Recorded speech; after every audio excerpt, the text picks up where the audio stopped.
أعوذ بالله من الشيطان الرجيم. بسم الله الرحمن الرحيم. الحمد لله رب العالمين الرحمن الرحيم مالك يوم الدين. إياك نعبد وإياك نستعين. اهدنا الصراط المستقيم صراط الذين أنعمت عليهم غير المغضوب عليهم ولا الضالين. بسم الله الرحمن الرحيم. ألف لام ميم. ذلك الكتاب لا ريب فيه هدى للمتقين الذين يؤمنون بالغيب ويقيمون الصلاة ومما رزقناهم ينفقون والذين يؤمنون بما أنزل إليك وما أنزل من قبلك وبالآخرة هم يوقنون أولئك على هدى من ربهم وأولئك هم المفلحون. إن الذين كفروا سواء عليهم أأنذرتهم أم لم تنذرهم لا يؤمنون. ختم الله على قلوبهم وعلى سمعهم وعلى أبصارهم غشاوة ولهم عذاب عظيم. ومن الناس من يقول آمنا بالله وباليوم الآخر وما هم بمؤمنين يخادعون الله والذين آمنوا وما يخدعون إلا أنفسهم وما يشعرون. في قلوبهم مرض فزادهم الله مرضا ولهم عذاب أليم بما كانوا يكذبون. وإذا قيل لهم لا تفسدوا في الأرض قالوا إنما نحن مصلحون ألا إنهم هم المفسدون ولكن لا يشعرون. وإذا قيل لهم آمنوا كما آمن الناس قالوا أنؤمن كما آمن السفهاء ألا إنهم هم السفهاء ولكن لا يعلمون. وإذا لقوا الذين آمنوا قالوا آمنا وإذا خلوا إلى شياطينهم قالوا إنا معكم إنما نحن مستهزئون. الله يستهزئ بهم ويمدهم في طغيانهم يعمهون. أولئك الذين اشتروا الضلالة بالهدى فما ربحت تجارتهم وما كانوا مهتدين. مثلهم كمثل الذي استوقد نارا فلما أضاءت ما حوله ذهب الله بنورهم وتركهم في ظلمات لا يبصرون. صم بكم عمي فهم لا يرجعون. أو كصيب من السماء فيه ظلمات ورعد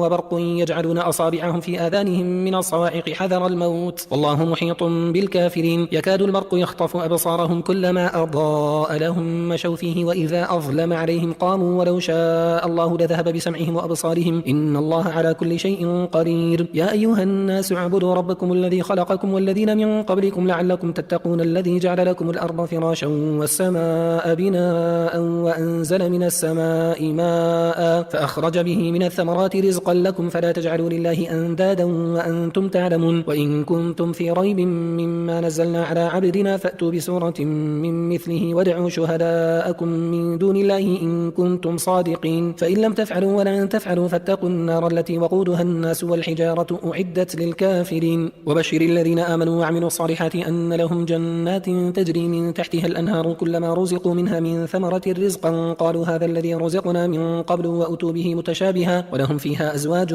مطهرة وهم فيها خالدون. إن الله لا يستحيي أن يضرب مثلا ما بعوضة فما فوقها فأما الذين آمنوا فيعلمون أنه الحق من ربهم وأما الذين كفروا فيقولون ماذا أراد الله بهذا مثلا يضل به كثيرا ويهدي به كثيرا وما يضل به إلا الفاسقين الذين ينقضون عهد الله من بعد ميثاقه ويقطعون ما أمر الله به أن يوصل ويفسدون في الأرض أولئك هم الخاسرون. كيف تكفرون بالله وكنتم أمواتا فأحياكم ثم يميتكم ثم يحييكم ثم إليه ترجعون. هو الذي خلق لكم ما في الأرض جميعا ثم استوى إلى السماء فسواهن 7 سماوات وهو بكل شيء عليم. وإذ قال ربك للملائكة إني جاعل في الأرض خليفة قالوا أتجعل فيها من يفسد فيها ويسفك الدماء ونحن نسبح بحمدك ونقدس لك قال إني أعلم ما لا تعلمون. وعلم آدم الأسماء كلها ثم عرضهم على الملائكة فقال أنبئوني بأسماء هؤلاء إن كنتم صادقين. قالوا سبحانك لا علم لنا إلا ما علمتنا إنك أنت العليم الحكيم. قال يا آدم أنبئهم بأسمائهم فلما أنبأهم بأسمائهم قال ألم أقل لكم إني أعلم غيب السماوات والأرض وأعلم ما تبدون وما كنتم تكتمون. وإذ قلنا للملائكة اسجدوا لآدم فسجدوا إلا إبليس أبى واستكبر وكان من الكافرين. وقلنا يا آدم اسكن أنت وزوجك الجنة وكلا منها رغدا حيث شئتما ولا تقربا هذه الشجرة فتكونا من الظالمين. فأزلهما الشيطان عنها فأخرجهما مما كانا فيه وقلنا اهبطوا بعضكم لبعض عدو ولكم في الأرض مستقر ومتاع إلى حين. فتلقى آدم من ربه كلمات فتاب عليه إنه هو التواب الرحيم. قلنا اهبطوا منها جميعا فإما يأتينكم مني هدى فمن تبع هداي فلا خوف عليهم ولا هم يحزنون والذين كفروا وكذبوا بآياتنا أولئك أصحاب النار هم فيها خالدون. يا بني إسرائيل اذكروا نعمتي التي أنعمت عليكم وأوفوا بعهدي أوف بعهدكم وإياي فارهبون. وآمنوا بما أنزلت مصدقا لما معكم ولا تكونوا أول كافر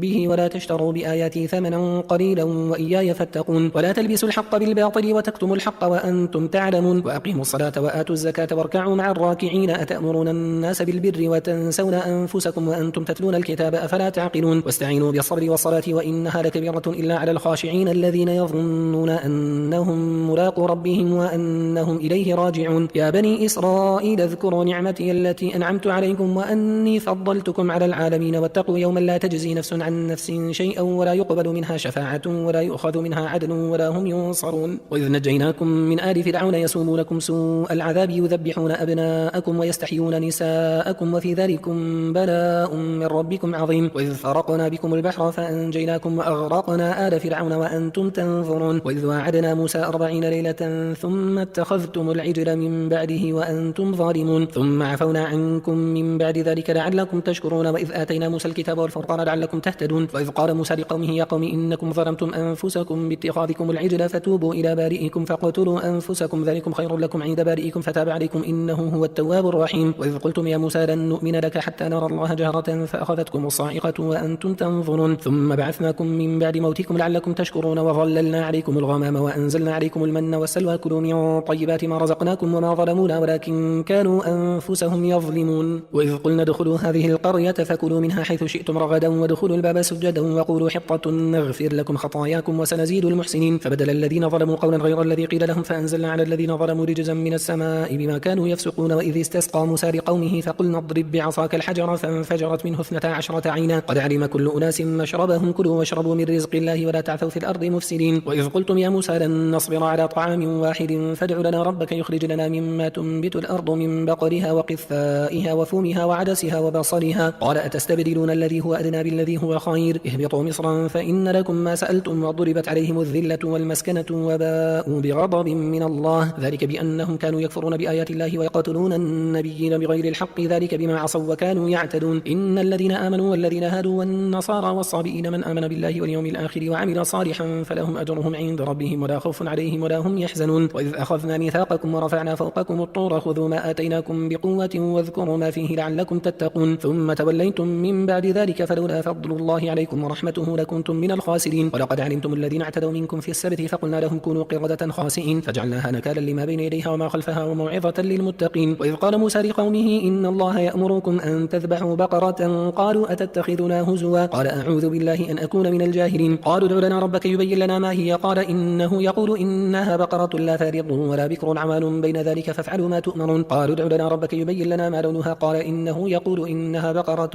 صفراء فاقع لونها تسر الناظرين. قالوا ادع لنا ربك يبين لنا ما هي إن البقرة شابه علينا وإنا إن شاء الله لمهتدون. قال إنه يقول إنها بقرة لا ذلول تثير الأرض ولا تسقي الحرث مسلمة لا شية فيها قالوا الآن جئت بالحق فذبحوها وما كادوا يفعلون. وإذ قتلتم نفسا فادارأتم فيها والله مخرج ما كنتم تكتمون فقلنا اضربوه ببعضها كذلك يحيي الله الموتى ويريكم آياته لعلكم تعقلون. ثم قست قلوبكم من بعد ذلك فهي كالحجارة أو أشد قسوة وإن من الحجارة لما يتفجر منه الأنهار وإن منها لما يشقق فيخرج منه الماء وإن منها لما يهبط من خشية الله وما الله بغافل عما تعملون. أفتطمعون أن يؤمنوا لكم وقد كان فريق منهم يسمعون كلام الله ثم يحرفونه من بعد ما عقلوه وهم يعلمون. وإذا لقوا الذين آمنوا قالوا آمنا وإذا خلا بعضهم إلى بعض قالوا أتحدثونهم بما فتح الله عليكم ليحاجوكم به عند ربكم أفلا تعقلون. أولا يعلمون أن الله يعلم ما يسرون وما يعلنون ومنهم أميون لا يعلمون الكتاب إلا أماني وإنهم إلا يظنون. فويل للذين يكتبون الكتاب بأيديهم ثم يقولون هذا من عند الله ليشتروا به ثمنا قليلا فويل لهم مما كتبت أيديهم وويل لهم مما يكسبون. وقالوا لن تمسنا النار إلا أياما معدودة قل أتخذتم عند الله عهدا فلن يخلف الله عهده أم تقولون على الله ما لا تعلمون. بلى من كسب سيئة وأحاطت به خطيئته فأولئك أصحاب النار هم فيها خالدون. والذين آمنوا وعملوا الصالحات أولئك أصحاب الجنة هم فيها خالدون. وإذ أخذنا ميثاق بني إسرائيل لا تعبدون إلا الله وبالوالدين إحسانا وذي القربى واليتامى والمساكين وقولوا للناس حسنا وأقيموا الصلاة وآتوا الزكاة ثم توليتم إلا قليلا منكم وأنتم معرضون. وإذ أخذنا ميثاقكم لا تسفكون دماءكم ولا تخرجون أنفسكم من دياركم ثم أقررتم وأنتم تشهدون ثم أنتم هؤلاء تقتلون أنفسكم وتخرجون فريقا منكم من ديارهم تظاهرون عليهم بالإثم والعدوان وإن يأتوكم أسارى تفادوهم وهو محرم عليكم إخراجهم أفتؤمنون ببعض الكتاب وتكفرون ببعض فما جزاء من يفعل ذلك منكم إلا خزي في الحياة الدنيا ويوم القيامة يردون إلى أشد العذاب وما الله بغافل عما تعملون أولئك الذين اشتروا الحياة الدنيا بالآخرة فلا يخفف عنهم العذاب ولا هم ينصرون ولقد آتينا موسى الكتاب وقفينا من بعده بالرسل وآتينا عيسى ابن مريم البينات وأيدناه بروح القدس أفكلما جاءكم رسول بما لا تهوى أنفسكم استكبرتم ففريقا كذبتم وفريقا تقتلون وقالوا قلوبنا غلف بل لعنهم الله بكفرهم فقليلا ما يؤمنون ولما جاءهم كتاب من عند الله مصدق لما معهم وكانوا من قبل يستفتحون على الذين كفروا فلما جاءهم ما عرفوا كفروا به فلعنة الله على الكافرين بئس ما اشتروا به أنفسهم أن يكفروا بما أنزل الله بغيا أن ينزل الله من فضله على من يشاء من عباده فباءوا بغضب على غضب وللكافرين عذاب مهين وإذا قيل لهم آمنوا بما أنزل الله قالوا نؤمن بما أنزل علينا ويكفرون بما وراءه وهو الحق مصدقا لما معهم قل فلم تقتلون أنبياء الله من قبل إن كنتم مؤمنين ولقد جاءكم موسى بالبينات ثم اتخذتم العجل من بعده وأنتم ظالمون وإذ أخذنا ميثاقكم ورفعنا فوقكم الطور خذوا ما آتيناكم بقوة واسمعوا قالوا سمعنا وعصينا وأشربوا في قلوبهم العجل بكفرهم قل بئس ما يأمركم به إيمانكم إن كنتم مؤمنين قل إن كانت لكم الدار الآخرة عند الله خالصة من دون الناس فتمنوا الموت إن كنتم صادقين ولن يتمنوه أبدا بما قدمت أيديهم والله عليم بالظالمين ولا تجدنهم أحرص الناس على حياة ومن الذين أشركوا يود أحدهم لو يعمر 1000 سنة وما هو بمزحزحه من العذاب أن يعمر والله بصير بما يعملون قل من كان عدوا لجبريل فإنه نزله على قلبك بإذن الله مصدقا لما بين يديه وهدى وبشرى للمؤمنين من كان عدوا لله وملائكته ورسله وجبريل وميكال فإن الله عدو للكافرين ولقد أنزلنا إليك آيات بينات وما يكفر بها إلا الفاسقون أو كلما عاهدوا عهدا نبذه فريق منهم بل أكثرهم لا يؤمنون ولما جاءهم رسول من عند الله مصدق لما معهم نبذ فريق من الذين أوتوا الكتاب كتاب الله وراء ظهورهم كأنهم لا يعلمون واتبعوا ما تتلو الشياطين على ملك سليمان وما كفر سليمان ولكن الشياطين كفروا يعلمون الناس السحر وما أنزل على الملكين ببابل هاروت وماروت وما يعلمان من أحد حتى يقولا إنما نحن فتنة فلا تكفر فيتعلمون منهما ما يفرقون به بين المرء وزوجه وما هم بضارين به من أحد إلا بإذن الله ويتعلمون ما يضرهم ولا ينفعهم ولقد علموا لمن اشتراه ما له في الآخرة من خلاق ولبئس ما شروا به أنفسهم لو كانوا يعلمون ولو أنهم آمنوا واتقوا لمثوبة من عند الله خير لو كانوا يعلمون يا أيها الذين آمنوا لا تقولوا راعنا وقولوا انظرنا واسمعوا وللكافرين عذاب أليم ما يود الذين كفروا من أهل الكتاب ولا المشركين أن ينزل عليكم من خير من ربكم والله يختص برحمته من يشاء والله ذو الفضل العظيم ما ننسخ من آية أو ننسها نأتي بخير منها أو مثلها ألم تعلم أن الله على كل شيء قدير ألم تعلم أن الله له ملك السماوات والأرض وما لكم من دون الله من ولي ولا نصير أم تريدون أن تسألوا رسولكم كما سئل موسى من قبل ومن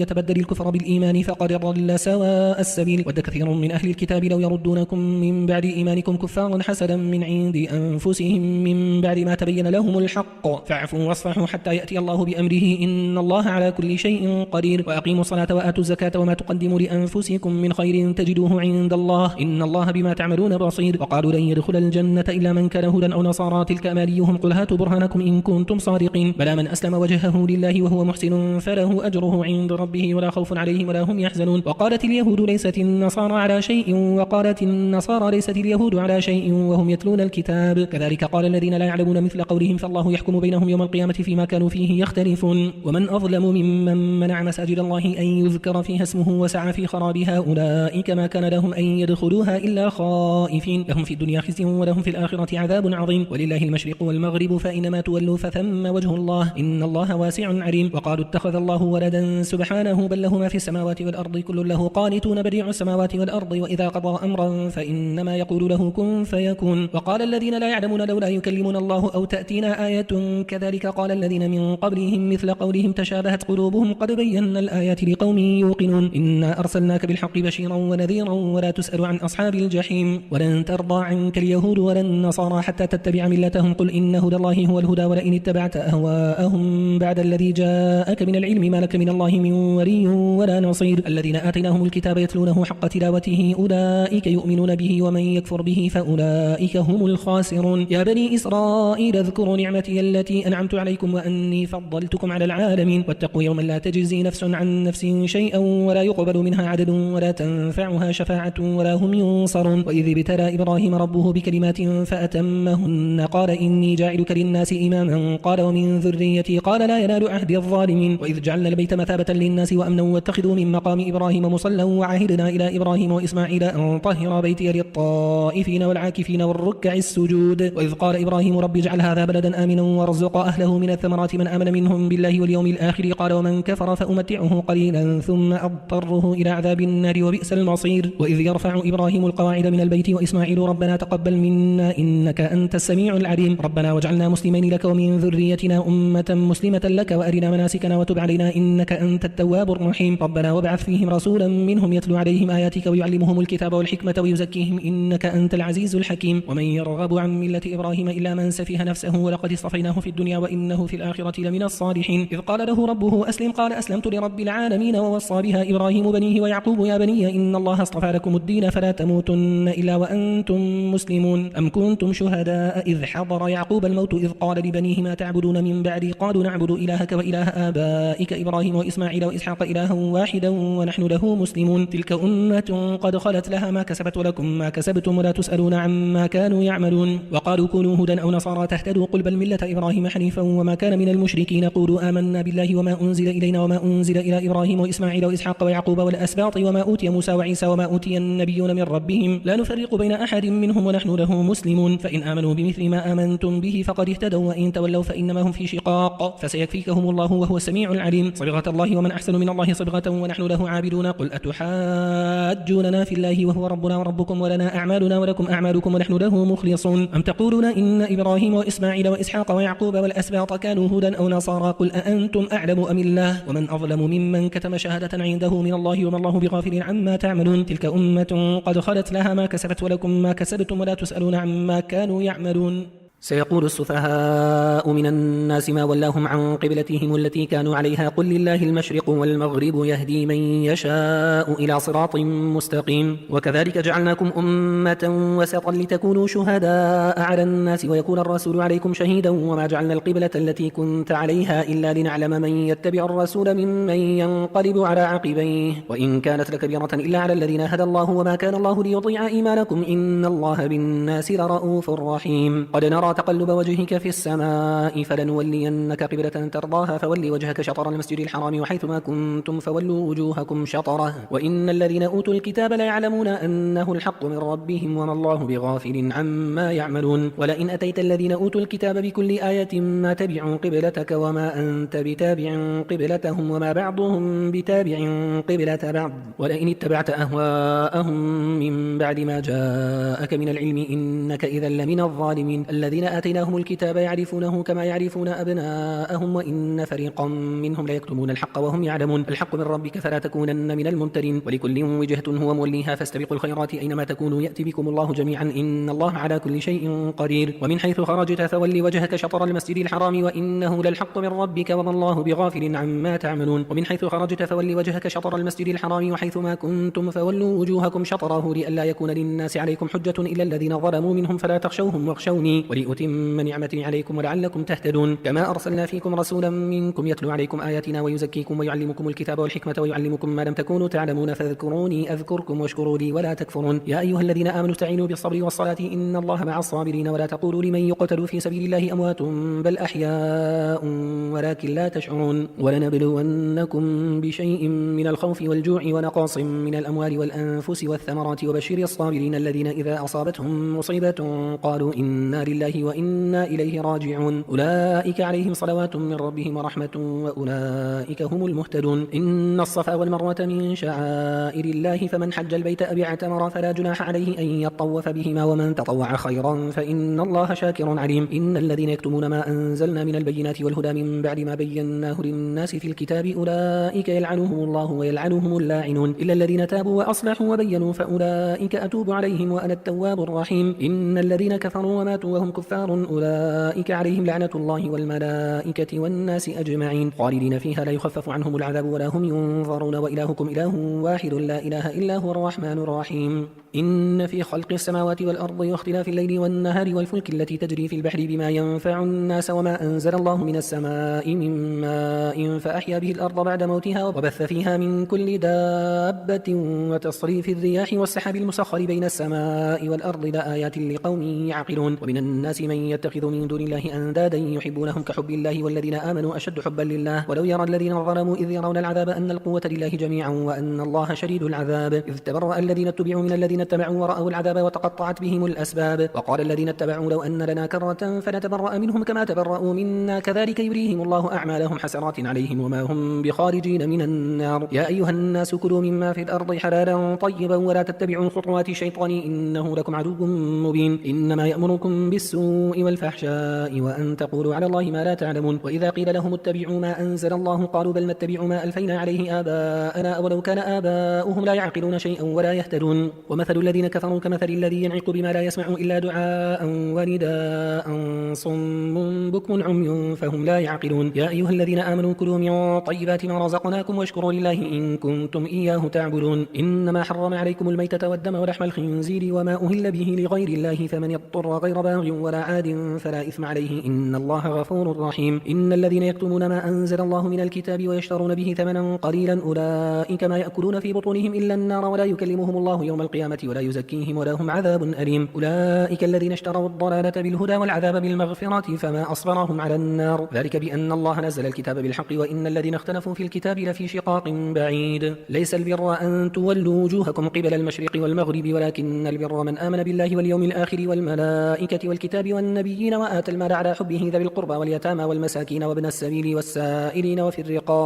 الرقاب وأقام الصلاة وآتى الزكاة والموفون بعهدهم إذا عاهدوا والصابرين في البأساء والضراء وحين البأس أولئك الذين صدقوا وأولئك هم المتقون يا أيها الذين آمنوا كتب عليكم القصاص في القتل الحر بالحر والعبد بالعبد والأنثى بالأنثى فمن عفي له من أخيه شيء فاتباع بالمعروف وأداء إليه بإحسان ذلك تخفيف من ربكم ورحمة فمن اعتدى بعد ذلك فله عذاب أليم ولكم في القصاص حياة يا أولي الألباب لعلكم تتقون كتب عليكم إذا حضر أحدكم الموت إن ترك خيرا الوصية للوالدين والأقربين بالمعروف حقا على المتقين فمن بدله بعدما سمعه فإنما إثمه على الذين يبدلونه إن الله سميع عليم فمن خاف من موص جنفا أو إثما فأصلح بينهم فلا إثم عليه إن الله غفور رحيم يا أيها الذين آمنوا كتب عليكم الصيام كما كتب على الذين من قبلكم لعلكم تتقون أياما معدودات فمن كان منكم مريضا أو على سفر فعدة من أيام أخرى وعلى الذين يطيقونه فدية طعام مسكين فمن تطوع خيرا فهو خير له وأن تصوموا خير لكم إن كنتم تعلمون شهر رمضان الذي أنزل فيه القرآن هدى للناس وبينات من الهدى والفرقان فمن شهد منكم الشهر فليصمه ومن كان مريضا أو على سفر فعدة من أيام أخرى يريد الله بكم اليسر ولا يريد بكم العسر ولتكملوا العدة ولتكبروا الله على ما هداكم ولعلكم تشكرون وإذا سألك عبادي عني فإني قريب أجيب دعوة الداعي إذا دعاني فليستجيبوا لي وليؤمنوا بي لعلهم يرشدون أحل لكم ليلة الصيام الرفث إلى نسائكم هن لباس لكم وأنتم لباس لهن علم الله أنكم كنتم تختانون أنفسكم فتاب عليكم وعفى عنكم فالآن باشروهن وابتغوا ما كتب الله لكم وكلوا واشربوا حتى يتبين لكم الخيط الأبيض من الخيط الأسود من الفجر ثم أتموا الصيام إلى الليل ولا تباشروهن وأنتم عاكفون في المساجد تلك حدود الله فلا تقربوها كذلك يبين الله آياته للناس لعلهم يتقون ولا تأكلوا أموالكم بينكم بالباطل وتدلوا بها إلى الحكام لتأكلوا فريقا من أموال الناس بالإثم وأنتم تعلمون يسألونك عن الأهلة قل هي مواقيت للناس والحج وليس البر بأن تأتوا البيوت من ظهورها ولكن البر من اتقى وأتوا البيوت من أبوابها واتقوا الله لعلكم تفلحون وقاتلوا في سبيل الله الذين يقاتلونكم ولا تعتدوا إن الله لا يحب المعتدين وقتلوهم حيث ثقفتموهم أخرجوهم من حيث أخرجوكم والفتنة أشد من القتل ولا تقاتلوهم عند المسجد الحرام حتى يقاتلوكم فيه فإن قاتلوكم فاقتلوهم كذلك جزاء الكافرين فإن انتهوا فإن الله غفور رحيم وقاتلوهم حتى لا تكون فتنة ويكون الدين لله فإن انتهوا فلا عدوان إلا على الظالمين الشهر الحرام بالشهر الحرام والحرمات قصاص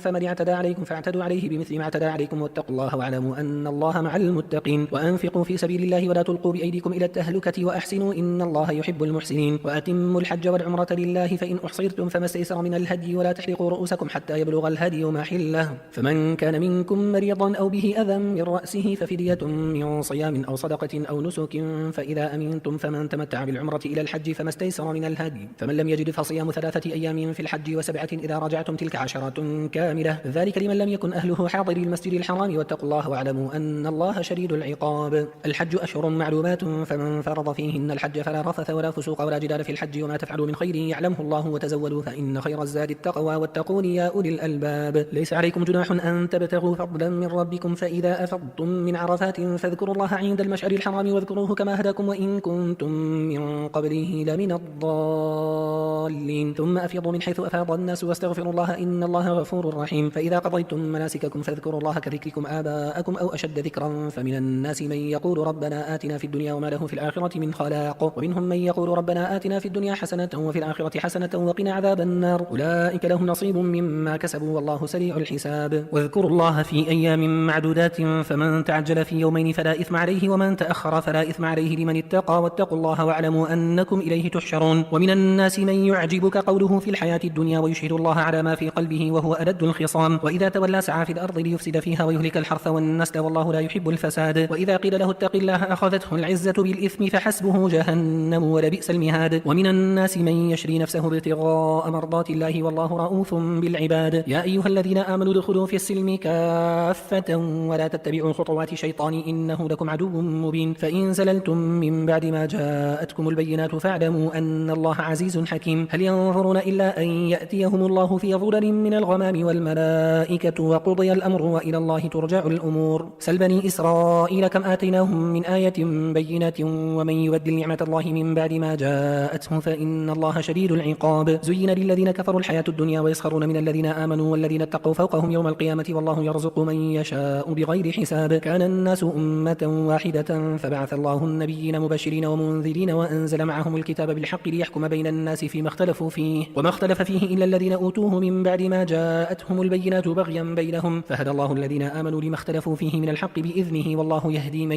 يشاء إلى صراط مستقيم. أم حسبتم أن تدخلوا الجنة ولما يأتكم مثل الذين خلوا من قبلكم مستهم البأساء والضراء وزلزلوا حتى يقول الرسول والذين آمنوا معه متى نصر الله ألا إن نصر الله قريب. يسألونك ماذا ينفقون قل ما أنفقتم من خير فللوالدين والأقربين واليتامى والمساكين وابن السبيل وما تفعلوا من خير فإن الله به عليم. كتب عليكم القتال وهو كره لكم وعسى أن تكرهوا شيئا وهو خير لكم وعسى أن تحبوا شيئا وهو شر لكم والله يعلم وأنتم لا تعلمون. يسألونك عن الشهر الحرام قتال فيه قل قتال فيه كبير وصد عن سبيل الله وكفر به والمسجد الحرام وإخراج أهله منه أكبر عند الله والفتنة أكبر من القتل ولا يزالون يقاتلونكم حتى يردوكم عن دينكم إن استطاعوا ومن يرتد منكم عن دينه فيمت وهو كافر فأولئك حبطت أعمالهم في الدنيا والآخرة وأولئك أصحاب النار هم فيها خالدون. إن الذين آمنوا والذين هاجروا وجاهدوا في سبيل الله أولئك يرجون رحمة الله والله غفور رحيم. يسألونك عن الخمر والميسر قل فيهما إثم كبير ومنافع للناس وإثمهما أكبر من نفعهما ويسألونك ماذا ينفقون قل العفو كذلك يبين الله لكم الآيات لعلكم تتفكرون في الدنيا والآخرة. ويسألونك عن اليتامى قل إصلاح لهم خير وإن تخالطوهم فإخوانكم والله يعلم المفسد من المصلح ولو شاء الله لأعنتكم إن الله عزيز حكيم. ولا تنكحوا المشركات حتى يؤمن ولا أمة مؤمنة خير من مشركة ولو أعجبتكم ولا تنكحوا المشركين حتى يؤمنوا ولا عبد مؤمن خير من مشرك ولو أعجبكم أولئك يدعون إلى النار والله يدعو إلى الجنة والمغفرة بإذنه ويبين آياته للناس لعلهم يتذكرون. ويسألونك عن المحيض قل هو أذى فاعتزلوا النساء في المحيض ولا تقربوهن حتى يطهرن فإذا تطهرن فأتوهن من حيث أمركم الله إن الله يحب التوابين ويحب المتطهرين. نساؤكم حرث لكم فأتوا حرثكم أن شئتم وقدموا لأنفسكم واتقوا الله واعلموا أنكم ملاقوه وبشر المؤمنين. ولا تجعلوا الله عرضة لأيمانكم أن تبروا وتتقوا وتصلحوا بين الناس والله سميع عليم. لا يؤاخذكم الله باللغو في أيمانكم ولكن يؤاخذكم بما كسبت قلوبكم والله غفور حليم. للذين يؤلون من نسائهم تربص 4 أشهر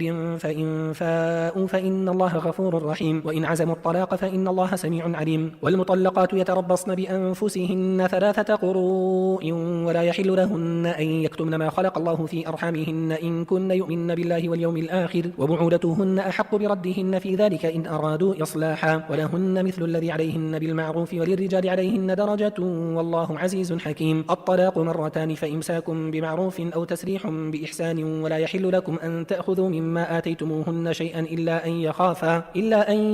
ألا يقيما حدود الله فإن خفتم ألا يقيما حدود الله فلا جناح عليهما فيما افتدت به تلك حدود الله فلا تعتدوها ومن يتعد حدود الله فأولئك هم الظالمون. فإن طلقها فلا تحل له من بعد حتى تنكح زوجا غيره، فإن طلقها فلا جناح عليهما أن يتراجعا إن ظنا أن يقيما حدود الله، وتلك حدود الله يبينها لقوم يعلمون. وإذا طلقتم النساء فبلغن أجلهن فأمسكوهن بمعروف أو سرحوهن بمعروف، ولا تمسكوهن ضرارا لتعتدوا، ومن يفعل ذلك فقد ظلم نفسه. ولا تتخذوا آيات الله هزوا واذكروا نعمة الله عليكم وما أنزل عليكم من الكتاب والحكمة يعظكم به، واتقوا الله واعلموا أن الله بكل شيء عليم. وإذا طلقتم النساء فبلغن أجلهن فلا تعضلوهن أن ينكحن أزواجهن إذا تراضوا بينهم بالمعروف، ذلك يوعظ به من كان منكم يؤمن بالله واليوم الآخر، ذلكم أزكى لكم وأطهر والله يعلم وأنتم لا تعلمون. والوالدات يرضعن أولادهن حولين كاملين لمن أراد أن يتم الرضاعة، وعلى المولود له رزقهن وكسوتهن بالمعروف، لا تكلف نفس إلا وسعها، لا تضار والدة بولدها ولا مولود له بولده،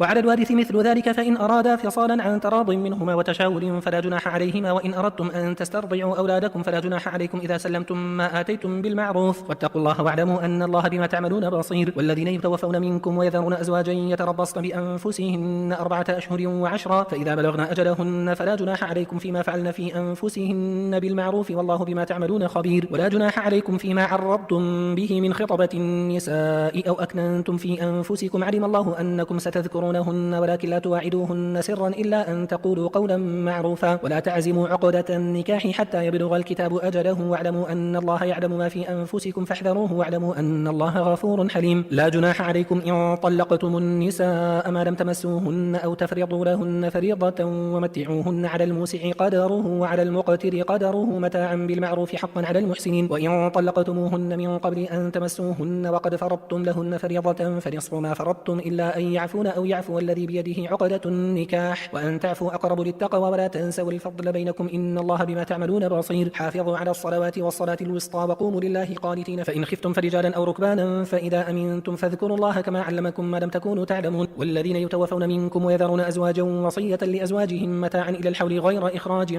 فإن خرجن فلا جناح عليكم فيما فعلن في أنفسهن من معروف، والله عزيز حكيم. وللمطلقات متاع بالمعروف حقا على المتقين، كذلك يبين الله لكم آياته لعلكم تعقلون. ألم تر إلى الذين خرجوا من ديارهم وهم ألوف حذر الموت فقال لهم الله موتوا ثم أحياهم، إن الله لذو فضل على الناس ولكن أكثر الناس لا يشكرون. وقاتلوا في سبيل الله واعلموا أن الله سميع عليم. من ذا الذي يقرض الله قرضا حسنا فيضاعفه له أضعافا كثيرة، والله يقبض ويبسط وإليه ترجعون. ألم تر إلى الملأ من بني إسرائيل من بعد موسى إذ قالوا لنبي له مبعث لنا ملكا نقاتل في سبيل الله، قال هل عسيتم إن كتب عليكم القتال ألا تقاتلوا، قالوا وما لنا ألا نقاتل في سبيل الله وقد أخرجنا من ديارنا وأبنائنا، فلما كتب عليهم القتال تولوا إلا قليلا منهم والله عليم بالظالمين. وقال لهم نبيهم إن الله قد بعث لكم طالوت ملكا، قالوا أن يكون له الملك علينا ونحن أحق بالملك منه ولم يؤت سعة من المال، قال إن الله اصطفاه عليكم وزاده بسطة في العلم والجسم، والله يؤتي ملكه من يشاء والله واسع عليم. وقال لهم نبيهم إن آية ملكه أن يأتيكم التابوت فيه سكينة من ربكم وبقية مما ترك آل موسى وآل هارون تحمله الملائكة، إن في ذلك لآية لكم إن كنتم مؤمنين. فلما فصل طالوت بالجنود قال إن الله مبتليكم بنهر فمن شرب منه فليس مني ومن لم يطعمه فإنه مني إلا من اغترف غرفة بيده، فشربوا منه إلا قليلا منهم، فلما جاوزه هو والذين آمنوا معه قالوا لا طاقة لنا اليوم بجالوت وجنوده. قال الذين يظنون أنهم ملاقوا الله كم من فئة قليلة غلبت فئة كثيرة بإذن الله والله مع الصابرين. ولما برزوا لجالوت وجنوده قالوا ربنا أفرغ علينا صبرا وثبت أقدامنا وانصرنا على القوم الكافرين، فهزموهم بإذن الله. وقتل داود جالوت وآتاه الله الملك والحكمة وعلمه مما يشاء، ولولا دفع الله الناس بعضهم ببعض لفسدت الأرض ولكن الله ذو فضل على العالمين. تلك آيات الله نتلوها عليك بالحق وإنك لمن المرسلين. تلك الرسل فضلنا بعضهم على بعض منهم من كلم الله ورفع بعضهم درجات، وآتينا عيسى ابن مريم البينات وأيدناه بروح القدس. ولو شاء الله ما اقتتل الذين من بعدهم من بعد ما جاءتهم البينات ولكن اختلفوا فمنهم من آمن ومنهم من كفر، ولو شاء الله ما اقتتلوا ولكن الله يفعل ما يريد. يا أيها الذين آمنوا أنفقوا مما رزقناكم من قبل أن يأتي يوم لا بيع فيه ولا خلة ولا شفاعة والكافرون هم الظالمون. الله لا إله إلا هو الحي القيوم لا تأخذه سنة ولا نوم له ما في السماوات وما في الأرض من ذا الذي يشفع عنده إلا بإذنه يعلم ما بين أيديهم وما خلفهم ولا يحيطون بشيء من علمه إلا بما شاء وسع كرسيه السماوات والأرض ولا يؤوده حفظهما وهو العلي العظيم لا إكراه في الدين قد تبين الرشد من الغي فمن يكفر بالطاغوت ويؤمن بالله فقد استمسك بالعروة الوثقى لا انفصام لها والله سميع عليم الله ولي الذين آمنوا يخرجهم من الظلمات إلى النور والذين كفروا أولياؤهم الطاغوت يخرجونهم من النور إلى الظلمات أولئك أصحاب النار هم فيها خالدون ألم تر إلى الذي حاج إبراهيم في ربه أن آتاه الله الملك إذ قال إبراهيم ربي الذي يحيي ويميت قال أنا أحيي وأميت قال إبراهيم فإن الله يأتي بالشمس من المشرق فأت بها من المغرب فبهت الذي كفر والله لا يهدي القوم الظالمين أو كالذي مر على قرية وهي خاوية على عروشها قال أن يحيي هذه الله بعد موتها فأماته الله 100 عام ثم بعثه قال كم لبثت قال لبثت يوما أو بعض يوم قال بل لبثت 100 عام فانظر إلى طعامك وشرابك لم يتسنه وانظر إلى حمارك ولنجعلك آية للناس وانظر إلى العظام كيف ننشزها ثم نكسوها لحما فلما تبين له قال أعلم أن الله على كل شيء قدير وإذ قال إبراهيم رب أرني كيف تحيي الموتى قال أولم تؤمن قال بلى ولكن ليطمئن قلبي قال فخذ 4 من الطير فصرهن إليك ثم اجعل على كل جبل منهن جزءا ثم ادعوهن يأتينك سعيا واعلم أن الله عزيز حكيم مثل الذين ينفقون أموالهم في سبيل الله كمثل حبة أنبتت 7 سنابل في كل سنبلة 100 حبة والله يضاعف لمن يشاء والله واسع عليم الذين ينفقون أموالهم في سبيل الله ثم لا يتبعون ما أنفقوا منا ولا أذى لهم أجرهم عند ربهم ولا خوف عليهم ولا هم يحزنون قول معروف ومغفرة خير من صدقة يتبعها أذى والله غني حليم يا أيها الذين آمنوا لا تبطلوا صدقاتكم بالمن والأذى كالذي ينفق ماله رئاء الناس ولا يؤمن بالله واليوم الآخر فمثله كمثل صفوان عليه تراب فأصابه وابل فتركه صلدا لا يقدرون على شيء مما كسبوا والله لا يهدي القوم الكافرين ومثل الذين ينفقون أموالهم ابتغاء مرضات الله وتثبيتا من أنفسهم كمثل جنة بربوة أصابها وابل فآتت أكلها ضعفين فإن لم يصبها وابل فطل والله بما تعملون بصير أيود أحدكم أن تكون له جنة من نخيل وأعناب تجري من تحتها الأنهار له فيها من كل الثمرات وأصابه الكبر وله ذرية ضعفاء فأصابها إعصار فيه نار فاحترقت كذلك يبين الله لكم الآيات لعلكم تتفكرون يا أيها الذين آمنوا أنفقوا من طيبات ما كسبتم ومما أخرجنا لكم من الأرض ولا تيمموا الخبيث منه تنفقون ولستم بآخذه إلا أن تغمضوا فيه واعلموا أن الله غني حميد الشيطان يعدكم الفقر ويأمركم بالفحشاء والله يعدكم مغفرة منه وفضلا والله واسع عليم يؤتي الحكمة من يشاء ومن يؤت الحكمة فقد أوتي خيرا كثيرا وما يذكر إلا أولو الألباب وما أنفقتم من نفقة أو نذرتم من نذر فإن الله يعلمه وما للظالمين من أنصار إن تبدوا الصدقات فنعما هي وإن تخفوها وتؤتوها الفقراء فهو خير لكم ويكفر عنكم من سيئاتكم والله بما تعملون خبير ليس عليك هداهم ولكن الله يهدي من يشاء وما تنفقوا من خير فلأنفسكم وما تنفقون إلا ابتغاء وجه الله وما تنفقوا من خير يوفى إليكم وأنتم لا تظلمون للفقراء الذين أحصروا في سبيل الله لا يستطيعون ضربا في الأرض يحسبهم الجاهل أغنياء من التعفف تعرفهم بسيماهم لا يسألون الناس إلحافا وما تنفقوا من خير فإن الله به عليم الذين ينفقون أموالهم بالليل والنهار سرا وعلانية فلهم أجرهم عند ربهم ولا خوف عليهم ولا هم يحزنون الذين يأكلون الربا لا يقومون إلا كما يقوم الذي يتخبطه الشيطان من المس ذلك بأنهم قالوا إنما البيع مثل الربا وأحل الله البيع وحرم الربا فمن جاءه موعظة من ربه فانتهى فله ما سلف وأمره إلى الله ومن عاد فأولئك أصحاب النار هم فيها خالدون يمحق الله الربا ويربي الصدقات والله لا يحب كل كفار أثيم إن الذين آمنوا وعملوا الصالحات وأقاموا الصلاة وآتوا الزكاة لهم أجرهم عند ربهم ولا خوف عليهم ولا هم يحزنون يا أيها الذين آمنوا اتقوا الله وذروا ما بقي من الربا إن كنتم مؤمنين فإن لم تفعلوا فأذنوا بحرب من الله ورسوله وإن تبتم فلكم رؤوس أموالكم لا تظلمون ولا تظلمون وإن كان ذو عسرة فنظرة إلى ميسرة وأن تصدقوا خير لكم إن كنتم تعلمون واتقوا يوما ترجعون فيه إلى الله ثم توفى كل نفس ما كسبت وهم لا يظلمون يا أيها الذين آمنوا إذا تداينتم بدين إلى أجل مسمى فاكتبوه وليكتب بينكم كاتب بالعدل ولا يأبى كاتب أن يكتب كما علمه الله فليكتب وليملل الذي عليه الحق وليتق الله ربه ولا يبخس منه شيئا رشدا. فإن كان الذي عليه الحق سفيها أو ضعيفا أو لا يستطيع أن يمل هو فليملل وليه بالعدل واستشهدوا شهيدين من رجالكم فإن لم يكونا رجلين فرجل وامرأتان ممن ترضون من الشهداء أن تضل إحداهما فتذكر إحداهما الأخرى ولا يأبى الشهداء إذا ما دعوا ولا تسأموا أن تكتبوه صغيرا أو كبيرا إلى أجله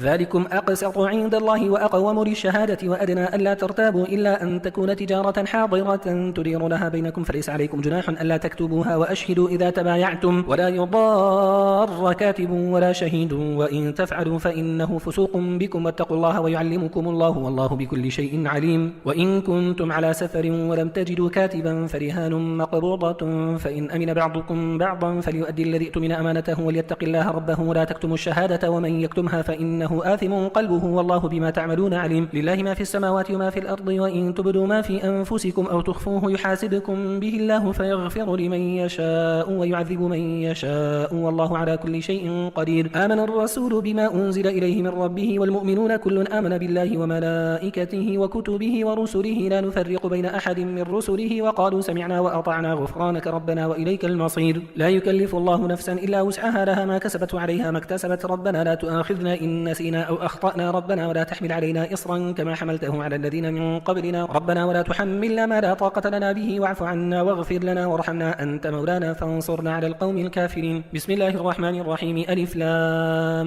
ميم الله لا إله إلا هو الحي القيوم نزل عليك الكتاب بالحق مصدقا لما بين يديه وأنزل التوراة والإنجيل من قبل هدى للناس وأنزل الفرقان إن الذين كفروا بآيات الله لهم عذاب شديد والله عزيز ذو انتقام. إن الله لا يخفى عليه شيء في الأرض ولا في السماء هو الذي يصوركم في الأرحام كيف يشاء لا إله إلا هو العزيز الحكيم. هو الذي أنزل عليك الكتاب منه آيات محكمات هن أم الكتاب وأخر متشابهات فأما الذين في قلوبهم زيغ فيتبعون ما تشابه منه ابتغاء الفتنة وابتغاء تأويله وما يعلم تأويله إلا الله والراسخون في العلم يقولون آمنا به كل من عند ربنا وما يذكر إلا أولو الألباب. ربنا لا تزغ قلوبنا بعد إذ هديتنا وهب لنا من لدنك رحمة إنك أنت الوهاب. ربنا إنك جامع الناس ليوم لا ريب فيه إن الله لا يخلف الميعاد. إن الذين كفروا لن تغني عنهم أموالهم ولا أولادهم من الله شيئا وأولئك هم وقود النار كدأب آل فرعون والذين من قبلهم كذبوا بآياتنا فأخذهم الله بذنوبهم والله شديد العقاب. قل للذين كفروا ستغلبون وتحشرون إلى جهنم وبئس المهاد. قد كان لكم آية في فئتين التقتا فئة تقاتل في سبيل الله وأخرى كافرة يرونهم مثليهم رأي العين والله يؤيد بنصره من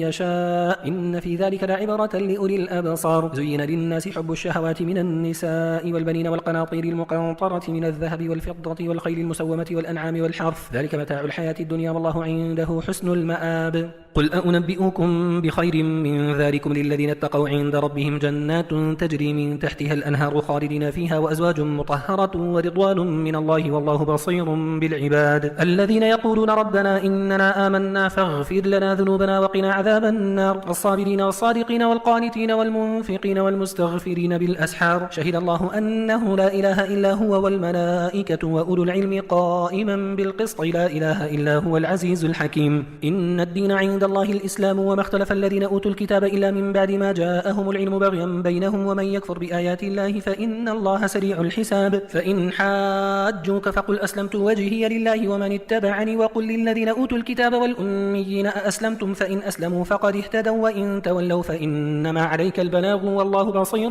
بالعباد. إن الذين يكفرون بآيات الله ويقتلون النبيين بغير حق ويقتلون الذين يأمرون بالقسط من الناس فبشرهم بعذاب أليم. أولئك الذين حبطت أعمالهم في الدنيا والآخرة وما لهم من ناصرين. ألم تر إلى الذين أوتوا نصيبا من الكتاب يدعون إلى كتاب الله ليحكم بينهم ثم يتولى فريق منهم وهم معرضون ذلك بأنهم قالوا لن تمسنا النار إلا أياما معدودات وغرهم في دينهم ما كانوا يفترون. فكيف إذا جمعناهم ليوم لا ريب فيه ووفيت كل نفس ما كسبت وهم لا يظلمون. قل اللهم مالك الملك تؤتي الملك من تشاء وتنزع الملك ممن تشاء وتعز من تشاء وتذل من تشاء بيدك الخير إنك على كل شيء قدير. تولج الليل في النهار وتولج النهار في الليل وتخرج الحي من الميت وتخرج الميت من الحي وترزق من تشاء بغير حساب. لا يتخذ المؤمنون الكافرين أولياء من دون المؤمنين ومن يفعل ذلك فليس من الله في شيء إلا أن تتقوا منهم تقاه ويحذركم الله نفسه وإلى الله المصير. قل إن تخفوا ما في صدوركم أو تبدوه يعلمه الله ويعلم ما في السماوات وما في الأرض والله على كل شيء شيء قدير. يوم تجد كل نفس ما عملت من خير محضرا وما عملت من سوء تود لو أن بينها وبينه أمدا بعيدا ويحذركم الله نفسه والله رؤوف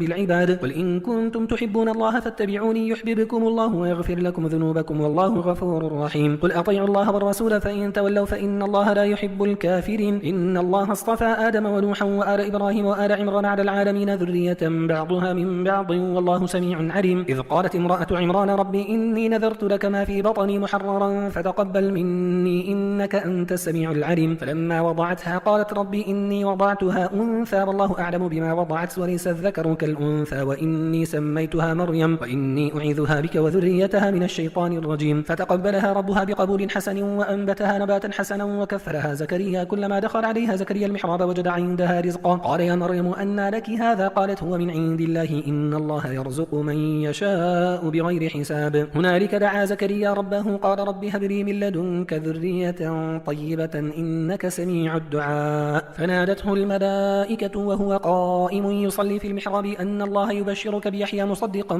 بكلمة من الله وسيدا وحصورا ونبيا من الصالحين. قال ربي أنى يكون لي غلام وقد بلغني الكبر وامرأتي عاقر قال كذلك الله يفعل ما يشاء. قال رب اجعل لي آية قال آيتك ألا تكلم الناس 3 أيام إلا رمزا واذكر ربك كثيرا وسبح بالعشي والإبكار. وإذ قالت الملائكة يا مريم إن الله اصطفاك وطهرك واصطفاك على نساء العالمين. يا مريم اقنتي لربك واسجدي واركعي مع الراكعين ذلك من أنباء الغيب نوحيه إليك وما كنت لديهم إذ يلقون أقلامهم أيهم يكفل مريم وما كنت لديهم إذ يختصمون. إذ قالت الملائكة يا مريم إن الله يبشرك بكلمة منه اسمه المسيح عيسى ابن مريم وجيها في الدنيا والآخرة ومن المقربين ويكلم الناس في المهد وكهلا ومن الصالحين. قالت ربي أنى يكون لي ولد ولم يمسسني بشر قال كذلك الله يخلق ما يشاء إذا قضى أمرا فإنما يقول له كن فيكون. ويعلمه الكتاب والحكمة والتوراة والإنجيل ورسولا إلى بني إسرائيل أني قد جئتكم بآية من ربكم أني أخلق لكم من الطين كهيئة الطير فأنفخ فيه فيكون طيرا بإذن الله وأبرئ الأكمه والأبرص وأحيي الموتى بإذن الله وأنبئكم بما تأكلون وما تدخرون في بيوتكم إن في ذلك لآية لكم إن كنتم مؤمنين. ومصدقا لما بين يدي من التوراة ولأحل لكم بعض الذي حرم عليكم وجئتكم بآية من ربكم فاتقوا الله وأطيعون إن الله ربي وربكم فاعبدوه هذا صراط مستقيم. فلما أحس عيسى منهم الكفر قال من أنصاري إلى الله قال الحواريون نحن أنصار الله آمنا بالله واشهد بأننا مسلمون.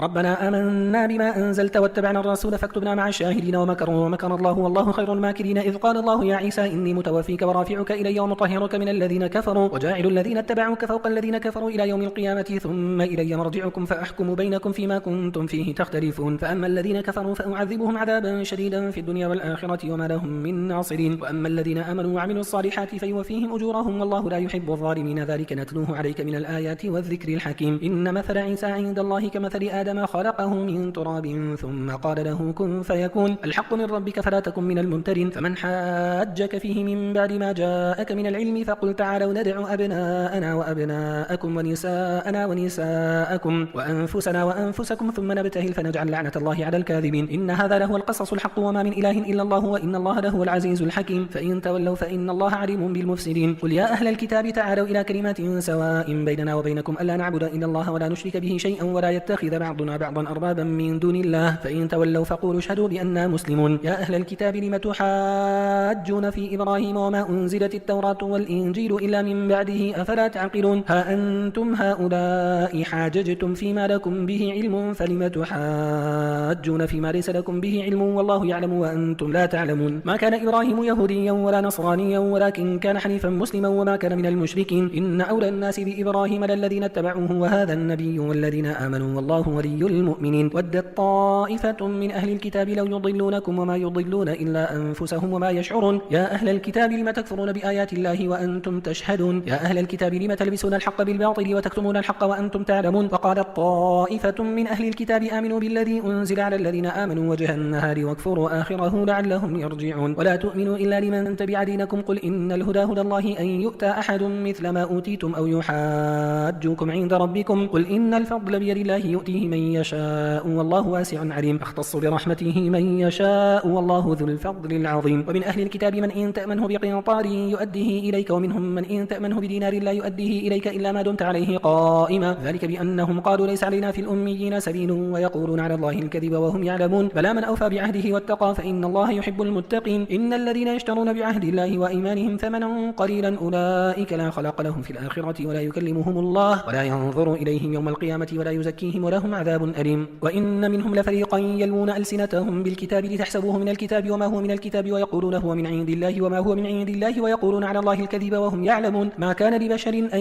يؤتيه الله الكتاب والحكم والنبوة ثم يقول للناس كونوا عبادا لي من دون الله ولكن كونوا ربانيين بما كنتم تعلمون الكتاب وبما كنتم تدرسون ولا يأمركم أن تتخذوا الملائكة والنبيين أربابا أيأمركم بالكفر بعد إذ أنتم مسلمون وإذ أخذ الله ميثاق النبيين لما آتيتكم من كتاب وحكمة ثم جاءكم رسول مصدق لما معكم لتؤمنن به ولا تنصرنه قال أأقررتم وأخذتم على ذلكم إصري قالوا أقررنا قال فاشهدوا وأنا معكم من الشاهدين فمن تولى بعد ذلك فأولئك هم الفاسقون أفغير دين الله يبغون وله أسلم من في السماوات والأرض طوعا وكرها وإليه يرجعون قل آمنا بالله وما أنزل علينا وما أنزل على إبراهيم وإسماعيل وإسحاق ويعقوب والأسباط وما أوتي موسى وعيسى والنبيون من ربهم لا نفرق بين أحد منهم ونحن له مسلمون ومن يبتغي غير الإسلام دينا فلن يقبل منه وهو في الآخرة من الخاسرين كيف يهدي الله قوما كفروا بعد إيمانهم وشهدوا أن الرسول حق وجاءهم البينات والله لا يهدي القوم الظالمين أولئك جزاؤهم أن عليهم لعنة الله والملائكة والناس أجمعين خالدين فيها لا يخفف عنهم العذاب ولا هم ينظرون إلا الذين تابوا من بعد ذلك وأصلحوا فإن الله غفور رحيم إن الذين كفروا بعد إيمانهم ثم ازدادوا كفرا لن تقبل توبتهم وأولئك هم الضالون إن الذين كفروا وماتوا وهم كفار فلن يقبل من أحدهم ملء الأرض ذهبا ولو يفتدى به أولئك لهم عذاب أليم وما لهم من ناصرين لن تنالوا البر حتى تنفقوا مما تحبون وما تنفقوا من شيء فإن الله به عليم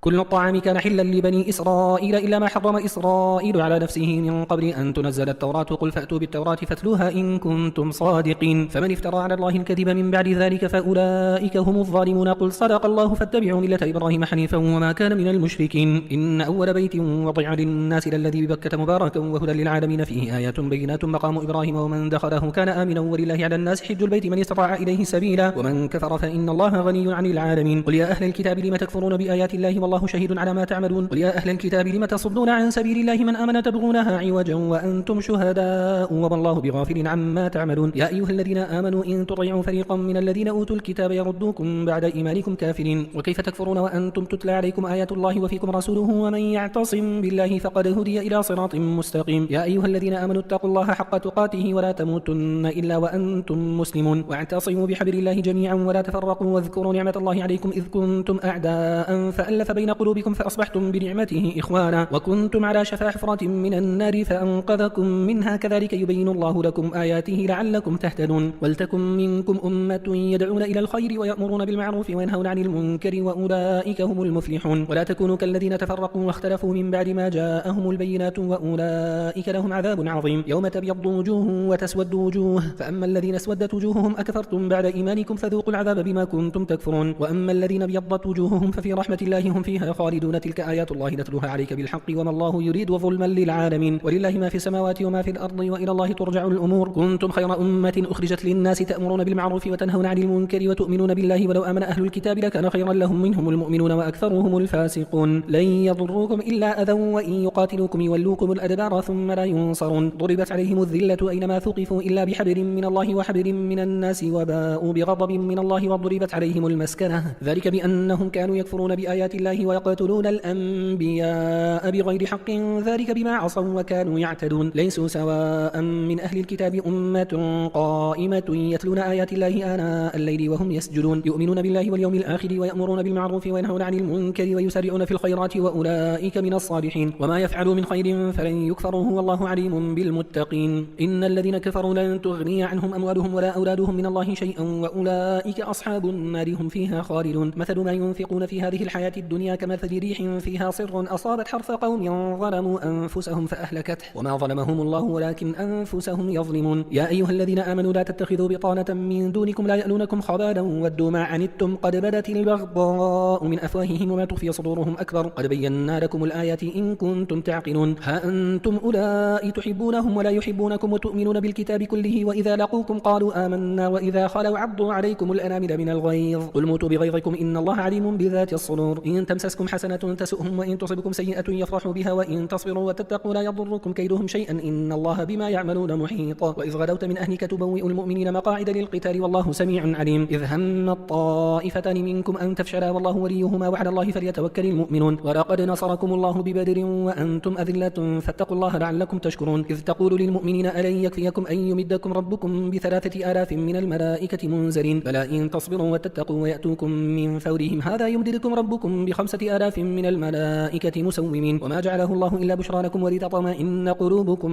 به وما النصر إلا من عند الله العزيز الحكيم. ليقطع طرفا من الذين كفروا أو يكبتهم فينقلبوا خائبين. ليس لك من الأمر شيء أو يتوب عليهم أو يعذبهم فإنهم ظالمون ولله ما في السماوات وما في الأرض يغفر لمن يشاء ويعذب من يشاء والله غفور رحيم. يا أيها الذين آمنوا لا تأكلوا الربا أضعافا مضاعفة واتقوا الله لعلكم تفلحون. واتقوا النار التي أعدت للكافرين وأطيعوا الله والرسول لعلكم ترحمون. وسارعوا إلى مغفرة من ربكم وجنة عرضها السماوات والأرض أعدت للمتقين الذين ينفقون في السراء والضراء والكاظمين الغيظ والعافين عن الناس والله يحب المحسنين. والذين إذا فعلوا فاحشة أو ظلموا أنفسهم ذكروا الله فاستغفروا لذنوبهم ومن يغفر الذنوب إلا الله ولم يصروا على ما فعلوا وهم يعلمون أولئك جزاؤهم مغفرة من ربهم وجنات تجري من تحتها الأنهار خالدين فيها ونعم أجر العاملين. قد خلت من قبلكم سنن فسيروا في الأرض فانظروا كيف كان عاقبة المكذبين هذا بيان للناس وهدى وموعظة للمتقين. ولا تهنوا ولا تحزنوا وأنتم الأعلون إن كنتم مؤمنين إن يمسسكم قرح فقد مس القوم قرح مثله وتلك الأيام ندابرها بين الناس وليعلم الله الذين آمنوا ويتخذ منكم شهداء والله لا يحب الظالمين. وليمحص الله الذين آمنوا ويمحق الكافرين أم حسبتم أن تدخلوا الجنة ولما يعلم الله الذين جاهدوا منكم ويعلم الصابرين. ولقد كنتم تمنون الموت من قبل أن تلقوه فقد رأيتموه وأنتم تنظرون. وما محمد إلا رسول قد خلت من قبله الرسل أفإن مات أو قتل انقلبتم على أعقابكم ومن ينقلب على عقبيه فلن يضر الله شيئا وسيجزي الله الشاكرين. وما كان لنفس أن تموت إلا بإذن الله كتابا مؤجلا ومن يرد ثواب الدنيا نؤته منها ومن يرد ثواب الآخرة نؤته منها وسنجزي الشاكرين. وكأي من نبي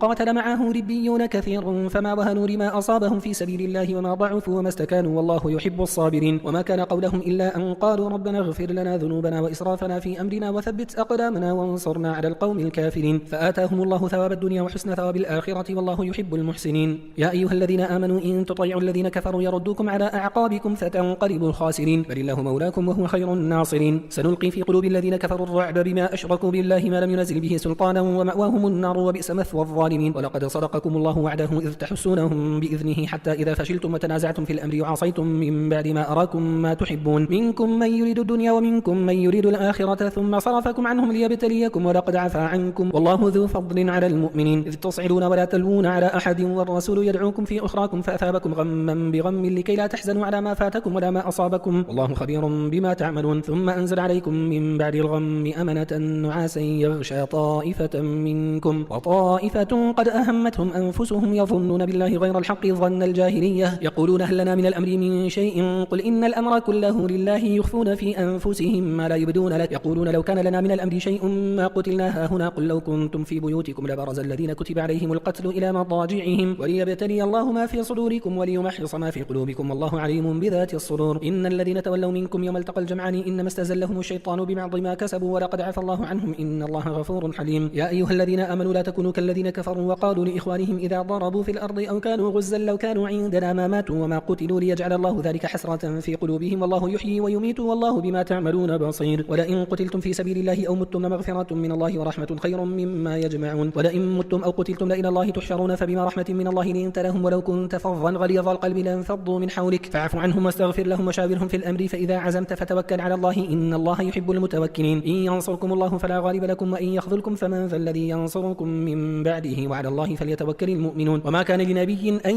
يغل ومن يغل يأتي بما غل يوم القيامة ثم توفى كل نفس ما كسبت وهم لا يظلمون. أفمن اتبع رضوان الله كمن باء بسخط من الله ومأواه جهنم وبئس المصير. هم درجات عند الله والله بصير بما يعملون. لقد من الله على المؤمنين إذ بعث فيهم رسولا من أنفسهم يتلو عليهم آياته ويزكيهم ويعلمهم الكتاب والحكمة وإن كانوا من قبل لفي ضلال مبين. أولما أصابتكم مصيبة قد أصبتم مثليها قلتم أن هذا قل هو من عند أنفسكم إن الله على كل شيء قدير. وما أصابكم يوم التقى الجمعان فبإذن الله وليعلم المؤمنين وليعلم الذين نافقوا. وقيل لهم تعالوا قاتلوا في سبيل الله أو ادفعوا قالوا لو نعلم قتالا إيمانا لاتبعناكم هم للكفر يومئذ أقرب منهم للإيمان يقولون بأفواههم ما ليس في قلوبهم والله أعلم بما يكتمون الذين قالوا لإخوانهم وقعدوا لو أطاعونا ما قتلوا قل فادرءوا عن أنفسكم الموت إن كنتم صادقين ولا تحسبن الذين قتلوا في سبيل الله أمواتا بل أحياء عند ربهم يرزقون فرحين بما آتاهم الله من فضله ويستبشرون بالذين لم يلحقوا بهم من خلفهم ألا خوف عليهم ولا هم يحزنون يستبشرون بنعمة من الله وفضل وأن الله لا يضيع أجر المؤمنين الذين استجابوا لله والرسول من بعد ما أصابهم القرح للذين أحسنوا منهم واتقوا أجر عظيم الذين قال لهم الناس إن الناس قد جمعوا لكم فاخشوهم فزادهم إيمانا وقالوا حسبنا الله ونعم الوكيل فانقلبوا بنعمة من الله وفضل لم يمسسهم سوء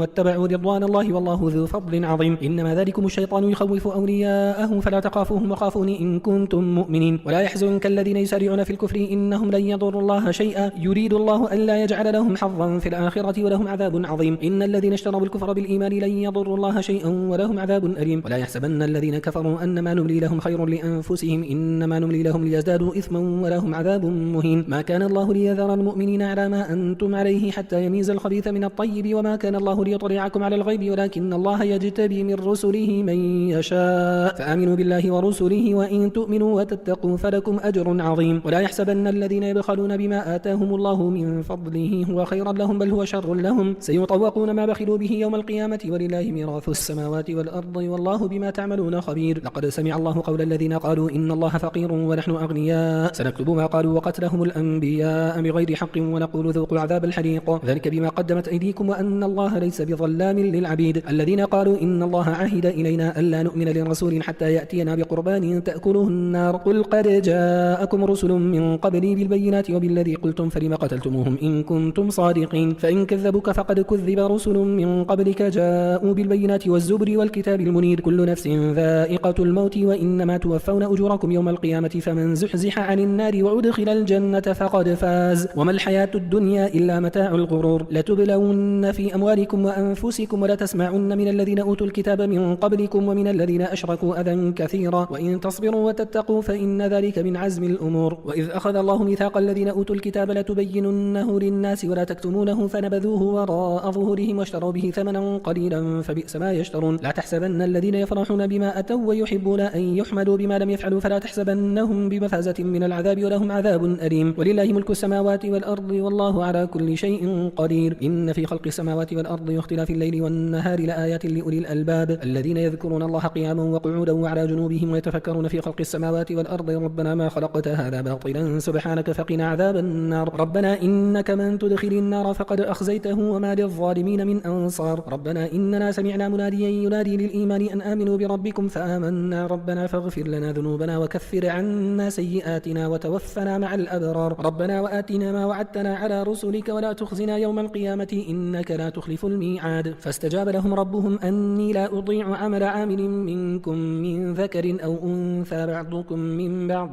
فالذين هاجروا وأخرجوا من ديارهم وأوذوا في سبيلي وقاتلوا وقتلوا لأكفرن عنهم سيئاتهم ولأدخلنهم جنات تجري من تحتها الأنهار ثوابا من عند الله والله عنده حسن الثواب لا يغرنك تقلب الذين كفروا في البلاد متاع قليل ثم مأواهم جهنم وبئس المهاد لكن الذين اتقوا ربهم لهم جنات تجري من تحتها الأنهار خالدين فيها نزلا من عند الله وما عند الله خير للأبرار وإن من أهل الكتاب لمن يؤمن بالله وما أنزل إليكم وما أنزل إليهم خاشعين لله لا يشترون بآيات الله ثمنا قليلا أولئك لهم أجرهم عند ربهم إن الله سريع الحساب يا أيها الذين آمنوا اصبروا وصابروا ورابطوا واتقوا الله لعلكم تفلحون بسم الله الرحمن الرحيم يا أيها الناس اتقوا ربكم الذي خلقكم من نفس واحدة وخلق منها زوجها وبث منهما رجالا كثيرا ونساء واتقوا الله الذي تساءلون به والأرحام إن الله كان عليكم رقيبا وآتوا اليتامى أموالهم ولا تتبدلوا الخبيث بالطيب ولا تأكلوا أموالهم إلى أموالكم إنه كان حوبا كبيرا وإن خفتم ألا تقسطوا في اليتامى فانكحوا ما طاب لكم من النساء مثنى وثلاث ورباع فإن خفتم ألا تعدلوا فواحدة أو ما ملكت أيمانكم ذلك أدنى ألا تعولوا وآتوا النساء صدقاتهن نحلة فإن طبن لكم عن شيء منه نفسا فكلوه هنيئا مريئا ولا تؤتوا السفهاء أموالكم التي جعل الله لكم قياما وارزقوهم فيها واكسوهم وقولوا لهم قولا معروفا وابتلوا اليتامى حتى إذا بلغوا النكاح فإن آنستم منهم رشدا فادفعوا إليهم أموالهم ولا تأكلوها إسرافا وبدارا أن يكبروا ومن كان غنيا فليستعفف ومن كان فقيرا فليأكل بالمعروف فإذا دفعتم إليهم أموالهم لهم فأشهدوا عليهم وكفى بالله حسيبا. للرجال نصيب مما ترك الوالدان والأقربون وللنساء نصيب مما ترك الوالدان والأقربون مما قل منه أو كثر نصيبا مفروضا. وإذا حضر القسمة أولو القربى واليتامى والمساكين فارزقوهم منه وقولوا لهم قولا معروفا. وليخشى الذين لو تركوا من خلفهم ذرية ضعافا خافوا عليهم فليتقوا الله وليقولوا قولا سديدا. إن الذين يأكلون أموال اليتامى ظلما إنما يأكلون في بطونهم نارا وسيصلون سعيرا. يوصيكم الله في أولادكم للذكر مثل حظ الأنثيين فإن كن نساء فوق 2 فلهن ثلث ما ترك وإن كانت واحدة فلها النصف ولأبويه لكل واحد منهما السدس مما ترك إن كان له ولد فإن لم يكن له ولد وورثه أبواه فلأمه الثلث فإن كان له إخوة فلأمه السدس من بعد وصية يوصي بها أو دين. آباؤكم وأبناؤكم لا تدرون أيهم أقرب لكم نفعا فريضة من الله إن الله كان عليما حكيما. ولكم نصف ما ترك أزواجكم إن لم يكن لهن ولد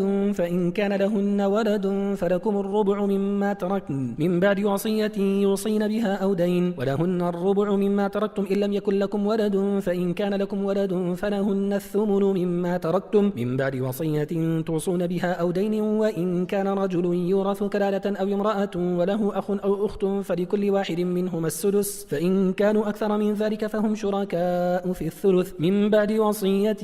يوصى بها أو دين غير مضار وصية من الله والله عليم حليم. تلك حدود الله ومن يطع الله ورسوله يدخله جنات تجري من تحتها الأنهار خالدين فيها وذلك الفوز العظيم. ومن يعص الله ورسوله ويتعد حدوده يدخله نارا خالدا فيها وله عذاب مهين. واللاتي يأتين الفاحشة من نسائكم فاستشهدوا عليهن 4 منكم فإن شهدوا فأمسكوهن في البيوت حتى يتوفاهن الموت أو يجعل الله لهن سبيلا. واللذان يأتيانها منكم فآذوهما فإن تابا وأصلحا فأعرضوا عنهما إن الله كان توابا رحيما. إنما التوبة على الله للذين يعملون السوء بجهالة ثم يتوبون من قريب فأولئك يتوب الله عليهم وكان الله عليما حكيما. وليست التوبة للذين يعملون السيئات حتى إذا حضر أحدهم الموت قال إني تبت الآن ولا الذين يموتون وهم كفار أولئك أعتدنا لهم عذابا أليما. يا أيها الذين آمنوا لا يحل لكم أن ترثوا النساء كرها ولا تعضلوهن لتذهبوا ببعض ما آتيتموهن إلا أن يأتين بفاحشة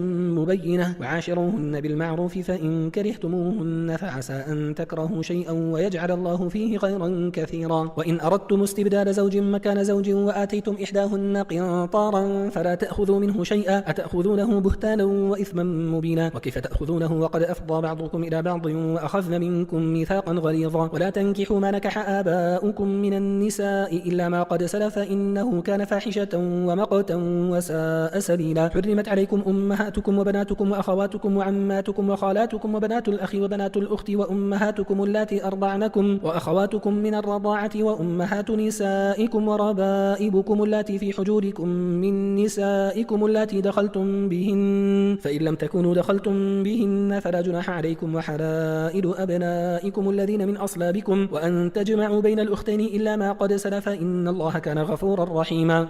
والمحصنات من النساء إلا ما ملكت أيمانكم كتاب الله عليكم وأحل لكم ما وراء ذلكم أن تبتغوا بأموالكم محصنين غير مسافحين فما استمتعتم به منهن فآتوهن أجورهن فريضة ولا جناح عليكم فيما تراضيتم به من بعد الفريضة إن الله كان عليما حكيما. ومن لم يستطع منكم طولا أن ينكح المحصنات المؤمنات فمما ملكت أيمانكم من فتياتكم المؤمنات والله أعلم بإيمانكم بعضكم من بعض فانكحوهن بإذن أهلهن وآتوهن أجورهن بالمعروف محصنات غير مسافحات ولا متخذات أخدان فإذا أحصن فإن أتين بفاحشة فعليهن نصف ما على المحصنات من العذاب ذلك لمن خشي العنة منكم وأن تصبروا خير لكم والله غفور رحيم. يريد الله ليبين لكم ويهديكم سنن الذين من قبلكم ويتوب عليكم والله عليم حكيم. والله يريد أن يتوب عليكم ويريد الذين يتبعون الشهوات أن تميلوا ميلا عظيما. يريد الله أن يخفف عنكم وخلق الإنسان ضعيفا. يا أيها الذين آمنوا لا تأكلوا أموالكم بينكم بالباطل إلا أن تكون تجارة عن تراض منكم ولا تقتلوا أنفسكم إن الله كان بكم رحيما. ومن يفعل ذلك عدوانا وظلما فسوف نصليه نارا وكان ذلك على الله يسيرا. إن تجتنبوا كبائر ما تنهون عنه نكفر عنكم سيئاتكم وندخلكم مدخلا كريما. ولا تتمنوا ما فضل الله به بعضكم على بعض للرجال نصيب مما اكتسبوا وللنساء نصيب مما اكتسبن واسألوا الله من فضله إن الله كان بكل شيء عليما. ولكل جعلنا موالي مما ترك الوالدان والأقربون والذين عقدت أيمانكم فآتوهم نصيبهم إن الله كان على كل شيء شيء شهيدا. الرجال قوامون على النساء بما فضل الله بعضهم على بعض وبما أنفقوا من أموالهم، فالصالحات قانتات حافظات للغيب بما حفظ الله، واللاتي تخافون نشوزهن فعظوهن واهجروهن في المضاجع واضربوهن، فإن أطعنكم فلا تبغوا عليهن سبيلا إن الله كان عليا كبيرا. وإن خفتم شقاق بينهما فابعثوا حكما من أهله وحكما من أهلها إن يريدا إصلاحا يوفق الله بينهما إن الله كان عليما خبيرا. واعبدوا الله ولا تشركوا به شيئا وبالوالدين إحسانا وبذي القربى واليتامى والمساكين والجار ذي القربى والجار الجنوب والصاحب بالجنب وابن السبيل وما ملكت أيمانكم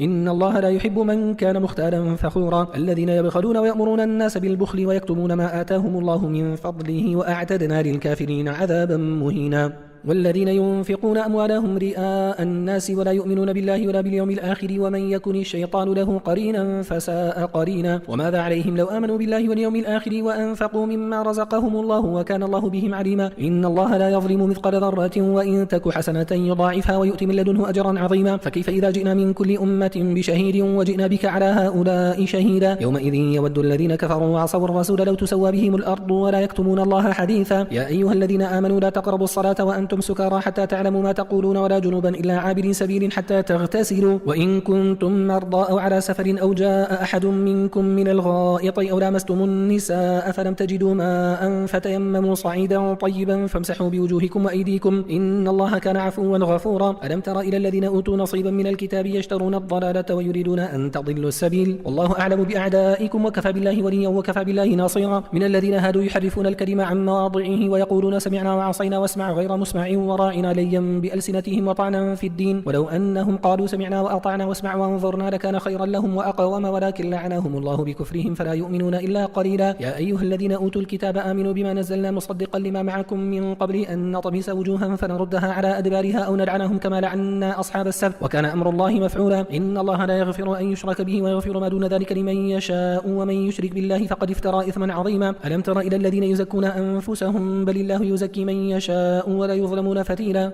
انظر كيف يفترون على الله الكذب وكفى به إثما مبينا. ألم تر إلى الذين أوتوا نصيبا من الكتاب يؤمنون بالجبت والطاغوت ويقولون للذين كفروا هؤلاء أهدى من الذين آمنوا سبيلا. أولئك الذين لعنهم الله ومن يلعن الله فلن تجد له نصيرا. أم لهم نصيب من الملك فإذا لا يؤتون الناس نقيرا. أم يحسدون الناس على ما آتاهم الله من فضله فقد آتينا آل إبراهيم الكتاب والحكمة وآتيناهم ملكا عظيما فمنهم من آمن به ومنهم من صد عنه وكفى بجهنم سعيرا. إن الذين كفروا بآياتنا سوف نصليهم نارا كلما نضجت جلودهم بدلناهم جلودا غيرها ليذوقوا العذاب إن الله كان عزيزا حكيما. والذين آمنوا وعملوا الصالحات سندخلهم جنات تجري من تحتها الأنهار خالدين فيها أبدا لهم فيها أزواج مطهرة وندخلهم ظلا ظليلا. إن الله يأمركم أن تؤدوا الأمانات إلى أهلها وإذا حكمتم بين الناس أن تحكموا بالعدل إن الله نعم ما يعظكم به إن الله كان سميعا بصيرا. يا أيها الذين آمنوا أطيعوا الله وأطيعوا الرسول وأولي الأمر منكم فإن تنازعتم في شيء فردوه إلى الله والرسول إن كنتم تؤمنون بالله واليوم الآخر ذلك خير وأحسن تأويلا. ألم تر إلى الذين يزعمون أنهم آمنوا بما أنزل إليك وما أنزل من قبلك يريدون أن يتحاكموا إلى الطاغوت وقد أمروا أن يكفروا به ويريد الشيطان أن يضلهم ضلالا بعيدا. وإذا قيل لهم تعالوا إلى ما أنزل الله وإلى الرسول رأيت المنافقين يصدون عنك صدودا. فكيف إذا أصابتهم مصيبة بما قدمت أيديهم ثم جاءوك يحلفون بالله إن أردنا إلا إحسانا وتوفيقا أولئك الذين يعلم الله ما في قلوبهم فأعرض عنهم وعظهم وقل لهم في أنفسهم قولا بليغا. وما أرسلنا من رسول إلا ليطاع بإذن الله ولو أنهم إذ ظلموا أنفسهم جاءوك فاستغفروا الله واستغفر لهم الرسول لوجدوا الله توابا رحيما. فلا وربك لا يؤمنون حتى يحكموك فيما شجر بينهم ثم لا يجدوا في أنفسهم حرجا مما قضيت ويسلموا تسليما. ولو أنا كتبنا عليهم أن اقتلوا أنفسكم أو يخرجوا من دياركم ما فعلوه إلا قليل منهم ولو أنهم فعلوا ما يوعظون به لكان خيرا لهم وأشد تثبيتا وإذا لآتيناهم من لدنا أجرا عظيما ولهديناهم صراطا مستقيما. ومن يطع الله والرسول فأولئك مع الذين أنعم الله عليهم من النبيين والصديقين والشهداء والصالحين وحسن أولئك رفيقا.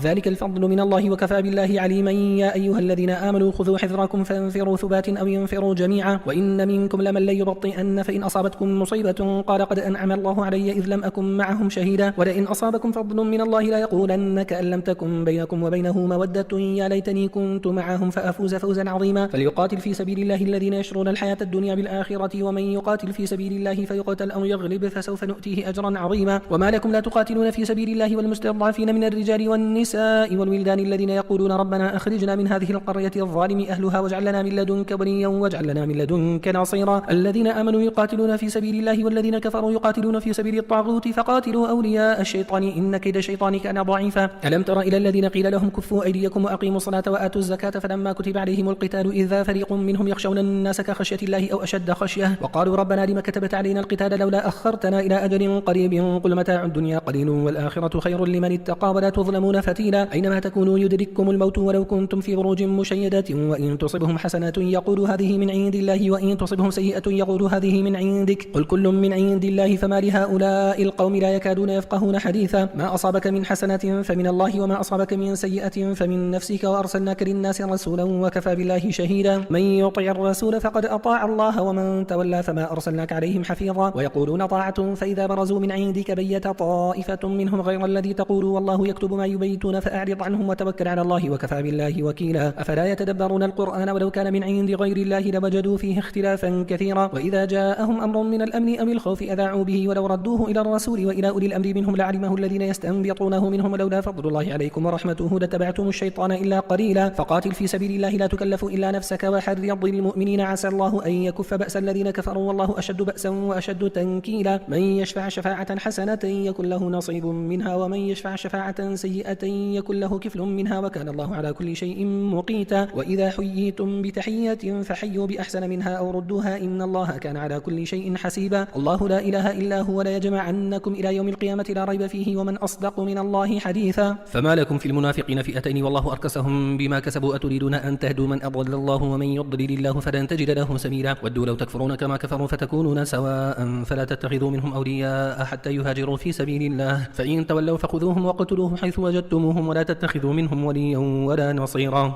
إلا الذين يصلون إلى قوم بينكم وبينهم ميثاق أو جاءوكم حصرت صدورهم أن يقاتلوكم أو يقاتلوا قومهم ولو شاء الله لسلطهم عليكم فلقاتلوكم فإن اعتزلوكم فلم يقاتلوكم وألقوا إليكم السلام فما جعل الله لكم عليهم سبيلا ستجدون آخرين يريدون أن يأمنوكم ويأمنوا قومهم كلما ردوا إلى الفتنة أركسوا فيها فإن لم يعتزلوكم ويلقوا إليكم السلام ويكفوا أيديهم فخذوهم وقتلوهم حيث ثقفتموهم وأولئكم جعلنا لكم عليهم سلطانا مبينا وما كان لمؤمن أن يقتل مؤمنا إلا خطأ ومن قتل مؤمنا خطأ فتحرير رقبة مؤمنة ودية مسلمة إلى أهله إلا أن يصدقوا فإن كان من قوم عدو لكم وهو مؤمن فتحرير رقبة مؤمنة وإن كان من قوم بينكم وبينهم ميثاق فدية مسلمة إلى أهله وتحرير رقبة مؤمنة فمن لم يجد فصيام شهرين متتابعين توبة من الله وكان الله عليما حكيما ومن يقتل مؤمنا متعمدا فجزاؤه جهنم خالدا فيها وغضب الله عليه ولعنه وأعد له عذابا عظيما يا أيها الذين آمنوا إذا ضربتم في سبيل الله فتبينوا ولا تقولوا لمن ألقى إليكم السلام لست مؤمنا تبتغون عرض الحياة الدنيا فعند الله مغانم كثيرة كذلك كنتم من قبل فمن الله عليكم فتبينوا إن الله كان بما تعملون خبيرا لا يستوي القاعدون من المؤمنين غير أولي الضرر والمجاهدون في سبيل الله بأموالهم وأنفسهم فضل الله المجاهدين بأموالهم وأنفسهم على القاعدين درجة وكلا وعد الله الحسنى وفضل الله المجاهدين على القاعدين أجرا عظيما درجات منه ومغفرة ورحمة وكان الله غفورا رحيما إن الذين توفاهم الملائكة ظالمي أنفسهم قالوا فيما كنتم قالوا كنا مستضعفين في الأرض قالوا ألم تكن أرض الله واسعة فتهاجروا فيها فأولئك مأواهم جهنم وساءت مصيرا إلا المستضعفين من الرجال والنساء والولدان لا يستطيعون حيلة ولا يهتدون سبيلا فأولئك عسى الله أن يعفو عنهم وكان الله عفوا غفورا ومن يهاجر في سبيل الله يجد في الأرض مراغما كثيرا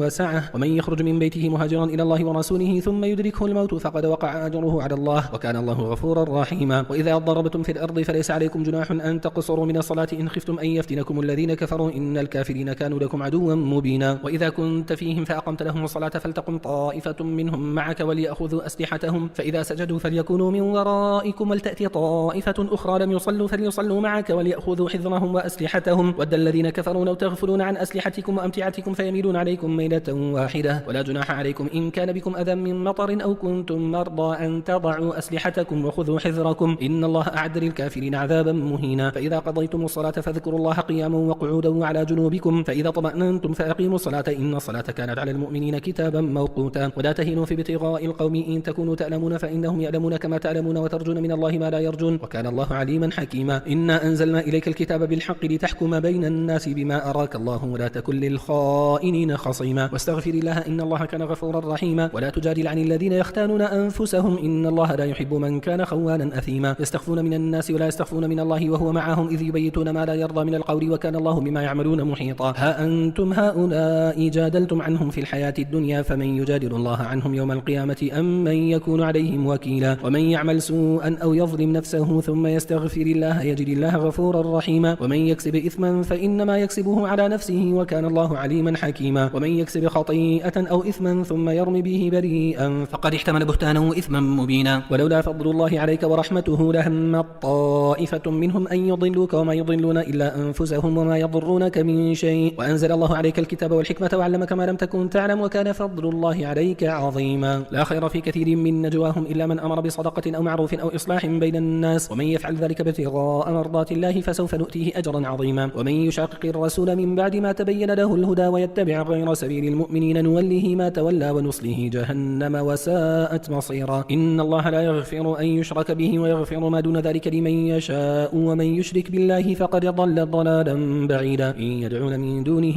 إلا إناثا وإن يدعون إلا شيطانا مريدا لعنه الله وقال لأتخذن من عبادك نصيبا مفروضا ولأضلنهم ولأمنينهم ولآمرنهم فليبتكن آذان الأنعام ولآمرنهم فليغيرن خلق الله ومن يتخذ الشيطان وليا من دون الله فقد خسر خسرانا مبينا يعدهم ويمنيهم وما يعدهم الشيطان إلا غرورا أولئك مأواهم جهنم ولا يجدون عنها محيصا والذين آمنوا وعملوا الصالحات سندخلهم جنات تجري من تحتها الأنهار خالدين فيها أبدا وعد الله حقا ومن أصدق من الله قيلا ليس بأمانيكم ولا أماني أهل الكتاب من يعمل سوءا يجز به ولا يجد له من دون الله وليا ولا نصيرا ومن يعمل من الصالحات من ذكر أو أنثى وهو مؤمن فأولئك يدخلون الجنة ولا يظلمون نقيرا ومن أحسن دينا ممن أسلم وجهه لله وهو محسن واتبع ملة إبراهيم حنيفا واتخذ الله إبراهيم خليلا ولله ما في السماوات وما في الأرض وكان الله بكل شيء محيطا ويستفتونك في النساء قل الله يفتيكم فيهن وما يتلى عليكم في الكتاب في يتامى النساء اللاتي لا تؤتونهن ما كتب لهن وترغبون أن تنكحوهن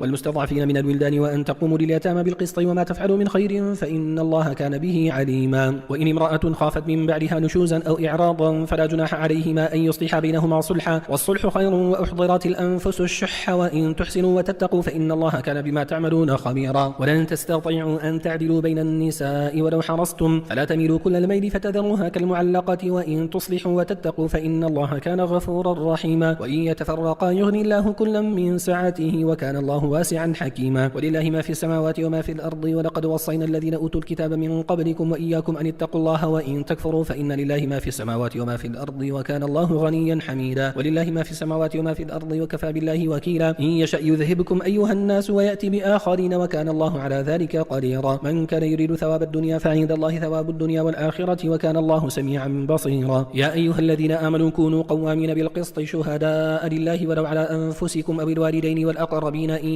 يكن غنيا أو فقيرا فالله أولى بهما فلا تتبعوا الهوى أن تعدلوا وإن تلووا أو تعرضوا فإن الله كان بما تعملون خبيرا يا أيها الذين آمنوا بالله ورسوله والكتاب الذي نزل على رسوله والكتاب الذي أنزل من قبل ومن يكفر بالله وملائكته وكتبه ورسله واليوم الآخر فقد ضل ضلالا بعيدا إن الذين آمنوا ثم كفروا ثم آمنوا ثم كفروا ثم ازدادوا كفرا لم يكن الله ليغفر لهم ولا ليهديهم سبيلا بشر المنافقين بأن لهم عذابا أليما الذين يتخذون الكافرين أولياء من دون المؤمنين أيبتغون عندهم العزة فإن العزة لله جميعا وقد نزل عليكم في الكتاب أن إذا سمعتم آيات الله يكفر بها ويستهزأ بها فلا تقعدوا معهم حتى يخوضوا في حديث غيره إنكم إذا مثلهم إن الله جامع المنافقين والكافرين في جهنم جميعا الذين يتربصون بكم فإن كان لكم فتح من الله قالوا ألم نكن معكم وإن كان للكافرين نصيب قالوا ألم نستحوذ عليكم ونمنعكم من المؤمنين فالله يحكم بينكم يوم القيامة ولن يجعل الله للكافرين على المؤمنين سبيلا إن المنافقين يخادعون الله وهو خادعهم وإذا قاموا إلى الصلاة قاموا كسالى يراءون الناس ولا يذكرون الله إلا قليلا مذبذبين بين ذلك لا إلى هؤلاء ولا إلى هؤلاء ومن يضلل الله فلن تجد له سبيلا يا أيها الذين آمنوا لا تتخذوا الكافرين أولياء من دون المؤمنين أتريدون أن تجعلوا لله عليكم سلطانا مبينا إن المنافقين في الدرك الأسفل من النار ولن تجد لهم نصيرا إلا الذين تابوا وأصلحوا واعتصموا بالله وأخلصوا دينهم لله فأولئك مع المؤمنين وسوف يؤتي الله المؤمنين أجرا عظيما ما يفعل الله بعذابكم إن شكرتم وآمنتم وكان الله شاكرا عليما.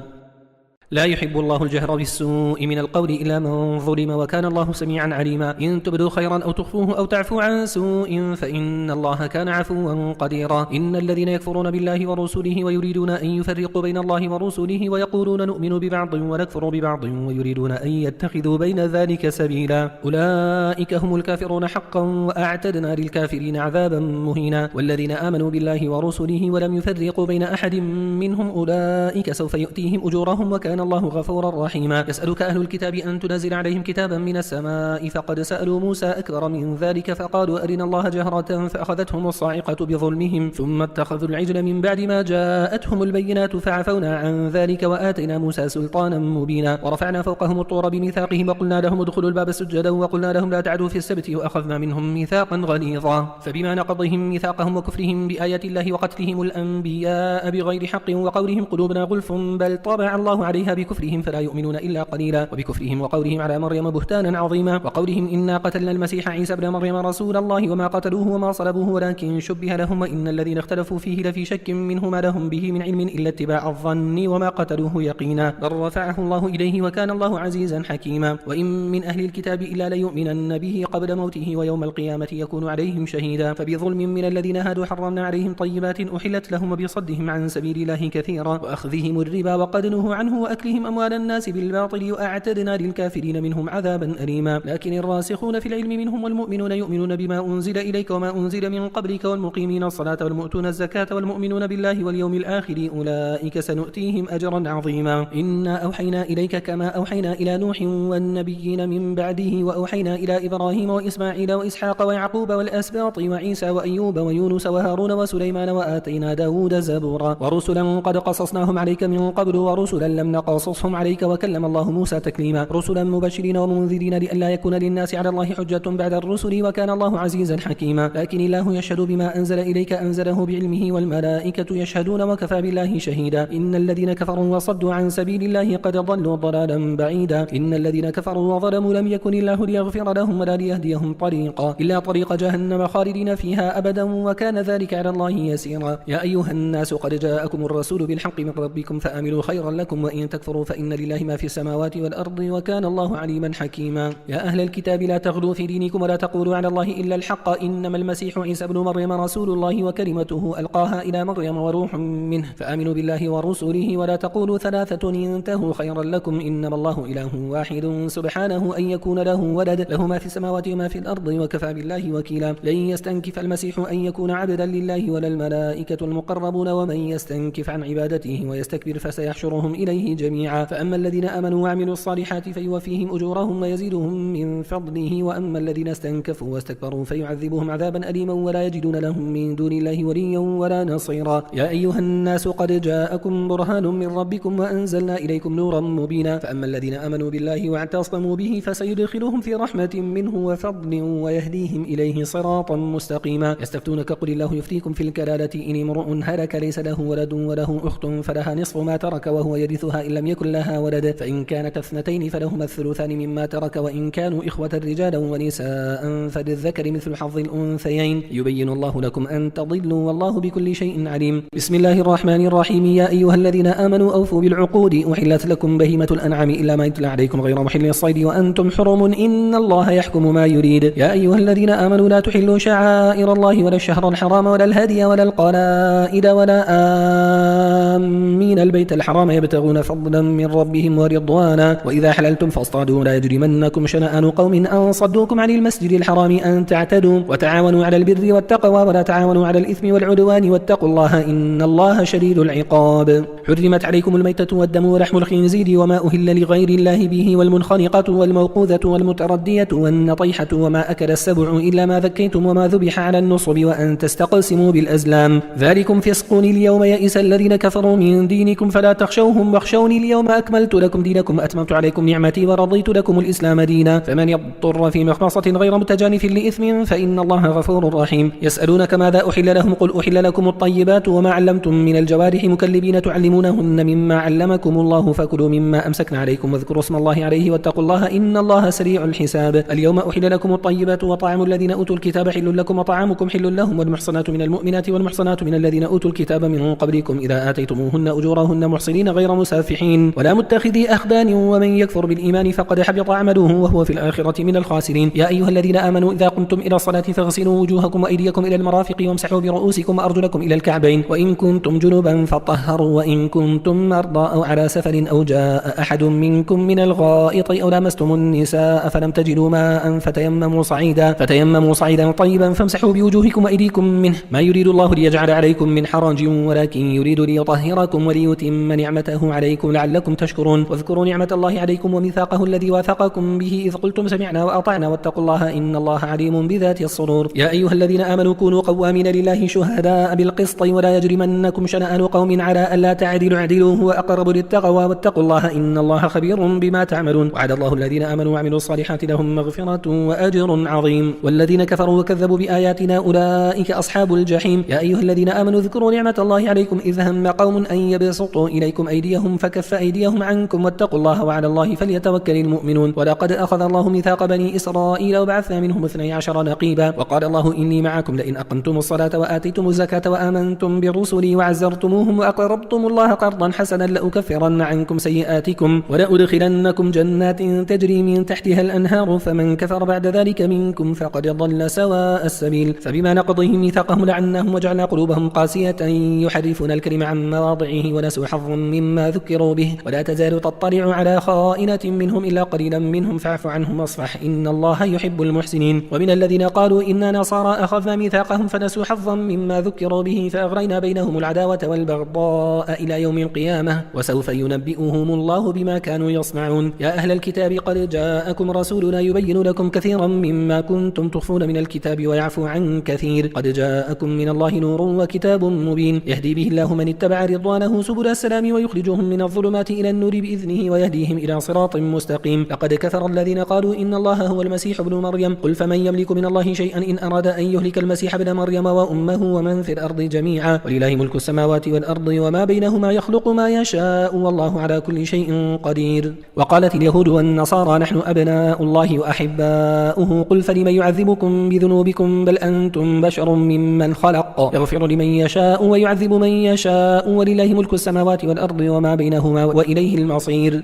يا أهل الكتاب قد جاءكم رسولنا يبين لكم على فترة من الرسل أن تقولوا ما جاءنا من بشير ولا نذير فقد جاءكم بشير ونذير والله على كل شيء قدير وإذ قال موسى لقومه يا قوم اذكروا نعمة الله عليكم إذ جعل فيكم أنبياء وجعلكم ملوكا وآتاكم ما لم يؤت أحدا من العالمين يا قوم ادخلوا الأرض المقدسة التي كتب الله لكم ولا ترتدوا على أدباركم فتنقلبوا خاسرين قالوا يا موسى إن فيها قوما جبارين وإنا لن ندخلها حتى يخرجوا منها فإن يخرجوا منها فإنا داخلون قال رجلان من الذين يخافون أنعم الله عليهم ادخلوا عليهم الباب فإذا دخلتموه فإنكم غالبون وعلى الله فتوكلوا إن كنتم مؤمنين قالوا يا موسى إنا لن ندخلها أبدا ما داموا فيها فاذهب أنت وربك فقاتلا إنا هاهنا قاعدون قال ربي إني لا أملك إلا نفسي وأخي فافرق بيننا وبين القوم الفاسقين قال فإنها محرمة عليهم 40 سنة يتيهون في الأرض فلا تأس على القوم الفاسقين واتل عليهم نبأ ابني آدم بالحق إذ قربا قربانا فتقبل من أحدهما ولم يتقبل من الآخر قال لأقتلنك قال إنما يتقبل الله من المتقين لئن بسطت إلي يدك لتقتلني ما أنا بباسط يدي إليك لأقتلك إني أخاف الله رب العالمين إني أريد أن تبوء بإثمي وإثمك فتكون من أصحاب النار وذلك جزاء الظالمين فطوعت له نفسه قتل أخيه فقتله فأصبح من الخاسرين فبعث الله غرابا يبحث في الأرض ليريه كيف يواري سوءة أخيه قال يا ويلتى أعجزت أن أكون مثل هذا الغراب فأواري سوءة أخي فأصبح من النادمين من أجل ذلك كتبنا على بني إسرائيل أنه من قتل نفسا بغير نفس أو فساد في الأرض فكأنما قتل الناس جميعا ومن أحياها فكأنما أحيا الناس جميعا ولقد جاءتهم رسلنا بالبينات ثم إن كثيرا منهم بعد ذلك في الأرض لمسرفون إنما جزاء الذين يحاربون الله ورسوله ويسعون في الأرض فسادا أن يقتلوا أو يصلبوا أو تقطع أيديهم وأرجلهم من خلاف أو ينفوا من الأرض ذلك لهم خزي في الدنيا ولهم في الآخرة عذاب عظيم إلا الذين تابوا من قبل أن تقرروا عليهم عليهم فاعلموا أن الله غفور رحيم. يا أيها الذين آمنوا اتقوا الله وابتغوا إليه الوسيلة وجاهدوا في سبيله لعلكم تفلحون. إن الذين كفروا لو أن لهم ما في الأرض جميعا ومثله معه ليفتدوا به من عذاب يوم القيامة ما تقبل منهم ولهم عذاب أليم. يريدون أن يخرجوا من النار وما هم بخارجين منها ولهم عذاب مقيم. والسارق والسارقة فقطعوا أيديهما جزاء بما كسبا نكالا من الله والله عزيز حكيم. فمن تاب من بعد ظلمه وأصلح فإن الله يتوب عليه إن الله غفور رحيم. ألم تعلم أن الله له ملك السماوات والأرض يعذب من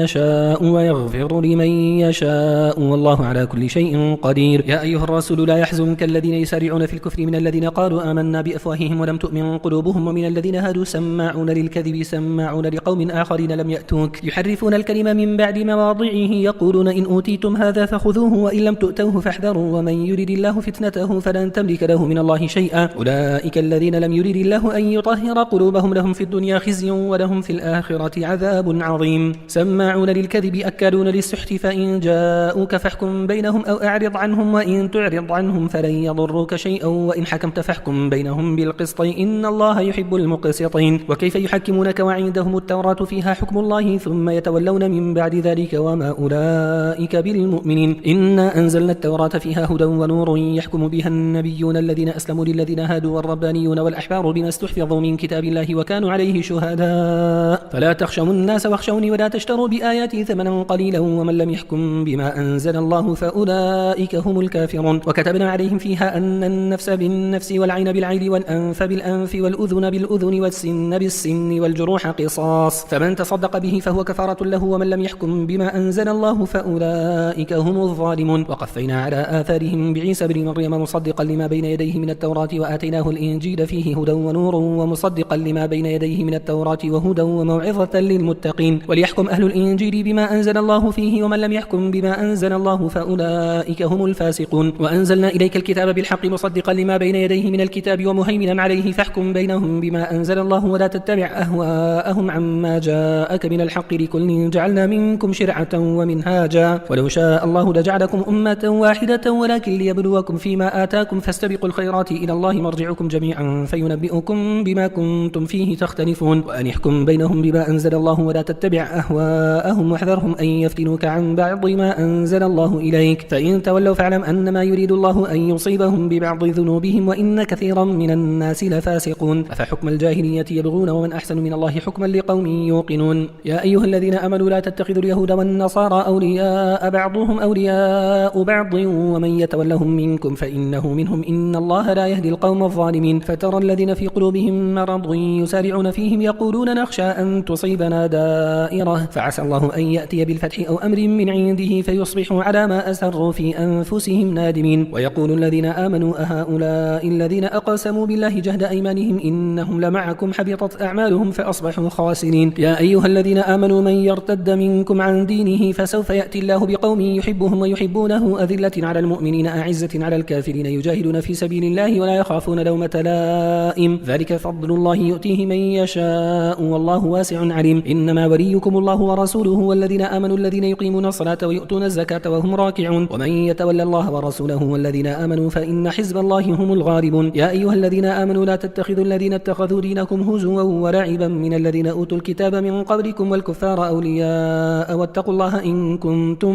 مؤمنين. وإذا ناديتم إلى الصلاة اتخذوها هزوا ولعبا ذلك بأنهم قوم لا يعقلون. قل يا أهل الكتاب هل تنقمون منا إلا أن آمنا بالله وما أنزل إلينا وما أنزل من قبل وأن أكثركم فاسقون. قل هل أنبئكم بشر من ذلك مثوبة عند الله من لعنه الله وغضب عليه وجعل منهم القردة والخنازير وعبد الطاغوت أولئك شر مكانا وأضل عن سواء السبيل. وإذا جاءوكم قالوا آمنا وقد دخلوا بالكفر وهم قد خرجوا به والله أعلم بما كانوا يكتمون. وترى كثيرا منهم يسارعون في الإثم والعدوان وأكلهم السحت لبئس ما كانوا يعملون. لولا ينهاهم الربانيون والأحبار عن قولهم الإثم وأكلهم السحت لبئس ما كانوا يصنعون. وقالت اليهود يد الله مغلولة غلت أيديهم ولعنوا بما قالوا بل يداه مبسوطتان ينفق كيف يشاء وليزيدن كثيرا منهم ما أنزل إليك من ربك طغيانا وكفرا وألقينا بينهم العداوة والبغضاء إلى يوم القيامة كلما أوقدوا نارا للحرب أطفأها الله ويسعون في الأرض فسادا والله لا يحب المفسدين. ولو أن أهل الكتاب آمنوا واتقوا لكفرنا عنهم سيئاتهم ولأدخلناهم جنات النعيم. ولو أنهم أقاموا التوراة التوراة والإنجيل وما أنزل إليهم من ربهم لأكلوا من فوقهم ومن تحت أرجلهم منهم أمة مقتصدة وكثير منهم ساء ما يعملون يا أيها الرسول بلغ ما أنزل إليك من ربك وإن لم تفعل فما بلغت رسالته والله يعصمك من الناس إن الله لا يهدي القوم الكافرين قل يا أهل الكتاب لستم على شيء حتى تقيموا التوراة والإنجيل وما أنزل إليكم من ربكم ولا يزيدن كثيرا منهم ما أنزل إليك من ربك طغيانا وكفرا فلا تأس على القوم الكافرين إن الذين آمنوا والذين هادوا والصابئون والنصارى من آمن بالله واليوم الآخر وعمل صالحا فلا خوف عليهم ولا هم يحزنون لقد أخذنا ميثاق بني إسرائيل وأرسلنا إليهم رسلا كلما جاءهم رسول بما لا تهوى أنفسهم فريقا كذبوا وفريقا يقتلون وحسبوا ألا تكون فتنة فعموا وصموا ثم تاب الله عليهم ثم عموا وصموا كثير منهم والله بصير بما يعملون لقد كفر الذين قالوا إن الله هو المسيح ابن مريم وقال المسيح يا بني إسرائيل اعبدوا الله ربي وربكم إنه من يشرك بالله فقد حرم الله عليه الجنة ومأواه النار وما للظالمين من أنصار لقد كفر الذين قالوا إن الله ثالث ثلاثة وما من إله إلا إله واحد وإن لم ينتهوا عما يقولون ليمسن الذين كفروا منهم عذاب أليم أفلا يتوبون إلى الله ويستغفرونه والله غفور رحيم ما المسيح ابن مريم إلا رسول قد خلت من قبله الرسل وأمه صديقة كانا يأكلان الطعام وانظر كيف نبين لهم الآيات ثم انظر أنا يؤفكون قل أتعبدون من دون الله ما لا يملك لكم ضرا ولا نفعا والله هو السميع العليم قل يا أهل الكتاب لا تغلوا في دينكم غير الحق ولا تتبعوا أهواء قوم قد ضلوا من قبل وأضلوا كثيرا وضلوا عن سواء السبيل لعن الذين كفروا من بني إسرائيل على لسان داود وعيسى بن مريم ذلك بما عصوا وكانوا يعتدون كانوا لا يتناهون عن منكر فعلوه لبئس ما كانوا يفعلون ترى كثيرا منهم يتولون الذين كفروا لبئس ما قدمت لهم أنفسهم أن سخط الله عليهم وفي العذاب هم خالدون ولو كانوا يؤمنون بالله والنبي وما أنزل إليهم اتخذوهم أولياء ولكن كثيرا منهم فاسقون لتجدن أشد الناس عداوة للذين آمنوا اليهود والذين أشركوا ولتجدن أقربهم مودة للذين آمنوا الذين قالوا إنا نصارى ذلك بأن منهم قسيسين ورهبانا وأنهم لا يستكبرون وإذا سمعوا ما أنزل إلى الرسول ترى أعينهم تفيض من الدمع مما عرفوا من الحق يقولون ربنا آمنا فاكتبنا مع الشاهدين وما لنا لا نؤمن بالله وما جاءنا من الحق ونطمع أن يدخلنا ربنا مع القوم الصالحين فأثابهم الله بما قالوا جنات تجري من تحتها الأنهار خالدين فيها وذلك جزاء المحسنين والذين كفروا وكذبوا بآياتنا أولئك أصحاب الجحيم يا أيها الذين آمنوا لا تحرموا طيبات ما أحل الله لكم ولا تعتدوا إن الله لا يحب المعتدين وكلوا مما رزقكم الله حلالا طيبا واتقوا الله الذي أنتم به مؤمنون لا يؤاخذكم الله باللغو في أيمانكم ولكن يؤاخذكم بما عقدتم الأيمان فكفارته إطعام 10 مساكين من أوسط ما تطعمون أهليكم أو كسوتهم أو تحرير رقبة فمن لم يجد فصيام 3 أيام ذلك كفارة أيمانكم إذا حلفتم واحفظوا أيمانكم كذلك يبين الله لكم آياته لعلكم تشكرون يا أيها الذين آمنوا إنما الخمر والميسر والأنصاب والأزلام رجس من عمل الشيطان فاجتنبوه لعلكم تفلحون إنما يريد الشيطان أن يوقع بينكم العداوة والبغضاء في الخمر والميسر ويصدكم عن ذكر الله وعن الصلاة فهل أنتم منتهون وأطيعوا الله وأطيعوا الرسول واحذروا فإن توليتم فاعلموا أنما على رسولنا البلاغ المبين ليس على الذين آمنوا وعملوا الصالحات جناح فيما طعموا إذا ما اتقوا وآمنوا وعملوا الصالحات ثم اتقوا وآمنوا ثم اتقوا وأحسنوا والله يحب المحسنين يا أيها الذين آمنوا لا يبلونكم الله بشيء من الصيد تناله أيديكم ورماحكم ليعلم الله من يخافه بالغيب فمن اعتدى بعد ذلك فله عذاب أليم يا أيها الذين آمنوا لا تقتلوا الصيد وأنتم حرم ومن قتله منكم متعمدا فجزاء مثل ما قتل من النعم يحكم به ذوى عدل منكم هديا بالغ الكعبة أو كفارة طعام مساكين أو عدل ذلك صياما ليذوق وبال أمره عفى الله عما سلف ومن عاد فينتقم الله منه والله عزيز ذو انتقام أحل لكم صيد البحر وطعامه متاعا لكم وللسيارة وحرم عليكم صيد البر ما دمتم حرما واتقوا الله الذي إليه تحشرون جعل الله الكعبة البيت الحرام قياما للناس والشهر الحرام والهدي والقلائد ذلك لتعلموا أن الله يعلم ما في السماوات وما في الأرض وأن الله بكل شيء عليم اعلموا أن الله شديد العقاب وأن الله غفور رحيم ما على الرسول إلا البلاغ والله يعلم ما تبدون وما تكتمون قل لا يستوي الخبيث والطيب ولو أعجبك كثرة الخبيث فاتقوا الله يا أولي الألباب لعلكم تفلحون يا أيها الذين آمنوا لا تسألوا عن أشياء إن تبد لكم تسؤكم وإن تسألوا عنها حين ينزل القرآن تبد لكم عفى الله عنها والله غفور حليم. قد سألها قوم من قبلكم ثم أصبحوا بها كافرين. ما جعل الله من بحيرة ولا سائبة ولا وصيلة ولا حام ولكن الذين كفروا يفترون على الله الكذب وأكثرهم لا يعقلون. وإذا قيل لهم تعالوا إلى ما أنزل الله وإلى الرسول قالوا حسبنا ما وجدنا عليه آباءنا أولو كان آباؤهم لا يعلمون شيئا ولا يهتدون. يا أيها الذين آمنوا عليكم أنفسكم لا يضركم من ضل إذا اهتديتم إلى الله مرجعكم جميعا فينبئكم بما كنتم تعملون. يا أيها الذين آمنوا شهادة بينكم إذا حضر أحدكم الموت حين الوصية اثنان ذوى عدل منكم أو آخران من غيركم إن أنتم ضربتم في الأرض فأصابتكم مصيبة الموت تحبسونهما من بعد الصلاة فيقسمان بالله إن ارتبتم لا نشتري به ثمنا ولو كان ذا قربى ولا نكتم شهادة الله إنا إذا لمن الآثمين. فإن عثر على أنهما استحقا إثما فآخران يقومان مقامهما من الذين استحق عليهم الأوليان فيقسمان بالله لشهادتنا أحق من شهادتهما وما اعتدينا إنا إذا لمن الظالمين. ذلك أدنى أن يأتوا بالشهادة على وجهها أو يخافوا أن ترد أيمان بعد أيمانهم واتقوا الله واسمعوا والله لا يهدي القوم الفاسقين. يوم يجمع الله الرسل فيقول ماذا أجبتم قالوا لا علم لنا إنك أنت علام الغيوب. إذ قال الله يا عيسى ابن مريم اذكر نعمتي عليك وعلى والدتك إذ أيدتك بروح القدس تكلم الناس في المهد وكهلا وإذ علمتك الكتاب والحكمة والتوراة والإنجيل وإذ تخلق من الطين كهيئة الطير بإذني فتنفخ فيها فتكون طيرا بإذني وتبرئ الأكمه والأبرص بإذني وإذ تخرج الموتى بإذني وإذ كففت بني إسرائيل عنك إذ جئتهم بالبينات فقال الذين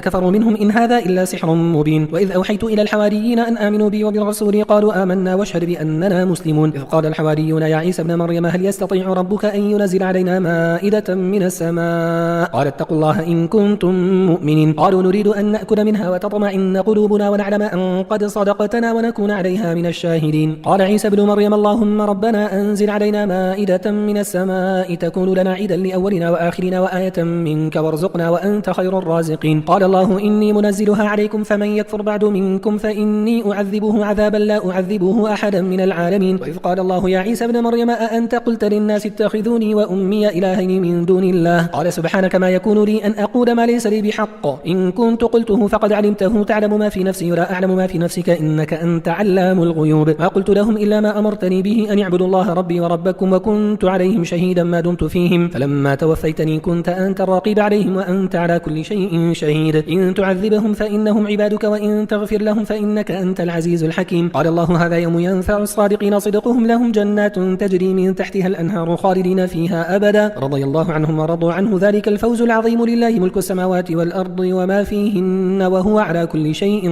قدير. بسم الله الرحمن الرحيم. الحمد لله الذي خلق السماوات والأرض وجعل الظلمات والنور ثم الذين كفروا بربهم يعدلون. هو الذي خلقكم من طين ثم قضى أجلا وأجل مسمى عنده ثم أنتم تمترون. وهو الله في السماوات وفي الأرض يعلم سركم وجهركم ويعلم ما تكسبون وما تأتيهم من آية من آيات ربهم إلا كانوا عنها معرضين. فقد كذبوا بالحق لما جاءهم فسوف يأتيهم أنباء ما كانوا به يستهزئون. ألم يروا كم أهلكنا من قبلهم من قرن مكناهم في الأرض ما لم نمكن لكم وأرسلنا السماء عليهم مدرارا وجعلنا الأنهار تجري من تحتهم فأهلكناهم بذنوبهم وأنشأنا من بعدهم قرنا آخرين. ولو نزلنا عليك كتابا في قرطاس فلمسوه بأيديهم لقال الذين كفروا إن هذا إلا سحر مبين وقالوا لولا أنزل عليه ملك ولو أنزلنا ملكا لقضي الأمر ثم لا ينظرون. ولو جعلناه ملكا لجعلناه رجلا وللبسنا عليهم ما يلبسون. ولقد استهزئ برسل من قبلك فحاق بالذين سخروا منهم ما كانوا به يستهزئون. قل سيروا في الأرض ثم انظروا كيف كان عاقبة المكذبين. قل لمن ما في السماوات والأرض قل لله كتب على نفسه الرحمة ليجمعنكم إلى يوم القيامة لا ريب فيه الذين خسروا أنفسهم فهم لا يؤمنون. وله ما سكن في الليل والنهار وهو السميع العليم. قل أغير الله أتخذ وليا فاطر السماوات والأرض وهو يطعم ولا يطعم. قل إني أمرت أن أكون أول من أسلم ولا تكونن من المشركين. قل إني أخاف إن عصيت ربي عذاب يوم عظيم من يصرف عنه يومئذ فقد رحمه وذلك الفوز المبين. وإن يمسسك الله بضر فلا كاشف له إلا هو وإن يمسسك بخير فهو على كل شيء قدير وهو القاهر فوق عباده وهو الحكيم الخبير. قل أي شيء أكبر شهادة قل الله شهيد بيني وبينكم وأوحي إلي هذا القرآن لأنذركم به ومن بلغ أئنكم لتشهدون أن مع الله آلهة أخرى قل لا أشهد قل إنما هو إله واحد وإنني بريء مما تشركون. الذين آتيناهم الكتاب يعرفونه كما يعرفون أبناءهم الذين خسروا أنفسهم فهم لا يؤمنون. ومن ومن أظلم ممن افترى على الله كذبا أو كذب بآياته إنه لا يفلح الظالمون ويوم نحشرهم جميعا ثم نقول للذين أشركوا أين شركاؤكم الذين كنتم تزعمون ثم لم تكن فتنتهم إلا أن قالوا والله ربنا ما كنا مشركين انظر كيف كذبوا على أنفسهم وضل عنهم ما كانوا يفترون ومنهم من يستمع إليك وجعلنا على قلوبهم أكنة أن يفقهوه وفي آذانهم وقرا وإن يروا كل آية لا يؤمنوا بها حتى إذا جاءوك يجادلونك يقول الذين كفروا إن هذا إلا أساطير الأولين وهم ينهون عنه وينأون عنه وإن يهلكون إلا أنفسهم وما يشعرون ولو ترى إذ وقفوا على النار فقالوا يا ليتنا نرد ولا نكذب بآيات ربنا ونكون من المؤمنين بل بدا لهم ما كانوا يخفون من قبل ولو ردوا لعادوا لما نهوا عنه وإنهم لكاذبون وقالوا إن هي إلا حياتنا الدنيا وما نحن بمبعوثين ولو ترى إذ وقفوا على ربهم قال أليس هذا بالحق قالوا بلى وربنا قال فذوقوا العذاب بما كنتم تكفرون قد خسر الذين كذبوا بلقاء الله حتى إذا جاءتهم الساعة بغتة قالوا يا حسرتنا على ما فرطنا فيها وهم يحملون أوزارهم على ظهورهم ألا ساء ما يزرون وما الحياة الدنيا إلا لعب ولهو وللدار الآخرة خير للذين يتقون أفلا تعقلون قد نعلم إنه لا يحزنك الذي يقولون فإنهم لا يكذبونك ولكن الظالمين بآيات الله يجحدون ولقد كذبت رسل من قبلك فصبروا على ما كذبوا وأوذوا حتى أتاهم نصرنا ولا مبدل لكلمات الله ولقد جاءك من نبأ المرسلين وإن كان كبر عليك إعراضهم فإن استطعت أن تبتغي نفقا في الأرض أو سلما في السماء فتأتيهم بآية ولو شاء الله لجمعهم على الهدى فلا تكونن من الجاهلين إنما يستجيب الذين يسمعون والموتى يبعثهم الله ثم إليه يرجعون وقالوا لولا نزل عليه آية من ربه قل إن الله قادر على أن ينزل آية ولكن أكثرهم لا يعلمون وما من دابة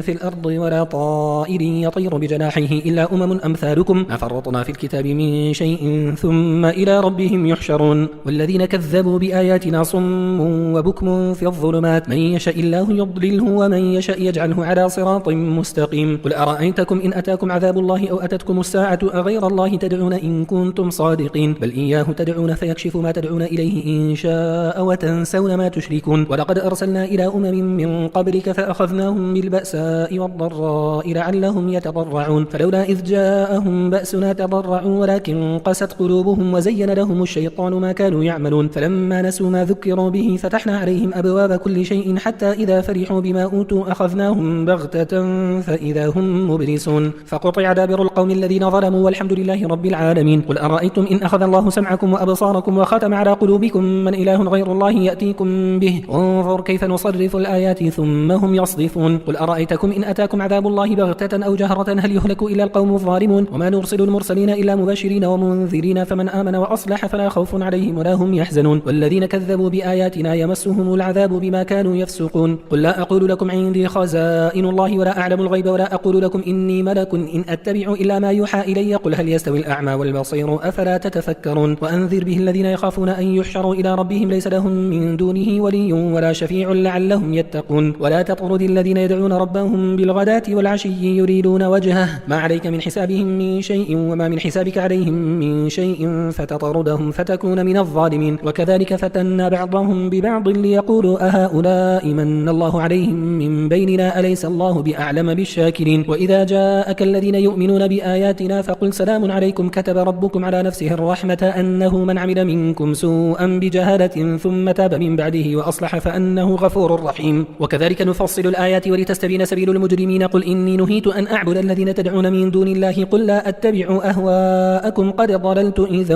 وما أنا من المهتدين قل إني على بينة من ربي وكذبتم به ما عندي ما تستعجلون به إن الحكم إلا لله يقص الحق وهو خير الفاصلين قل لو أن عندي ما تستعجلون به لقضي الأمر بيني وبينكم والله أعلم بالظالمين وعنده مفاتح الغيب لا يعلمها إلا هو ويعلم ما في البر والبحر وما تسقط من ورقة إلا يعلمها ولا حبة في ظلمات الأرض ولا رطب ولا يابس إلا في كتاب مبين وهو الذي يتوفاكم بالليل ويعلم ما جرحتم بالنهار ثم يبعثكم فيه ليقضى أجل مسمى ثم إليه مرجعكم ثم ينبئكم بما كنتم تعملون وهو القاهر فوق عباده ويرسل عليكم حفظة حتى إذا جاء أحدكم الموت توفته رسلنا وهم لا يفرطون ثم ردوا إلى الله مولاهم الحق ألا له الحكم وهو أسرع الحاسبين قل من ينجيكم من ظلمات البر والبحر تدعونه تضرعا وخفية لئن أنجانا من هذه لنكونن من الشاكرين قل الله ينجيكم منها ومن كل كرب ثم أنتم تشركون قل هو القادر على أن يبعث عليكم عذابا من فوقكم أو من تحت أرجلكم أو يلبسكم شيعا ويذيق بعضكم بأس بعض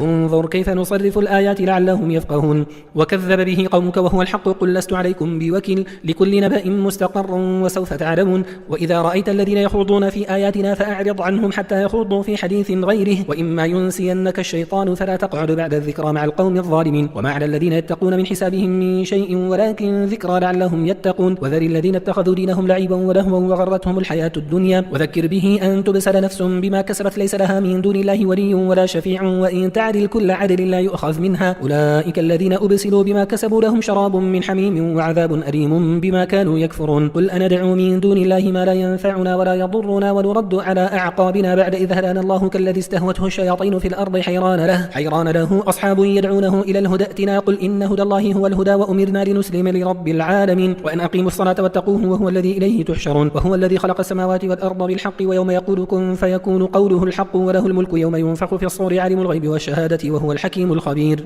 وإذ قال إبراهيم لأبيه آزر أتتخذ أصناما آلهة إني أراك وقومك في ضلال مبين وكذلك نري إبراهيم ملكوت السماوات والأرض وليكون من الموقنين فلما جن عليه الليل رأى كوكبا قال هذا ربي فلما أفل قال لا أحب الآفلين فلما رأى القمر بازغا قال هذا ربي فلما أفل قال لئن لم يهدني ربي لأكونن من القوم الضالين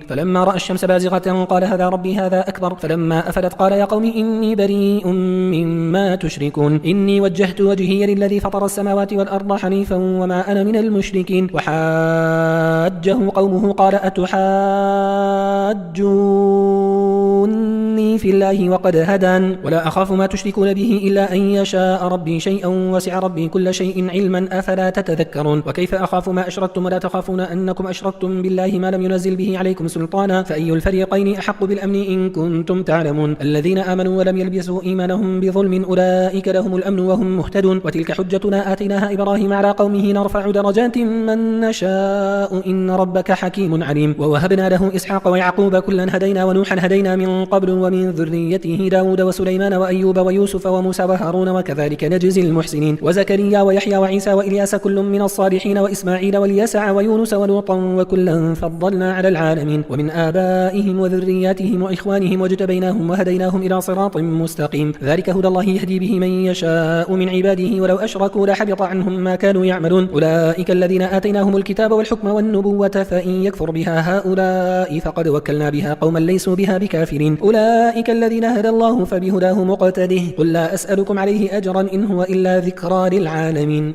وما قدر الله حق قدره إذ قالوا ما أنزل الله على بشر من شيء قل من أنزل الكتاب الذي جاء به موسى نورا وهدى للناس تجعلونه قراطيس تبدونها وتخفون كثيرا وعلمتم ما لم تعلموا أنتم ولا آباؤكم قل الله ثم ذرهم في خوضهم يلعبون وهذا كتاب أنزلناه مبارك مصدق الذي بين يديه ولتنذر أم القرى ومن حولها والذين يؤمنون بالآخرة يؤمنون به وهم على صلاتهم يحافظون ومن أظلم ممن افترى على الله كذبا أو قال أوحي إلي ولم يوحى إليه شيء ومن قال سأنزل مثل ما أنزل الله ولو ترى إذ الظالمون في غمرات الموت والملائكة باسطوا أيديهم أخرجوا أنفسكم اليوم تجزون عذاب الهون بما كنتم تقولون على الله غير الحق وكنتم عن آياته تستكبرون ولقد جئتمونا فرادا كما خلقناكم أول مرة وتركتم ما خولناكم وراء ظهوركم وما نرى معكم شفعاءكم الذين زعمتم أنهم فيكم شركاء لقد تقطع بينكم وضل عنكم ما كنتم تزعمون إن الله فارق الحب والنوى يخرج الحي من الميت ومخرج الميت من الحي ذلكم الله فأنى تؤفكون فارق الإصباح وجعل الليل سكنا والشمس والقمر حسبانا ذلك تقدير العزيز العليم وهو الذي جعل لكم النجوم لتهتدوا بها في ظلمات البر والبحر قد فصلنا الآيات لقوم يعلمون وهو الذي أنشأكم من نفس واحدة فمستقر ومستودع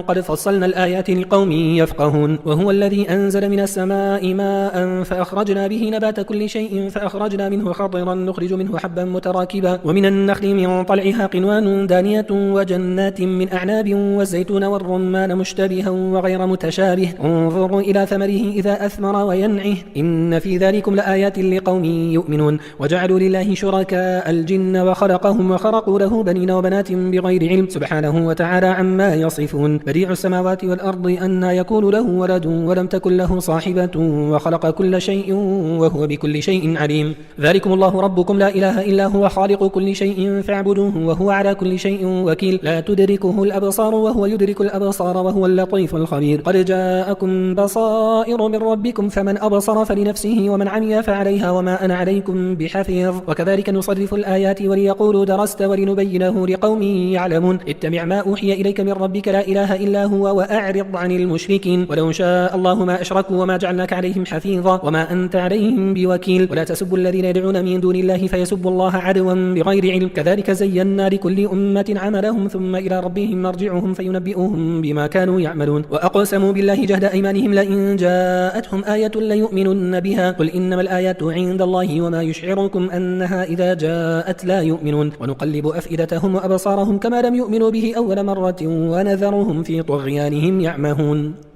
ولو أننا نزلنا إليهم الملائكة وكلمهم الموتى وحشرنا عليهم كل شيء قبلا ما كانوا ليؤمنوا إلا أن يشاء الله ولكن أكثرهم يجهلون. وكذلك جعلنا لكل نبي عدوا شياطين الإنس والجن يوحي بعضهم إلى بعض زخرف القول غرورا ولو شاء ربك ما فعلوه فذرهم وما يفترون. ولتصغى إليه أفئدة الذين لا يؤمنون بالآخرة وليرضوه وليقترفوا ما هم مقترفون. أفغير الله أبتغي حكما وهو الذي أنزل إليكم الكتاب مفصلا والذين آتيناهم الكتاب يعلمون أنه منزل من ربك بالحق فلا تكونن من الممترين. وتمت كلمة ربك صدقا وعدلا لا مبدل لكلماته وهو السميع العليم. وإن تطع أكثر من في الأرض يضلوك عن سبيل الله إن يتبعون إلا الظن وإن هم إلا يخرصون. إن ربك هو أعلم من يضل عن سبيله وهو أعلم بالمهتدين. فكلوا مما ذكر اسم الله عليه إن كنتم بآياته مؤمنين. وما لكم ألا تأكلوا مما ذكر اسم الله عليه وقد فصل لكم ما حرم عليكم إلا ما اضطررتم إليه وإن كثيرا ليضلون بأهوائهم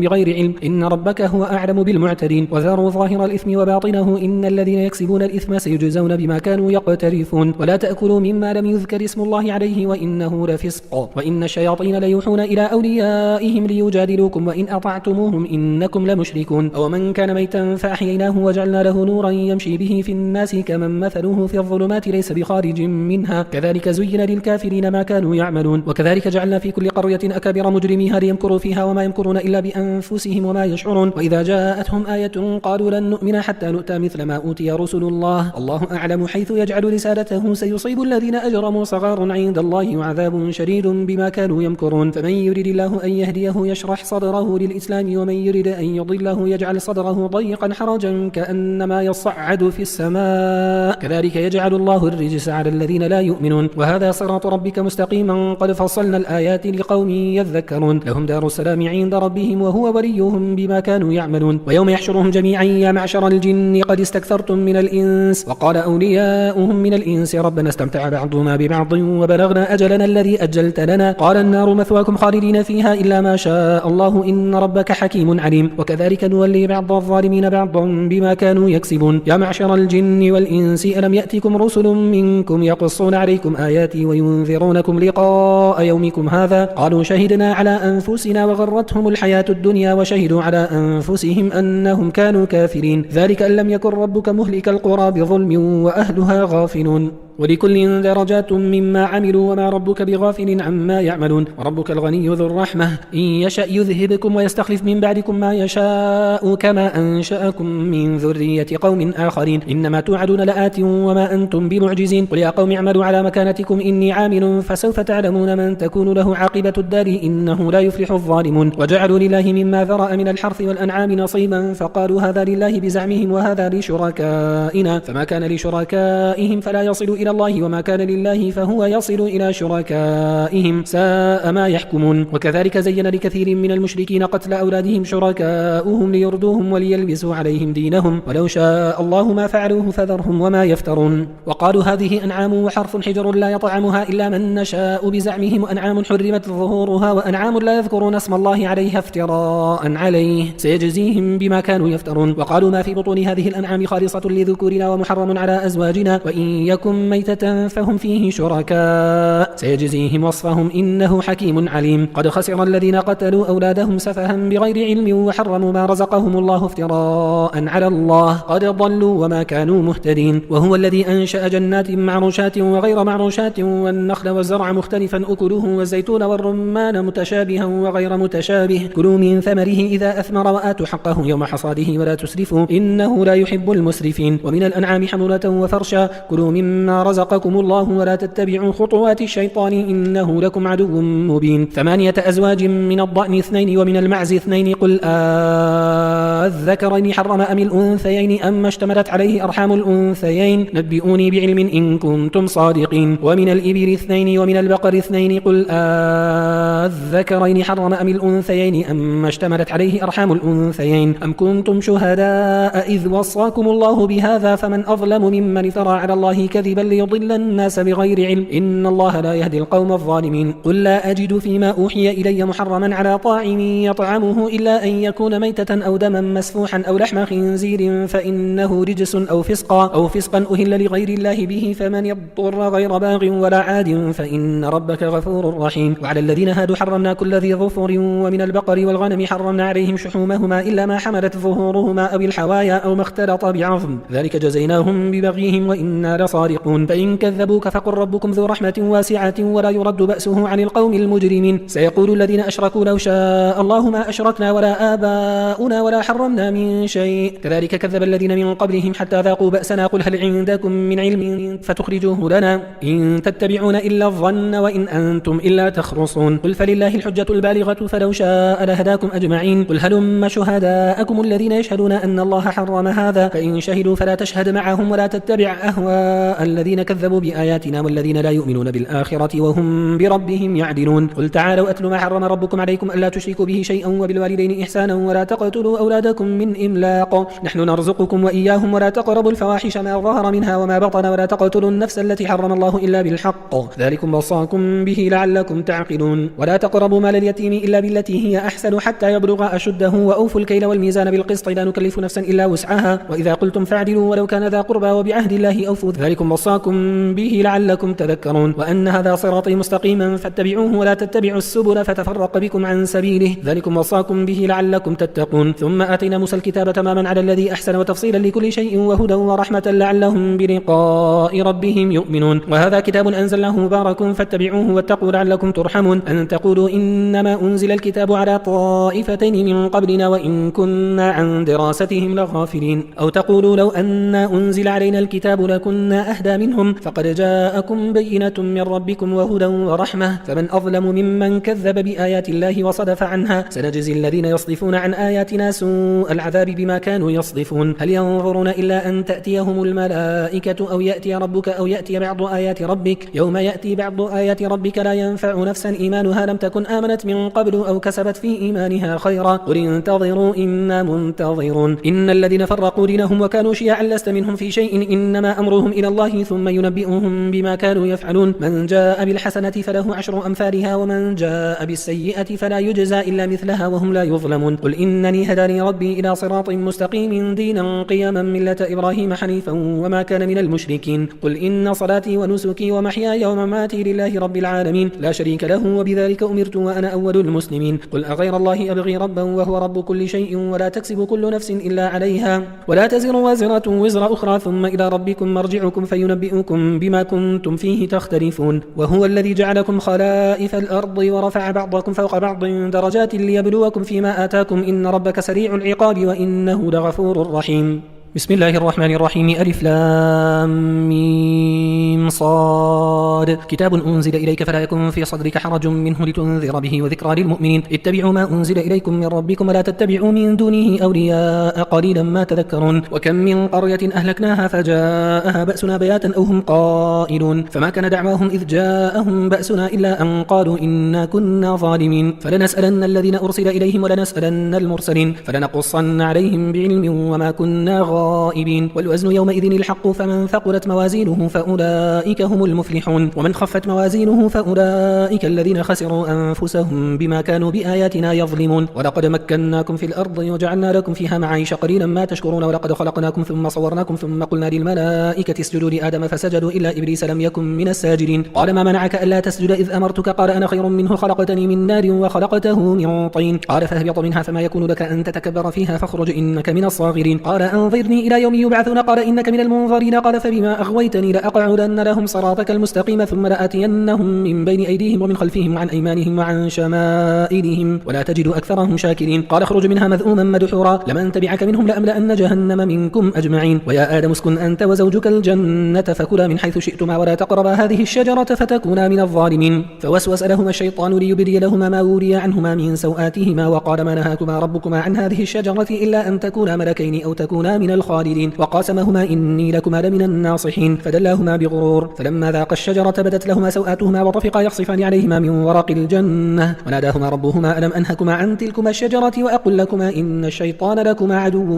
مبين قالا ربنا ظلمنا أنفسنا وإن لم تغفر لنا وترحمنا لنكونن من الخاسرين قال اهبطوا بعضكم لبعض عدو ولكم في الأرض مستقر ومتاع إلى حين قال فيها تحيون وفيها تموتون ومنها تخرجون يا بني آدم قد أنزلنا عليكم لباسا يواري سوآتكم وريشا ولباس التقوى ذلك خير ذلك من آيات الله لعلهم يذكرون يا بني آدم لا يفتننكم الشيطان كما أخرج أبويكم من الجنة ينزع عنهما لباسهما ليريهما سوآتهما إنه يراكم هو وقبيله من حيث لا ترونهم إنا جعلنا الشياطين أولياء للذين لا يؤمنون وإذا فعلوا فاحشة قالوا وجدنا عليها آباءنا والله أمرنا بها قل إن الله لا يأمر بالفحشاء أتقولون على الله ما لا تعلمون قل أمر ربي بالقسط وأقيموا وجوهكم عند كل مسجد وادعوه مخلصين له الدين كما بدأكم تعودون فريقا هدى وفريقا حق عليهم الضلالة إنهم اتخذوا الشياطين أولياء من دون الله ويحسبون أنهم مهتدون يا بني آدم خذوا زينتكم عند كل مسجد وكلوا واشربوا ولا تسرفوا إنه لا يحب المسرفين قل من حرم زينة الله التي أخرج لعباده والطيبات من الرزق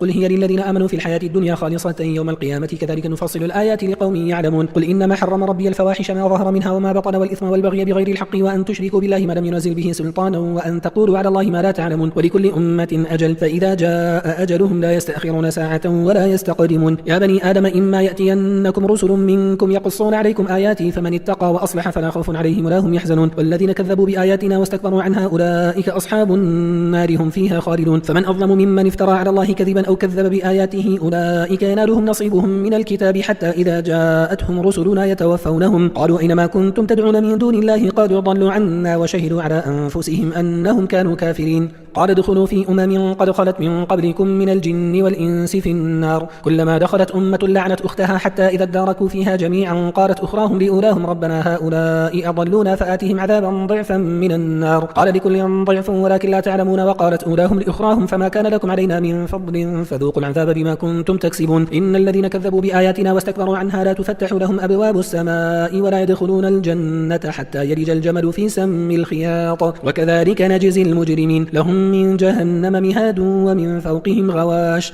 وكذلك نجزي الظالمين والذين آمنوا وعملوا الصالحات لا نكلف نفسا إلا وسعها أولئك أصحاب الجنة هم فيها خالدون ونزعنا ما في صدورهم من غل تجري من تحتهم الأنهار وقالوا الحمد لله الذي هدانا لهذا وما كنا لنهتدي لولا أن هدانا الله لقد جاءت رسل ربنا بالحق ونودوا أن تلكم الجنة أورثتموها بما كنتم تعملون ونادى أصحاب الجنة أصحاب النار أن قد وجدنا ما وعدنا ربنا حقا فهل وجدتم ما وعد ربكم حقا قالوا نعم فأذن مؤذن بينهم اللعنة الله على الظالمين الذين يصدون عن سبيل الله ويبغونها عوجا وهم بالآخرة كافرون وبينهما حجاب وعلى الأعراف رجال يعرفون كلا بسيماهم ونادوا أصحاب الجنة أن سلام عليكم لم يدخلوها وهم يطمعون وإذا صرفت أبصارهم تلقاء أصحاب النار قالوا ربنا لا تجعلنا مع القوم الظالمين ونادى أصحاب الأعراف رجالا يعرفونهم بسيماهم قالوا ما أغنى عنكم جمعكم وما كنتم تستكبرون أهؤلاء الذين أقسمتم لا ينالهم الله برحمة دخلوا الجنة لا خوف عليكم ولا أنتم تحزنون ونادى أصحاب النار أصحاب الجنة أن أفيضوا علينا من الماء أو مما رزقكم الله قالوا إن الله حرمهما على الكافرين الذين اتخذوا دينهم لهوا ولعبا وغرتهم الحياة الدنيا فاليوم ننساهم كما نسوا لقاء يومهم هذا وما كانوا بآياتنا يجحدون ولقد جئناهم بكتاب فصلناه على علم هدى ورحمة لقوم يؤمنون هل ينظرون إلا تأويله يوم يأتي تأويله يقول الذين نسوه من قبل قد جاءت رسل ربنا بالحق فهل لنا من شفعاء فيشفعوا لنا أو نرد فنعمل غير الذي كنا نعمل قد خسروا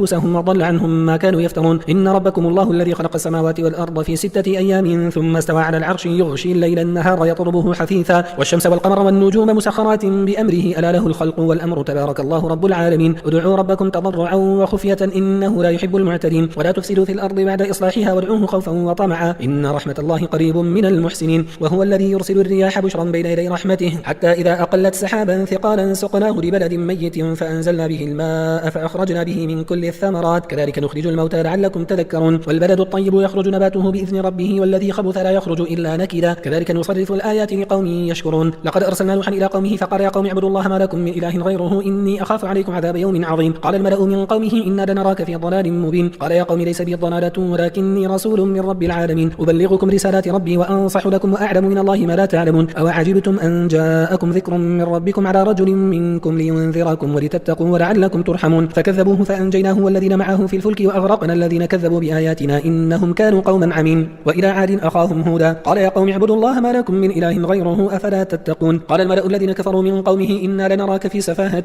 وإنا لنظنك من الكاذبين. قال يا قوم ليس بي سفاهة ولكني رسول من رب العالمين أبلغكم رسالات ربي وأنا لكم ناصح أمين. أو عجبتم أن جاءكم ذكر من ربكم على رجل منكم لينذركم واذكروا إذ جعلكم خلفاء من بعد قوم نوح وزادكم في الخلق بسطة فاذكروا آلاء الله لعلكم تفلحون. قالوا أجئتنا لنعبد الله وحده ونذر ما كان يعبد آباؤنا فأتنا بما تعدنا إن كنت من الصادقين. قال قد وقع عليكم من ربكم رجس وغضب أتجادلونني في أسماء سميتموها أنتم وآباؤكم ما نزل الله بها من سلطان فانتظروا إني معكم من المنتظرين. فأنجيناه والذين معه برحمة منا وقطعنا دابر الذين كذبوا بآياتنا وما كانوا مؤمنين. وإلى ثمود أخاهم صالحا قال يا قوم اعبدوا الله ما لكم من إله غيره قد جاءتكم بينة من ربكم هذه ناقة الله لكم آية فذروها تأكل في أرض الله ولا تمسوها بسوء فيأخذكم عذاب أليم. واذكروا إذ جعلكم خلفاء من بعد عاد وبوأكم في الأرض تتخذون من سهولها قصورا وتنحتون الجبال بيوتا فاذكروا آلاء الله ولا تعثوا في الأرض مفسدين. قال الملأ الذين استكبروا من قومه للذين استضعفوا لمن آمن منهم أتعلمون أن صالحا مرسل من ربه قالوا إنا بما أرسل به مؤمنون. قال الذين استكبروا إنا بالذي آمنتم به كافرون. فعقروا الناقة وعتوا عن أمر ربهم وقالوا يا صالح ائتنا بما تعيدنا إن كنت من المرسلين. فأخذتهم الرجفة فأصبحوا في دارهم جاثمين فتولى عنهم وقال يا قوم لقد أبلغتكم رسالة ربي ونصحت لكم ولكن لا تحبون الناصحين. ولوطا إذ قال لقومه أتأتون الفاحشة ما سبقكم بها من أحد من العالمين إنكم لتأتون الرجال شهوة من دون النساء بل أنتم قوم مسرفون. وما كان جواب قومه إلا أن قالوا أخرجوهم من قريتكم إنهم أناس يتطهرون. فأنجيناه وأهله إلا امرأته كانت من الغابرين وأمطرنا عليهم مطرا فانظر كيف كان عاقبة المجرمين. وإلى مدين أخاهم شعيبا قال يا قوم اعبدوا الله ما لكم من إله غيره قد جاءتكم بينة من ربكم فأوفوا الكيل والميزان ولا تبخسوا الناس أشياءهم ولا تفسدوا في الأرض بعد إصلاحها ذلكم خير لكم إن كنتم مؤمنين. ولا تقعدوا بكل صراط توعدون وتصدون عن سبيل الله من آمن به وتبغونها عوجا واذكروا إذ كنتم قليلا فكثركم وانظروا كيف كان عاقبة المفسدين. وإن كان طائفة منكم آمنوا بالذي أرسلت به وطائفة لم يؤمنوا فاصبروا حتى يحكم الله بيننا وهو خير الحاكمين. قال الملأ الذين استكبروا من قومه لنخرجنك يا شعيب والذين آمنوا معك من قريتنا أو لتعودن في ملتنا. قال أولو كنا كارهين قد افترينا على الله كذبا إن عدنا في ملتكم بعد إذ نجانا الله منها وما يكون لنا أن نعود فيها إلا أن يشاء الله ربنا وسع ربنا كل شيء علما على الله توكلنا ربنا افتح بيننا وبين قومنا بالحق وأنت خير الفاتحين. وقال الملأ الذين كفروا من قومه لئن اتبعتم شعيبا إنكم إذا لخاسرون فأخذتهم الرجفة فأصبحوا في دارهم جاثمين. الذين كذبوا شعيبا كأن لم يغنوا فيها الذين كذبوا شعيبا كانوا هم الخاسرين. فتولى عنهم وقال يا قوم لقد أبلغتكم رسالات ربي ونصحت لكم فكيف آسى على قوم كافرين. وما أرسلنا في قرية من نبي إلا أخذنا أهلها بالبأساء والضراء لعلهم يضرعون ثم بدلنا مكان السيئة الحسنة حتى عفوا وقالوا قد مس آباءنا الضراء والسراء فأخذناهم بغتة وهم لا يشعرون. ولو أن أهل القرى آمنوا واتقوا لفتحنا عليهم بركات من السماء والأرض ولكن كذبوا فأخذناهم بما كانوا يكسبون. أفأمن أهل القرى أن يأتيهم بأسنا بياتا وهم نائمون أو أمن أهل القرى أن يأتيهم بأسنا ضحى وهم يلعبون أفأمنوا مكر الله فلا يأمن مكر الله إلا القوم الخاسرون. أولم يهد للذين يرثون الأرض من بعد أهلها أن لو نشاء أصبناهم بذنوبهم ونطبع على قلوبهم فهم لا يسمعون. تلك القرى نقص عليك من أنبائها ولقد جاءتهم رسلهم بالبينات فما كانوا ليؤمنوا بما كذبوا من قبل كذلك يطبع الله على قلوب الكافرين. وما وجدنا لأكثرهم من عهد وإن وجدنا أكثرهم لفاسقين ثم بعثنا من بعدهم إليهم موسى بآياتنا إلى فرعون وملئه فظلموا بها فانظر كيف كان عاقبة المفسدين. وقال موسى يا فرعون إني رسول من رب العالمين حقيق على أن لا أقول على الله إلا الحق قد جئتكم ببينة من ربكم فأرسل معي بني إسرائيل. قال إن كنت جئت بآية فأت بها إن كنت من الصادقين. فألقى عصاه فإذا هي ثعبان مبين ونزع يده فإذا هي بيضاء للناظرين. قال الملأ من قوم فرعون إن هذا لساحر عليم يريد أن يخرجكم من أرضكم فماذا تأمرون؟ قالوا أرجه وأخاه وأرسل في المدائن حاشرين يأتوك بكل ساحر عليم. وجاء السحرة فرعون قالوا إن لنا لأجرا إن كنا نحن الغالبين. قال نعم وإنكم لمن المقربين. قالوا يا موسى إما أن تلقي وإما أن نكون نحن الملقين. قال ألقوا فلما ألقوا سحروا أعين الناس واسترهبوهم وجاءوا بسحر عظيم. وأوحينا إلى موسى أن ألقي عصاك فإذا هي تلقف ما يأفكون. فوقع الحق وبطل ما كانوا يعملون فغلبوا هنالك وانقلبوا صاغرين وألقي السحرة ساجدين. قالوا آمنا برب العالمين رب موسى وهارون. قال فرعون آمنتم به قبل أن آذن لكم إن هذا لمكر مكرتموه في المدينة لتخرجوا منها أهلها فسوف تعلمون. لأقطعن أيديكم وأرجلكم من خلاف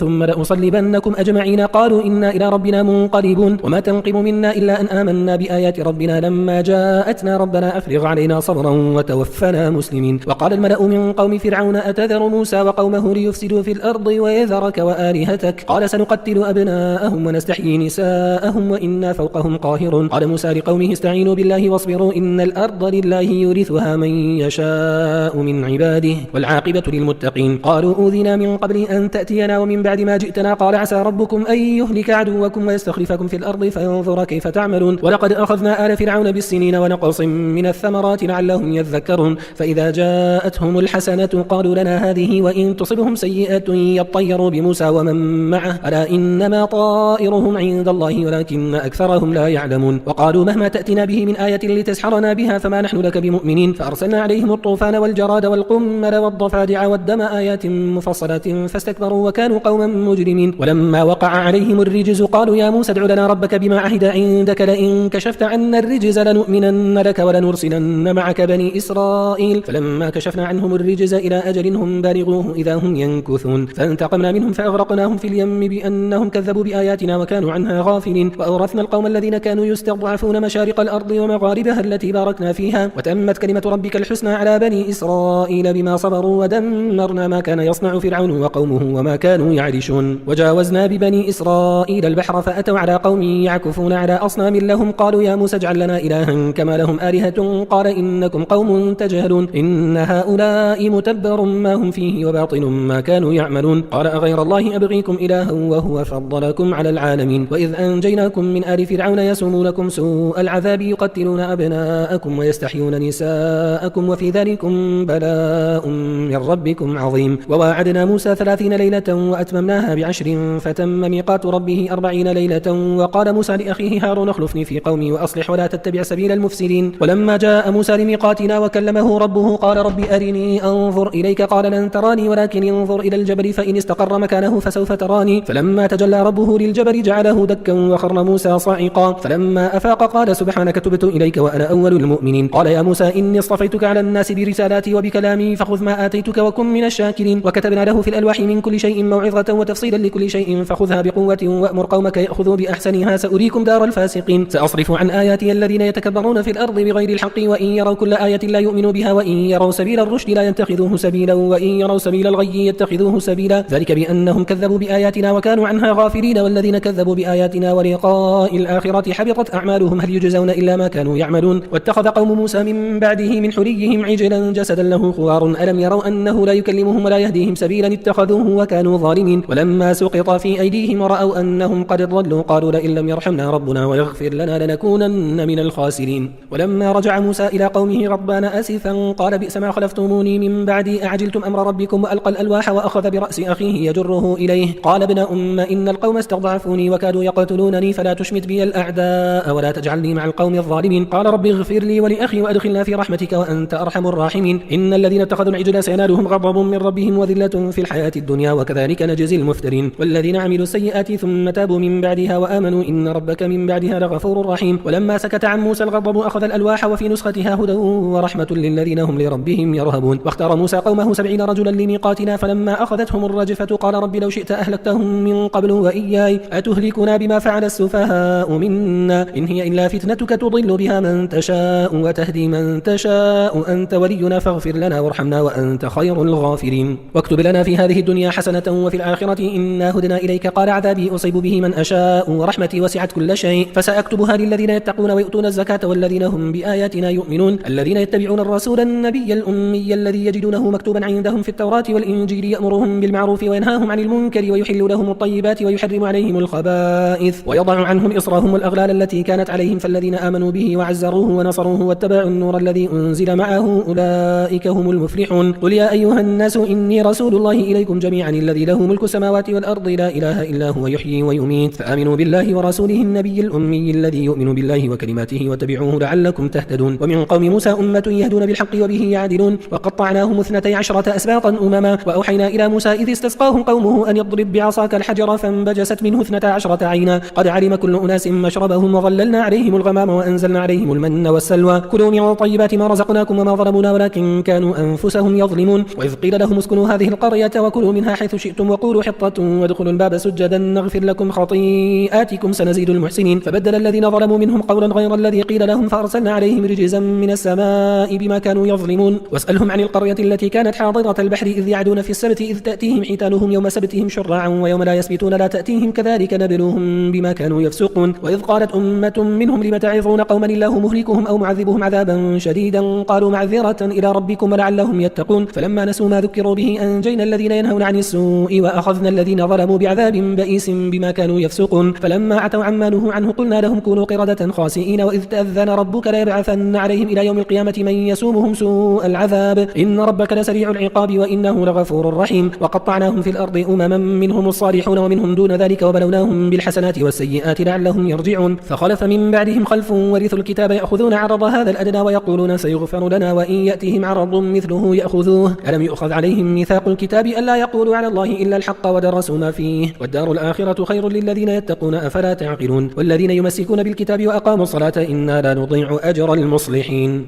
وإذ نتقنا الجبل فوقهم كأنه ظلة وظنوا أنه واقع بهم خذوا ما آتيناكم بقوة واذكروا ما فيه لعلكم تتقون. وإذ أخذ ربك من بني آدم من ظهورهم ذريتهم وأشهدهم على أنفسهم ألست بربكم قالوا بلى شهدنا أن تقولوا يوم القيامة إنا كنا عن هذا غافلين أو تقولوا إنما أشرك آباؤنا من قبل وكنا ذرية من بعدهم أفتهلكنا بما فعل المبطلون وكذلك نفصل الآيات ولعلهم يرجعون. واتل عليهم نبأ الذي آتيناه آياتنا فانسلخ منها فأتبعه الشيطان فكان من الغاوين ولو شئنا لرفعناه بها ولكنه أخلد إلى الأرض واتبع هواه فمثله كمثل الكلب إن تحمل عليه يلهث أو تتركه يلهث ذلك مثل القوم الذين كذبوا بآياتنا فقصص القصص لعلهم يتفكرون. ساء مثلا القوم الذين كذبوا بآياتنا وأنفسهم كانوا يظلمون. من يهدي الله فهو المهتدي ومن يضلل فأولئك هم الخاسرون. ولقد ذرأنا لجهنم كثيرا من الجن والإنس لهم قلوب لا يفقهون بها ولهم أعين لا يبصرون بها ولهم آذان لا يسمعون بها أولئك كالأنعام بل هم أضل أولئك هم الغافلون. ولله الأسماء الحسنى فادعوه بها وذروا الذين يلحدون في أسمائه سيجزون ما كانوا يعملون. وممن خلقنا أمة يهدون بالحق وبه يعدلون والذين كذبوا بآياتنا سنستدرجهم من حيث لا يعلمون وأملي لهم إن كيدي متين. أولم يتفكروا ما بصاحبهم من جنة إن هو إلا نذير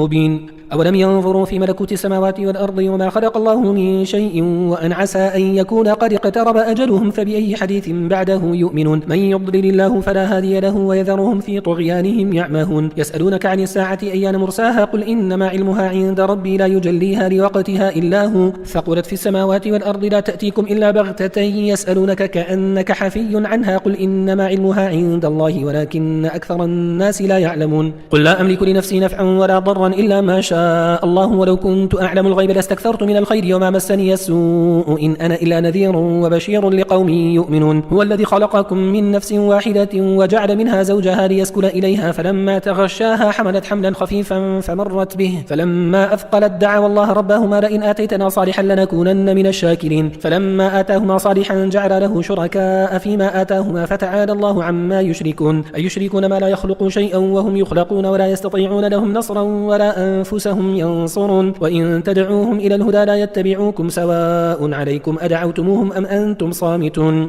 إن الذين تدعون من دون الله عباد أمثالكم فادعوهم فليستجيبوا لكم إن كنتم صادقين ألهم أرجل يمشون بها أم لهم أيدي يبطشون بها أم لهم أعين يبصرون بها أم لهم آذان يسمعون بها قل ادعوا شركاءكم ثم كيدوني فلا تنظرون إن وليي الله الذي نزل الكتاب وهو يتولى الصالحين والذين تدعون من دونه لا يستطيعون نصركم ولا أنفسهم ينصرون وإن تدعوهم إلى الهدى لا يسمعون وتراهم ينظرون إليك وهم لا يبصرون خذ العفو وأمر بالعرف وأعرض عن الجاهلين وإما ينزغنك من الشيطان نزغ فاستعذ بالله إنه سميع عليم إن الذين اتقوا إذا مسهم طائف من الشيطان تذكروا فإذا هم مبصرون وإخوانهم يمدونهم في الغي ثم لا يقصرون وإذا لم تأتهم بآية قالوا لولا اجتبيتها قل إنما أتبع ما يوحى إلي من ربي هذا بصائر من ربكم وهدى ورحمة لقوم يؤمنون وإذا قرئ القرآن فاستمعوا له وأنصتوا لعلكم ترحمون واذكر ربك في نفسك تضرعا وخيفة ودون الجهر من القول بالغدو والآصال ولا تكن من الغافلين إن الذين عند ربك لا يستكبرون عن عبادته ويسبحونه وله يسجدون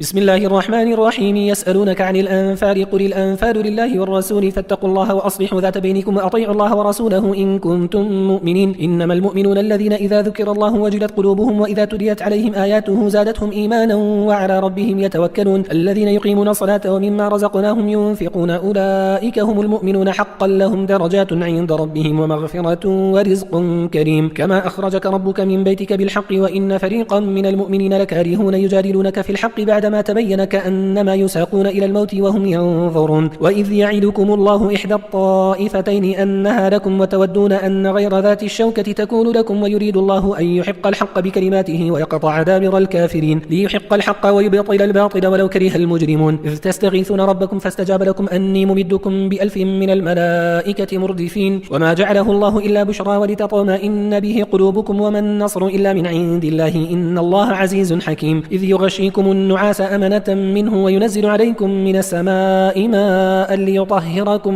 به ويذهب عنكم رجز الشيطان وليربط على قلوبكم ويثبت به الأقدام إذ يوحي ربك إلى الملائكة أني معكم فثبتوا الذين آمنوا سألقي في قلوب الذين كفروا الرعب فاضربوا فوق الأعناق واضربوا منهم كل بنان ذلك بأنهم شاقوا الله ورسوله ومن يشاقق الله ورسوله فإن الله شديد العقاب ذلكم فذوقوه وأن للكافرين عذاب النار يا أيها الذين آمنوا إذا لقيتم الذين كفروا زحفا فلا تولوهم الأدبار ومن يولهم يومئذ دبره إلا متحرفا لقتال أو متحيزا إلى فئة فقد باء بغضب من الله ومأواه جهنم وبئس المصير فلم تقتلوهم ولكن الله قتلهم وما رميت إذ رميت ولكن الله رمى وليبلي المؤمنين منه بلاء حسنا إن الله سميع عليم ذلكم وأن الله موهن كيد الكافرين إن تستفتحوا فقد جاءكم الفتح وإن تنتهوا فهو خير لكم وإن تعودوا نعد ولن تغني عنكم فئتكم شيئا ولو كثرت وأن الله مع المؤمنين يا أيها الذين آمنوا أطيعوا الله ورسوله ولا تولوا عنه وأنتم تسمعون ولا تكونوا كالذين قالوا سمعنا وهم لا يسمعون إن شر الدواب عند الله الصم البكم الذين لا يعقلون ولو علم الله فيهم خيرا لأسمعهم ولو أسمعهم لتولوا وهم معرضون يا أيها الذين آمنوا استجيبوا لله وللرسول إذا دعاكم لما يحييكم واعلموا أن الله يحول بين المرء وقلبه وأنه إليه تحشرون واتقوا فتنة لا تصيبن الذين ظلموا منكم خاصة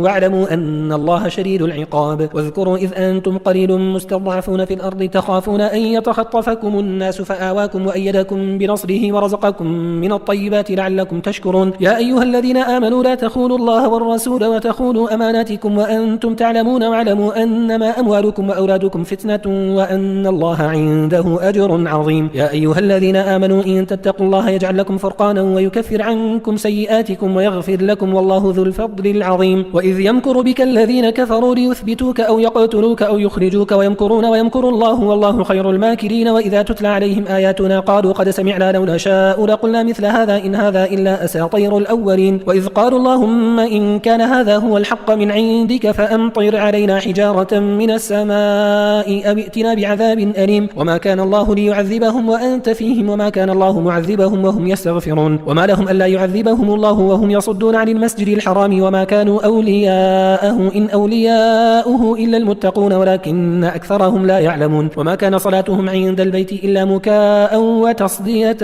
فذوقوا العذاب بما كنتم تكفرون إن الذين كفروا ينفقون أموالهم ليصدوا عن سبيل الله فسينفقونها ثم تكون عليهم حسرة ثم يغلبون والذين كفروا إلى جهنم يحشرون ليميز الله الخبيث من الطيب ويجعل الخبيث بعضه على بعض فيركمه جميعا فيجعله في جهنم أولئك هم الخاسرون قل للذين كفروا إن ينتهوا يغفر لهم ما قد سلف وإن يعودوا فقد مضت سنة الأولين وقاتلوهم حتى لا تكون فتنة ويكون الدين كله لله فإن انتهوا فإن الله بما يعملون بصير وإن تولوا فاعلموا أن الله مولاكم نعم المولى ونعم النصير واعلموا أن ما غنمتم من شيء فأن لله خمسه وللرسول ولذي القربى واليتامى والمساكين وابن السبيل إن كنتم آمنتم بالله وما أنزلنا على عبدنا يوم الفرقان يوم التقى الجمعان والله على كل شيء قدير إذ أنتم بالعدوة الدنيا وهم بالعدوة القصوى والركب أسفل منكم ولو تواعدتم لاختلفتم في الميعاد ولكن ليقضي الله أمرا كان مفعولا ليهلك من هلك عن بينة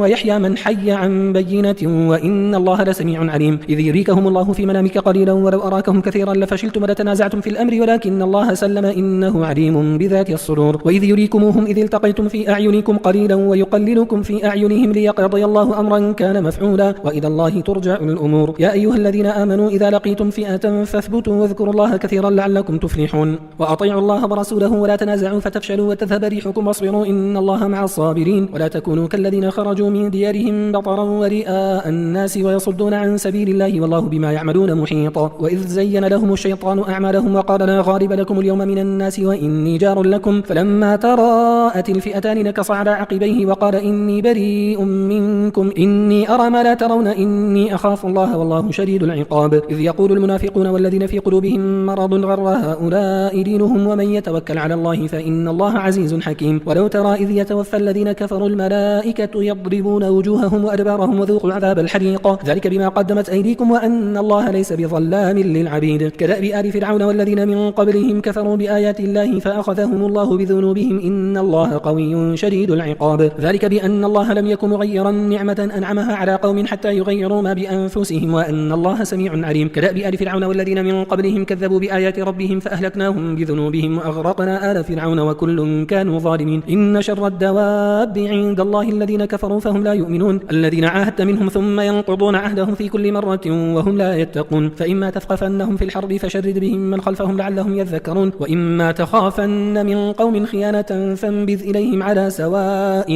إن الله لا يحب الخائنين ولا يحسبن الذين كفروا سبقوا إنهم لا يعجزون وأعدوا لهم ما استطعتم من قوة ومن رباط الخير ترهبون به عدو الله وعدوكم وآخرين من دونهم لا تعلمونهم الله يعلمهم وما تنفقوا من شيء في سبيل الله يوفى إليكم وأنتم لا تظلمون وإن جنحوا للسلم فاجنح لها وتوكل على الله إنه هو السميع العليم وإن يريدوا أن يخدعوك فإن حسبك الله هو الذي أيدك بنصره وبالمؤمنين وألف بين قلوبهم لو أنفقت ما في الأرض جميعا ما ألفت بين قلوبهم ولكن الله ألف بينهم إنه عزيز حكيم يا أيها النبي حسبك الله ومن اتبعك من المؤمنين يا أيها النبي حرض المؤمنين على القتال إن يكن منكم 20 صابرون يغلبوا 200 وإن يكن منكم 100 يغلبوا 1000 من الذين كفروا بأنهم قوم لا يفقهون الآن خفف الله عنكم وعلم أن فيكم ضعفا فإن يكن منكم 100 صابرة يغلبوا 200 وإن يكن منكم 1000 يغلبوا 2000 بإذن الله والله مع الصابرين ما كان لنبي أن يكون له أسرى حتى يثخن في الأرض تريدون عرض الدنيا والله يريد الآخرة والله عزيز حكيم لولا كتاب من الله سبق لمسكم فيما أخذتم عذاب عظيم فكلوا مما غنمتم حلالا طيبا واتقوا الله إن الله غفور رحيم يا أيها النبي قل لمن في أيديكم من الأسرى إن يعلم الله في قلوبكم خيرا يؤتكم خيرا مما أخذ منكم ويغفر لكم والله غفور رحيم وإن يريدوا خيانتك فقد ولقد خانوا الله من قبل فأمكن منهم والله عليم حكيم. إن الذين آمنوا وهاجروا وجاهدوا بأموالهم وأنفسهم في سبيل الله والذين آووا ونصروا أولئك بعضهم أولياء بعض والذين آمنوا ولم يهاجروا ما لكم من ولايتهم من شيء حتى يهاجروا وإن استنصروكم في الدين فعليكم النصر إلا على قوم بينكم وبينهم ميثاق والله بما تعملون بصير. والذين كفروا بعضهم أولياء بعض إلا تفعلوه تكن فتنة في الأرض وفساد كبير. والذين آمنوا وهاجروا وجاهدوا في سبيل الله والذين آووا ونصروا أولئك هم المؤمنون حقا لهم مغفرة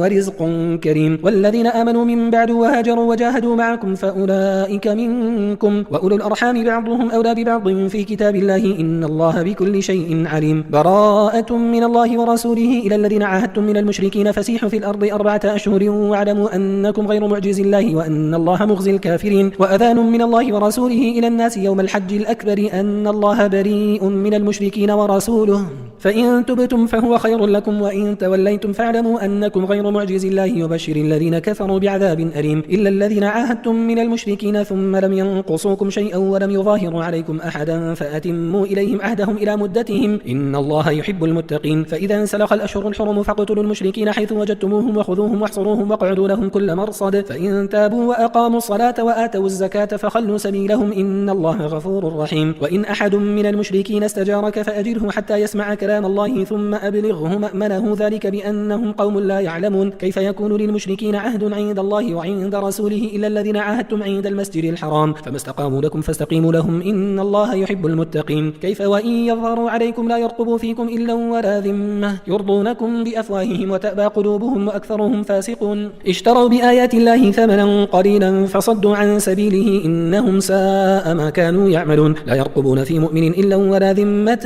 وأولئك هم المعتدون. فإن تابوا وأقاموا الصلاة وآتوا الزكاة فإخوانكم في الدين ونفصل الآيات لقوم يعلمون. وإن نكثوا أيمانهم من بعد عهدهم وطعنوا في دينكم فقاتلوا أئمة الكفر إنهم لا أيمان لهم لعلهم ينتهون. ألا تقاتلون قوما نكثوا أيمانهم وهموا بإخراج الرسول وهم بدأوكم أول مرة أتخشونهم فالله أحق أن تخشوه إن كنتم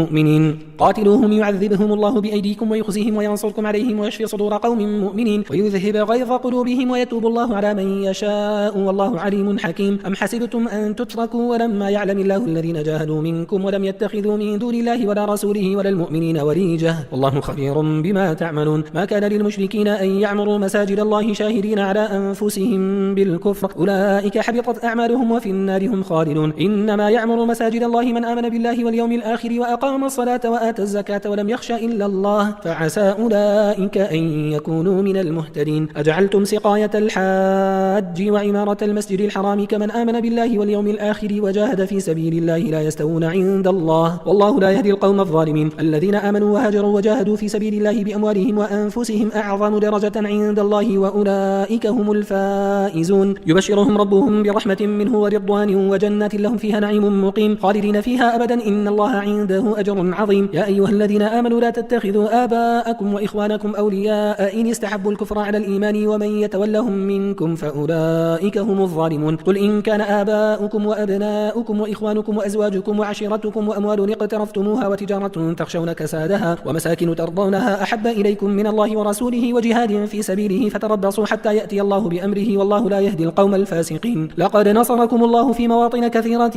ويوم حنين إذ أعجبتكم كثرتكم فلم تغن عنكم شيئا وضاقت عليكم الأرض بما رحبت ثم وليتم مدبرين ثم أنزل الله سكينته على رسوله وعلى المؤمنين وأنزل جنودا لم تروها وعذب الذين كفروا وذلك جزاء الكافرين. ثم يتوب الله من بعد ذلك على من يشاء والله غفور رحيم. يا أيها الذين آمنوا إنما المشركون نجس فلا يقربوا المسجد الحرام بعد عامهم هذا وإن خفتم عيلة فسوف يغنيكم الله من فضله إن شاء إن الله عليم حكيم. قاتلوا الذين لا يؤمنون بالله ولا باليوم الآخر ولا يحرمون ما حرم الله ورسوله ولا يدينون دين الحق من الذين أوتوا الكتاب حتى يعطوا الجزية عن يد وهم صاغرون. وقالت اليهود عزير ابن الله وقالت النصارى المسيح ابن الله ذلك قولهم بأفواههم يضاهئون قول الذين كفروا من قبل قاتلهم الله أنى يؤفكون. اتخذوا أحبارهم ورهبانهم أربابا من دون الله والمسيح ابن مريم وما أمروا إلا ليعبدوا إلها واحدا لا إله إلا هو سبحانه عما يشركون. يريدون أن يطفئوا نور الله بأفواههم ويأبى الله إلا أن يتم نوره ولو كره الكافرون. هو الذي أرسل رسوله بالهدى ودين بالحق ليظهره على الدين كله ولو كره المشركون. يا أيها الذين آمنوا إن كثيرا من الأحبار والرهبان ليأكلون أموال الناس بالباطل ويصدون عن سبيل الله والذين يكنزون الذهب والفضة ولا ينفقونها في سبيل الله فبشرهم بعذاب أليم يوم يحمى عليها في نار جهنم فتكوى بها جباههم وجنوبهم وظهورهم هذا ما كنزتم لأنفسكم فذوقوا ما كنتم تكنزون. إن عدة الشهور عند الله 12 شهرا في كتاب الله يوم خلق السماوات والأرض منها 4 حرم ذلك الدين القيم فلا تظلموا فيهن أنفسكم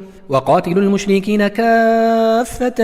كما يقاتلونكم كافة واعلموا أن الله مع المتقين. إنما النسيء زيادة في الكفر يضل به الذين كفروا يحلونه عاما ويحرمونه عاما ليواطئوا عدة ما حرم الله فيحلوا ما حرم الله زين لهم سوء أعمالهم والله لا يهدي القوم الكافرين. يا أيها الذين آمنوا ما لكم إذا قيل لكم انفروا في سبيل الله اثاقلتم إلى الأرض أرضيتم بالحياة الدنيا من الآخرة فما متاع الحياة الدنيا في الآخرة إلا قليل إلا تنفروا يعذبكم عذابا أليما ويستبدل قوما غيركم ولا تضروه شيئا والله على كل شيء قدير. إلا تنصروه فقد نصره الله إذ أخرجه الذين كفروا ثاني اثنين إذ هما في الغار إذ يقول لصاحبه لا تحزن إن الله معنا فأنزل الله سكينته عليه وأيده بجنود لم تروها وجعل كلمة الذين كفروا السفلى وكلمة الله هي العليا والله عزيز حكيم. انفروا خفافا وثقالا وجاهدوا بأموالكم وأنفسكم في سبيل الله ذلكم خير لكم إن كنتم تعلمون. لو كان عرضا قريبا وسفرا قاصدا لاتبعوك ولكن بعدت عليهم الشقة وسيحلفون بالله لو استطعنا لخرجنا معكم يهلكون أنفسهم والله يعلم إنهم لكاذبون. عفى الله عنك لما أذنت لهم حتى يتبين لك الذين صدقوا وتعلم الكاذبين. لا يستأذنك الذين يؤمنون بالله واليوم الآخر أن يجاهدوا بأموالهم وأنفسهم والله عليم بالمتقين. إنما يستأذنك الذين لا يؤمنون بالله واليوم الآخر وارتابت قلوبهم فهم في ريبهم يترددون ولو أرادوا الخروج لأعدوا له عدة ولكن كره الله بعاثهم فثبطهم وقيل اقعدوا مع القاعدين. لو خرجوا فيكم ما زادوكم إلا خبالا ولا أوضعوا خلالكم يبغونكم الفتنة وفيكم سماعون لهم والله عليم بالظالمين. لقد ابتغوا الفتنة من قبل وقلبوا لك الأمور حتى جاء الحق وظهر أمر الله وهم كارهون. ومنهم من يقول ائذن لي ولا تفتني ألا في الفتنة سقطوا وإن جهنم لمحيطة بالكافرين. إن تصبك حسنة تسؤهم وإن تصبك مصيبة يقولوا قد أخذنا أمرنا من قبل ويتولوا وهم فرحون. قل لن يصيبنا إلا ما كتب الله لنا هو مولانا وعلى الله فليتوكل المؤمنون. قل هل تربصون بنا إلا إحدى الحسنيين ونحن نتربص بكم أن يصيبكم الله بعذاب من عنده أو بأيدينا فتربصوا إنا معكم متربصون.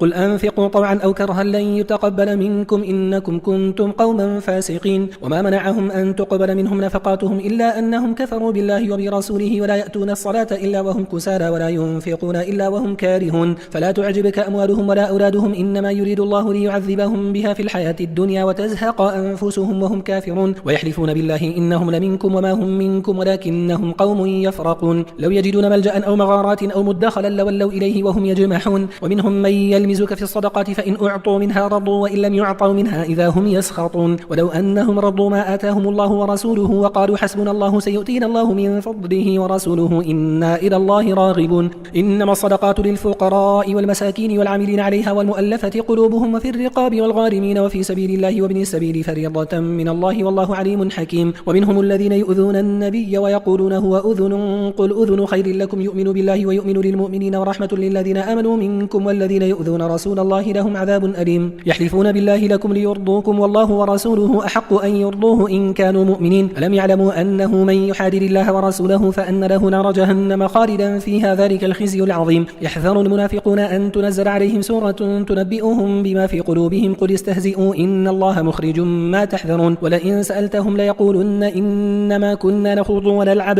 قل أبالله وآياته ورسوله كنتم تستهزئون لا تعتذروا قد كفرتم بعد إيمانكم إن نعفو عن طائفة منكم نعذب طائفة بأنهم كانوا مجرمين. المنافقون والمنافقات بعضهم من بعض يأمرون بالمنكر وينهون عن المعروف ويقبضون أيديهم نسوا الله فنسيهم إن المنافقين هم الفاسقون. وعد الله المنافقين والمنافقات والكفار نار جهنم خالدين فيها هي حسبهم ولعنهم الله ولهم عذاب مقيم. كالذين من قبلكم كانوا أشد منكم قوة وأكثر أموالا وأولادا فاستمتعوا بخلاقهم فاستمتعتم بخلاقكم بخلاقكم كما استمتع الذين من قبلكم بخلاقهم وخضتم كالذي خاضوا أولئك حبطت أعمالهم في الدنيا والآخرة وأولئك هم الخاسرون. ألم يأتهم نبأ الذين من قبلهم قوم نوح وعاد وثمود وقوم إبراهيم وأصحاب مدين والمؤتفكات أتتهم رسلهم بالبينات فما كان الله ليظلمهم ولكن كانوا أنفسهم يظلمون. والمؤمنون والمؤمنات بعضهم أولياء بعض يأمرون بالمعروف وينهون عن المنكر ويقيمون الصلاة ويؤتون الزكاة ويطيعون الله ورسوله أولئك سيرحمهم الله إن الله عزيز حكيم. وعد الله المؤمنين والمؤمنات جنات تجري من تحتها الأنهار خالدين فيها ومساكن طيبة في جنات عدن ورضوان من الله أكبر ذلك هو الفوز العظيم. يا أيها النبي جاهد الكفار والمنافقين واغلظ عليهم ومأواهم جهنم وبئس المصير. يحلفون بالله ما قالوا ولقد قالوا كلمة الكفر وكفروا بعد إسلامهم وهموا بما لم ينالوا وما نقموا إلا أن أغناهم الله ورسوله من فضله فإن يتوبوا يك خيرا لهم وإن يتولوا يعذبهم الله عذابا أليما في الدنيا والآخرة وما لهم في الأرض من ولي ولا نصير. ومنهم من عاهد الله لئن آتانا من فضله لنصدقن ولنكونن من الصالحين فلما آتاهم من فضله بخلوا به وتولوا وهم معرضون فأعقبهم نفاقا في قلوبهم إلى يوم يلقونه بما أخلفوا الله ما وعدوه وبما كانوا يكذبون. ألم يعلموا أن الله يعلم سرهم ونجواهم وأن الله علام الغيوب. الذين يلمزون المتطوعين من المؤمنين في الصدقات والذين لا يجدون إلا جهدهم فيسخرون منهم سخر الله منهم ولهم عذاب أليم. استغفر لهم أو لا تستغفر لهم إن تستغفر لهم 70 مرة فلن يغفر الله لهم ذلك بأنهم كفروا بالله ورسوله والله لا يهدي القوم الفاسقين. فرح المخلفون بمقعدهم خلاف رسول الله وكرهوا أن يجاهدوا بأموالهم وأنفسهم في سبيل الله وقالوا لا تنفروا في الحر قل نار جهنم أشد حرا لو كانوا يفقهون. فليضحكوا قليلا وليبكوا كثيرا جزاء بما كانوا يكسبون. فإن رجعك الله إلى طائفة منهم فاستأذنوك للخروج فقل لن تخرجوا معي أبدا ولن تقاتلوا معي عدوا إنكم رضيتم بالقعود أول مرة فاقعدوا مع الخالفين ولا تصلي على أحد منهم مات أبدا ولا تقم على قبره إنهم كفروا بالله ورسوله وماتوا وهم فاسقون. ولا تعجبك أموالهم وأولادهم إنما يريد الله أن يعذبهم بها في الدنيا وتزهق أنفسهم وهم كافرون. وإذا أنزلت سورة أن آمنوا بالله وجاهدوا مع رسوله استأذنك أولو الطول منهم وقالوا ذرنا نكن مع القاعدين رضوا بأن يكونوا مع الخوالف وطبع على قلوبهم فهم لا يفقهون. لكن الرسول والذين آمنوا معه جاهدوا بأموالهم وأنفسهم وأولئك لهم الخيرات وأولئك هم المفلحون. أعد الله لهم جنات تجري من تحتها الأنهار خالدين فيها ذلك الفوز العظيم. وجاء المعذرون من الأعراب ليؤذن لهم وقعد الذين كذبوا الله ورسوله سيصيب الذين كفروا منهم عذاب أليم. ليس على الضعفاء ولا على المرضى ولا على الذين لا يجدون ما ينفقون حرج إذا نصحوا لله ورسوله ما على المحسنين من سبيل والله غفور رحيم. ولا على الذين إذا ما أتوك لتحملهم قلت لا أجد ما أحملكم عليه تولوا وأعينهم تفيض من الدمع حزنا ألا يجدوا ما ينفقون. إنما السبيل على الذين يستأذنونك وهم أغنياء رضوا بأن يكونوا مع الخوالف وطبع الله على قلوبهم فهم لا يعلمون. يعتذرون إليكم إذا رجعتم إليهم قل لا تعتذروا لن نؤمن لكم قد نبأنا الله من أخباركم وسيرى الله عملكم ورسوله ثم تردون إلى عالم الغيب والشهادة فينبئكم بما كنتم تعملون. سيحلفون بالله لكم إذا انقلبتم إليهم لتعرضوا عنهم فأعرضوا عنهم إنهم رجس ومأواهم جهنم جزاء بما كانوا يكسبون. يحلفون لكم لترضوا عنهم فإن ترضوا عنهم فإن الله لا يرضى عن القوم الفاسقين. الأعراب أشد كفرا ونفاقا وأجدر أن لا يعلموا حدود ما أنزل الله على رسوله والله عليم حكيم. ومن الأعراب من يتخذ ما ينفق مغرما ويتربص بكم الدوائر عليهم دائرة السوء والله سميع عليم. ومن الأعراب من يؤمن بالله واليوم الآخر ويتخذ ما ينفق قربات عند الله وصلوات الرسول ألا إنها قربة لهم سيدخلهم الله في رحمته إن الله غفور رحيم. والسابقون الأولون من المهاجرين والأنصار والذين اتبعوهم بإحسان رضي الله عنهم ورضوا عنه وأعد لهم جنات تجري تحتها الأنهار خالدين فيها أبدا ذلك الفوز العظيم. وممن حولكم من الأعراب منافقون ومن أهل المدينة مردوا على النفاق لا تعلمهم نحن نعلمهم سنعذبهم مرتين ثم يردون إلى عذاب عظيم. وآخرون اعترفوا بذنوبهم خلطوا عملا صالحا وآخر سيئا عسى الله أن يتوب عليهم إن الله غفور رحيم. خذ من أموالهم صدقة تطهرهم وتزكيهم بها وصل عليهم إن صلاتك سكن لهم والله سميع عليم. ألم يعلموا أن الله هو يقبل التوبة عن عباده ويأخذ الصدقات وأن الله هو التواب الرحيم. وقل اعملوا فسيرى الله عملكم ورسوله والمؤمنون وستردون إلى عالم الغيب والشهادة فينبئكم بما كنتم تعملون. وآخرون مرجون لأمر الله إما يعذبهم وإما يتوب عليهم والله عليم حكيم. والذين اتخذوا مسجدا ضرارا وكفرا وتفريقا بين المؤمنين المؤمنين وإرصادا لمن حارب الله ورسوله من قبل، ولا يحلفن إن أردنا إلا الحسنى والله يشهد إنهم لكاذبون. لا تقم فيه أبدا لمسجد أسس على التقوى من أول يوم أحق أن تقوم فيه رجال يحبون أن يتطهروا والله يحب المطهرين. أفمن أسس بنيانه على تقوى من الله ورضوان خير أم من أسس بنيانه على شفا جرف هار فانهار به في نار جهنم والله لا يهدي القوم الظالمين. لا يزال بنيانهم الذي بنوا ريبة في قلوبهم إلا أن تقطع قلوبهم والله عليم حكيم. إن الله اشترى من المؤمنين أنفسهم وأموالهم بأن لهم الجنة يقاتلون في سبيل الله فيقاتلون ويقتلون وعدا عليه حقا في التوراة والإنجيل والقرآن ومن أوفى بعهده من الله فاستبشروا ببيعكم الذي بايعتم به وذلك هو الفوز العظيم. التائبون العابدون الحامدون السائحون الراكعون الساجدون الآمرون بالمعروف والناهون عن المنكر والحافظون لحدود الله وبشر المؤمنين. ما كان للنبي والذين آمنوا أن يستغفروا للمشركين ولو كانوا أولي قربى من بعد ما تبين لهم أنهم أصحاب الجحيم. وما كان استغفار إبراهيم لأبيه إلا عن موعدة وعدها إياه فلما تبين له أنه عدو لله تبرأ منه إن إبراهيم لأواه حليم. وما كان الله ليضل قوما بعد إذ هداهم حتى يبين لهم ما يتقون إن الله بكل شيء عليم. إن الله له ملك السماوات والأرض يحيي ويميت وما لكم من دون الله من ولي ولا نصير. لقد تاب الله على النبي والمهاجرين والأنصار الذين اتبعوه في ساعة العسرة من بعد ما كاد يزيغ قلوب فريق منهم ثم تاب عليهم إنه بهم رؤوف رحيم. وعلى الثلاثة الذين خلفوا حتى إذا ضاقت عليهم الأرض بما رحبت وضاقت عليهم أنفسهم وظنوا أن لا ملجأ من الله إلا إليه ثم تاب عليهم ليتوبوا إن الله هو التواب الرحيم. يا أيها الذين آمنوا اتقوا الله وكونوا مع الصادقين. ما كان لأهل المدينة ومن حولهم من الأعراب أن يتخلفوا عن رسول الله ولا يرغبوا بأنفسهم عن نفسه ذلك بأنهم لا يصيبهم ظمأ ولا نصب ولا مخمصة في سبيل الله ولا يطؤون موطئا يغيظ الكفار ولا ينالون من عدو نيلا إلا كتب لهم به عمل صالح إن الله لا يضيع أجر المحسنين. ولا ينفقون نفقة صغيرة ولا كبيرة ولا يقطعون واديا إلا كتب لهم ليجزيهم الله أحسن ما كانوا يعملون. وما كان المؤمنون لينفروا كافة فلولا نفر من كل فرقة منهم طائفة ليتفقهوا في الدين ولينذروا قومهم إذا رجعوا إليهم لعلهم يحذرون. يا أيها الذين آمنوا قاتلوا الذين يلونكم من الكفار وليجدوا فيكم غلظة واعلموا أن الله مع المتقين. وإذا ما أنزلت سورة فمنهم من يقول أيكم زادته هذه إيمانا فأما الذين آمنوا فزادتهم إيمانا وهم يستبشرون وأما الذين في قلوبهم مرض فزادتهم رجسا إلى رجسهم وماتوا وهم كافرون. أولا يرون أنهم يفتنون في كل عام مرة أو مرتين ثم لا يتوبون ولا هم يذكرون. وإذا ما أنزلت سورة نظر بعضهم إلى بعض هل يراكم من أحد ثم انصرفوا صرف الله قلوبهم بأنهم قوم لا يفقهون. لقد جاءكم رسول من أنفسكم عزيز عليه ما عنتم حريص عليكم بالمؤمنين رؤوف رحيم. فإن تولوا فقل حسبي الله لا إله إلا هو عليه توكلت وهو رب العرش العظيم. بسم الله الرحمن الرحيم. ألف لام را تلك آيات الكتاب الحكيم. أكان للناس عجبا أن أوحينا إلى رجل منهم أن أنذر الناس وبشر الذين آمنوا أن لهم قدم صدق عند ربهم. قال الكافرون إن هذا لساحر مبين. إن ربكم الله الذي خلق السماوات والأرض في 6 أيام ثم استوى على العرش يدبر الأمر ما من شفيع إلا من بعد إذنه ذلكم الله ربكم فاعبدوه أفلا تذكرون. إليه مرجعكم جميعا وعد الله حقا إنه يبدأ الخلق ثم يعيده ليجزي الذين آمنوا وعملوا الصالحات بالقسط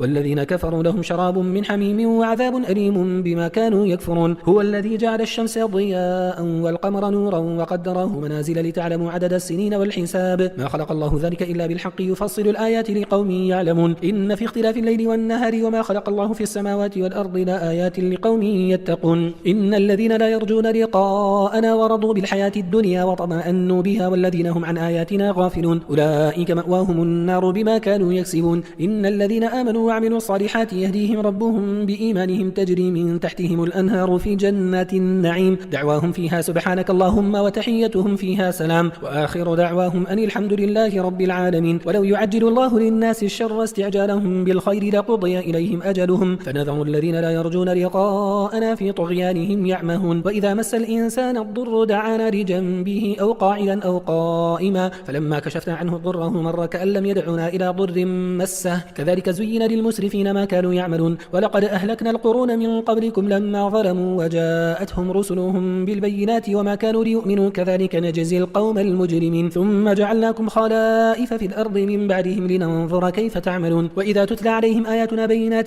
قال الذين لا يرجون لقاء نأتي بقرآن غير هذا أو بدله قل ما يكون لي أن أبدله من تلقاء نفسي إن أتبع إلا ما يوحى إلي إني أخاف إن عصيت ربي عذاب يوم عظيم قل لو شاء الله ما تلوته عليكم ولا أدراكم به فقد لبثت فيكم عمرا من قبله أفلا تعقلون فمن أظلم ممن افترى على الله كذبا أو كذب بآياته إنه لا يفلح المجرمون ويعبدون من دون الله ما لا يضرهم ولا ينفعهم ويقولون هؤلاء شفعاؤنا عند الله قل أتنبئون الله بما لا يعلم في السماوات ولا في الأرض سبحانه وتعالى عما يشركون وما كان الناس إلا أمة واحدة فاختلفوا ولولا كلمة سبقت من ربك لقضي بينهم فيما فيه يختلفون ويقولون لولا أنزل عليه آية من ربه فقل إنما الغيب لله فانتظروا إني معكم من المنتظرين وإذا أذقنا الناس رحمة من بعد ضراء مستهم إذا لهم مكر في آياتنا قل الله أسرع مكرا إن رسلنا يكتبون ما تمكرون هو الذي يسيركم في البر والبحر حتى إذا كنتم في الفلك وجرين بهم بريح طيبة وفرحوا بها جاءتها ريح عاصف وجاءهم الموج من كل مكان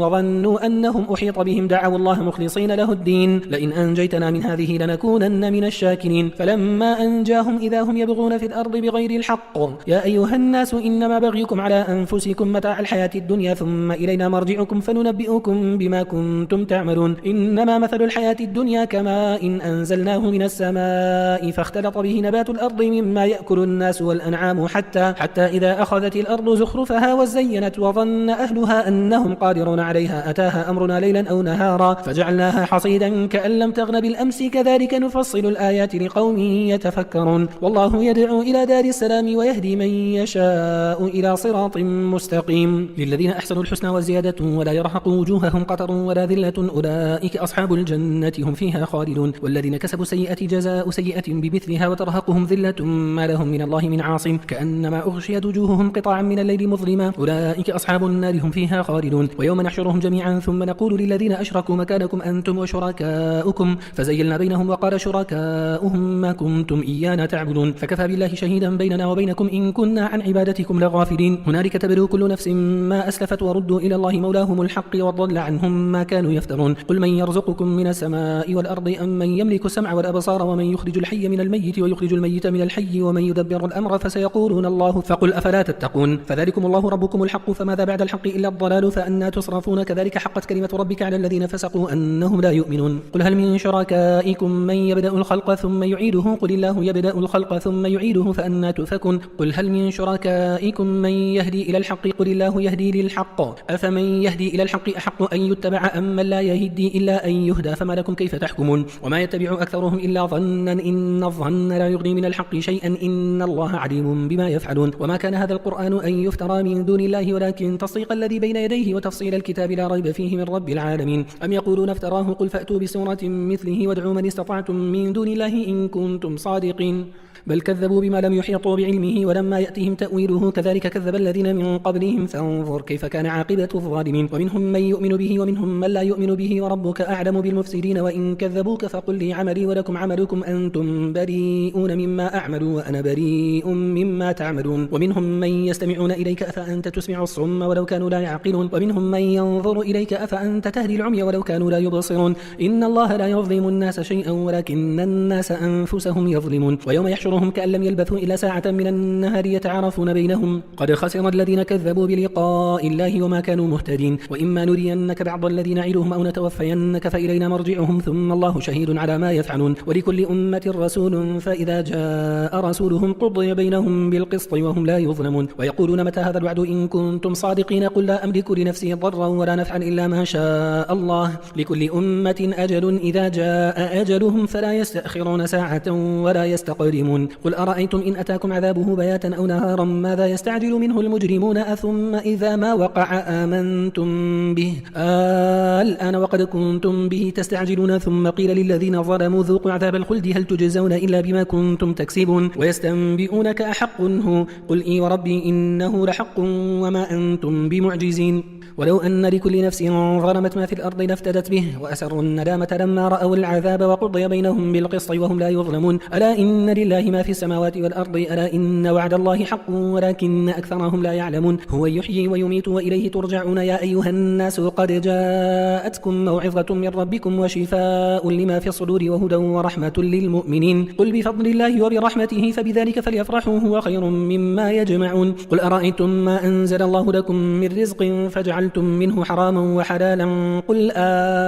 الله أذن لكم أم على الله تفترون وما ظن الذين يفترون على الله الكذب يوم القيامة إن الله لذو فضل على الناس ولكن أكثرهم لا يشكرون وما تكون في شأن وما تتلو منه من قرآن ولا تعملون من عمل إلا كنا عليكم شهودا إذ تفيضون فيه وما يعزب عن ربك من مثقال ذرة في الأرض ولا في السماء ولا أصغر من ذلك ولا أكبر إلا في كتاب مبين ألا إن أولياء الله لا خوف عليهم ولا هم يحزنون الذين آمنوا وكانوا يتقون لهم البشرى في الحياة الدنيا وفي الآخرة لا تبديل لكلمات الله ذلك هو الفوز العظيم ولا يحزنك قولهم إن العزة لله جميعا هو السميع العليم ألا إن لله من في السماوات ومن في الأرض وما يتبع الذين يدعون من دون الله شركاء إن يتبعون إلا الظن وإن هم إلا يخرصون هو الذي جعل لكم الليل لتسكنوا فيه والنهار مبصرا إن في ذلك لآيات لقوم يسمعون قالوا اتخذ الله ولدا سبحانه هو الغني له ما في السماوات وما في الأرض إن عندكم من سلطان بهذا أتقولون على الله ما لا تعلمون قل إن الذين يفترون على الله الكذب لا يفلحون متاع في الدنيا ثم إلينا مرجعهم ثم نذيقهم العذاب الشديد بما كانوا يكفرون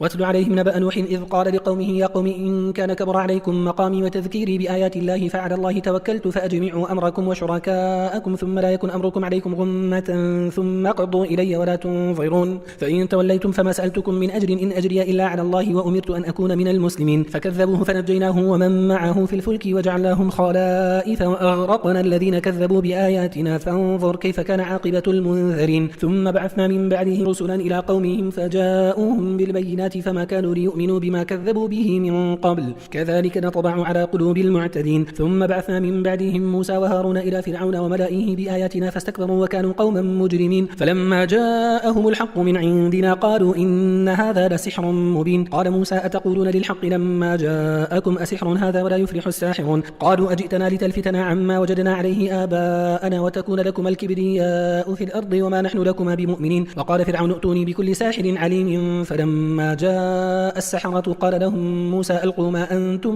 ملقون فلما ألقوا قال موسى ما جئتم به السحر إن الله سيبطله إن الله لا يصلح عمل المفسدين ويحق الله الحق بكلماته ولو كره المجرمون فما آمن لموسى إلا ذرية من قومه على خوف من فرعون وملئهم أن يفتنهم وإن فرعون لعال في الأرض وإنه لمن المسرفين وقال موسى يا قوم إن كنتم آمنتم بالله فعليه توكلوا إن كنتم مسلمين فقالوا على الله توكلنا ربنا لا تجعلنا فتنة للقوم الظالمين ونجنا برحمتك من القوم الكافرين وأوحينا إلى موسى وأخيه أن تبوأ لقومكما بمصر بيوتا واجعلوا بيوتكم قبلة وأقيموا الصلاة وبشر المؤمنين وقال موسى ربنا إنك آتيت فرعون وملأه زينة وأموالا في الحياة الدنيا ربنا ليضلوا عن سبيلك ربنا طمس على أموالهم واشدد على قلوبهم فلا يؤمنوا حتى يروا العذاب الأليم قال قد أجيبت دعوتكما فاستقيما ولا تتبعان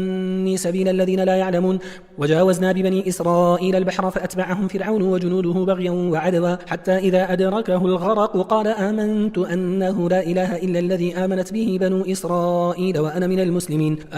الآن وقد عصيت قبل وكنت من المفسدين فاليوم ننجيك ببدنك لتكون لمن خلفك آية وإن كثيرا من الناس عن آياتنا لغافلون ولقد بوأنا بني إسرائيل مبوأ صدق ورزقناهم من الطيبات فما اختلفوا حتى جاءهم العلم إن ربك يقضي بينهم يوم القيامة فيما كانوا فيه يختلفون فإن كنت في شك مما أنزلنا إليك فاسأل الذين يقرؤون الكتاب من قبلك لقد جاءك الحق من ربك فلا تكونن من الممترين ولا تكونن من الذين كذبوا بآيات الله فتكون من الخاسرين إن الذين حقت عليهم كلمة ربك لا يؤمنون ولو جاءتهم كل آية حتى يروا العذاب الأليم فلولا كانت قرية آمنت فنفعها إيمانها إلا قوم يونس لما آمنوا كشفنا عنهم عذاب الخزي في الحياة الدنيا ومتعناهم إلى حين ولو شاء ربك لآمن من في الأرض كلهم جميعا أفأنت تكره الناس حتى يكونوا مؤمنين وما كان لنفس أن تؤمن إلا بإذن الله ويجعل الرجس على الذين لا يعقلون قل انظروا ماذا في السماوات والأرض وما تغني الآيات والنذر عن قوم لا يؤمنون فهل ينتظرون إلا مثل أيام الذين خلوا من قبلهم قل فانتظروا إني معكم من المنتظرين ثم ننجي رسلنا والذين آمنوا كذلك حقا علينا ننجي المؤمنين قل يا أيها الناس إن كنتم في شك من ديني فلا أعبد الذين تعبدون من دون الله ولكن أعبد الله الذي يتوفاكم وأمرت أن أكون من المؤمنين وأن أقم وجهك للدين حنيفا ولا تكونن من المشركين ولا تدع من دون الله ما لا ينفعك ولا يضرك فإن فعلت فإنك إذا من الظالمين وإن يمسسك الله بضر فلا كاشف له إلا هو وإن يردك بخير فلا راد لفضله يصيب به من يشاء من عباده وهو الغفور الرحيم قل يا أيها الناس قد جاءكم الحق من ربكم فمن اهتدى فإنما يهتدي لنفسه ومن ضل فإنما يضل عليها وما أنا عليكم بوكيل واتبع ما يوحى إليك واصبر حتى يحكم الله وهو خير الحاكمين بسم الله الرحمن الرحيم ألف لام را كتاب أحكمت آياته ثم فصلت من لدن حكيم خبير ألا تعبدوا إلا الله إنني لكم منه نذير وبشير وأن استغفروا ربكم ثم توبوا إليه يمتعكم متاعا حسنا إلى أجل مسمى ويؤتي كل ذي فضل فضله وإن تولوا فإني أخاف عليكم عذاب يوم كبير إلى الله مرجعكم وهو على كل شيء قدير ألا إنهم يثنون صدورهم ليستخفوا منه ألا حين يستغشون ثيابهم يعلم ما يسرون وما يعلنون إنه عليم بذات الصدور وما من دابة في الأرض إلا على الله رزقها ويعلم مستقرها ومستودعها كل في كتاب مبين وهو الذي خلق السماوات والأرض في 6 أيام وكان عرشه على الماء ليبلوكم أيكم أحسن عملا ولئن قلت إنكم مبعوثون من بعد الموت ليقولن الذين كفروا إن هذا إلا سحر مبين ولئن أخرنا عنهم العذاب إلى أمة معدودة ليقولن ما يحبسه ألا يوم يأتيهم ليس مصروفا عنهم وحاق بهم ما كانوا به يستهزئون ولئن أذقنا الإنسان منا رحمة ثم نزعناها منه إنه ليئوس كفور ولئن أذقناه نعماء بعد ضراء مسته ليقولن ذهب السيئات عني إنه لفرح فخور إلا الذين صبروا وعملوا الصالحات أولئك لهم مغفرة وأجر كبير فلعلك تارك بعض ما يوحى إليك وضائق به صدرك أن يقولوا لولا أنزل عليه كنز أو جاء معه ملك إنما أنت نذير والله على كل شيء وكيل أم يقولون افتراه قل فأتوا ب10 سور مثله مفتريات وادعوا من استطعتم من دون الله إن كنتم صادقين فإن لم يستجيبوا لكم فاعلموا أنما أنزل بعلم الله وأن لا إله إلا هو فهل أنتم مسلمون من كان يريد الحياة الدنيا وزينتها نوفي إليهم أعمالهم فيها وهم فيها لا يبخسون أولئك الذين ليس لهم في الآخرة إلا النار وحبط ما صنعوا فيها وباطل ما كانوا يعملون أفمن كان على بينة من ربه ويتلوه شاهد منه ومن قبله كتاب موسى إماما ورحمة أولئك يؤمنون به ومن يكفر به من الأحزاب فالنار موعده فلا تك في مرية منه إنه الحق من ربك ولكن أكثر الناس لا يؤمنون ومن أظلم ممن افترى على الله كذبا أولئك يعرضون على ربهم ويقول الأشهاد هؤلاء الذين كذبوا على ربهم ألا لعنة الله على الظالمين الذين يصدون عن سبيل الله ويبغونها عوجا وهم بالآخرة هم كافرون أولئك لم يكونوا معجزين في الأرض وما كان لهم من دون الله من أولياء يضاعف لهم العذاب ما كانوا يستطيعون السمع وما كانوا يبصرون أولئك الذين خسروا أنفسهم وضل عنهم ما كانوا يفترون لا جرم أنهم في الآخرة هم الأخسرون إن الذين آمنوا وعملوا الصالحات وأخبتوا إلى ربهم أولئك أصحاب الجنة هم فيها خالدون مثل الفريقين كالأعمى والأصم والبصير والسميع هل يستويان مثلا أفلا تذكرون ولقد أرسلنا نوحا إلى قومه إني لكم نذير مبين ألا تعبدوا إلا الله إني أخاف عليكم عذاب يوم أليم فقال الملأ الذين كفروا من قومه ما نراك إلا بشر مثلنا وما نراك اتبعك إلا الذين هم أراذلنا بادي الرأي وما نرى لكم علينا من فضل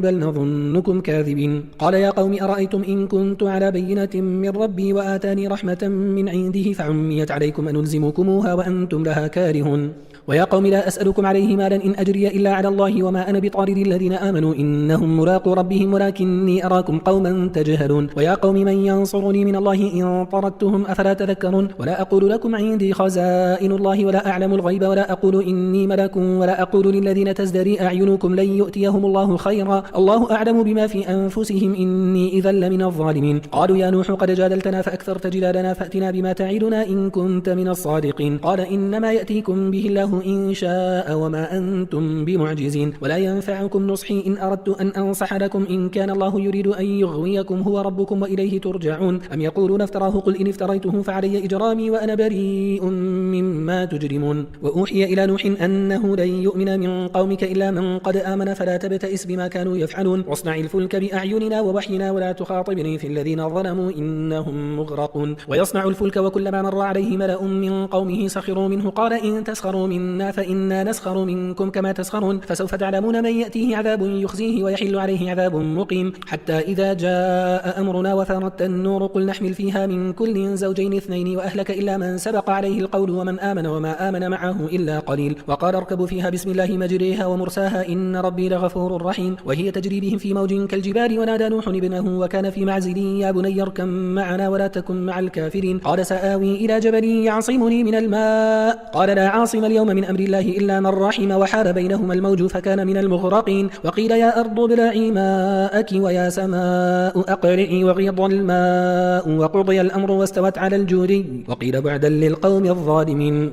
ونادى نوح ربه فقال رب إن ابني من أهلي وإن وعدك الحق وأنت أحكم الحاكمين قال يا نوح إنه ليس من أهلك إنه عمل غير صالح فلا تسألني ما ليس لك به علم إني أعظك أن تكون من الجاهلين قال رب إني أعوذ بك أن أسألك ما ليس لي به علم وإلا تغفر لي وترحمني أكن من الخاسرين قيل يا نوح اهبط بسلام منا وبركات عليك وعلى ممن معك وأمم سنمتعهم ثم يمسهم منا عذاب أليم تلك من أنباء الغيب نوحيها إليك ما كنت تعلمها أنت ولا قومك من قبل هذا فاصبر إن العاقبة للمتقين وإلى عاد أخاهم هودا قال يا قوم اعبدوا الله ما لكم من إله غيره إن أنتم إلا مفترون يا قوم لا أسألكم عليه أجرا إن أجري إلا على الذي فطرني أفلا تعقلون ويا قوم استغفروا ربكم ثم توبوا إليه يرسل السماء عليكم مرارا ويزدكم قوة إلى قوتكم ولا تتولوا مجرمين قالوا يا هود ما جئتنا ببينة وما نحن بتاركي آلهتنا عن قولك وما نحن لك بمؤمنين إن نقول إلا اعتراك بعض آلهتنا بسوء قال إني أشهد الله واشهد أني بريء مما تشركون من دونه فكيدوني جميعا ثم لا تنظروني إني توكلت على الله ربي وربكم ما من دابة إلا هو آخذ بناصيتها إن ربي على صراط مستقيم فإن تولوا فقد أبلغتكم ما أرسلت به إليكم ويستخلف ربي قوما غيركم ولا تضرونه شيئا إن ربي على كل شيء حفيظ ولما جاء أمرنا نجينا هودا والذين آمنوا معه برحمة منا ونجيناهم من عذاب غليظ وتلك عاد جحدوا بآيات ربهم وعصوا رسله واتبعوا أمر كل جبار عنيد وأتبعوا في هذه الدنيا لعنة ويوم القيامة ألا إن عادا كفروا ربهم ألا بعدا لعاد قوم هود وإلى ثمود أخاهم صالحا قال يا قوم اعبدوا الله ما لكم من إله غيره هو أنشأكم من الأرض واستعمركم فيها فاستغفروه ثم توبوا إليه إن ربي قريب مجيب قالوا يا صالح قد كنت فينا مرجوا قبل هذا أتنهانا أن نعبد ما يعبد آباؤنا وإننا لفي شك مما تدعونا إليه مريب قال يا قوم أرأيتم إن كنت على بينة من ربي وآتاني منه رحمة فمن ينصرني من الله إن عصيته فما تزيدونني غير تخسير ويا قوم هذه ناقة الله لكم آية فذروها تأكل في أرض الله ولا تمسوها بسوء فيأخذكم عذاب قريب فعقروها فقال تمتعوا في داركم 3 أيام ذلك وعد غير مكذوب فلما جاء أمرنا نجينا صالحا والذين آمنوا معه برحمة منا ومن خزي يومئذ إن ربك هو القوي العزيز وأخذ الذين ظلموا الصيحة فأصبحوا في ديارهم جاثمين كأن لم يغنوا فيها ألا إن ثمود كفروا ربهم ألا بعدا لثمود ولقد جاءت رسلنا إبراهيم بالبشرى قالوا سلاما قال سلام فما لبث أن جاء بعجل حنيذ فلما رأى أيديهم لا تصل إليه نكرهم وأوجس منهم خيفة قالوا لا تخف إنا أرسلنا إلى قوم لوط وامرأته قائمة فضحكت فبشرناها بإسحاق ومن وراء إسحاق يعقوب قالت يا ويلتى أأبد وأنا عجوز وهذا بعلي شيخا إن هذا لشيء عجيب قالوا أتعجبين من أمر الله رحمة الله وبركاته عليكم أهل البيت إنه حميد مجيد فلما ذهب عن إبراهيم الروع وجاءته البشرى يجادلنا في قوم لوط إن إبراهيم لحليم أواه منيب يا إبراهيم أعرض عن هذا إنه قد جاء أمر ربك وإنهم آتيهم عذاب غير مردود ولما جاءت رسلنا لوطا سيء بهم وضاق بهم ذرعا وقال هذا يوم عصيب وجاءه قومه يهرعون إليه ومن قبل كانوا يعملون السيئات قال يا قوم هؤلاء بناتي هن أطهر لكم فاتقوا الله ولا تخزوني في ضيفي أليس منكم رجل رشيد قالوا لقد علمت ما لنا في بناتك من حق وإنك لا تعلم ما نريد قال لو أن لي بكم قوة أو آوي إلى ركن شديد قالوا يا لوط إنا رسل ربك لن يصلوا إليك فأسر بأهلك بقطع من الليل ولا يلتفت منكم أحد إلا امرأتك إنه مصيبها ما أصابهم إن موعدهم الصبح أليس الصبح بقريب فلما جاء أمرنا جعلنا عاليها سافلها وأمطرنا عليها حجارة من سجيل منضود مسومة عند ربك وما هي من الظالمين ببعيد وإلى مدين أخاهم شعيبا قال يا قوم اعبدوا الله ما لكم من إله غيره لا تنقصوا المكيال والميزان إني أراكم بخير وإني أخاف عليكم عذاب يوم محيط ويا قوم أوفوا المكيال والميزان بالقسط ولا ولا تبخسوا الناس أشياءهم ولا تعثوا في الأرض مفسدين بقية الله خير لكم إن كنتم مؤمنين وما أنا عليكم بحفيظ قالوا يا شعيب أصلاتك تأمرك أن نترك ما يعبد آباؤنا أو أن نفعل في أموالنا ما نشاء إنك لأنت الحليم الرشيد قال يا قوم أرأيتم إن كنت على بينة من ربي ورزقني منه رزقا حسنا وما أريد أن أخالفكم إلى ما أنهاكم عنه إن أريد إلا الإصلاح ما استطعت وما توفيقي إلا بالله عليه توكلت وإليه أنيب ويا قوم لا يجرمنكم شقاقي أن يصيبكم مثل ما أصاب قوم نوح أو قوم هود أو قوم صالح وما قوم لوط منكم ببعيد واستغفروا ربكم ثم توبوا إليه إن ربي رحيم ودود قالوا يا شعيب ما نفقه كثيرا مما تقول وإنا لنراك فينا ضعيفا ولولا رهطك لرجمناك وما أنت علينا بعزيز قال يا قوم أرهطي أعز عليكم من الله واتخذتموه وراءكم ظهريا إن ربي بما تعملون محيط ويا قوم اعملوا على مكانتكم إني عامل سوف تعلمون من يأتيه عذاب يخزيه ومن هو كاذب وارتقبوا إني معكم رقيب ولما جاء أمرنا نجينا شعيبا والذين آمنوا معه برحمة منا وأخذت الذين ظلموا الصيحة فأصبحوا في ديارهم جاثمين كأن لم يغنوا فيها ألا بعدا لمدين كما بعيدت ثمود ولقد أرسلنا موسى بآياتنا وسلطان مبين إلى فرعون وملئه فاتبعوا أمر فرعون وما أمر فرعون برشيد يقدم قومه يوم القيامة فأوردهم النار وبئس الورد المورود وأتبعوا في هذه لعنة ويوم القيامة بئس الرفد المرفود ذلك من أنباء القرى نقصه عليك منها قائم وحصيد وما ظلمناهم ولكن ظلموا أنفسهم فما أغنت عنهم آلهتهم التي يدعون من دون الله من شيء لما جاء أمر ربك وما زادوهم غير تتبيب وكذلك أخذ ربك إذا أخذ القرى وهي ظالمة إن أخذه أليم شديد إن في ذلك لآية لمن خاف عذاب الآخرة ذلك يوم مجموع له الناس وذلك يوم مشهود وما نؤخره إلا لأجل معدود يوم يأتي لا تكلم نفس إلا بإذنه فمنهم شقي وسعيد فأما الذين شقوا ففي النار لهم فيها زفير وشهيق خالدين فيها ما دامت السماوات والأرض إلا ما شاء ربك إن ربك فعال لما يريد وأما الذين سعدوا ففي الجنة خالدين فيها ما دامت السماوات والأرض إلا ما شاء ربك عطاء غير مجذوذ فلا تك في مرية مما يعبد هؤلاء ما يعبدون إلا كما يعبد آباؤهم من قبل وإنا لموفوهم نصيبهم غير منقوص ولقد آتينا موسى الكتاب فاختلف فيه ولولا كلمة سبقت من ربك لقضي بينهم وإنهم لفي شك منه مريب وإن كلا لما ليوفينهم ربك أعمالهم إنه بما يعملون خبير فاستقم كما أمرت ومن تاب معك ولا تطغوا إنه بما تعملون بصير ولا تركنوا إلى الذين ظلموا فتمسكم النار وما لكم من دون الله من أولياء ثم لا تنصرون وأقم الصلاة طرفي النهار وزلفا من الليل إن الحسنات يذهبن السيئات ذلك ذكرى للذاكرين واصبر فإن الله لا يضيع أجر المحسنين فلولا كان من القرون من قبلكم أولو بقية ينهون عن الفساد في الأرض إلا قليلا ممن أنجينا منهم واتبع الذين ظلموا ما أترفوا فيه وكانوا مجرمين وما كان ربك ليهلك القرى بظلم وأهلها مصلحون ولو شاء ربك لجعل الناس أمة واحدة ولا يزالون مختلفين إلا من رحم ربك ولذلك خلقهم وتمت كلمة ربك لأملأن جهنم من الجنة والناس أجمعين وكلا نقص عليك من أنباء الرسل ما نثبت به فؤادك وجاءك في هذه الحق وموعظة وذكرى للمؤمنين وقل للذين لا يؤمنون اعملوا على مكانتكم إنا عاملون وانتظروا إنا منتظرون ولله غيب السماوات والأرض وإليه يرجع الأمر كله فاعبده وتوكل عليه وما ربك بغافل عما تعملون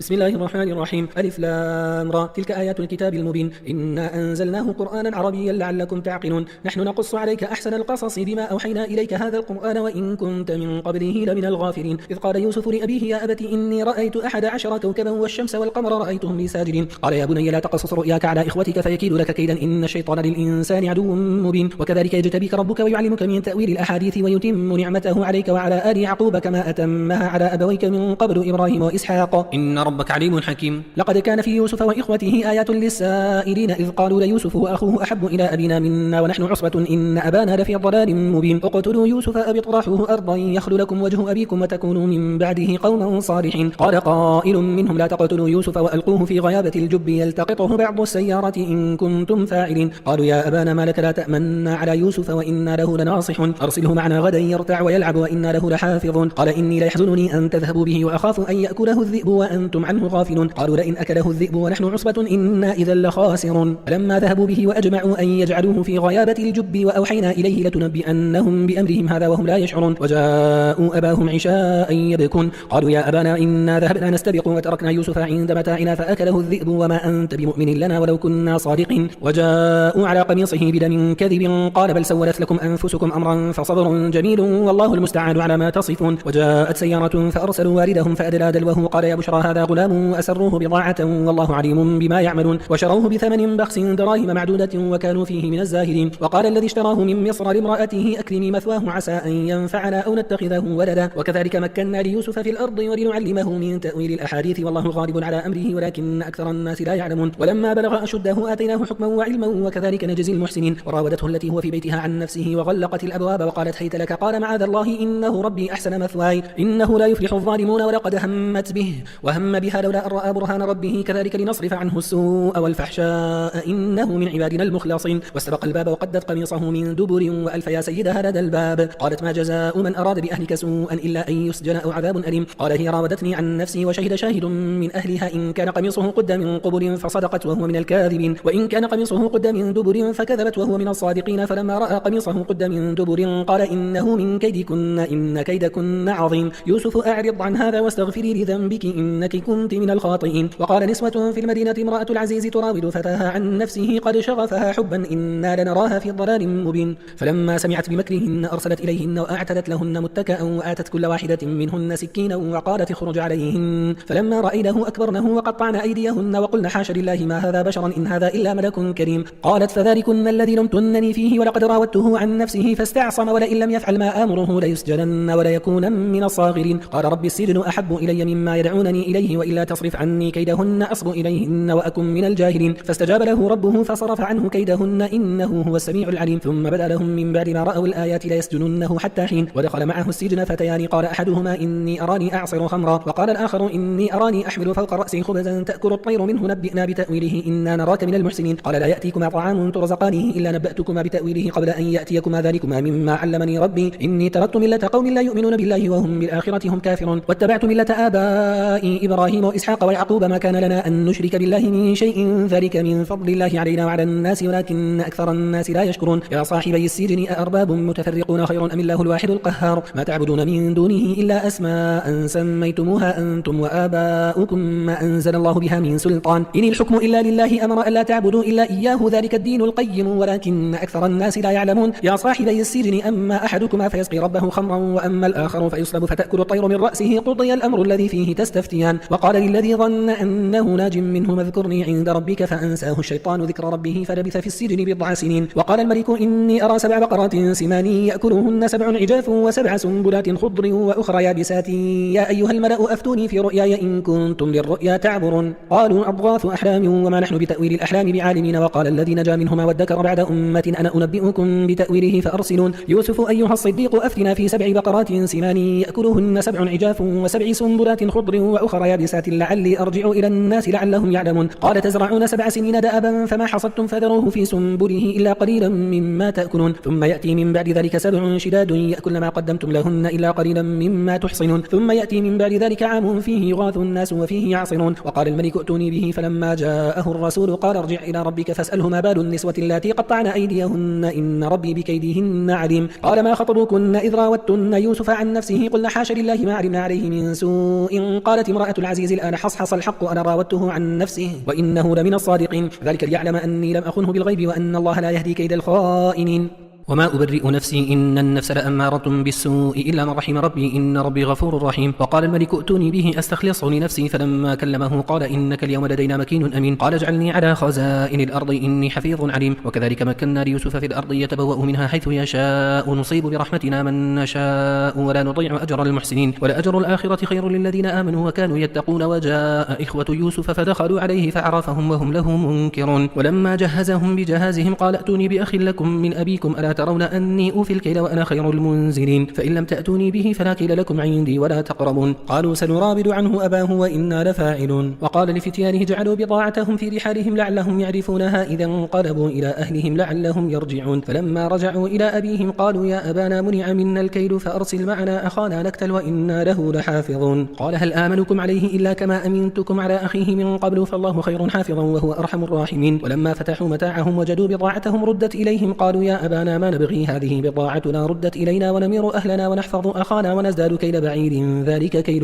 يسير. قال لن أرسله معكم حتى تؤتوني موثقا من الله لتأتونني به إلا أن يحاط بكم فلما آتوه موثقهم قال الله على ما نقول وكيل. وقال يا بني لا تدخلوا من باب واحد وادخلوا من أبواب متفرقات وما أغني عنكم من الله من شيء إن الحكم إلا لله عليه توكلت عليه فليتوكل المتوكلون. ولما دخلوا من حيث أمرهم أبوهم ما كان يغني عنهم من الله من شيء إلا حاجة في نفس يعقوب قضاها وإنه لذو علم لما علمناه ولكن أكثر الناس لا يعلمون. ولما دخلوا على يوسف آوى إليه أخاه قال إني أنا أخوك فلا تبتئس بما كانوا يعملون. فلما جهزهم بجهازهم جعل السقاية في رحل أخيه ثم أذن مؤذن أيتها العير إنكم لسارقون. قالوا أقبلوا عليهم ماذا تفقدون؟ قالوا نفقد صواع الملك ولمن جاء به حمل بعير وأنا به زعيم. قالوا تالله لقد علمتم ما جئنا لنفسد في الأرض وما كنا سارقين. قالوا فما جزاؤه إن كنتم كاذبين. قالوا جزاؤه من وجد في رحله فهو جزاؤه كذلك نجزي الظالمين. فبدأ بأوعيتهم قبل وعاء أخيه ثم استخرجها من وعاء أخيه كذلك كدنا ليوسف ما كان ليأخذ أخاه في دين الملك إلا أن يشاء الله نرفع درجات من نشاء وفوق كل ذي علم عليم. قالوا إن يسرق فقد سرق أخ له من قبل فأسرها يوسف في نفسه ولم يبدها لهم قال أنتم شر مكانا والله أعلم بما تصفون. قالوا يا أيها العزيز إن له أبا شيخا كبيرا فخذ أحدنا مكانه إنا نراك من المحسنين. قال معاذ الله أن نأخذ إلا من وجدنا متاعنا عنده إنا إذا لظالمون. فلما استيئسوا منه خلصوا نجيا قال كبيرهم ألم تعلموا أن أباكم قد أخذ عليكم موثقا من الله ومن قبل ما فرطتم في يوسف فلن أبرح الأرض حتى يأذن لي أبي أو يحكم الله لي وهو خير الحاكمين. ارجعوا إلى أبيكم فقولوا يا أبانا إن ابنك سرق وما شهدنا إلا بما علمنا وما كنا للغيب حافظين واسأل القرية التي كنا فيها والعير التي أقبلنا فيها وإنا لصادقون. قال بل سولت لكم أنفسكم أمرا فصبر جميل عسى الله أن يأتيني بهم جميعا إنه هو العليم الحكيم. وتولى عنهم وقال يا أسفا على يوسف وابيضت عيناه من الحزن فهو كظيم. قالوا تالله تفتأ تذكر يوسف حتى تكون حرضا أو تكون من الهالكين. قال إنما أشكو بثي وحزني إلى الله وأعلم من الله ما لا تعلمون. يا بني يذهبوا فتحسسوا من يوسف وأخيه ولا تيأسوا من روح الله إنه لا ييأس من روح الله إلا القوم الكافرون. فلما دخلوا عليه قالوا يا أيها العزيز مسنا وأهلنا الضر وجئنا ببضاعة مزجاة فأوف لنا الكيل وتصدق علينا إن الله يجزي المتصدقين. قال هل علمتم ما فعلتم بيوسف وأخيه إذ أنتم جاهلون؟ قالوا أئنك لأنت يوسف؟ قال أنا يوسف وهذا أخي قد من الله علينا إنه من يتقي ويصبر فإن الله لا يضيع أجر المحسنين. قالوا تالله لقد آثرك الله علينا وإن كنا لخاطئين. قال لا تثريب عليكم اليوم يغفر الله لكم وهو أرحم الراحمين. اذهبوا بقميصي هذا فألقوه على وجه أبي يأتي بصيرا وأتوني بأهلكم أجمعين. ولما فصلت العير قال أبوهم إني لأجد ريح يوسف لولا أن تفندون. قالوا تالله إنك لفي ضلالك القديم. فلما أن جاء البشير ألقاه على وجهه فارتد بصيرا قال ألم أقل لكم إني أعلم من الله ما لا تعلمون؟ قالوا يا أبانا استغفر لنا ذنوبنا إنا كنا خاطئين. قال سوف أستغفر لكم ربي إنه هو الغفور الرحيم. فلما دخلوا على يوسف آوى إليه أبويه وقال ادخلوا مصر إن شاء الله آمنين. ورفع أبويه على العرش وخروا له سجدا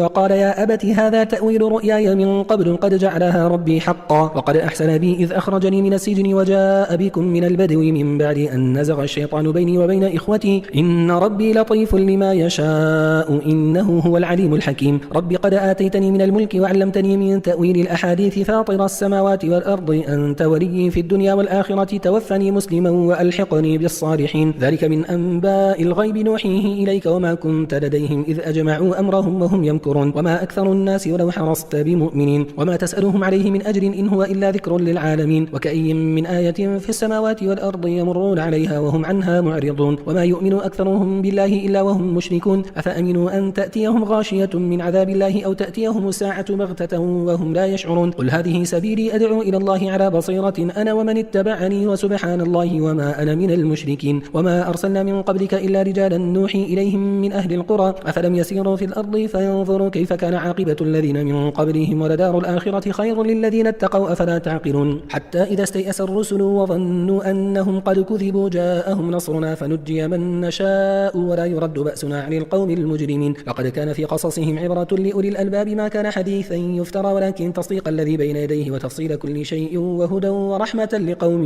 يؤمنون. بسم الله الرحمن الرحيم. ألف لام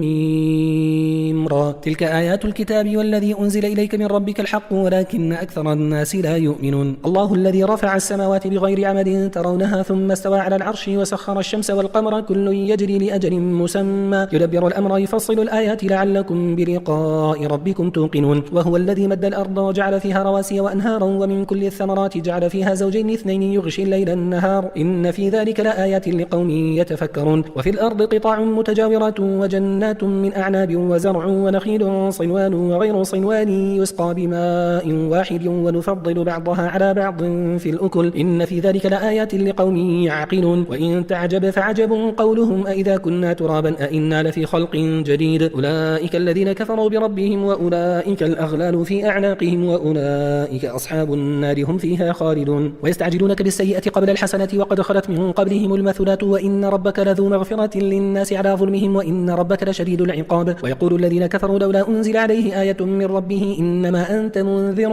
ولكل قوم هاد الله يعلم ما تحمل كل أنثى وما تغيض الأرحام وما تزداد وكل شيء عنده بمقدار عالم الغيب والشهادة الكبير المتعال سواء منكم من أسر القول ومن جهر به ومن هو مستخف بالليل وسارب بالنهار له معقبات من بين يديه ومن خلفه يحفظونه من أمر الله إن الله لا يغير ما بقوم حتى يغيروا ما بأنفسهم وإذا أراد الله بقوم سوءا فلا مرد له وما لهم من دونه من وال هو الذي يريكم البرق خوفا وطمعا وينشئ السحاب الثقال ويسبح الرعد بحمده والملائكة من خيفته ويرسل الصواعق فيصيب بها من يشاء وهم يجادلون في الله وهو شديد المحال له دعوة الحق والذين يدعون من دونه لا يستجيبون لهم بشيء إلا كباسط كفيه إلى الماء ليبلغ فاه وما هو ببالغه وما دعاء الكافرين إلا في الضلال ولله يسجد من في السماوات والأرض طوعا وكرها وظلالهم بالغدو والآصال قل من رب السماوات والأرض قل الله قل أفاتخذتم من دونه أولياء لا يملكون لأنفسهم نفعا ولا ضرا قل هل يستوي الأعمى والبصير أم هل تستوي الظلمات والنور أم جعلوا لله شركاء خلقوا كخلقه فتشابه الخلق عليهم قل الله خالق كل شيء وهو الواحد القهار أنزل من السماء ماء فسالت أودية بقدرها فاحتمل السيل زبدا رابيا ومما يوقدون عليه في النار ابتغاء حلية أو متاع زبد مثله كذلك يضرب الله الحق والباطل فأما الزبد فيذهب جفاء وأما ما ينفع الناس فيمكث في الأرض كذلك يضرب الله الأمثال للذين استجابوا لربهم الحسنى والذين لم يستجيبوا له لو أن لهم ما في الأرض جميعا ومثله معه لافتدوا به أولئك لهم سوء الحساب ومأواهم جهنم وبئس المهاد أفمن يعلم أن ما أنزل إليك من ربك الحق كمن هو أعمى إنما يتذكر أولو الألباب الذين يوفون بعهد الله ولا ينقضون الميثاق والذين يصلون ما أمر الله به أن يوصل ويخشون ربهم ويخافون سوء الحساب والذين صبروا ابتغاء وجه ربهم وأقاموا الصلاة وأنفقوا مما رزقناهم سرا وعلانية ويدرؤون بالحسنة السيئة أولئك لهم عقبى الدار جنات عدن يدخلونها ومن صلح من آبائهم وأزواجهم وذرياتهم والملائكة يدخلون عليهم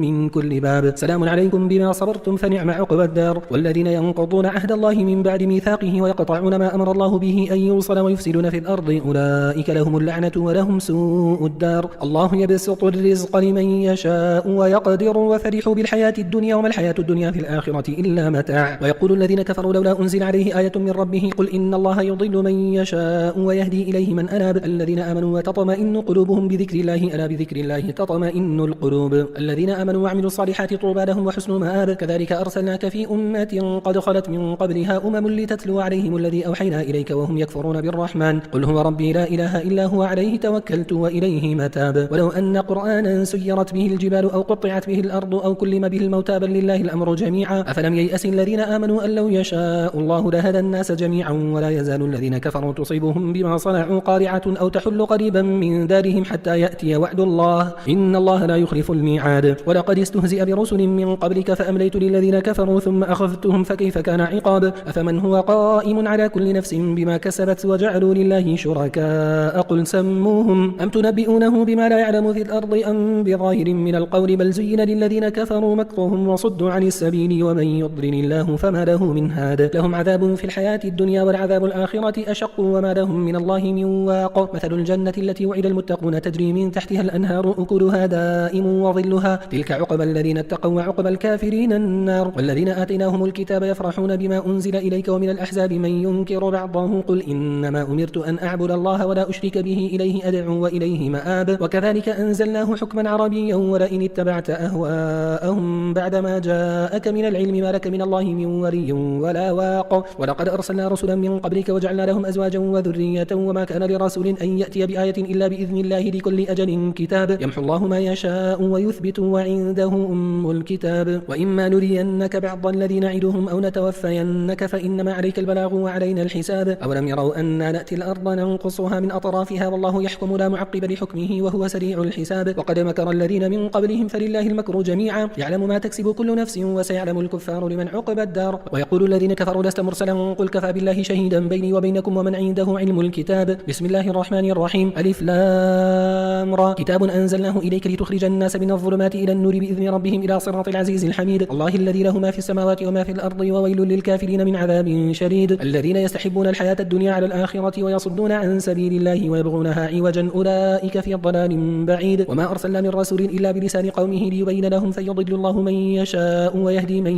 يشاء وهو العزيز الحكيم. ولقد أرسلنا موسى بآياتنا أن أخرج قومك من الظلمات إلى النور وذكرهم بأيام الله إن في ذلك لآيات لكل صبار شكور. وإذ قال موسى لقومه اذكروا نعمة الله عليكم إذ أنجاكم من آل فرعون يسومونكم سوء العذاب ويذبحون أبناءكم ويستحيون نساءكم وفي ذلكم بلاء من ربكم عظيم. وإذ تأذن ربكم لئن شكرتم لأزيدنكم ولئن كفرتم إن عذابي لشديد. وقال موسى إن تكفروا أنتم ومن في الأرض جميعا فإن الله لغني حميد. ألم يأتكم نبأ الذين من قبلكم قوم نوح وعاد وثمود والذين من بعدهم لا يعلمهم إلا الله جاءتهم رسلهم بالبينات فردوا أيديهم في أفواههم وقالوا إنا كفرنا بما أرسلتم به وإنا لفي شك مما تدعوننا إليه مريب. قالت رسلهم أفي الله شك فاطر السماوات والأرض يدعوكم ليغفر لكم من ذنوبكم ويؤخركم إلى أجل مسمى قالوا إن أنتم إلا بشر مثلنا تريدون أن تصدونا عما كان يعبد آباؤنا فأتونا بسلطان مبين. قالت لهم رسلهم إن نحن إلا بشر مثلكم ولكن الله يمن على من يشاء من عباده وما كان لنا أن نأتيكم بسلطان إلا بإذن الله وعلى الله فليتوكل المؤمنون. وما لنا ألا نتوكل على الله وقد هدانا سبلنا ولنصبرن على ما آذيتمونا وعلى الله فليتوكل المتوكلون. وقال الذين كفروا لرسلهم لنخرجنكم من أرضنا أو لتعودن في ملتنا فأوحى إليهم ربهم لنهلكن الظالمين ولنسكننكم الأرض من بعدهم ذلك لمن خاف مقامي وخاف وعيد. واستفتحوا وخاب كل جبار عنيد من ورائه جهنم ويسقى من ماء صديد يتجرعه ولا يكاد يسيغه ويأتيه الموت من كل مكان وما هو بميت ومن ورائه عذاب غليظ. مثل الذين كفروا بربهم أعمالهم كرماد اشتدت به الريح في يوم عاصف لا يقدرون مما كسبوا على شيء ذلك هو الضلال البعيد. ألم تر أن الله خلق السماوات والأرض بالحق إن يشأ يذهبكم ويأتي بخلق جديد وما ذلك على الله بعزيز. وبرزوا لله جميعا فقال الضعفاء للذين استكبروا إنا كنا لكم تبعا فهل أنتم مغنون عنا من عذاب الله من شيء قالوا لو هدانا الله لهديناكم سواء علينا أجزعنا أم صبرنا ما لنا من محيص. وقال الشيطان لما قضي الأمر إن الله وعدكم وعد الحق ووعدتكم فأخلفتكم وما كان لي عليكم من سلطان إلا أن دعوتكم فاستجبتم لي فلا تلوموني ولوموا أنفسكم ما أنا بمصرخكم وما أنتم بمصرخي إني كفرت بما أشركتموني من قبل إن الظالمين لهم عذاب أليم. وأدخل الذين آمنوا وعملوا الصالحات جنات تجري من تحتها الأنهار خالدين فيها بإذن ربهم تحيتهم فيها سلام. ألم تر كيف ضرب الله مثلا كلمة طيبة كشجرة طيبة أصلها ثابت وفرعها في السماء تؤتي أكلها كل حين بإذن ربها ويضرب الله الأمثال للناس لعلهم يتذكرون. ومثل كلمة خبيثة كشجرة خبيثة اجتثت من فوق الأرض ما لها من قرار يثبت الله الذين آمنوا بالقول الثابت في الحياة الدنيا وفي الآخرة ويضل الله الظالمين ويفعل الله ما يشاء. ألم تر إلى الذين بدلوا نعمة الله كفرا وأحلوا قومهم دار البوار جهنم يصلونها وبئس القرار وجعلوا لله أندادا ليضلوا عن سبيله قل تمتعوا فإن مصيركم إلى النار. قل لعبادي الذين آمنوا يقيموا الصلاة وينفقوا مما رزقناهم سرا وعلانية من قبل أن يأتي يوم لا بيع فيه ولا خلال. الله الذي خلق السماوات والأرض وأنزل من السماء ماء فأخرج به من الثمرات رزقا لكم وسخر لكم الفلك لتجري في البحر بأمره وسخر لكم الأنهار وسخر لكم الشمس والقمر دائبين وسخر لكم الليل والنهار وآتاكم من كل ما سألتموه وإن تعدوا نعمة الله لا تحصوها إن الإنسان لظلوم كفار. وإذ قال إبراهيم رب اجعل هذا البلد آمنا واجنبني وبني أن نعبد الأصنام رب إنهن أضللن كثيرا من الناس فمن تبعني فإنه مني ومن عصاني فإنك غفور رحيم. ربنا إني أسكنت من ذريتي بواد غير ذي زرع عند بيتك المحرم ربنا ليقيموا الصلاة فاجعل أفئدة من الناس تهوي إليهم وارزقهم من الثمرات لعلهم يشكرون. ربنا إنك تعلم ما نخفي وما نعلن وما يخفى على الله من شيء في الأرض ولا في السماء الحمد لله الذي وهب لي على الكبر إسماعيل وإسحاق إن ربي لسميع الدعاء رب اجعلني مقيم الصلاة ومن ذريتي ربنا وتقبل دعاء ربنا اغفر لي ولوالدي وللمؤمنين يوم يقوم الحساب ولا تحسبن الله غافلا عما يعمل الظالمون إنما يؤخرهم ليوم تشخص فيه الأبصار مهطعين مقنعي رؤوسهم لا يرتد إليهم طرفهم وأفئدتهم هواء وأنذر الناس يوم يأتيهم العذاب فيقول الذين ظلموا ربنا أخرنا إلى أجل قريب نجب دعوتك ونتبع الرسل أولم تكونوا أقسمتم من قبل ما لكم من زوال وسكنتم في مساكن الذين ظلموا أنفسهم وتبين لكم كيف فعلنا بهم وضربنا لكم الأمثال وقد مكروا مكرهم وعند الله مكرهم وإن كان ومكرهم لتزول منه الجبال فلا تحسبن الله مخلف وعده رسله إن الله عزيز ذو انتقام يوم تبدل الأرض غير الأرض والسماوات وبرزوا لله الواحد القهار وترى المجرمين يومئذ مقرنين في الأصفاد سرابيلهم من قطران وتغشى وجوههم النار ليجزي الله كل نفس ما كسبت إن الله سريع الحساب هذا بلاغ للناس ولينذروا به وليعلموا أنما هو إله واحد وليذكر أولو الألباب بسم الله الرحمن الرحيم ألف لام را تلك آيات الكتاب وقرآن مبين ربما يود الذين كفروا لو كانوا مسلمين ذرهم يأكلوا ويتمتعوا ويلههم الأمل فسوف يعلمون وما أهلكنا من قرية إلا ولها كتاب معلوم ما تسبق من أمة أجلها وما يستأخرون وقالوا يا أيها الذي نزل عليه الذكر إنك لمجنون لو ما تأتينا بالملائكة إن كنت من الصادقين ما ننزل الملائكة إلا بالحق وما كانوا إذا منظرين إنا نحن نزلنا الذكر وإنا له لحافظون ولقد أرسلنا من قبلك في شيع الأولين وما يأتيهم من رسول إلا كانوا به يستهزئون كذلك نسلكه في قلوب المجرمين لا يؤمنون به وقد خلت سنة الأولين ولو فتحنا عليهم بابا من السماء فظلوا فيه يعرجون لقالوا إنما سكرت أبصارنا بل نحن قوم مسحورون ولقد جعلنا في السماء بروجا وزيناها للناظرين وحفظناها من كل شيطان رجيم إلا من استرق السمع فأتبعه شهاب مبين والأرض مددناها وألقينا فيها رواسي وأنبتنا فيها من كل شيء موزون وجعلنا لكم فيها معايش ومن لستم له برازقين وإن من شيء إلا عندنا خزائنه وما ننزله إلا بقدر معلوم وأرسلنا الرياح لواقح فأنزلنا من السماء ماء فأسقيناكموه وما أنتم له بخازنين وإنا لنحن نحيي ونميت ونحن الوارثون ولقد علمنا المستقدمين منكم ولقد علمنا المستأخرين وإن ربك هو يحشرهم إنه حكيم عليم ولقد خلقنا الإنسان من صلصال من حمأ مسنون والجان خلقناه من قبل من نار السموم وإذ قال ربك للملائكة إني خالق بشرا من صلصال من حمأ مسنون فإذا سويته ونفخت فيه من روحي فقعوا له ساجدين فسجد الملائكة كلهم أجمعون إلا إبليس أبى أن يكون مع الساجدين قال يا إبليس ما لك ألا تكون مع الساجدين قال لم أكن لأسجد لبشر خلقته من صلصال من حمأ مسنون قال فاخرج منها فإنك رجيم وإن عليك اللعنة إلى يوم الدين قال ربي فأنظرني إلى يوم يبعثون قال فإنك من المنظرين إلى يوم الوقت المعلوم قال ربي بما أغويتني لأزينن لهم في الأرض ولأغوينهم أجمعين إلا عبادك منهم المخلصين قال هذا صراط علي مستقيم إن عبادي ليس لك عليهم سلطان إلا من اتبعك من الغاوين وإن جهنم لموعدهم أجمعين لها 7 أبواب لكل باب منهم جزء مقسوم إن المتقين في جنات وعيون ادخلوها بسلام آمنين ونزعنا ما في صدورهم من غل إخوانا على سرر متقابلين لا يمسهم فيها نصب وما هم منها بمخرجين نبئ عبادي أني أنا الغفور الرحيم وأن عذابي هو العذاب الأليم ونبئهم عن ضيف إبراهيم إذ دخلوا عليه فقالوا سلاما قال إنا منكم وجلون قالوا لا توجل إنا نبشرك بغلام عليم قال أبشرتموني على أن مسني الكبر فبما تبشرون قالوا بشرناك بالحق فلا تكن من القانطين قال ومن يقنط من رحمة ربه إلا الضالون قال فما خطبكم أيها المرسلون قالوا إنا أرسلنا إلى قوم مجرمين إلا آل لوط إنا لمنجوهم أجمعين إلا امرأته قدرنا إنها لمن الغابرين فلما جاء آل لوط المرسلون قال إنكم قوم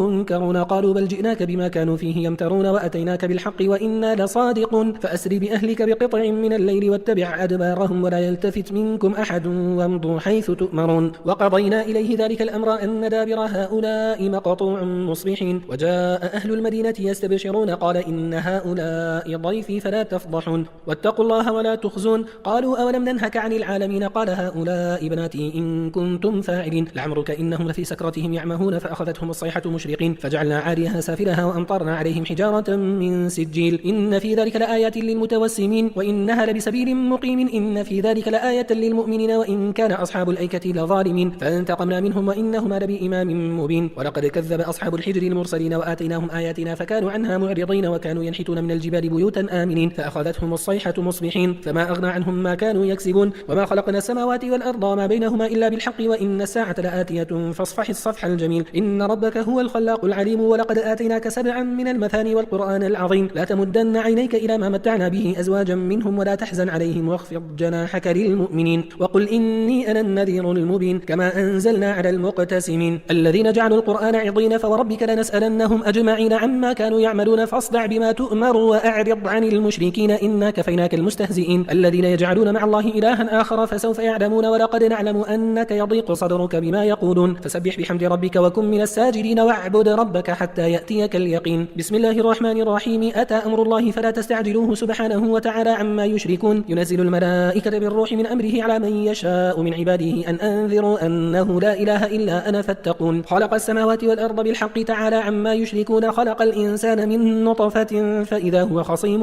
مبين. والأنعام خلقها لكم فيها دفء ومنافع ومنها تأكلون ولكم فيها جمال حين تريحون وحين تسرحون. وتحمل أثقالكم إلى بلد لم تكونوا بالغيه إلا بشق الأنفس إن ربكم لرؤوف رحيم. والخيل والبغال والحمير لتركبوها وزينة ويخلق ما لا تعلمون. وعلى الله قصد السبيل ومنها جائر ولو شاء لهداكم أجمعين. هو الذي أنزل من السماء ماء لكم منه شراب ومنه شجر فيه تسيمون ينبت لكم به الزرع والزيتون والنخيل والأعناب ومن كل الثمرات إن في ذلك لآية لقوم يتفكرون. وسخر لكم الليل والنهار والشمس والقمر والنجوم مسخرات بأمره إن في ذلك لآيات لقوم يعقلون. وما ذرأ لكم في الأرض مختلفا ألوانه إن في ذلك لآية لقوم يذكرون. وهو الذي سخر البحر لتأكلوا منه لحما طريا وتستخرجوا منه حلية تلبسونها وترى الفلك مواخر فيه ولتبتغوا من فضله ولعلكم تشكرون. وألقى في الأرض رواسي أن تميد بكم وأنهارا وسبلا لعلكم تهتدون وعلامات وبالنجم هم يهتدون. أفمن يخلق كمن لا يخلق أفلا تذكرون. وإن تعدوا نعمة الله لا تحصوها إن الله لغفور رحيم. والله يعلم ما تسرون وما تعلنون والذين يدعون من دون الله لا يخلقون شيئا وهم يخلقون أموات غير أحياء وما يشعرون أيان يبعثون إلهكم إله واحد. فالذين لا يؤمنون بالآخرة قلوبهم منكرة وهم مستكبرون. لا جرم أن الله يعلم ما يسرون وما يعلنون إنه لا يحب المستكبرين. وإذا قيل لهم ماذا أنزل ربكم قالوا أساطير الأولين ليحملوا أوزارهم كاملة يوم القيامة ومن أوزار الذين يضلونهم بغير علم ألا ساء ما يزرون. قد مكر الذين من قبلهم فأتى الله بنيانهم من القواعد فخر عليهم السقف من فوقهم وأتاهم العذاب من حيث لا يشعرون. ثم يوم القيامة يخزيهم ويقول أين شركائي الذين كنتم تشاقون فيهم قال الذين أوتوا العلم إن الخزي اليوم والسوء على الكافرين الذين تتوفاهم الملائكة ظالمي أنفسهم فألقوا السلام ما كنا نعمل من سوء بلى إن الله عليم بما كنتم تعملون. فادخلوا أبواب جهنم خالدين فيها فلبئس مثوى المتكبرين. وقيل للذين اتقوا ماذا أنزل ربكم قالوا خيرا للذين أحسنوا في هذه الدنيا حسنة ولدار الآخرة خير ولنعم دار المتقين. جنات عدن يدخلونها تجري من تحتها الأنهار لهم فيها ما يشاءون كذلك يجزي الله المتقين. الذين تتوفاهم الملائكة طيبين يقولون سلام عليكم ادخلوا الجنة بما كنتم تعملون. هل ينظرون إلا أن تأتيهم الملائكة أو يأتي أمر ربك كذلك فعل الذين من قبلهم وما ظلمهم الله ولكن كانوا أنفسهم يظلمون فأصابهم سيئات ما عملوا وحاق بهم ما كانوا به يستهزئون. وقال الذين أشركوا لو شاء الله ما عبدنا من دونه من شيء نحن ولا آباؤنا ولا حرمنا من دونه من شيء كذلك فعل الذين من قبلهم فهل على الرسل إلا البلاغ المبين. ولقد بعثنا في كل أمة رسولا أن يعبدوا الله واجتنبوا الطاغوت فمنهم من هدى الله ومنهم من حقت عليه الضلالة فسيروا في الأرض فانظروا كيف كان عاقبة المكذبين. إن تحرص على هداهم فإن الله لا يهدي من يضل وما لهم من ناصرين. وأقسموا بالله جهد أيمانهم لا يبعث الله من يموت بلا وعدا عليه حقا ولكن أكثر الناس لا يعلمون ليبين لهم الذي يختلفون فيه وليعلم الذين كفروا أنهم كانوا كاذبين. إنما قولنا لشيء إذا أردناه أن نقول له كن فيكون. والذين هاجروا في الله من بعد ما ظلموا لنبوئنهم في الدنيا حسنة ولأجر الآخرة أكبر لو كانوا يعلمون الذين صبروا وعلى ربهم يتوكلون. وما أرسلنا من قبلك إلا رجالا نوحي إليهم فاسألوا أهل الذكر إن كنتم لا تعلمون بالبينات والزبر وأنزلنا إليك الذكر لتبين للناس ما نزل إليهم ولعلهم يتفكرون. أفأمن الذين مكروا السيئات أن يخسف الله بهم الأرض أو يأتيهم العذاب من حيث لا يشعرون أو يأخذهم في تقلبهم فما هم بمعجزين أو يأخذهم على تخوف فإن ربكم لرؤوف رحيم. أولم يروا إلى ما خلق الله من شيء يتفيأ ظلاله عن اليمين والشمائل سجدا لله وهم داخرون. ولله يسجد ما في السماوات وما في الأرض من دابة والملائكة وهم لا يستكبرون يخافون ربهم من فوقهم ويفعلون ما يؤمرون. وقال الله لا تتخذوا إلهين اثنين إنما هو إله واحد فإياي فارهبون. وله ما في السماوات والأرض وله الدين واصبا أفغير الله تتقون. وما بكم من نعمة فمن الله ثم إذا مسكم الضر فإليه تجأرون ثم إذا كشف الضر عنكم إذا فريق منكم بربهم يشركون ليكفروا بما آتيناهم فتمتعوا فسوف تعلمون ويجعلون لما لا يعلمون نصيبا مما رزقناهم تالله لا تسألن عما كنتم تفترون. ويجعلون لله البنات سبحانه ولهم ما يشتهون وإذا بشر أحدهم بالأنثى ظل وجهه مسودا وهو كظيم يتبارى من القوم من سوء ما بشر به أيمسكه على هون أم يدسه في التراب ألا ساء ما يحكمون. للذين لا يؤمنون بالآخرة مثل السوء ولله المثل الأعلى وهو وهو العزيز الحكيم. ولو يؤاخذ الله الناس بظلمهم ما ترك عليها من دابة ولكن يؤخرهم إلى أجل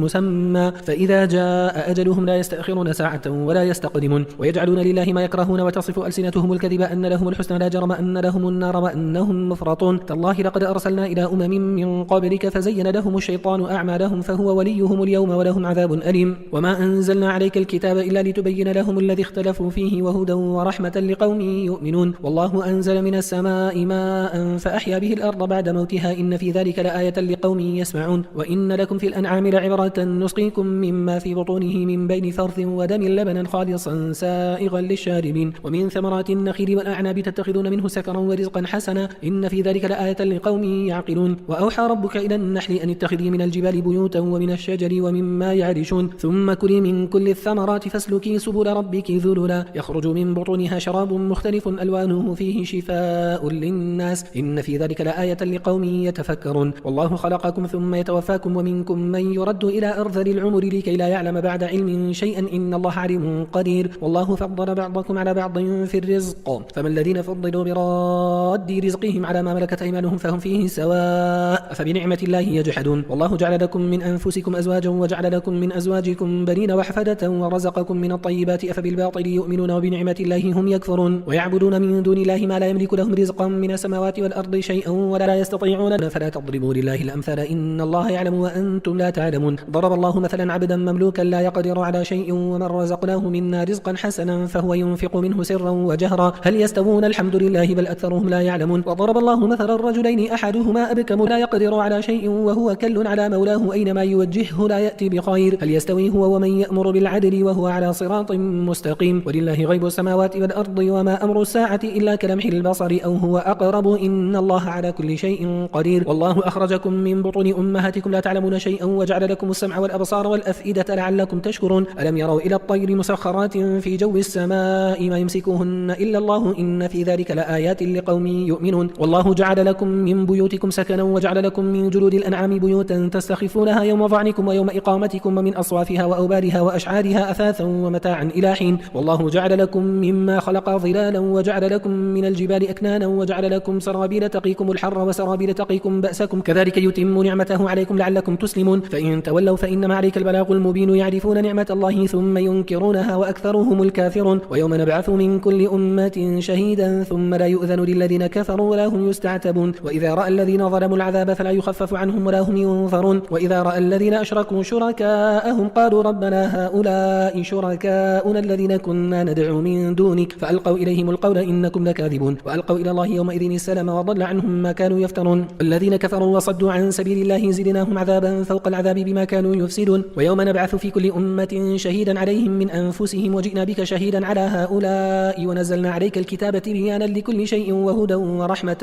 وبشرى للمسلمين. إن الله يأمر بالعدل والإحسان وإيتاء ذي القربى وينهى عن الفحشاء والمنكر والبغي يعظكم لعلكم تذكرون. وأوفوا بعهد الله إذا عاهدتم ولا تنقضوا الأيمان بعد توكيدها وقد جعلتم الله عليكم كفيلا إن الله يعلم ما تفعلون. ولا تكونوا كالتي نقضت غزلها من بعد قوة أنكاثا تتخذون أيمانكم دخلا بينكم أن تكون أمة هي أربى من أمة إنما يبلوكم الله به وليبينن لكم يوم القيامة ما كنتم فيه تختلفون. ولو شاء الله لجعلكم أمة واحدة ولكن يضل من يشاء ويهدي من يشاء ولا تسألن عما كنتم تعملون. ولا تتخذوا أيمانكم دخلا بينكم فتزل قدم بعد ثبوتها وتذوقوا السوء بما صددتم عن سبيل الله ولكم عذاب عظيم. ولا تشتروا بعهد الله ثمنا قليلا إنما عند الله هو خير لكم إن كنتم تعلمون. ما عندكم ينفد وما عند الله باق ولنجزين الذين صبروا أجرهم بأحسن ما كانوا يعملون. من عمل صالحا من ذكر أو أنثى وهو مؤمن فلنحيينه حياة طيبة ولنجزينهم أجرهم بأحسن ما كانوا يعملون. فإذا قرأت القرآن فاستعذ بالله من الشيطان الرجيم إنه ليس له سلطان على الذين آمنوا وعلى ربهم يتوكلون إنما سلطانه على الذين يتولونه والذين هم به مشركون. وإذا بدلنا آية مكان آية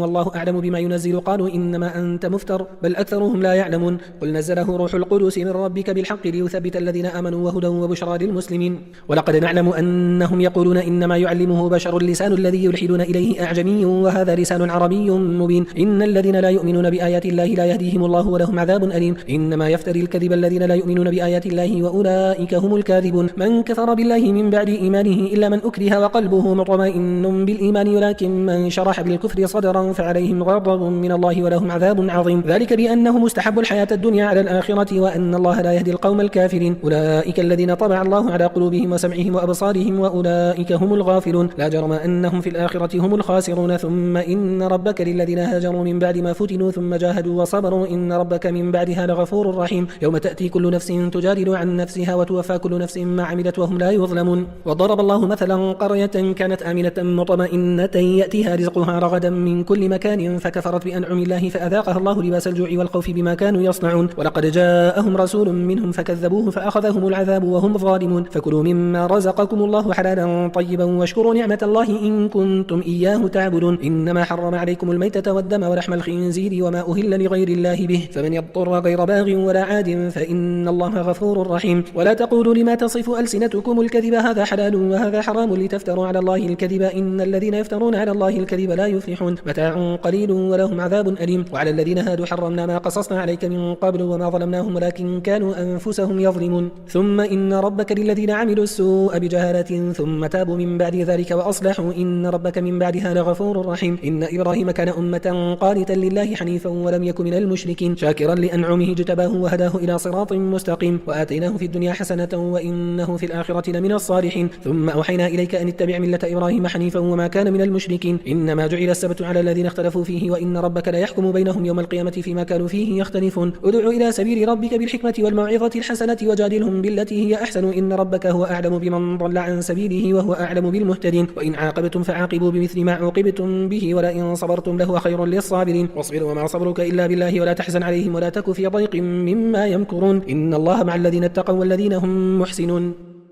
بسم الله الرحمن الرحيم. سبحان الذي أسرى بعبده ليلا من المسجد الحرام إلى المسجد الأقصى الذي باركنا حوله لنريه من آياتنا إنه هو السميع البصير. وآتينا موسى الكتاب وجعلناه هدى لبني إسرائيل ألا تتخذوا من دوني وكيلا ذرية من حملنا مع نوح إنه كان عبدا شكورا. وقضينا إلى بني إسرائيل في الكتاب لتفسدن في الأرض مرتين ولتعلن علوا كبيرا. فإذا جاء وعد أولاهما بعثنا عليكم عبادا لنا أولي بأس شديد فجاسوا خلال الديار وكان وعدا مفعولا. ثم رددنا لكم الكرة عليهم وأمددناكم بأموال وبنين وجعلناكم أكثر نفيرا. إن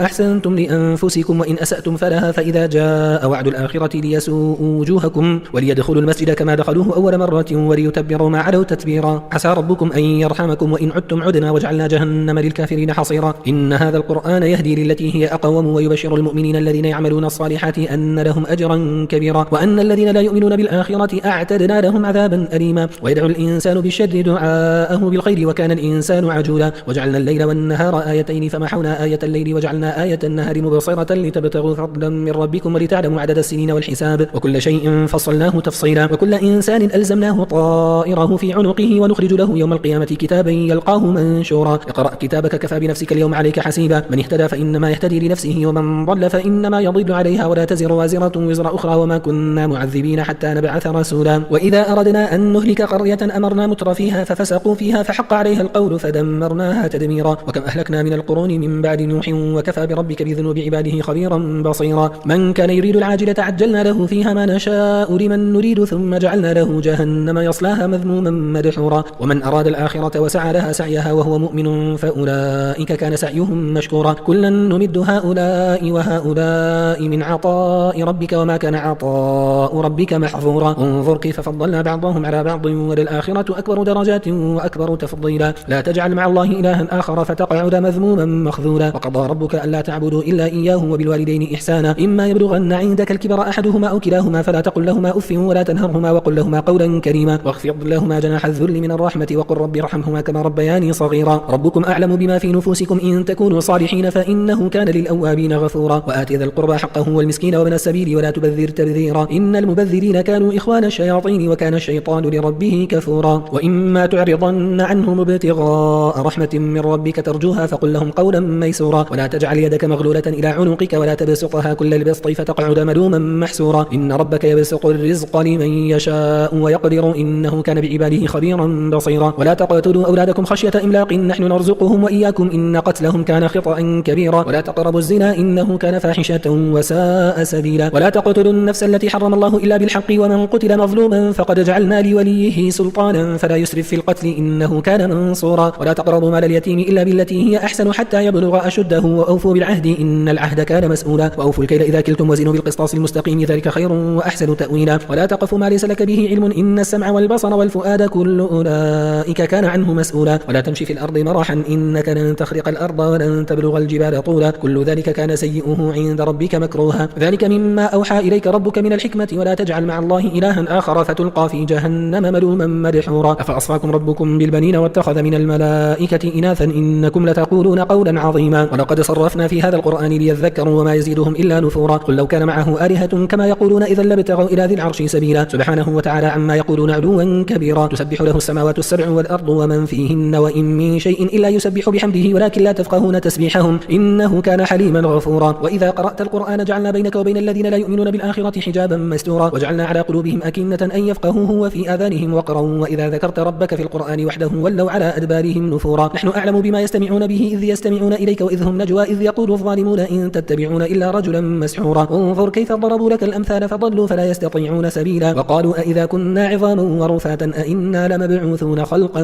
جديدا قل كونوا حجارة أو حديدا أو خلقا مما يكبر في صدوركم فسيقولون من يعيدنا قل الذي فطركم أول مرة فسينغضون إليك رؤوسهم ويقولون متاه قل عسى أن يكون قريبا يوم يدعوكم فتستجيبون بحمده وتظنون إن لبثتم إلا قليلا وقل لعبادي يقول التي هي أحسن إن الشيطان ينزغ بينهم إن الشيطان كان للإنسان عدوا مبينا ربكم أعلم بكم إن يشأ يرحمكم أو إن يشأ يعذبكم وما أرسلناك عليهم وكيلا وربك أعلم بمن في السماوات والأرض ولقد فضلنا بعض النبيين على بعض وآتينا داود زبورا قل ادعوا الذين زعمتم من دونه فلا يملكون كشف الضر عنكم ولا تحويلا أولئك الذين يدعون يبتغون إلى ربهم الوسيلة أيهم أقرب ويرجون رحمته ويخافون عذابه إن عذاب ربك كان محذورا وإن من قرية إلا نحن مهلكوها قبل يوم القيامة أو معذبوها عذابا شديدا كان ذلك في الكتاب مسطورا وما منعنا أن نرسل بالآيات إلا أن كذب بها الأولون وآتينا ثمود الناقة مبصرة فظلموا بها وما نرسل بالآيات إلا تخويفا وإذ قلنا لك إن ربك أحاط بالناس وما جعلنا الرؤيا التي أريناك إلا فتنة للناس والشجرة الملعونة في القرآن ونخوفهم فما يزيدهم إلا طغيانا كبيرا وإذ قلنا للملائكة اسجدوا لآدم فسجدوا إلا إبليس قال أسجد لمن خلقت طينا قال أرأيتك هذا الذي كرمت علي لئن أخرتني إلى يوم القيامة لأحتنكن ذريته إلا قليلا قال اذهب فمن تبعك منهم فإن جهنم جزاؤكم جزاء موفورا واستفزز من استطعت منهم بصوتك وأجلب عليهم بخيلك ورجلك وشاركهم في الأموال والأولاد وعدهم وما يعدهم الشيطان إلا غرورا إن عبادي ليس لك عليهم سلطان وكفى بربك وكيلا ربكم الذي يسجي لكم الفلك في البحر لتبتغوا من فضله إنه كان بكم رحيما وإذا مسكم الضر في البحر ضل من تدعون إلا إياه فلما نجاكم إلى البر أعرضتم وكان الإنسان كفورا أفأمنتم أن يخسف بكم جانب البر أو يرسل عليكم حاصبا ثم لا تجدوا لكم وكيلا أم أمنتم أن يعيدكم فيه تارة أخرى فيرسل عليكم قاصفا من الريح فيغرقكم بما كفرتم ثم لا تجدوا لكم علينا به تبيعا ولقد كرمنا بني آدم وحملناهم في البر والبحر ورزقناهم من الطيبات وفضلناهم على كثير ممن خلقنا تفضيلا يوم ندعو كل أناس بإمامهم فمن أوتي كتابه بيمينه فأولئك يقرؤون كتابهم ولا يظلمون فتيلا ومن كان في هذه أعمى فهو في الآخرة أعمى وأضل سبيلا وإن كادوا ليفتنونك عن الذي أوحينا إليك لتفتري علينا غيره وإذا لاتخذوك خليلا ولولا أن ثبتناك لقد كدت تركن إليهم شيئا قليلا إذا لأذقناك ضعف الحياة وضعف الممات ثم لا تجد لك علينا نصيرا وإن كادوا ليستفزونك من الأرض ليخرجوك منها وإذا لا يلبثون خلافك إلا قليلا سنة من قد أرسلنا قبلك من رسلنا ولا تجد لسنتنا تحويلا أقم الصلاة لدلوك الشمس إلى غسق الليل وقرآن الفجر إن قرآن الفجر كان مشهودا ومن الليل فتهجد به نافلة لك عسى أن يبعثك ربك مقاما محمودا وقل ربي أدخلني مدخل صدق وأخرجني مخرج صدق واجعل لي من لدنك سلطانا نصيرا وقل جاء الحق وزهق الباطل إن الباطل كان زهوقا وننزل من القرآن ما هو شفاء ورحمة للمؤمنين ولا يزيد الظالمين إلا خسارا وإذا أنعمنا على الإنسان أعرض ونأى بجانبه وإذا مسه الشر كان يئوسا قل كل يعمل على شاكلته فربكم أعلم بمن هو أهدى سبيلا ويسألونك عن الروح قل الروح من أمر ربي وما أوتيتم من العلم إلا قليلا ولئن شئنا لنذهبن بالذي أوحينا إليك ثم لا تجد لك به علينا وكيلا إلا رحمة من ربك إن فضله كان عليك كبيرا قل لئن اجتمعت الإنس والجن على أن يأتوا بمثل هذا القرآن لا يأتون بمثله ولو كان بعضهم لبعض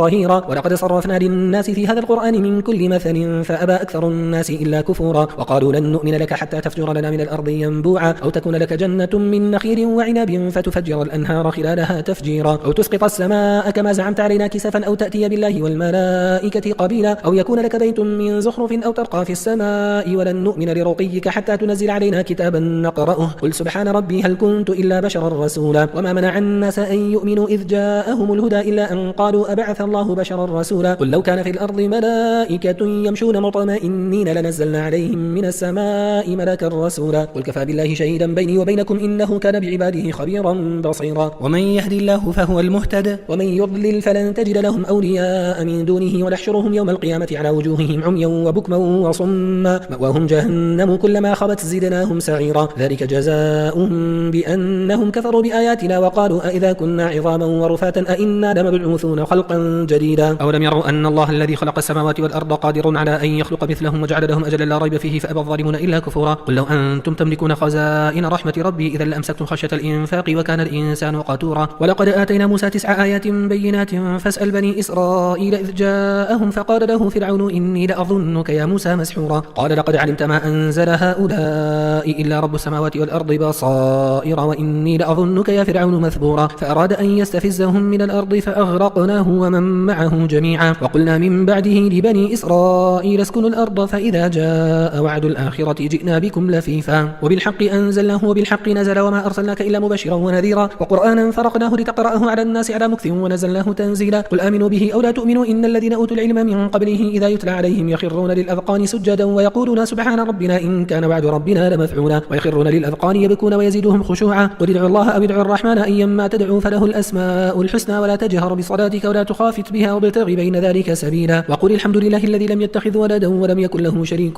في الملك ولم يكن له ولي من الذل وكبره تكبيرا بسم الله الرحمن الرحيم الحمد لله الذي أنزل على عبده الكتاب ولم يجعل له عوجا قيما لينذر بأسا شديدا من لدنه ويبشر المؤمنين الذين يعملون الصالحات أن لهم أجرا حسنا ماكثين فيه أبدا وينذر الذين قالوا اتخذ الله ولدا ما لهم به من علم ولا لآبائهم كبرت كلمة تخرج من أفواههم إن يقولون إلا كذبا فلعلك باخع نفسك على آثارهم إن لم يؤمنوا بهذا الحديث أسفا إنا جعلنا ما على الأرض زينة لها لنبلوهم أيهم أحسن عملا وإنا لجاعلون ما عليها صعيدا جرزا أم حسبت أن أصحاب الكهف والرقيم كانوا من آياتنا عجبا إذ أوى الفتية إلى الكهف فقالوا ربنا آتنا من لدنك رحمة وهيئ لنا من أمرنا رشدا فضربنا على آذانهم في الكهف سنين عددا ثم بعثناهم لنعلم أي الحزبين أحصى لما لبثوا أمدا نحن نقص عليك نبأهم بالحق إنهم فتية آمنوا بربهم وزدناهم هدى وربطنا على قلوبهم إذ قاموا فقالوا ربنا رب السماوات والأرض لن ندعو من دونه إلها لقد قلنا إذا شططا هؤلاء قوم اتخذوا من دونه آلهة لولا يأتون عليهم بسلطان بين فمن أظلم ممن افترى على الله كذبا وإذ اعتزلتموهم وما يعبدون إلا الله فأووا إلى الكهف ينشر لكم ربكم من رحمته ويهيئ لكم من أمركم مرفقا وترى الشمس إذا طلعت تزاور عن كهفهم ذات اليمين وإذا غربت تقرضهم ذات الشمال وهم في فجوة منه ذلك من آيات الله من يهدي الله فهو المهتدي ومن يضلل فلن تجد له وليا مرشدا وتحسبهم أيقاظا وهم رقود ونقلبهم ذات اليمين وذات الشمال وكلبهم باسط ذراعيه بالوصيد لو اطلعت عليهم لوليت منهم فرارا ولملئت منهم رعبا وكذلك بعثناهم ليتساءلوا بينهم قال قائل منهم كم لبثتم قالوا لبثنا يوما أو بعض يوم قالوا ربكم أعلم بما لبثتم فابعثوا أحدكم بورقكم هذه إلى المدينة فلينظر أيها أزكى طعاما فليأتيكم برزق منه وليتلطف ولا يشعرن بكم أحدا إنهم إن يظهروا عليكم يرجموكم أو يعيدوكم في ملتهم ولن تفلحوا إذا أبدا وكذلك أعثرنا عليهم ليعلموا أن وعد الله حق وأن الساعة لا ريب فيها إذ يتنازعون بينهم أمرهم فقالوا ابنوا عليهم بنيانا ربهم أعلم بهم قال الذين غلبوا على أمرهم لنتخذن عليهم مسجدا سيقولون 3 رابعهم كلبهم ويقولون 5 سادسهم كلبهم رجما بالغيب ويقولون 7 وثامنهم كلبهم قل ربي أعلم بعدتهم ما يعلمهم إلا قليل فلا تماري فيهم إلا مراء ظاهرا ولا تستفت فيهم منهم أحدا ولا تقولن لشيء إني فاعل ذلك غدا إلا أن يشاء الله واذكر ربك إذا نسيت وقل عسى أن يهديني ربي لأقرب من هذا رشدا ولبثوا في كهفهم 300 سنين وازدادوا 9 قل الله أعلم بما لبثوا له غيب السماوات والأرض أبصر به وأسمع ما لهم من دونه من ولي ولا يشرك في حكمه أحدا واتل ما أوحي إليك من كتاب ربك لا مبدل لكلماته ولن تجد من دونه ملتحدا واصبر نفسك مع الذين يدعون ربهم بالغداة والعشي يريدون وجهه ولا تعد عيناك عنهم تريد زينة الحياة الدنيا ولا تطع من أغفلنا قلبه عن ذكرنا واتبع هواه وكان أمره فرطا وقل الحق من ربكم فمن شاء فليؤمن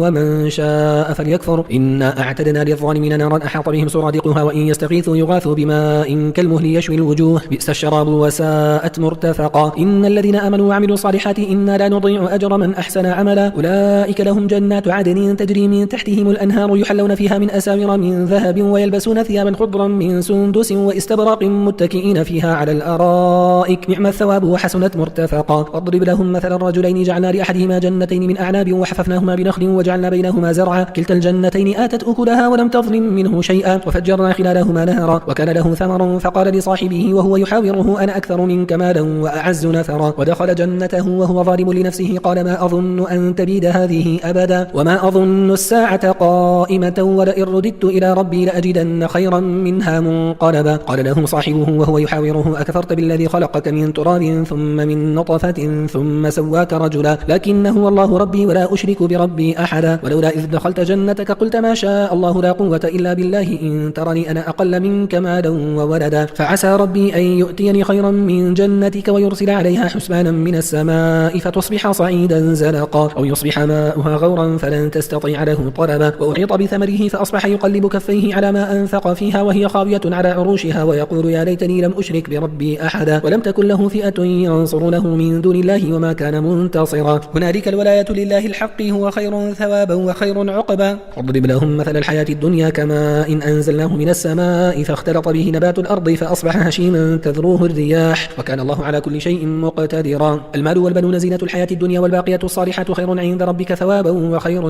أملا. ويوم نسير الجبال وترى الأرض بارزة وحشرناهم فلم نغادر منهم أحدا وعرضوا على ربك صفا لقد جئتمونا كما خلقناكم أول مرة بل زعمتم أن لن نجعل لكم موعدا. ووضع الكتاب فترى المجرمين مشفقين مما فيه ويقولون يا ويلتنا ما لهذا الكتاب لا يغادر صغيرة ولا كبيرة إلا أحصاها ووجدوا ما عملوا حاضرا ولا يظلم ربك أحدا. وإذ قلنا للملائكة اسجدوا لآدم فسجدوا إلا إبليس كان من الجن ففسق عن أمر ربه أفتتخذونه وذريته أولياء من دوني وهم لكم عدو بئس للظالمين بدلا. ما أشهدتهم خلق السماوات والأرض ولا خلق أنفسهم وما كنت متخذ المضلين عضدا. ويوم يقول نادوا شركائي الذين زعمتم فدعوهم فلم يستجيبوا لهم وجعلنا بينهم موبقا. ورأى المجرمون النار فظنوا أنهم واقعوها ولم يجدوا عنها مصرفا. ولقد صرفنا في هذا القرآن للناس من كل مثل وكان الإنسان أكثر شيء جدلا. وما منع الناس أن يؤمنوا إذ جاءهم الهدى ويستغفروا ربهم إلا أن تأتيهم سنة الأولين أو يأتيهم العذاب قبلا. وما نرسل المرسلين إلا مبشرين ومنذرين ويجادل الذين كفروا بالباطل ليدحضوا به الحق واتخذوا آياتي وما أنذروا هزوا. ومن أظلم ممن ذكر بآيات ربه فأعرض عنها ونسي ما قدمت يداه إنا جعلنا على قلوبهم أكنة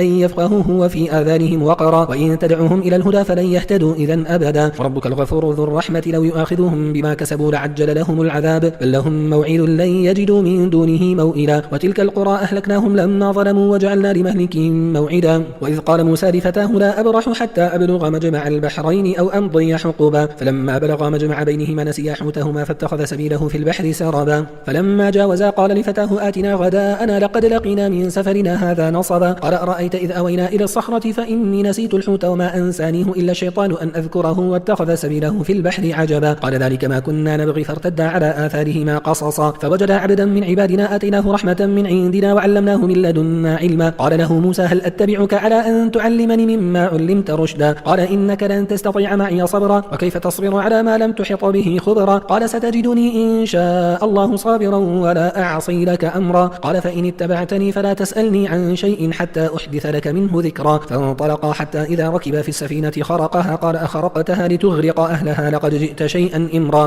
قال ألم أقل إنك لن تستطيع معي صبرا. قال لا تؤاخذني بما نسيت ولا ترهقني من أمري عسرا. فانطلقا حتى إذا لقي غلاما فقتله قال أقتلت نفسا زكية بغير نفس لقد جئت شيئا نكرا. قال ألم أقل لك إنك لن تستطيع معي صبرا. قال إن سألتك عن شيء بعدها فلا تصاحبني قد بلغت من لدني عذرا. فانطلقا حتى إذا أتيا أهل قرية استطعما أهلها فأبوا أن يضيفوهما فوجدا فيها جدارا يريد أن ينقض فأقامه. قال لو شئت لاتخذت عليه أجرا. قال هذا فراق بيني وبينك سأنبئك بتأويل ما لم تستطع عليه صبرا. أما السفينة فكانت لمساكين يعملون في البحر فأردت أن أعيبها وكان وراءهم ملك يأخذ كل سفينة غصبا. وأما الغلام فكان أبواه مؤمنين فخشينا أن يرهقهما طغيانا وكفرا فأردنا أن يبدلهما ربهما خيرا منه زكاة وأقرب رحمة. وأما الجدار فكان لغلامين يتيمين في المدينة وكان تحته كنز لهما وكان أبوهما صالحا فأراد ربك أن يبلغا أشدهما ويستخرجا كنزهما رحمة من ربك وما فعلته عن أمري ذلك تأويل ما لم تستطع عليه صبرا. ويسألونك عن ذي القرنين قل سأتلو عليكم منه ذكرا. إنا مكنا له في الأرض وآتيناه من كل شيء سببا فأتبع سببا حتى إذا بلغ مغرب الشمس وجدها تغرب في عين حمئة ووجد عندها قوما قلنا يا ذا القرنين إما أن تعذب وإما أن تتخذ فيهم حسنا. قال فأما من ظلم فسوف نعذبه ثم يرد إلى ربه فيعذبه عذابا نكرا وأما من آمن وعمل صالحا فله جزاء الحسنى وسنقول له من أمرنا يسرا وأما من آمن وعمل صالحا فله جزاء الحسنى وسنقول له من أمرنا يسرا ثم أتبع سببا حتى إذا بلغ مطلع الشمس وجدها تطلع على قوم لم نجعل لهم من دونها سترا كذلك وقد أحطنا بما لديه خبرا ثم أتبع سببا حتى إذا بلغ بين السدين وجد من دونهما قوما لا يكادون يفقهون قولا قالوا يا ذا القرنين إن يأجوج ومأجوج مفسدون في الأرض فهل نجعل لك خرجا على أن تجعل بيننا وبينهم سدا قال ما مكني فيه ربي خير فأعينوني بقوة أجعل بينكم وبينهم ردما آتوني زبر الحديد حتى إذا ساوى بين الصدفين قال انفخوا حتى إذا جعله نارا قال آتوني أفرغ عليه قطرا فما استطاعوا أن يظهروه وما استطاعوا له نقبا قال هذا رحمة من ربي فإذا جاء وعد ربي جعله دكاء وكان وعد ربي حقا وتركنا بعضهم يومئذ يموج في بعض ونفخ في الصور فجمعناهم جمعا وعرضنا جهنم يومئذ للكافرين عرضا الذين كانت أعينهم في غطاء عن ذكري وكانوا لا يستطيعون سمعا أفحسب الذين كفروا أن يتخذوا عبادي من دونه أولياء إنا أعتدنا جهنم للكافرين نزلا قل هل ننبئكم بالأخسرين أعمالا الذين ضل سعيهم في الحياة الدنيا وهم يحسبون أنهم يحسنون صنعا أولئك الذين كفروا بآيات ربهم ولقائه فحبطت أعمالهم فلا نقيم لهم يوم القيامة وزنا ذلك جزاؤهم جهنم بما كفروا واتخذوا آياتي ورسلي هزوا إن الذين آمنوا وعملوا الصالحات كانت لهم جنات الفردوس نزلا خالدين فيها لا يبغون عنها حولا قل لو كان البحر مدادا لكلمات ربي لنفد البحر قبل أن تنفد كلمات ربي ولو جئنا بمثله مددا قل إنما أنا بشر مثلكم يوحى إلي أنما إلهكم إله واحد فمن كان يرجو لقاء ربه فليعمل عملا صالحا ولا يشرك بعبادة ربه أحدا بسم الله الرحمن الرحيم كافها يا عين صاد ذكر رحمة ربك عبده زكريا إذ نادى ربه نداء خفيا قال رب إني وهن العظم مني واشتعل الرأس شيبا ولم أكن بدعائك رب شقيا وإني خفت الموالي من ورائي وكانت امرأتي عاقرا فهب لي من لدنك وليا يرثني ويرث من آل يعقوب واجعله ربي رضيا يا زكريا إنا نبشرك بغلام اسمه يحيى لم نجعل له من قبل سميا قال رب أنى يكون لي غلام وكانت امرأتي عاقرا وقد بلغت من الكبر عتيا قال كذلك قال ربك هو علي هين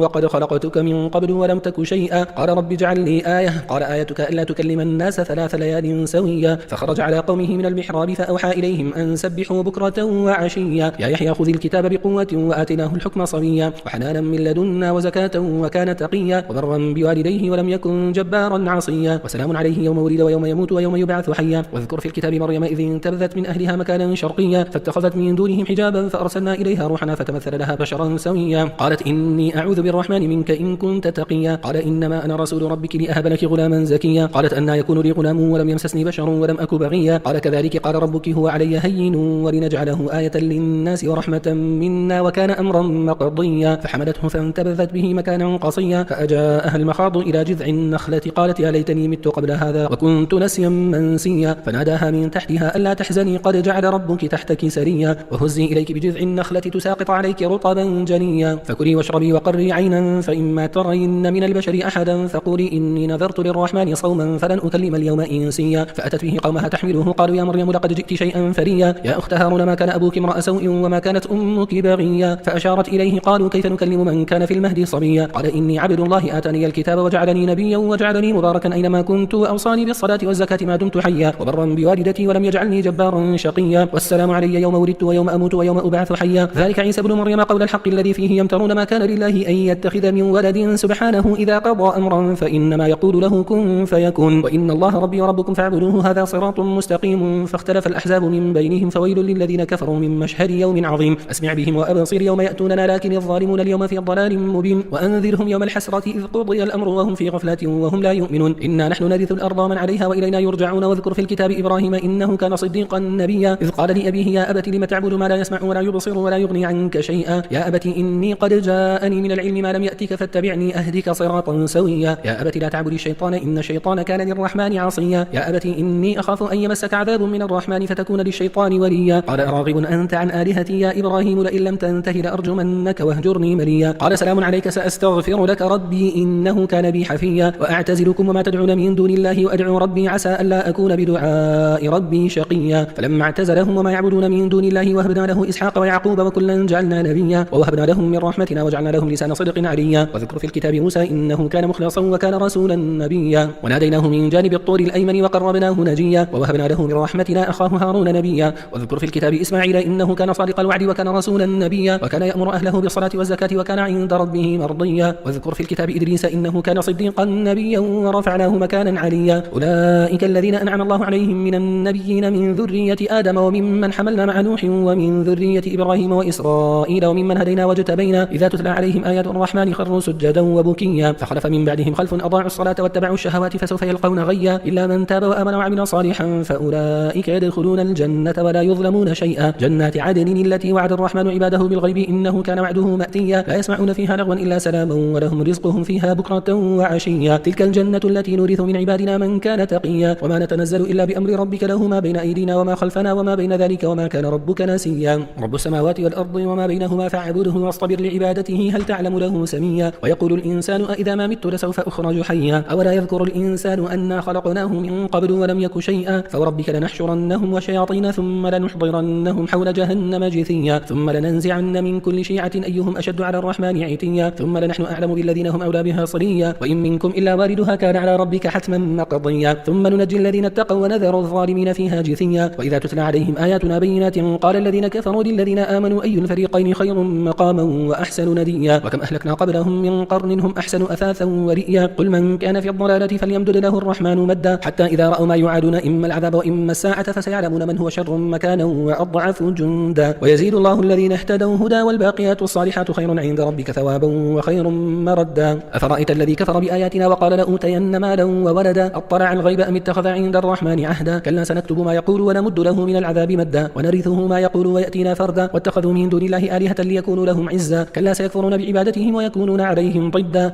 ألم تر أنا أرسلنا الشياطين على الكافرين تؤزهم أزا فلا تعجل عليهم إنما نعد لهم عدا. يوم نحشر المتقين إلى الرحمن وفدا ونسوق المجرمين إلى جهنم وردا. لا يملكون الشفاعة إلا من اتخذ عند الرحمن عهدا. وقالوا اتخذ الرحمن ولدا لقد جئتم شيئا إدا. تكاد السماوات يتفطرن منه وتنشق الأرض وتخر الجبال هدا أن دعوا للرحمن ولدا وما ينبغي للرحمن أن يتخذ ولدا. إن كل من في السماوات والأرض إلا آتي الرحمن عبدا لقد أحصاهم وعدهم عدا وكلهم آتيه يوم القيامة فردا. إن الذين آمنوا وعملوا الصالحات سيجعل لهم الرحمن ودا فإنما يسرناه بلسانك لتبشر به المتقين وتنذر به قوما لدا. وكم أهلكنا قبلهم من قرن هل تحس منهم من أحد أو تسمع لهم ركزا. بسم الله الرحمن الرحيم. طه ما أنزلنا عليك القرآن لتشقى إلا تذكرة لمن يخشى تنزيلا ممن خلق الأرض والسماوات العلا. الرحمن على العرش استوى له ما في السماوات وما في الأرض وما بينهما وما تحت الثرى. وإن تجهر بالقول فإنه يعلم السر وأخفى. الله لا إله إلا هو له الأسماء الحسنى. وهل أتاك حديث موسى إذ رأى نارا فقال لأهلهم كثوا إني آنست نارا لعلي آتيكم منها بقبس أو أجد على النار هدى. فلما أتاها نودي يا موسى إني أنا ربك فاخلع عليك إنك بالوادي المقدس طوى وأنا اخترتك فاستمع لما يوحى إنني أنا الله لا إله إلا أنا فاعبدني وأقم الصلاة لذكري. إن الساعة آتية أكاد أخفيها لتجزى كل نفس بما تسعى فلا يصدنك عنها من لا يؤمن بها واتبع هواه فتردى. وما تلك بيمينك يا موسى قال هي عصاي أتوكأ عليها وأهش بها على غنمي ولي فيها مآرب أخرى. قال ألقها يا موسى فألقاها فإذا هي حية تسعى. قال خذها ولا تخف سنعيدها سيرتها الأولى واضمم يدك إلى جناحك تخرج بيضاء من غير سوء آية أخرى لنريك من آياتنا الكبرى. اذهب إلى فرعون إنه طغى. قال رب اشرح لي صدري ويسر لي أمري واحلل عقدة من لساني يفقه قولي واجعل لي وزيرا من أهلي هارون أخي اشدد به أزري وأشركه في أمري كي نسبحك كثيرا ونذكرك كثيرا إنك كنت بنا بصيرا. قال قد أوتيت سؤلك يا موسى ولقد مننا عليك مرة أخرى إذ أوحينا إلى أمك ما يوحى أن اقذفيه في التابوت فاقذفيه في اليم فليلقه اليم بالساحل يأخذه عدو لي وعدو له وألقيت عليك محبة مني ولتصنع على عيني إذ تمشي أختك فتقول هل أدلكم على من يكفله فرجعناك إلى أمك كي تقر عينها ولا تحزن وقتلت نفسا فنجيناك من الغم وفتناك فتونا فلبثت سنين في أهل مدين ثم جئت على قدري يا موسى واصطنعتك لنفسي اذهب أنت وأخوك بآياتي ولا تنيا في ذكري. اذهبا إلى فرعون إنه طغى فقولا له قولا لينا لعله يتذكر أو يخشى. قال ربنا إننا نخاف أن يفرط علينا أو أن يطغى. قال لا تخافا إنني معكما أسمع وأرى. فأتياه فقولا إنا رسول ربك فأرسل معنا بني إسرائيل ولا تعذبهم قد جئناك بآية من ربك والسلام على من اتبع الهدى إنا قد أوحي إلينا أن العذاب على من كذب وتولى. قال فمن ربكما يا موسى قال ربنا الذي أعطى كل شيء خلقه ثم هدى. قال فما بال القرون الأولى قال علمها عند ربي في كتاب لا يضل ربي ولا ينسى الذي جعل لكم الأرض مهدا وسلك لكم فيها سبلا وأنزل من السماء ماء فأخرجنا به أزواجا من نبات نبات شتى كلوا وارعوا أنعامكم إن في ذلك لآيات لأولي النهى منها خلقناكم وفيها نعيدكم ومنها نخرجكم تارة أخرى ولقد أريناه آياتنا كلها فكذب وأبى قال أجئتنا لتخرجنا من أرضنا بسحرك يا موسى فلنأتينك بسحر مثله فاجعل بيننا وبينك موعدا لا نخلفه نحن ولا أنت مكانا سوى قال موعدكم يوم الزينة وأن يحشر الناس ضحى فتولى فرعون فجمع كيده ثم أتى قال لهم موسى ويلكم لا تفتروا على الله كذبا فيسحتكم بعذاب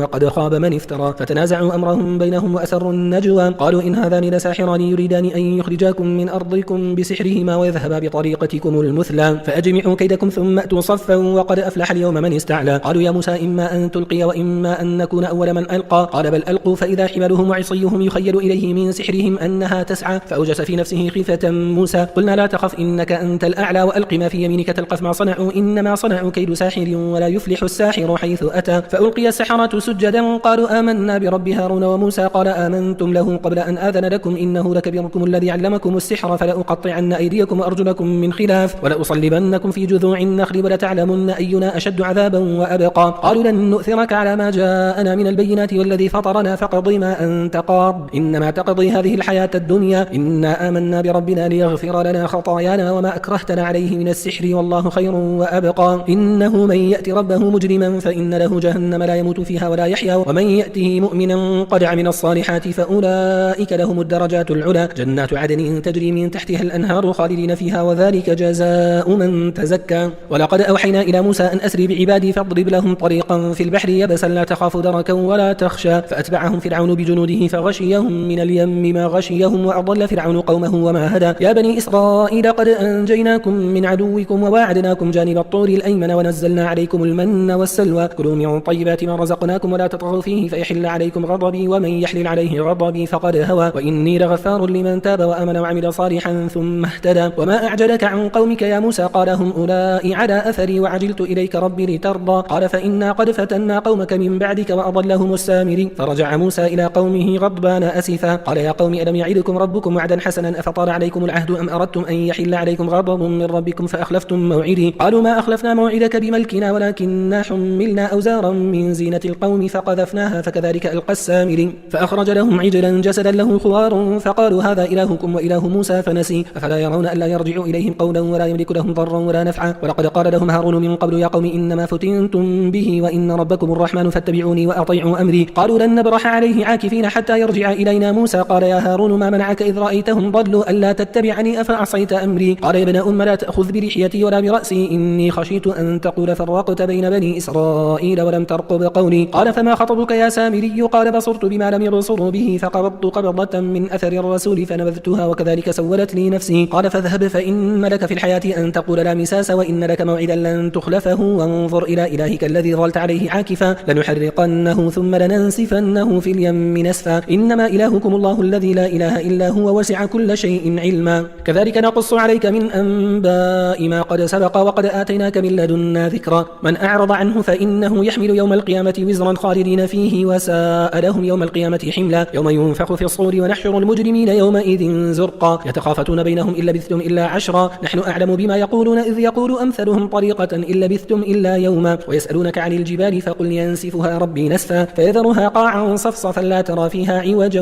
ولا أمتا يومئذ يتبعون الداعي لا عوج له وخشعت الأصوات للرحمن فلا تسمع إلا همسا يومئذ لا تنفع الشفاعة إلا من أذن له الرحمن ورضي له قولا يعلم ما بين أيديهم وما خلفهم ولا يحيطون به علما وعنت الوجوه للحي القيوم وقد خاب من حمل ظلما ومن يعمل من الصالحات وهو مؤمن فلا يخاف ظلما ولا هضما وكذلك أنزلناه قرآنا عربيا وصرفنا فيه من الوعيد لعلهم يتقون أو يحدث لهم ذكرا فتعالى الله الملك الحق ولا تعجل بالقرآن من قبل أن يقضى إليك وحيه وقل رب زدني علما ولقد عهدنا إلى آدم من قبل فنسي ولم نجد له عزما وإذ قلنا للملائكة اسجدوا لآدم فسجدوا إلا إبليس أبى فقلنا يا آدم إن هذا عدو لك ولزوجك فلا يخرجنكما من الجنة فتشقى إن لك ألا تجوع فيها ولا تعرى وأنك لا تظمأ فيها ولا تضحى فوسوس إليه الشيطان قال يا آدم هل أدلك على شجرة الخلد وملك لا يبلى فأكلا منها فبدت لهما سوآتهما وطفقا يخصفان عليهما من ورق الجنة وعصى آدم ربه فغوى ثم اجتباه ربه فتاب عليه وهدى قال اهبطا منها جميعا بعضكم لبعض عدو فإما يأتينكم مني هدى فمن اتبع هداي فلا يضل ولا يشقى ومن أعرض عن ذكري فإن له معيشة ضنكا ونحشره يوم القيامة أعمى قال رب لم حشرتني أعمى وقد كنت بصيرا قال كذلك أتتك آياتنا فنسيتها وكذلك اليوم تنسى وكذلك نجزي من أسرف ولم يؤمن بآيات ربه ولعذاب الآخرة أشد وأبقى أفلم يهد لهم كم أهلكنا قبلهم من القرون يمشون في مساكنهم إن في ذلك لآيات لأولي النهى ولولا كلمة سبقت من ربك لكان لزاما وأجل مسمى فاصبر على ما يقولون وسبح بحمد ربك قبل طلوع الشمس وقبل غروبها ومن آناء الليل فسبح وأطراف النهار لعلك ترضى ولا تمدن عينيك إلى ما متعنا به أزواجا منهم زهرة الحياة الدنيا لنفتنهم فيه ورزق ربك خير وأبقى وأمر أهلك بالصلاة واصطبر عليها لا نسألك رزقا نحن نرزقك والعاقبة للتقوى وقالوا لولا يأتينا بآية من ربه أولم تأتهم بينة ما في الصحف الأولى ولو أن أهلكناهم بعذاب من قبله لقالوا ربنا لولا أرسلت إلينا رسولا فنتبع آياتك من قبل أن نذل ونخزى قل كل متربص فتربصوا فستعلمون من أصحاب الصراط السوي ومن اهتدى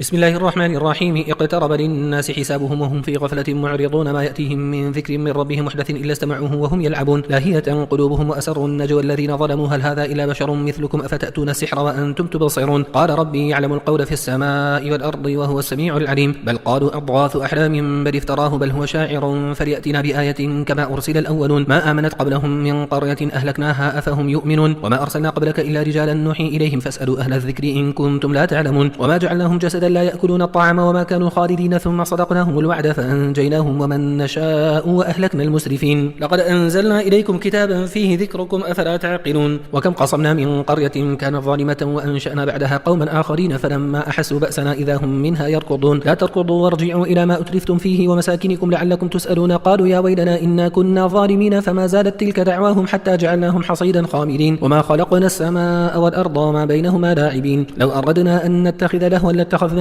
من لدنا إن كنا فاعلين بل نقذف بالحق على الباطل فيدمغه فإذا هو زاهق ولكم الويل مما تصفون وله من في السماوات والأرض ومن عنده لا يستكبرون عن عبادته ولا يستحسنون يسبحون الليل والنهار لا يفترون أم اتخذوا آلهة من الأرض هم ينشرون لو كان فيهما آلهة إلا الله لفسدتا فسبحان الله رب العرش عما يصفون لا يسأل عما يفعل وهم يسألون أم اتخذوا من دونه آلهة قل هاتوا برهانكم هذا ذكر من معي وذكر من قبلي بل أكثرهم لا يعلمون الحق فهم معرضون وما أرسلنا من قبلك من رسول إلا نوحي إليه أنه لا إله إلا أنا فاعبدون وقالوا اتخذ الرحمن ولدا سبحانه بل عباد مكرمون لا يسبقونه بالقول وهم بأمره يعملون يعلم ما بين أيديهم وما خلفهم ولا يشفعون إلا لمن ارتضى وهم من خشيته مشفقون ومن يقل منهم إني إله من دونه فذلك نجزيه جهنم كذلك نجزي الظالمين أولم يرى الذين كفروا أن السماوات والأرض كانتا رتقا ففتقناهما وجعلنا من الماء كل شيء حي أفلا يؤمنون وجعلنا في الأرض رواسي أن تميد بهم وجعلنا فيها فجاجا سبلا لعلهم يهتدون وجعلنا السماء سقفا محفوظا وهم عن آياتها معرضون وهو الذي خلق الليل والنهار والشمس والقمر كل في فلك يسبحون وما جعلنا لبشر من قبلك الخلد أفإن مت فهم الخالدون كل نفس ذائقة الموت ونبلوكم بالشر والخير فتنة وإلينا ترجعون وإذا رآك الذين كفروا إن يتخذونك إلا هزوا أهذا الذي يذكر آلهتكم وهم بذكر الرحمن هم كافرون خلق الإنسان من عجل سأريكم آياتي فلا تستعجلون ويقولون متى هذا الوعد إن كنتم صادقين لو يعلم الذين كفروا حين لا يكفون عن وجوههم النار ولا عن ظهورهم ولا هم ينصرون بل تأتيهم بغتة فتبهتهم فلا يستطيعون ردها ولا هم ينظرون ولقد استهزئ برسل من قبلك فحق بالذين سخروا منهم ما كانوا به يستهزئون قل من يكلأكم بالليل والنهار من الرحمن بل هم عن ذكر ربهم معرضون أم لهم آلهة تمنعهم من دوننا لا يستطيعون نصر أنفسهم ولا هم منا يصحبون بل متعنا هؤلاء وآباءهم حتى طال عليهم العمر أفلا يرون أن نأتي الأرض ننقصها من أطرافها أفهم الغالبون قل إنما أنذركم بالوحي ولا يسمع الصم الدعاء إذا ما ينذرون ولئن مستهم نفحة من عذاب ربك ليقولن يا ويلنا إنا كنا ظالمين ونضع الموازين القسط ليوم القيامة فلا تظلم نفس شيئا وإن كان مثقال حبة من خردل أتينا بها وكفى بنا حاسبين ولقد آتينا موسى وهارون الفرقان وضياء وذكرا للمتقين الذين يخشون ربهم بالغيب وهم من الساعة مشفقون وهذا ذكر مبارك أنزلناه أفأنتم له منكرون ولقد آتينا إبراهيم رشده من قبل وكنا به عالمين إذ قال لأبيه وقومه ما هذه التماثيل التي أنتم لها عاكفون قالوا وجدنا آباءنا لها عابدين قال لقد كنتم أنتم وآباؤكم في ضلال مبين قالوا أجئتنا بالحق أم أنت من اللاعبين قال بل ربكم رب السماوات والأرض الذي فطرهن وأنا على ذلكم من الشاهدين وتالله لأكيدن أصنامكم بعد أن تولوا مدبرين فجعلهم جذاذا إلا كبيرا لهم لعلهم إليه يرجعون قالوا من فعل هذا بآلهتنا إنه لمن الظالمين قالوا سمعنا فتى يذكرهم يقال له اسمه إبراهيم قالوا فأتوا به على أعين الناس لعلهم يشهدون قالوا أأنت فعلت هذا بآلهتنا يا إبراهيم قال بل فعله كبيرهم هذا فاسألوهم إن كانوا ينطقون فرجعوا إلى أنفسهم فقالوا إنكم أنتم الظالمون ثم نكسوا على رؤوسهم لقد علمت ما هؤلاء ينطقون قال أفتعبدون من دون الله ما لا ينفعكم شيئا ولا يضركم أف لكم ولما تعبدون من دون الله أفلا تعقلون قالوا حرقوه وانصروا آلهتكم إن كنتم فاعلين قلنا يا نار كوني بردا وسلاما على إبراهيم وأرادوا به كيدا فجعلناهم الأخسرين ونجيناه ولوطا إلى الأرض التي باركنا فيها للعالمين ووهبنا له إسحاق ويعقوب نافلة وكلا جعلنا صالحين وجعلناهم أئمة يهدون بأمرنا وأوحينا إليهم فعل الخيرات وإقام الصلاة وإيتاء الزكاة وكانوا لنا عابدين ولوطا آتيناه حكما وعلما ونجيناه من القرية التي كانت تعمل الخبائث إنهم كانوا قوم سوء فاسقين وأدخلناه في رحمتنا إنه من الصالحين ونوحا إذ نادى من قبل فاستجبنا له فنجيناه وأهله من الكرب العظيم ونصرناه من القوم الذين كذبوا بآياتنا إنهم كانوا قوم سوء فأغرقناهم أجمعين وداود وسليمان إذ يحكمان في الحرث إذ نفشت فيه غنم القوم وكنا لحكمهم شاهدين ففهمناها سليمان وكلا آتينا حكما وعلما وسخرنا مع داود الجبال يسبحن والطير وكنا فاعلين وعلمناه صنعة لبوس لكم لتحصنكم من بأسكم فهل أنتم شاكرون ولسليمان الريح عاصفة تجري بأمره إلى الأرض التي باركنا فيها وكنا بكل شيء عالمين ومن الشياطين من يغوصون له ويعملون عملا دون ذلك وكنا لهم حافظين وأيوب إذ نادى ربه أني مسني الضر وأنت أرحم الراحمين فاستجبنا له فكشفنا ما به من ضر وآتيناه أهله ومثلهم معهم رحمة من عندنا وذكرى للعابدين وإسماعيل وإدريس وذا الكفر كل من الصابرين وأدخلناهم في رحمتنا إنهم من الصالحين وذا النون إذ ذهب مغاضبا فظن أن لن نقدر عليه فنادى في الظلمات أن لا إله إلا أنت سبحانك إني كنت من الظالمين فاستجبنا له ونجيناه من الغم وكذلك ننجي المؤمنين وزكريا إذ نادى ربه رب لا تذرني فردا وأنت خير الوارثين فاستجبنا له ووهبنا له يحيى وأصلحنا له زوجه إنهم كانوا يسارعون في الخيرات ويدعوننا رغبا ورهبا وكانوا لنا خاشعين والتي أحصنت فرجها فنفخنا فيها من روحنا وجعلناها وابنها آية للعالمين إن هذه أمتكم أمة واحدة وأنا ربكم فاعبدون وتقطعوا أمرهم بينهم كل إلينا راجعون فمن يعمل من الصالحات وهو مؤمن فلا كفران لسعيه وإنا له كاتبون وحرام على قرية أهلكناها أنهم لا يرجعون حتى إذا فتحت يأجوج ومأجوج وهم من كل حدب ينسلون واقترب الوعد الحق فإذا هي شاخصة أبصار الذين كفروا يا ويلنا قد كنا في غفلة من هذا بل كنا ظالمين إنكم وما تعبدون من دون الله حصب جهنم أنتم لها واردون لو كان هؤلاء آلهة ما وردوها وكل فيها خالدون لهم فيها زفير وهم فيها لا يسمعون إن الذين سبقت لهم من الحسنى أولئك عنها مبعدون لا يسمعون حسيسها وهم فيما اشتهت أنفسهم خالدون لا يحزنهم الفزع الأكبر وتتلقاهم الملائكة هذا يومكم الذي كنتم توعدون يوم نطوي السماء كطي السجل للكتب كما بدأنا أول خلق نعيده وعدا علينا إنا كنا فاعلين ولقد كتبنا في الزبور من بعد الذكر أن الأرض يرثها عبادي الصالحون إن في هذا لبلاغا لقوم عابدين وما أرسلناك إلا رحمة للعالمين قل إنما يوحى إلي أنما إلهكم إله واحد فهل أنتم مسلمون فإن تولوا فقل آذنتكم على سواء وإن أدري أقريب أم بعيد ما توعدون إنه يعلم الجهر من القول ويعلم ما تكتمون وإن أدري لعله فتنة لكم ومتاع إلى حين قال رب احكم بالحق وربنا الرحمن المستعان على ما تصفون بسم الله الرحمن الرحيم يا أيها الناس اتقوا ربكم إن زلزلة الساعة شيء عظيم يوم ترونها تذهل كل مرضعة عما أرضعت وتضع كل ذات حمل حملها وترى الناس سكارى وما هم بسكارى ولكن عذاب الله شديد ومن الناس من يجادل في الله بغير علم ويتبع كل شيطان مريد كتب عليه أنه من تولاه فأنه يضله ويهديه إلى عذاب السعيد يا أيها الناس إن كنتم في ريب من البعث فإنا خلقناكم من تراب ثم من نطفة ثم من علقة ثم من مضغة مخلقة وغير مخلقة لنبين لكم ونقر في الأرحام ما نشاء إلى أجل مسمى ثم نخرجكم طفلا ثم لتبلغوا أشدكم ومنكم من يتوفى ومنكم من يرد إلى أرذل العمر لكي لا يعلم من بعد علم شيئا وترى الأرض هامدة فإذا أنزلنا عليها الماء اهتزت وربت وأنبتت من كل زوج بهيج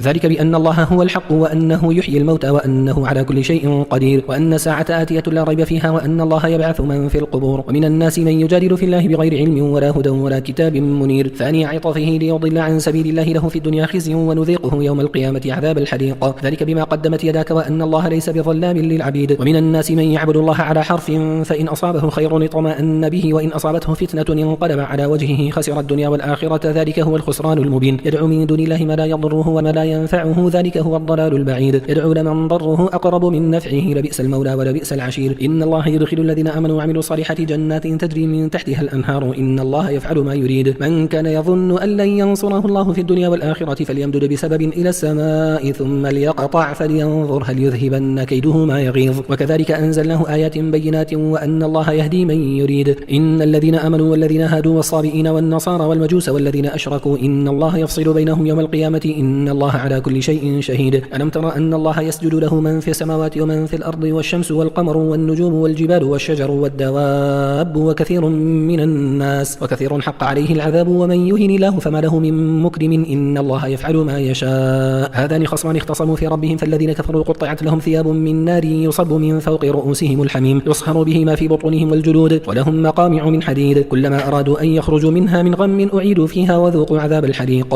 إن الله يدخل الذين آمنوا وعملوا الصالحات جنات تجري من تحتها الأنهار يحلون فيها من أساور من ذهب ولؤلؤا ولباسهم فيها حرير وهدوا إلى الطيب من القول وهدوا إلى صراط الحميد. إن الذين كفروا ويصدون عن سبيل الله والمسجد الحرام الذي جعلناه للناس سواء العاكف فيه والباد ومن يرد فيه بإلحاد بظلم نذقه من عذاب أليم. وإذ بوأنا لإبراهيم مكان البيت ألا تشرك بي شيئا وطهر بيتي للطائفين والقائمين والركع السجود وأذن في الناس بالحج يأتوك رجالا وعلى كل ضامر يأتين من كل فج عميق ليشهدوا منافع لهم ويذكروا اسم الله في أيام معلومات على ما رزقهم من بهيمة الأنعام فكلوا منها وأطعموا البائس الفقير ثم ليقضوا تفثهم وليوفوا نذورهم وليطوفوا بالبيت العتيق ذلك ومن يعظم حرمات الله فهو خير له عند ربه. وأحلت لكم الأنعام إلا ما يتلى عليكم فاجتنبوا الرجس من الأوثان واجتنبوا قول الزور حنفاء لله غير مشركين به ومن يشرك بالله فكأنما خر من السماء فتخطفه الطير أو تهوي به الريح في مكان سحيق ذلك ومن يعظم شعائر الله فإنها من تقوى القلوب. لكم فيها منافع إلى أجل مسمى ثم محلها إلى البيت العتيق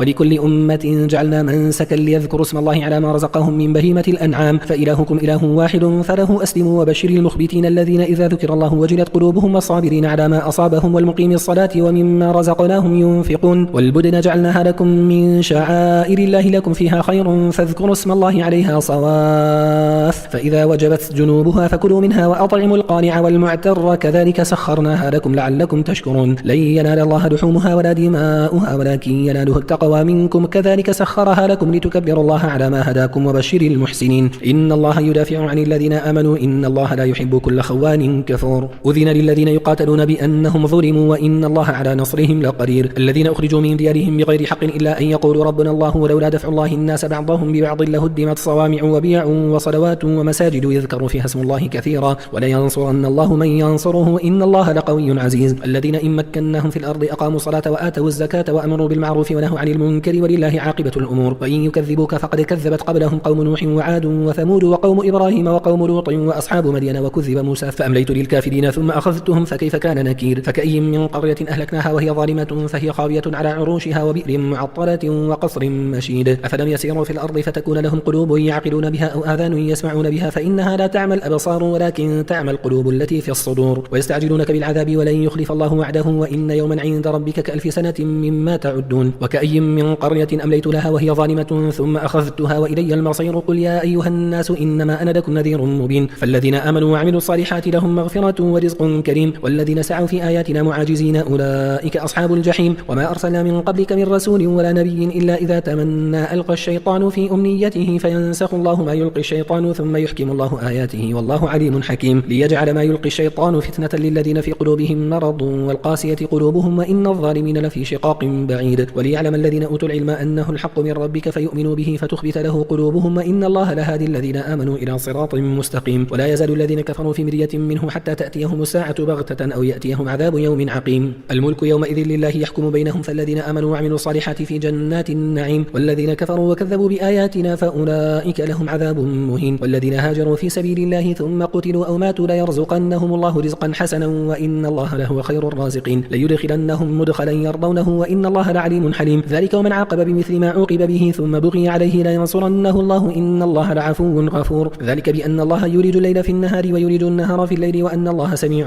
بصير. ذلك بأن الله هو الحق وأن ما يدعون من دونه هو الباطل وأن الله هو العلي الكبير. ألم تر أن الله أنزل من السماء ماء فتصبح الأرض مخضرة إن الله لطيف خبير له ما في السماوات وما في الأرض وإن الله لهو الغني الحميد. ألم تر أن الله سخر لكم ما في الأرض والفلك تجري في البحر بأمره ويمسك السماء أن تقع على الأرض إلا بإذنه إن الله بالناس لرؤوف رحيم. وهو الذي أحياكم ثم يميتكم ثم يحييكم إن الإنسان لكفور. لكل أمة جعلنا منسكا هم ناسكوه فلا ينازعنك في الأمر وادع إلى ربك إنك على هدى مستقيم. وإن جادلوك فقل الله أعلم بما تعملون. الله يحكم بينكم يوم القيامة فيما كنتم فيه تختلفون. ألم تعلم أن الله يعلم ما في السماء والأرض إن ذلك في كتاب إن ذلك على الله يسير. ويعبدون من دون الله ما لم ينزل به سلطانا وما ليس لهم به علم وما للظالمين من نصير. وإذا تتلى عليهم آياتنا بينات تعرف في وجوه الذين كفروا المنكر يكادون يسطون بالذين يتلون عليهم آياتنا. قل أفأنبئكم بشر من ذلكم النار وعدها الله الذين كفروا وبئس المصير.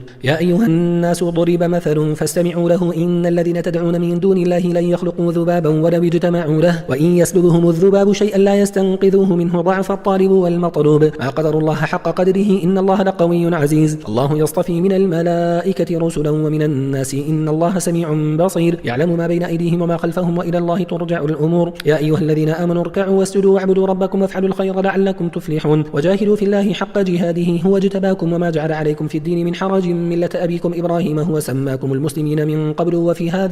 هذا ليكون الرسول شهيدا عليكم وتكونوا شهداء على الناس فأقيموا الصلاة وآتوا الزكاة واعتصموا بالله هو مولاكم فنعم المولى ونعم النصير.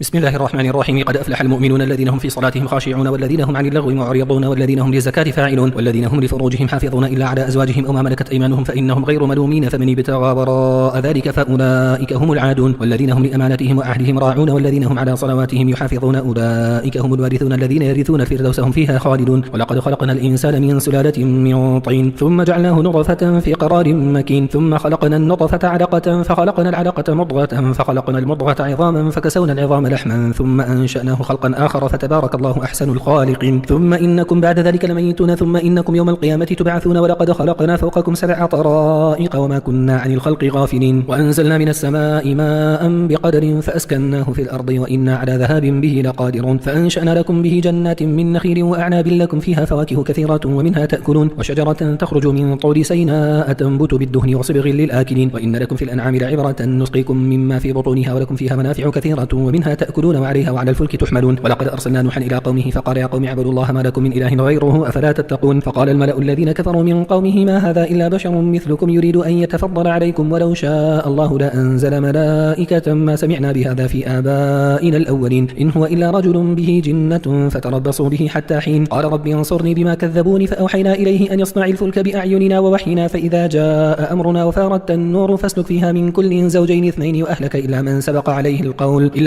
عليه القول منهم ولا تخاطبني في الذين ظلموا إنهم مغرقون. فإذا استويت أنت ومن معك على الفلك فقل الحمد لله الذي نجانا من القوم الظالمين وقل ربي أنزلني منزلا مباركا وأنت خير المنزلين إن في ذلك لآيات وإن كنا لمبتلين. ثم أنشأنا من بعدهم قرنا آخرين فأرسلنا فيهم رسولا منهم أن اعبدوا الله ما لكم من إله غيره أفلا تتقون. وقال الملأ من قومه الذين كفروا وكذبوا بلقاء الآخرة وأترفناهم في الحياة الدنيا ما هذا إلا بشر مثلكم يأكل مما تأكلون منه ويشرب مما تشربون ولئن أطعتم بشرا مثلكم إنكم إذا لخاسرون. أيعدكم أنكم إذا متم وكنتم ترابا وعظاما أنكم مخرجون هيهات لما توعدون إن هي إلا حياتنا الدنيا نموت ونحيا وما نحن بمبعوثين إن هو إلا رجل افترى على الله كذبا وما نحن له بمؤمنين. قال رب انصرني بما كذبوني قال عما قليل لا يصبحن نادمين. فأخذتهم الصيحة بالحق فجعلناهم غثاء فبعدا للقوم الظالمين. ثم أنشأنا من بعدهم قرونا آخرين ما تسبق من أمة أجلها وما يستأخرون. ثم أرسلنا رسلنا تترى كلما جاء أمة رسولها كذبوه فأتبعنا بعضهم بعضا وجعلناهم أحاديث فبعدا لقوم لا يؤمنون. ثم أرسلنا موسى وأخاه هارون بآياتنا وسلطان مبين إلى فرعون وملئه فاستكبروا وكانوا قوما عالين فقالوا أنؤمن لبشرين مثلنا وقومهما لنا عابدون فكذبوهما فكانوا من المهلكين. ولقد آتينا موسى الكتاب لعلهم يهتدون وجعلنا ابن مريم وأمه آية وآويناهما إلى ربوة ذات قرار ومعين. يا أيها الرسل كلوا من الطيبات واعملوا صالحا إني بما تعملون عليم. وإن هذه أمتكم أمة واحدة وأنا ربكم فاتقون. فتقطعوا أمرهم بينهم زبرا كل حزب بما لديهم فرحون فذرهم في غمرتهم حتى حين. أيحسبون أن ما نمدهم به من مال وبنين نسارع لهم في الخيرات بل لا يشعرون إن الذين هم من خشية ربهم مشفقون والذين هم بآيات ربهم يؤمنون والذين هم بربهم لا يشركون والذين يؤتون ما آتوا وقلوبهم وجلة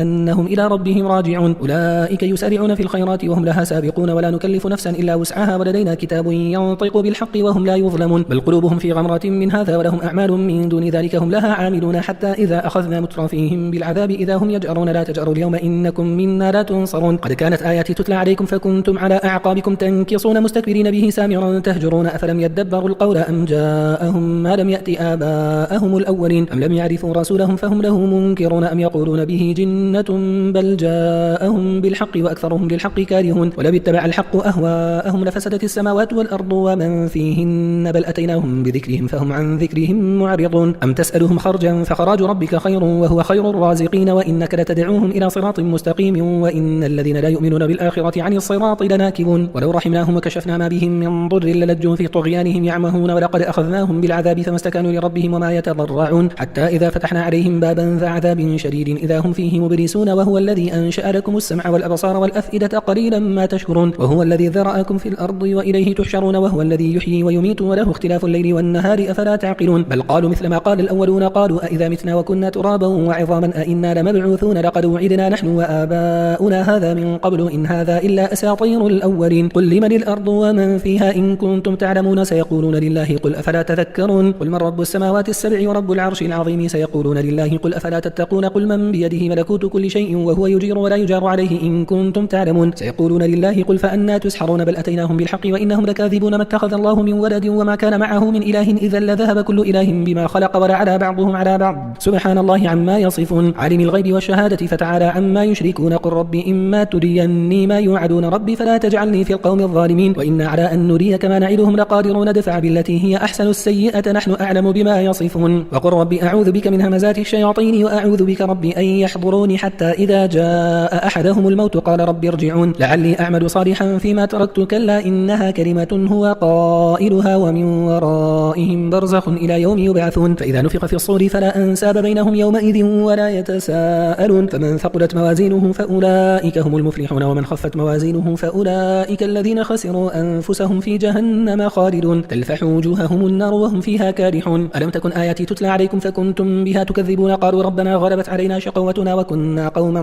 ضالين ربنا أخرجنا منها فإن عدنا فإنا ظالمون قال اخسأوا فيها ولا تكلموني إنه كان فريق من عبادي يقولون ربنا آمنا فاغفر لنا وارحمنا وأنت خير الراحمين فاتخذتموهم سخريا حتى أنسوكم ذكري وكنتم منهم تضحكون إني جزيتهم اليوم بما صبروا أنهم هم الفائزون قال كم لبثتم في الأرض عدد سنين قالوا لبثنا يوما أو بعض يوم فاسأل العادين قال إن لبثتم إلا قليلا لو أنكم كنتم تعلمون أفحسبتم أنما خلقناكم عبثا وأنكم إلينا لا ترجعون فتعالى الله الملك الحق لا إله إلا هو رب العرش الكريم ومن يدع مع الله إلها آخر لا برهان له به فإنما حسابه عند ربه إنه لا يفلح الكافرون وقل رب اغفر وارحم وأنت خير الراحمين بسم الله الرحمن الرحيم سورة أنزلناها وفرضناها وأنزلنا فيها آيات بينات لعلكم تذكرون الزانية والزاني فاجلدوا كل واحد منهما 100 جلدة ولا تأخذكم بهما رأفة في دين الله إن كنتم تؤمنون بالله واليوم الآخر وليشهد عذابهما طائفة من المؤمنين الزاني لا ينكح إلا زانية أو مشركة والزانية لا ينكحها إلا زان أو مشرك وحرم ذلك على المؤمنين والذين يرمون المحصنات ثم لم يأتوا ب4 شهداء فاجلدوهم 80 جلدة ولا تقبلوا لهم شهادة أبدا وأولئك هم الفاسقون إلا الذين تابوا من بعد ذلك وأصلحوا فإن الله غفور رحيم والذين يرمون أزواجهم ولم يكن لهم الشهداء إلا أنفسهم فشهادة أحدهم 4 شهادات بالله إنه لمن الصادقين والخامسة أن لعنة الله عليه إن كان من الكاذبين ويدرأ عنها العذاب أن تشهد 4 شهادات بالله إنه لمن الكاذبين والخامسة أن غضب الله عليها إن كان من الصادقين ولولا فضل الله عليكم ورحمته وأن الله تواب حكيم إن الذين جاءوا بالإفك عصبة منكم لا تحسبوه شرا لكم بل هو خير لكم لكل امرئ منهم ما اكتسب من الإثم والذي تولى كبره منهم له عذاب عظيم لولا إذ سمعتموه ظن المؤمنون والمؤمنات بأنفسهم خيرا وقالوا هذا إفك مبين لولا جاءوا عليه ب4 شهداء فإذ لم يأتوا بالشهداء فأولئك عند الله هم الكاذبون ولولا فضل الله عليكم ورحمته في الدنيا والآخرة لمسكم فيما أفضتم فيه عذاب عظيم إذ تلقونه بألسنتكم وتقولون بأفواهكم ما ليس لكم به علم وتحسبونه هينا وهو عند الله عظيم ولولا إذ سمعتموه قلتم ما يكون لنا أن نتكلم بهذا سبحانك هذا بهتان عظيم يعظكم الله أن تعودوا لمثله أبدا إن كنتم مؤمنين ويبين الله لكم الآيات والله عليم حكيم إن الذين يحبون أن تشيع الفاحشة في الذين آمنوا لهم عذاب أليم في الدنيا والآخرة والله يعلم وأنتم لا تعلمون ولولا فضل الله عليكم ورحمته وأن الله رؤوف رحيم يا أيها الذين آمنوا لا تتبعوا خطوات الشيطان ومن يتبع خطوات الشيطان فإنه يأمر بالفحشاء والمنكر ولولا فضل الله عليكم ورحمته ما زكى منكم من أحد أبدا ولكن الله يزكي من يشاء يشاء والله سميع عليم. ولا يأتل أولو الفضل منكم والسعة أن يؤتوا أولي القربى والمساكين والمهاجرين في سبيل الله وليعفوا وليصفحوا ألا تحبون أن يغفر الله لكم والله غفور رحيم. إن الذين يرمون المحصنات الغافلات المؤمنات لعنوا في الدنيا والآخرة ولهم عذاب عظيم يوم تشهد عليهم ألسنتهم وأيديهم وأرجلهم بما كانوا يعملون يومئذ يوفيهم الله دينهم الحق ويعلمون أن الله هو الحق المبين. الخبيثات للخبيثين والخبيثون للخبيثات والطيبات للطيبين والطيبون للطيبات أولئك مبرؤون مما يقولون لهم مغفرة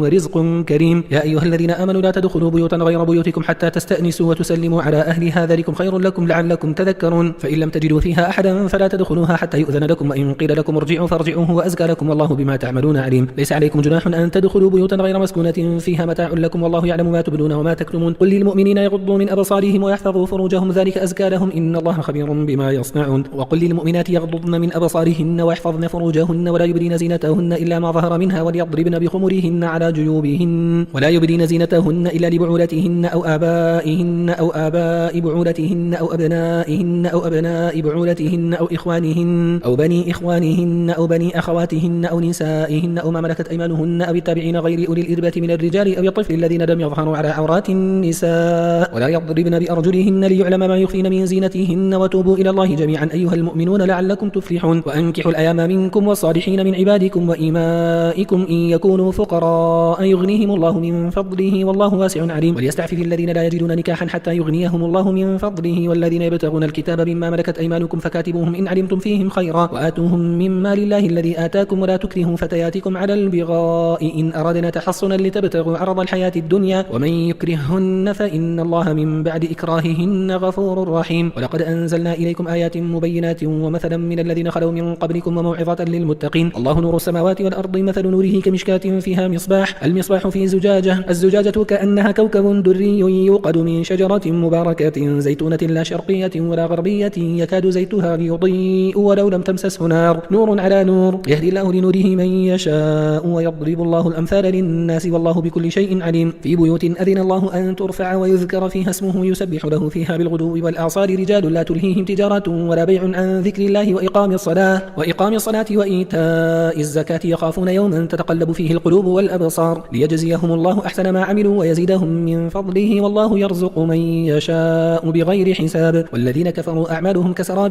بقيعة يحسبه الظمآن ماء حتى إذا جاءه لم يجده شيئا ووجد الله عنده فوفاه حسابه والله سريع الحساب. أو كظلمات في بحر اللجي يغشاه موج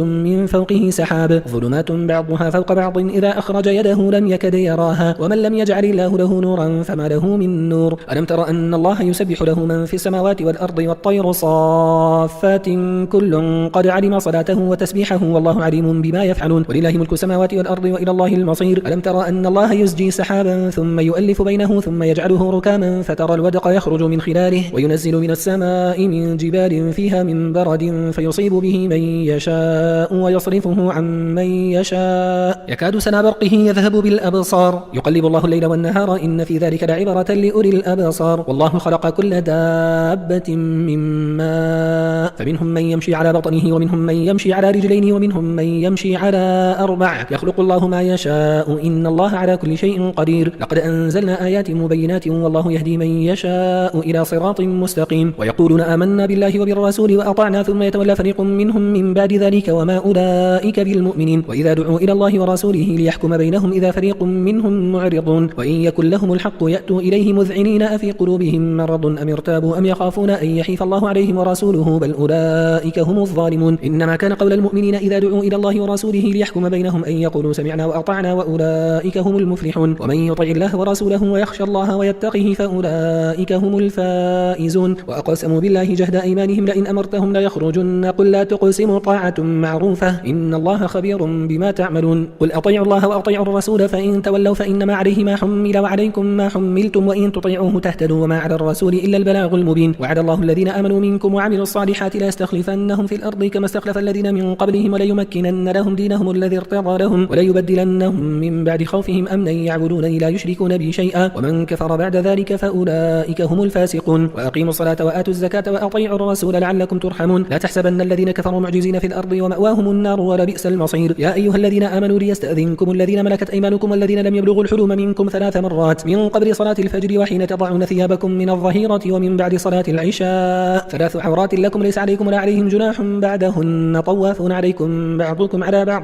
كذلك يبين الله لكم الآيات والله عليم حكيم. وإذا بلغ الأطفال منكم الحلم فليستأذنوا كما استأذن الذين من قبلهم كذلك يبين الله لكم آياته والله عليم حكيم. والقواعد من النساء اللاتي لا يرجون نكاحا فليس عليهن جناح أن يضعن ثيابهن غير متبرجات بزينة وأن يستعففن خير لهن والله سميع عليم. ليس على الأعمى حرج ولا على الأعرج حرج ولا على المريض حرج ولا على أنفسكم أن تأكلوا من بيوتكم أو بيوت آبائكم أو بيوت أمهاتكم أو بيوت إخوانكم أو بيوت أخواتكم أو بيوت أعمامكم أو بيوت عماتكم أو بيوت أخوالكم أو بيوت خالاتكم أو ما ملكتم مفاتحه أو صديقكم ليس عليكم جناح أن تأكلوا جميعا أو أشتاتا. فإذا دخلتم بيوتا فسلموا على أنفسكم تحية من عند الله مباركة طيبة كذلك يبين الله لكم الآيات لعلكم تعقلون. إنما المؤمنون الذين آمنوا بالله ورسوله وإذا كانوا معه على أمر جامع لم يذهبوا حتى يستأذنوه إن الذين يستأذنونك أولئك الذين يؤمنون بالله ورسوله فإذا استأذنوك لبعض شأنهم فأذن لمن شئت منهم واستغفر لهم الله إن الله غفور رحيم. لا تجعلوا دعاء الرسول بينكم كدعاء بعضكم بعضا قد يعلم الله الذين يتسللون منكم لواذا فليحذر الذين يخالفون عن أمره أن تصيبهم فتنة أو يصيبهم عذاب أليم. ألا إن لله ما في السماوات والأرض قد يعلم ما أنتم عليه ويوم يرجعون إليه فينبئوهم بما عملوا والله بكل شيء عليم. بسم الله الرحمن الرحيم تبارك الذي نزل الفرقان على عبده ليكون للعالمين نذيرا الذي له ملك السماوات والأرض ولم يتخذ ولدا ولم يكن له شريك في الملك وخلق كل شيء فقدره تقديرا واتخذوا من دونه آلهة لا يخلقون شيئا وهم يخلقون ولا يملكون لأنفسهم ضرا ولا نفعا ولا يملكون موتا ولا حياة ولا نشورا. وقال الذين كفروا إن هذا إلا إفك افتراه وأعانه عليه قوم آخرون فقد جاءوا ظلما وزورا. وقالوا أساطير الأولين اكتتبها فهي تملى عليه بكرة وأصيلا قل أنزله الذي يعلم السر في السماوات والأرض إنه كان غفورا رحيما. وقالوا ما لهذا الرسول يأكل الطعام ويمشي في الأسواق لولا أنزل إليه ملك فيكون معه نذيرا أو يلقى إليه كنز أو تكون له جنة يأكل منها. وقال الظالمون إن تتبعون إلا رجلا مسحورا انظر كيف ضربوا لك الأمثال فضلوا فلا يستطيعون سبيلا. تبارك الذي إن شاء جعل لك خيرا من ذلك جنات تجري من تحتها الأنهار ويجعل لك قصورا بل كذبوا بالساعة وأعتدنا لمن كذب بالساعة سعيرا. إذا رأتهم من مكان بعيد سمعوا لها تغيظا وزفيرا وإذا ألقوا منها مكانا ضيقا مقرنين دعوا هنالك ثبورا لا تدعوا اليوم ثبورا واحدا وادعوا ثبورا كثيرا قل أذلك خير أم جنة الخلد التي وإلى المتقون كانت لهم جزاء ومصيرا لهم فيها ما يشاءون خالدين كان على ربك وعدا مسؤولا. ويوم يحشرهم وما يعبدون من دون الله فيقول أأنتم أضللتم عبادي هؤلاء أم هم ضلوا السبيل قالوا سبحانك ما كان ينبغي لنا أن نتخذ من دونك من أولياء ولكن متعتهم وآباءهم حتى نسوا الذكر وكانوا قوما بورا فقد كذبوكم بما تقولون فما تستطيعون صرفا ولا نصرا ومن يظلم منكم نذقه عذابا كبيرا. وما أرسلنا قبلك من المرسلين إلا إنهم ليأكلون الطعام ويمشون في الأسواق وجعلنا بعضكم لبعض فتنة أتصبرون وكان ربك بصيرا.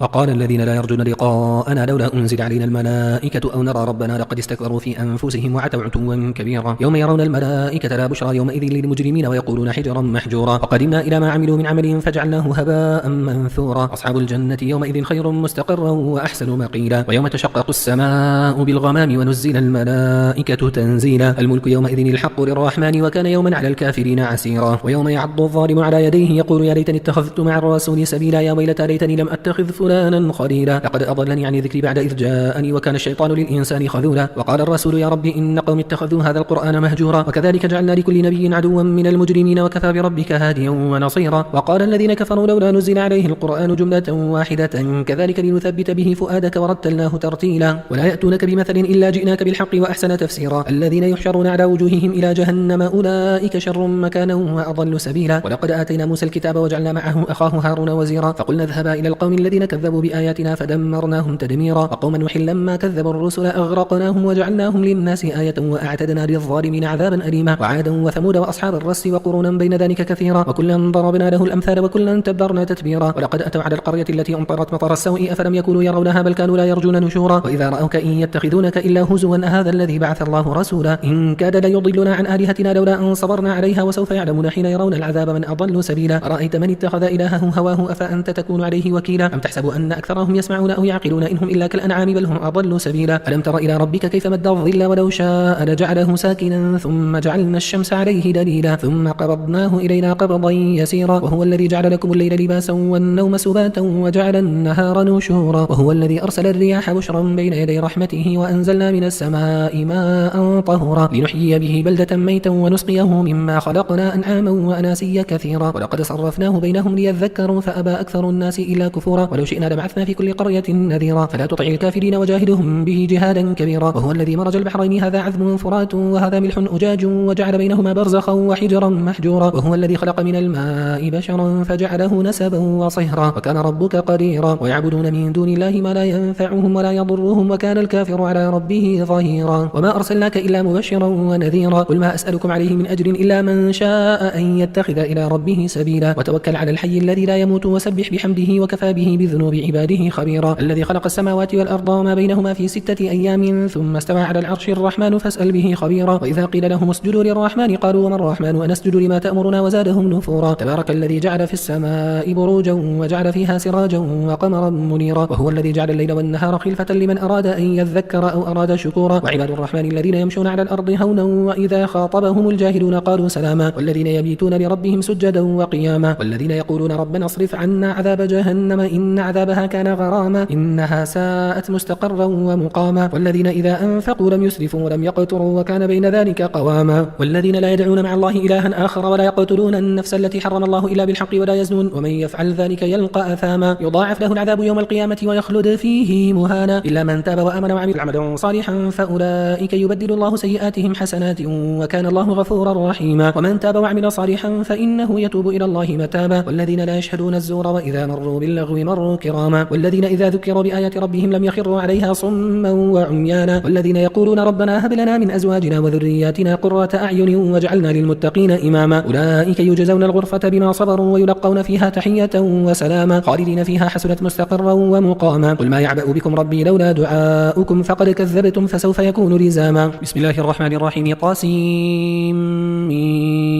تلك آية الكتاب المبين لعلك باخع نفسك ألا يكونوا مؤمنين إن نشأ ننزل عليهم من السماء آية فظلت أعناقهم لها خاضعين وما يأتيهم من ذكر من الرحمن محدث إلا كانوا عنه معرضين فقد كذبوا فسيأتيهم أنباء ما كانوا به يستهزئون أولم يروا إلى الأرض كم أنبتنا فيها من كل زوج كريم إن في ذلك لآية وما كان أكثرهم مؤمنين وإن ربك لهو العزيز الرحيم وإذ نادى ربك موسى أن ائت القوم الظالمين قوم فرعون ألا يتقون قال ربي إني أخاف أن يكذبون ويضيق صدري ولا ينطلق لساني فأرسل إلى هارون ولهم علي ذنب فأخاف أن يقتلون قال كلا فاذهبا بآياتنا إنا معكم مستمعون فأتيا فرعون فقولا إنا رسول رب العالمين أن أرسل معنا بني إسرائيل قال ألم نربك فينا وليدا ولبثت فينا من عمرك سنين وفعلت فعلتك التي فعلت وأنت من الكافرين قال فعلتها إذا وأنا من الضالين ففررت منكم لما خفتكم فوهب لي ربي حكما وجعلني من المرسلين وتلك نعمة تمنها علي أن عبدت بني إسرائيل قال فرعون وما رب العالمين قال رب السماوات والأرض وما بينهما إن كنتم موقنين قال لمن حوله ألا تستمعون قال ربكم ورب آبائكم الأولين قال إن رسولكم الذي أرسل إليكم لمجنون قال رب المشرق والمغرب وما بينهما إن كنتم تعقلون قال لئن اتخذت إلها غيري لأجعلنك من المسجونين قال أولو جئتك بشيء مبين قال فأت به إن كنت من الصادقين فألقى عصاه فإذا هي ثعبان مبين ونزع يده فإذا هي بيضاء للناظرين قال للملأ حوله إن هذا لساحر عليم يريد أن يخرجكم من أرضكم بسحره فماذا تأمرون قالوا أرجه وأخاه وابعث في المدائن حاشرين يأتوك بكل سحار عليم فجمع السحرة لميقات يوم معلوم وقيل للناس هل أنتم مجتمعون لعلنا نتبع السحرة إن كانوا هم الغالبين فلما جاء السحرة قالوا لفرعون أئن لنا لأجرا إن كنا نحن الغالبين قال نعم وإنكم إذا لمن المقربين قال لهم موسى ألقوا ما أنتم ملقون فألقوا حبالهم وعصيهم وقالوا بعزة فرعون إنا لنحن الغالبون فألقى موسى عصاه فإذا هي تلقف ما يأفكون فألقي السحرة ساجدين قالوا آمنا برب العالمين رب موسى وهارون قال آمنتم له قبل أن آذن لكم إنه لكبيركم الذي علمكم السحر فلسوف تعلمون لأقطعن أيديكم وأرجلكم من خلاف ولأصلبنكم أجمعين قالوا لا ضير إنا إلى ربنا منقلبون إنا نطمع أن يغفر لنا ربنا خطايانا أن كنا أول المؤمنين وأوحينا إلى موسى أن أسر بعبادي إنكم متبعون فأرسل فرعون في المدائن حاشرين إن هؤلاء لشرذمة قليلون وإنهم لنا لغائظون وإنا لجميع حاذرون فأخرجناهم من جنات وعيون وكنوز ومقام كريم كذلك وأورثناها بني إسرائيل فأتبعوهم مشرقين فلما تراءى الجمعان قال أصحاب موسى إنا لمدركون قال كلا إن معي ربي سيهدين فأوحينا إلى موسى أن يضرب بعصاك البحر فانفلق فكان كل فرق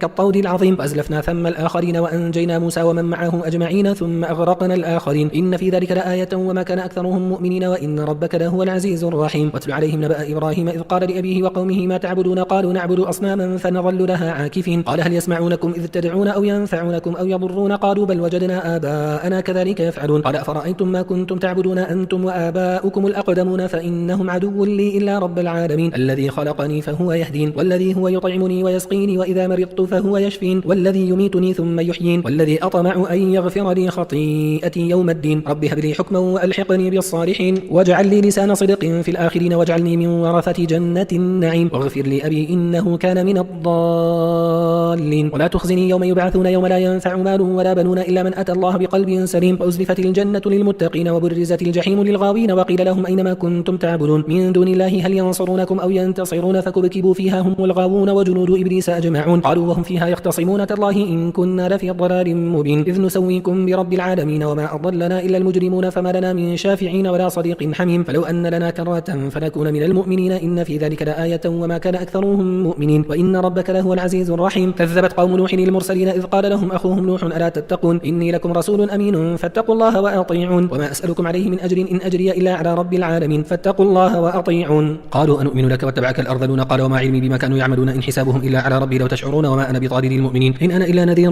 مبين قالوا لئن لم تنتهي يا نوح لتكونن من المرجومين قال ربي إن قومي كذبون فافتح بيني وبينهم فتحا ونجني ومن معي من المؤمنين فأنجيناه ومن معه في الفلك المشحون ثم أغرقنا بعد الباقين إن في ذلك لآية وما كان أكثرهم مؤمنين وإن ربك لهو العزيز الرحيم كذبت عاد المرسلين إذ قال لهم أخوهم هود ألا تتقون إني لكم رسول أمين فاتقوا الله وأطيعون وما أسألكم عليه من أجر إن أجري إلا على رب العالمين أتبنون بكل ريع آية تعبثون وتتخذون مصانع لعلكم تخلدون وإذا بطشتم جبارين فاتقوا الله وأطيعون واتقوا الذي أمدكم بما تعلمون أمدكم بأنعام وبنين وجنات وعيون إني أخاف عليكم عذاب يوم عظيم قالوا سواء علينا أوعظت أم لم تكن من الواعظين إن هذا إلا خلق الأولين وما نحن بمعذبين فكذبوه فأهلكناهم إن في ذلك لآية وما كان أكثرهم مؤمنين وإن ربك لهو العزيز الرحيم كذبت ثمود المرسلين إذ قال لهم أخوهم صالح ألا تتقون إني لكم رسول أمين فاتقوا الله وأطيعون وما أسألكم عليه من أجر إن أجري إلا على رب العالمين أتتركون فيما هاهنا آمنين في جنات وعيون وزروع ونخل طلعها هضيم وتنحتون من الجبال بيوتا فارهين فاتقوا الله وأطيعون ولا تطيعوا أمر المسرفين الذين يفسدون في الأرض ولا يصلحون قالوا إنما أنت من المسحرين ما أنت إلا بشر مثلنا فأت بآية إن كنت من الصادقين قال هذه ناقة لها شرب ولكم شرب يوم معلوم ولا تمسوها بسوء فيأخذكم عذاب يوم عظيم فعقروها فأصبحوا نادمين فأخذهم العذاب إن في ذلك لآية وما كان أكثرهم مؤمنين وإن ربك لهو العزيز الرحيم كذبت قوم لوط المرسلين إذ قال لهم أخوهم لوط ألا تتقون إني لكم رسول أمين فاتقوا الله وأطيعون وما أسألكم عليه من أجر إن أجري إلا على رب العالمين أتأتون الذكران من العالمين وتذرون ما خلق لكم ربكم من أزواجكم بل أنتم قوم عادون قالوا لئن لم تنتهي يا لوط لتكونن من المخرجين قال إني لعملكم من القالين رب نجني وأهلي مما يعملون فنجيناه وأهله أجمعين إلا عجوزا في الغابرين ثم دمرنا الآخرين وأمطرنا عليهم مطرا فساء مطر المنذرين إن في ذلك لآية وما كان أكثرهم مؤمنين وإن ربك لهو العزيز الرحيم كذب أصحاب الأيكة المرسلين إذ قال لهم شعيب ألا تتقون إني لكم رسول أمين فاتقوا الله وأطيعون وما أسألكم عليه من أجر إن أجري إلا على رب العالمين أوفوا الكيل ولا تكونوا من المخسرين وزنوا بالقسطاس المستقيم ولا تبخسوا الناس أشياءهم ولا تعثوا في الأرض مفسدين واتقوا الذي خلقكم والجبلة الأولين قالوا إنما أنت من المسحرين وما أنت إلا بشر مثلنا وإن نظنك لمن الكاذبين فأسقط علينا كسفا من السماء إن كنت من الصادقين قال ربي أعلم بما تعملون فكذبوه فأخذهم عذاب يوم الظلة إنه كان عذاب يوم عظيم إن في ذلك لآية وما كان أكثرهم مؤمنين وإن ربك لهو العزيز الرحيم وإنه لتنزيل رب العالمين نزل به الروح الأمين على قلبك لتكون من المنذرين بلسان عربي مبين وإنه لفي زبر الأولين أولم يكن لهم آية أن يعلمه علماء بني إسرائيل ولو نزلناه على بعض الأعجمين فقرأه عليهم ما كانوا به مؤمنين كذلك سلكناه في قلوب المجرمين لا يؤمنون به حتى يروا العذاب الأليم فيأتيهم بغتة وهم لا يشعرون فيقولوا هل نحن منظرون أفبعذابنا يستعجلون أفرأيت إن متعناهم سنين ثم جاءهم ما كانوا يوعدون ما أغنى عنهم ما كانوا يمتعون وما أهلكنا من قرية إلا لها منذرون ذكرى وما كنا ظالمين وما تنزلت به الشياطين وما ينبغي ينبغي لهم وما يستطيعون إنهم عن السمع لمعزولون فلا تدع مع الله إلها آخر فتكون من المعذبين وأنذر عشيرتك الأقربين واخفض جناحك لمن اتبعك من المؤمنين فإن عصوك فقل إني بريء مما تعملون وتوكل على العزيز الرحيم الذي يراك حين تقوم وتقلبك في الساجدين إنه هو السميع العليم هل أنبئكم على من تنزل الشياطين تنزل على كل أفاك أثيم يلقون السمع وأكثرهم كاذبون والشعراء يتبعهم الغاوون ألم تر أنهم في كل وادي يهيمون وأنهم يقولون ما لا يفعلون إلا الذين آمنوا وعملوا الصالحات وذكروا الله كثيرا وانتصروا من بعد ما ظلموا وسيعلم الذين ظلموا أي منقلب ينقلبون بسم الله الرحمن الرحيم طاسين تلك آية القرآن وكتاب مبين هدى وبشرى للمؤمنين الذين يقيمون الصلاة ويؤتون الزكاة وهم بالآخرة هم يوقنون إن الذين لا يؤمنون بالآخرة زينا لهم أعمالهم فهم يعمهون أولئك الذين لهم سوء العذاب وهم في الآخرة هم الأخسرون وإنك لتلقى القرآن من لدن حكيم عليم إذ قال موسى لأهله إني آنست نارا سآتيكم منها بخبر أو آتيكم بشهاب قبس لعلكم تصطلون فلما جاءها نودي أن بورك من في النار ومن حولها وسبحان الله رب العالمين يا موسى إنه أنا الله العزيز الحكيم وألق عصاك فلما رآها تهتز كأنها جان ولا مدبرا ولم يعقب يا موسى لا تخف إني لا يخاف لدي المرسلون إلا من ظلم ثم بدل حسنا بعد سوء فإني غفور رحيم وأدخل يدك في جيبك تخرج بيضاء من غير سوء في 9 آيات إلى فرعون وقومه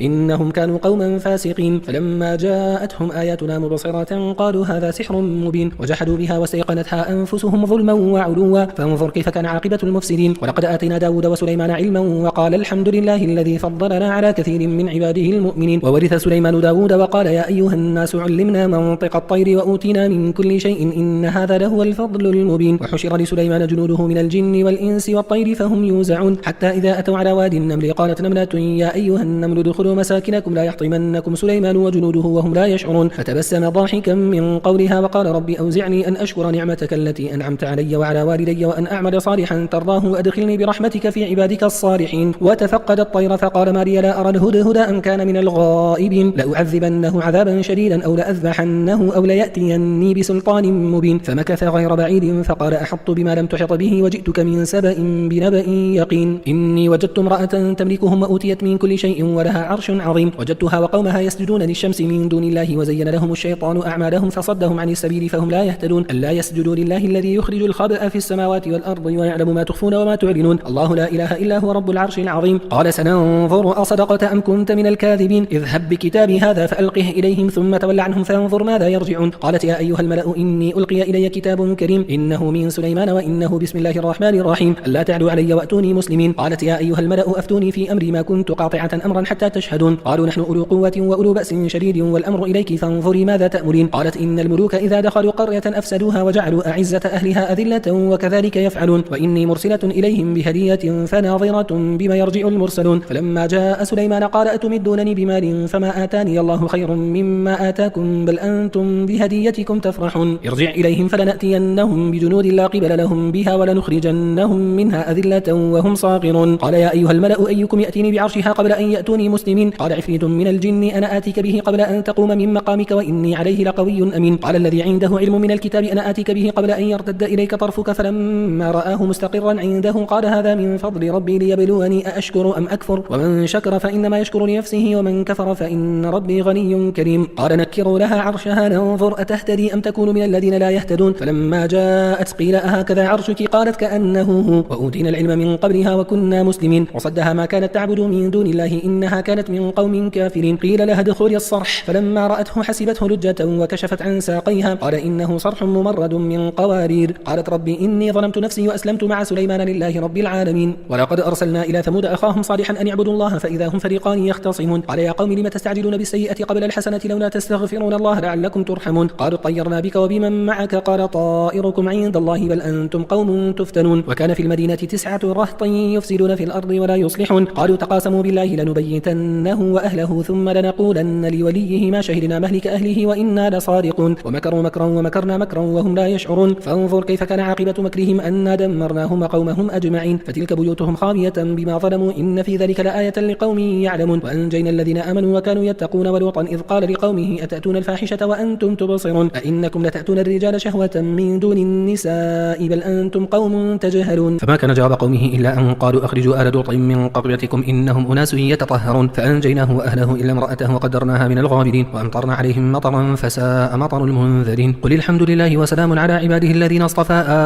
الله خير أما يشركون أمن خلق السماوات والأرض وأنزل لكم من السماء ماء فأنبتنا به حدائق ذات بهجة ما كان لكم أن تنبتوا شجرها أإله مع الله بل هم قوم يعدلون أمن جعل الأرض قرارا وجعل خلالها أنهارا وجعل لها رواسي وجعل بين البحرين حاجزا أإله مع الله بل أكثرهم لا يعلمون أمن يجيب المضطر إذا دعاه ويكشف السوء ويجعلكم خلفاء الأرض أإله مع الله قليلا ما تذكرون أمن يهديكم في ظلمات البر والبحر ومن يرسل الرياح بشرا بين يدي رحمته أإله مع الله تعالى الله عما يشركون أمن يبدأ الخلق ثم يعيده ومن يرزقكم من السماء والأرض أإله مع الله قل هاتوا برهانكم إن كنتم صادقين قل لا يعلم من في السماوات والأرض الغيب إلا الله وما يشعرون أيان يبعثون بل ادرك علمهم في الآخرة بل هم في شك منها بل هم منها عمون وقال الذين كفروا أإذا كنا ترابا وآباؤنا أئنا لمخرجون لقد وعدنا هذا نحن وآباؤنا من قبل إن هذا إلا أساطير الأولين قل سيروا في الأرض فانظروا كيف كان عاقبة المجرمين ولا تحزن عليهم ولا تكن في ضيق مما يمكرون ويقولون متى هذا الوعد إن كنتم صادقين قل عسى أن يكون ردف لكم بعض الذي تستعجلون وإن ربك لذو فضل على الناس ولكن أكثرهم لا يشكرون وإن ربك لا يعلم ما تكن صدورهم وما يعلنون وما من غائبة في السماء والأرض إلا في كتاب مبين إن هذا القرآن يقص على بني إسرائيل أكثر الذي هم فيه يختلفون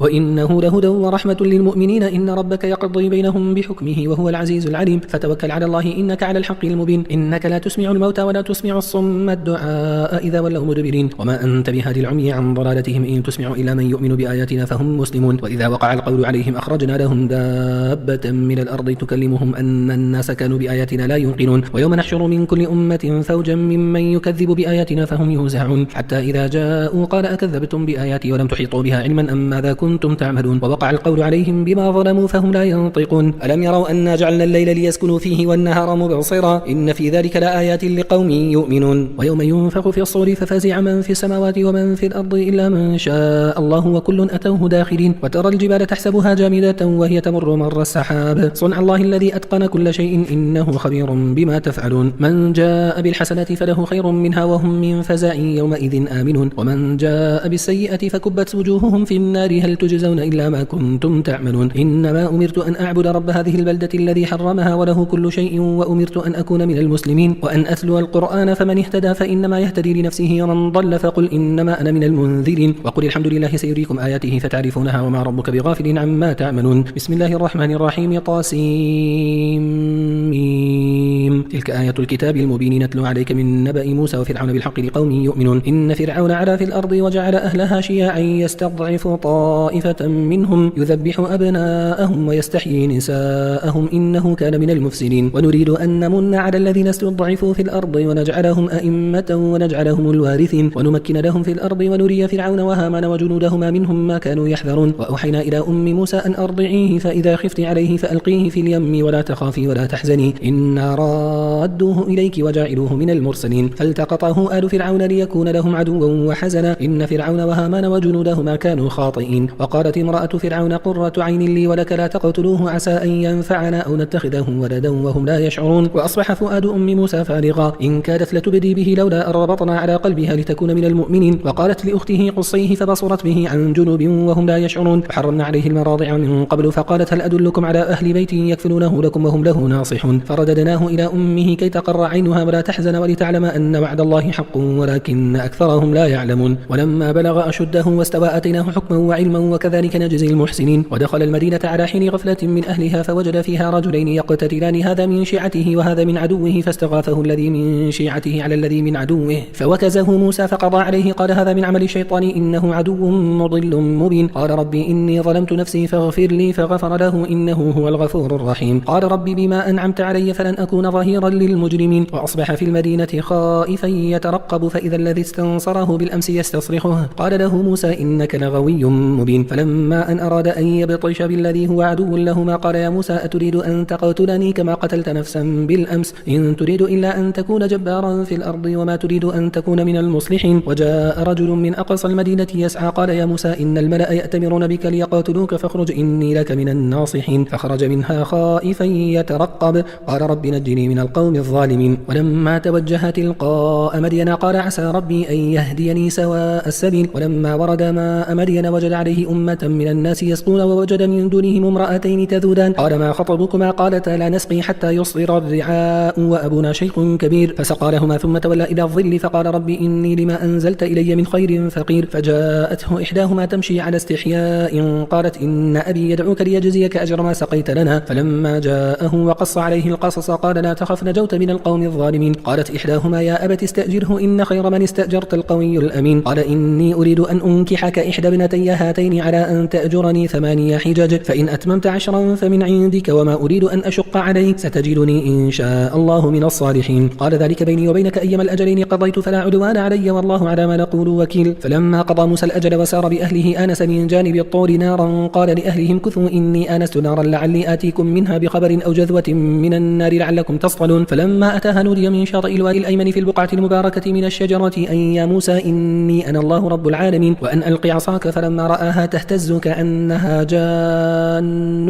ولا مدبرا ولم يعقب. يا موسى أقبل ولا تخف إنك من الآمنين. أسلك يدك في جيبك تخرج بيضاء من غير سوء واضمم إليك جناحك من الرهب فذلك برهانان من ربك إلى فرعون وملئه إنهم كانوا قوما فاسقين. قال رب إني قتلت منهم نفسا فأخاف أن يقتلون وأخي هارون هو أفصح مني لسانا فأرسله معي يرد أن يصدقني إني أخاف أن يكذبون. قال سنشد عضدك من أخيك ونجعل لكما سلطانا فلا يصلون إليكما بآياتنا أنتما ومن اتبعكما الغالبون. فلما جاءهم موسى بآياتنا بينات قالوا ما هذا إلا سحر مفترى وما سمعنا بهذا في آبائنا الأولين. وقال موسى ربي أعلم بمن جاء بالهدى من عنده ومن تكون له عاقبة الدار إنه لا يفلح الظالمون. وقال فرعون يا أيها الملأ ما علمت لكم من إله غيري فأوقد لي يا هامان على الطين فاجعل لي صرحا لعلي أطلع إلى إله موسى وإني لأظنه من الكاذبين. واستكبر هو وجنوده في الأرض بغير الحق وظنوا أنهم إلينا لا يرجعون فأخذناه وجنوده فنبذناهم في اليم فانظر كيف كان عاقبة الظالمين. وجعلناهم أئمة يدعون إلى النار ويوم القيامة لا ينصرون وأتبعناهم في هذه الدنيا لعنة ويوم القيامة هم من المقبوحين. ولقد آتينا موسى الكتاب من بعد ما أهلكنا القرون الأولى بصائر للناس وهدى ورحمة لعلهم يتذكرون. وما كنت بجانب الغربي إذ قضينا إلى موسى الأمر وما كنت من الشاهدين ولكننا أنشأنا قرونا فتطاول عليهم العمر وما كنت ثاويا في أهل مدين تتلو عليهم آياتنا ولكننا كنا مرسلين. وما كنت بجانب الطور إذ نادينا ولكن رحمة من ربك لتنذر قوما ما أتاهم من نذير من قبلك لعلهم يتذكرون. ولولا أن تصيبهم مصيبة بما قدمت أيديهم فيقولوا ربنا لولا أرسلت إلينا رسولا فنتبع آياتك ونكون من المؤمنين. فلما جاءهم الحق من عندنا قالوا لولا أوتي مثل ما أوتي موسى أولم يكفروا بما أوتي موسى من قبل قالوا سحران تظاهرا وقالوا إنا بكل كافرون. قل فأتوا بكتاب من عند الله هو أهدى منهما أتبعه إن كنتم صادقين فإن لم يستجيبوا لك فاعلم أنما يتبعون أهواءهم ومن أضل ممن اتبع هواه بغير هدى من الله إن الله لا يهدي القوم الظالمين. ولقد وصلنا لهم القول لعلهم يتذكرون الذين آتيناهم الكتاب من قبله هم به يؤمنون وإذا يتلى عليهم قالوا آمنا به إنه الحق من ربنا إنا كنا من قبله مسلمين. أولئك يؤتون أجرهم مرتين بما صبروا ويدرؤون بالحسنة السيئة ومما رزقناهم ينفقون. وإذا سمعوا اللغو أعرضوا عنه وقالوا لنا أعمالنا ولكم أعمالكم سلام عليكم لا نبتغي الجاهلين إنك لا تهدي من أحببت ولكن الله يهدي من يشاء وهو أعلم بالمهتدين. وقالوا إن نتبع الهدى معك نتخطف من أرضنا ولم نمكن لهم حرما آمنا يجبى إليه ثمرات كل شيء رزقا من لدنا ولكن أكثرهم لا يعلمون. وكم أهلكنا من قرية بطرت معيشتها فتلك مساكنهم لم تسكن من بعدهم إلا قليلا وكنا نحن الوارثين. وما كان ربك مهلك القرى حتى يبعث في أمها رسولا يتلو عليهم آياتنا وما كنا مهلك القرى إلا وأهلها ظالمون. وما أوتيتم من شيء فمتاع الحياة الدنيا وزينتها وما عند الله خير وأبقى أفلا تعقلون. أفمن وعدناه وعدا حسنا فهو لاقيه كمن متعناه متاع الحياة الدنيا ثم هو يوم القيامة من المحضرين. ويوم يناديهم فيقول أين شركائي الذين كنتم تزعمون قال الذين حق عليهم القول ربنا هؤلاء الذين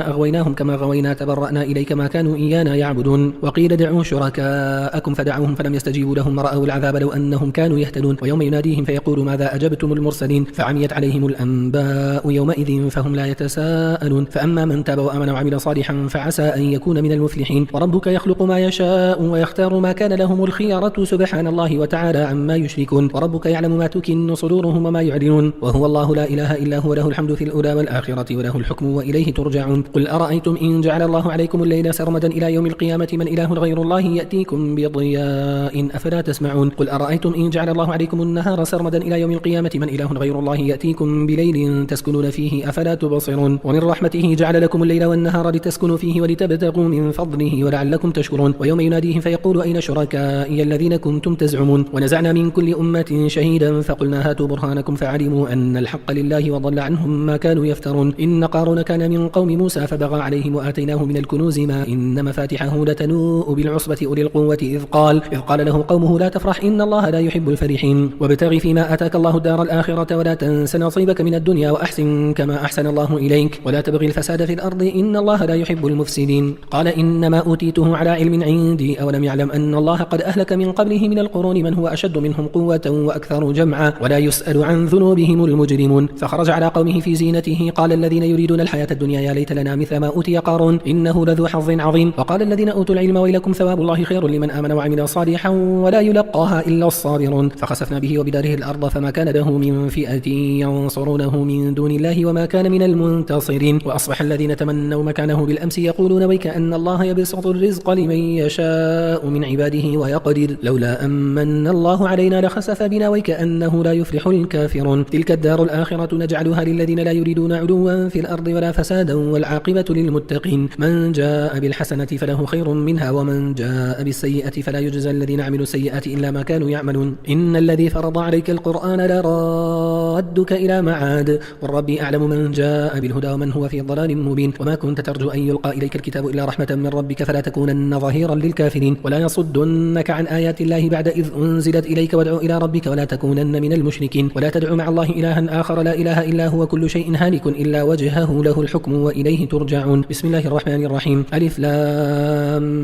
ميم أحسب الناس أن يتركوا أن يقولوا آمنا وهم لا يفتنون ولقد فتنا الذين من قبلهم فلا يعلمن الله الذين صدقوا ولا يعلمن الكاذبين أم حسب الذين يعملون السيئات أن يسبقونا ساء ما يحكمون من كان يرجو لقاء الله فإن أجل الله لآت وهو السميع العليم ومن جاهد فإنما يجاهد لنفسه إن الله لغني عن العالمين والذين آمنوا وعملوا الصالحات لنكفرن عنهم سيئاتهم ولنجزينهم أحسن الذي كانوا يعملون ووصينا الإنسان بوالديه حسنا وإن جاهداك لتشرك بما ليس لك به علم فلا تطعهما إلي مرجعكم فأنبئكم بما كنتم تعملون والذين آمنوا وعملوا الصالحات لندخلنهم في الصالحين ومن الناس من يقول آمنا بالله فإذا أوذي في الله جعل فتنة الناس كعذاب الله ولئن جاء نصر من ربك ليقولن إنا كنا معكم أوليس الله بأعلم بما في صدور العالمين ولا يعلمن الله الذين آمنوا ولا يعلمن المنافقين وقال الذين كفروا للذين آمنوا اتبعوا سبيلنا ولنحمل خطاياكم وما هم بحاملين من خطاياهم من شيء إنهم لكاذبون ولا يحملن أثقالهم وأثقالا مع أثقالهم ولا يسألن يوم القيامة عما كانوا يفترون ولقد أرسلنا نوحا إلى قومه فلبث فيهم 1000 سنة إلا 50 عاما فأخذهم الطوفان وهم ظالمون فأنجيناه وأصحاب السفينة وجعلناها آية للعالمين وإبراهيم إذ قال لقومه اعبدوا الله واتقوه ذلكم خير لكم إن كنتم تعلمون إنما تعبدون من دون الله أوثانا وتخلقون إفكا إن الذين تعبدون من دون الله لا يملكون لكم رزقا فابتغوا عند الله الرزق واعبدوه واشكروا له إليه ترجعون وإن تكذبوا فقد كذب أمم من قبلكم وما على الرسول إلا البلاغ المبين أولم يروا كيف يبدئ الله الخلق ثم يعيده إن ذلك على الله يسير قل سيروا في الأرض فانظروا كيف بدأ الخلق ثم الله ينشئ النشأة الآخرة إن الله على كل شيء قدير يعذب من يشاء ويرحم من يشاء وإليه تقلبون وما أنتم بمعجزين في الأرض ولا في السماء وما لكم من دون الله من ولي ولا نصير والذين كفروا بآيات الله ولقائه أولئك يئسوا من رحمتي وأولئك لهم عذاب أليم فما كان جواب قومه إلا أن قالوا اقتلوه أو حرقوه فأنجاه الله من النار إن في ذلك لآيات لقوم يؤمنون وقال إنما اتخذتم من دون الله أوثانا مودة بينكم في الحياة الدنيا ثم يوم القيامة يكفر بعضكم ببعض ويلعن بعضكم بعضا ومأواكم النار وما لكم من ناصرين فآمن له لوط وقال إني مهاجر إلى ربي إنه هو العزيز الحكيم ووهبنا له إسحاق ويعقوب وجعلنا في ذريته النبوة والكتاب وآتيناه أجره في الدنيا وإنه في الآخرة لمن الصالحين ولوطا إذ قال لقومه إنكم لتأتون الفاحشة ما سبقكم بها من أحد من العالمين أئنكم لتأتون الرجال وتقطعون السبيل وتأتون في ناديكم المنكر فما كان جواب قومه إلا أن قالوا ائتنا بعذاب الله إن كنت من الصادقين قال ربي انصرني على القوم المفسدين ولما جاءت رسلنا إبراهيم بالبشرى قالوا إنا مهلكوا أهل هذه القرية إن أهلها كانوا ظالمين قال إن فيها لوطا قالوا نحن أعلم بمن فيها لننجينه وأهله إلا امرأته كانت من الغابرين ولما أن جاءت رسلنا لوطا سيء بهم وضاق بهم ذرعا وقالوا لا تخف ولا ولا تحزن إنا منجوك وأهلك إلا امرأتك كانت من الغابرين إنا منزلون على أهل هذه القرية رجزا من السماء بما كانوا يفسقون ولقد تركنا منها آية بينة لقوم يعقلون وإلى مدين أخاهم شعيبا فقال يا قوم اعبدوا الله وارجوا اليوم الآخر ولا تعثوا في الأرض مفسدين فكذبوه فأخذتهم الرجفة فأصبحوا في دارهم جاثمين وعادا وثمود وقد تبين لكم من مساكنهم وزين لهم الشيطان أعمالهم فصدهم عن السبيل وكانوا مستبصرين وقارون وفرعون وهامان ولقد جاءهم موسى بالبينات فاستكبروا في الأرض وما كانوا سابقين فكلا أخذنا بذنبه فمنهم من أرسلنا عليه حاصبا ومنهم من أخذته الصيحة ومنهم من خسفنا به الأرض ومنهم من أغرقنا وما كان الله ليظلمهم ولكن كانوا أنفسهم يظلمون مثل الذين اتخذوا من دون الله أولياء كمثل العنكبوت اتخذت بيتا وإن أوهن البيوت لبيت العنكبوت لو كانوا يعلمون إن الله يعلم ما يدعون من دونه من شيء وهو العزيز الحكيم وتلك الأمثال نضربها للناس وما يعقلها إلا العالمون خلق الله السماوات والأرض بالحق إن في ذلك لآية للمؤمنين أتل ما أوحي إليك من الكتاب وأقم الصلاة إن الصلاة تنهى عن الفحشاء والمنكر ولذكر الله أكبر والله يعلم ما تصنعون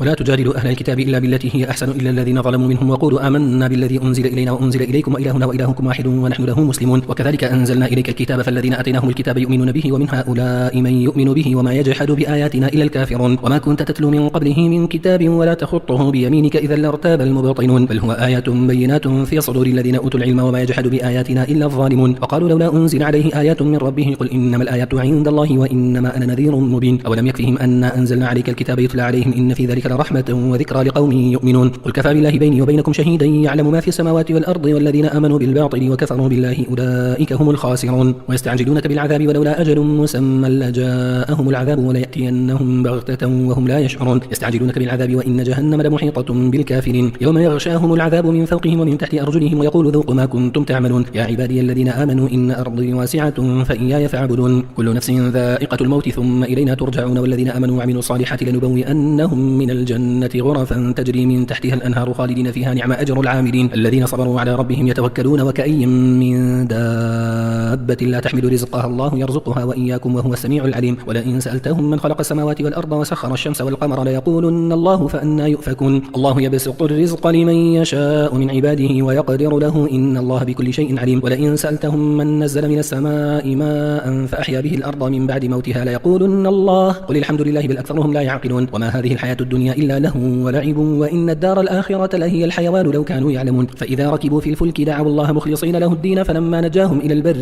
إذا هم يشركون ليكفروا بما آتيناهم وليتمتعوا فسوف يعلمون أولم يروا أنا جعلنا حرما آمنا ويتخطف الناس من حولهم أفبالباطل يؤمنون وبنعمة الله يكفرون ومن أظلم ممن افترى على الله كذبا أو كذب بالحق لما جاءه أليس في جهنم مثوى للكافرين والذين جاهدوا فينا لنهدينهم سبلنا وإن الله لمع المحسنين بسم الله الرحمن الرحيم ألف لام ميم غلبت الروم في أدنى الأرض وهم من بعد غلبهم سيغلبون في بضع سنين لله الأمر من قبل ومن بعد ويومئذ يفرح المؤمنون بنصر الله ينصر من يشاء وهو العزيز الرحيم وعد الله لا يخلف الله وعده ولكن أكثر الناس لا يعلمون ظاهرا من الحياة الدنيا وهم عن الآخرة هم غافلون أولم يتفكروا في أنفسهم ما خلق الله السماوات والأرض وما بينهما إلا بالحق وأجل مسمى وإن كثيرا من الناس بلقاء ربهم لكافرون أولم يسيروا في الأرض فينظروا كيف كان عاقبة الذين من قبلهم كانوا أشد منهم قوة وأثاروا الأرض وعمروها أكثر مما عمروها وجاءتهم رسلهم بالبينات فما كان الله ليظلمهم ولكن كانوا أنفسهم يظلمون ثم كان عاقبة الذين أساءوا السوء أن كذبوا بآيات الله وكانوا بها يستهزئون الله يبدأ الخلق ثم يعيده ثم إليه ترجعون ويوم تقوم الساعة يبرس المجرمون ولم يكن لهم من شركائهم شفعاء وكانوا بشركائهم كافرين ويوم تقوم الساعة يومئذ يتفرقون فأما الذين آمنوا وعملوا الصالحات فهم في روضة يحبرون وأما الذين كفروا وكذبوا بآياتنا ولقاء الآخرة فأولئك في العذاب محضرون فسبحان الله حين تمسون وحين تصبحون وله الحمد في السماوات والأرض وعشيا وحين تظهرون يخرج الحي من الميت ويخرج الميت من الحي ويحيي الأرض بعد موتها وكذلك تخرجون ومن آياته أن خلقكم من تراب ثم إذا أنتم بشر تنتشرون ومن آياته أن خلق لكم من أنفسكم أزواجا لتسكنوا إليها وجعل بينكم مودة ورحمة إن في ذلك لآيات لقوم يتفكرون ومن آياته خلق السماوات والأرض واختلاف ألسنتكم وألوانكم إن في ذلك لآيات للعالمين ومن آياته منامكم بالليل والنهار وابتغاؤكم من فضله إن في ذلك لآيات لقوم يسمعون ومن آياته يريكم البرق خوفا وطمعا وينزل من السماء ماء فيحيي به الأرض بعد موتها إن في ذلك لآيات لقوم يعقلون ومن آياته أن تقوم السماء والأرض بأمره ثم إذا دعاكم دعوة من الأرض إذا أنتم تخرجون وله من في السماوات والأرض كل له قانتون وهو الذي يبدأ الخلق ثم يعيده وهو أهون عليه وله المثل الأعلى في السماوات والأرض وهو العزيز الحكيم ضرب لكم مثلا من أنفسكم هل لكم مما ملكت أيمانكم من شركاء فيما رزقناكم فأنتم فيه سواء تخافونهم كخيفتكم أنفسكم كذلك نفصل الآيات لقوم يعقلون بل اتبع الذين ظلموا أهواءهم بغير علم فمن يهدي من أضل الله وما لهم من ناصرين فأقم وجهك للدين حنيفا فطرة الله التي فطر الناس عليها لا تبديل لخلق الله ذلك الدين القيم ولكن أكثر الناس لا يعلمون منيبين إليه واتقوه وأقيموا الصلاة ولا تكونوا من المشركين من الذين فرقوا دينهم وكانوا شيعا كل حزب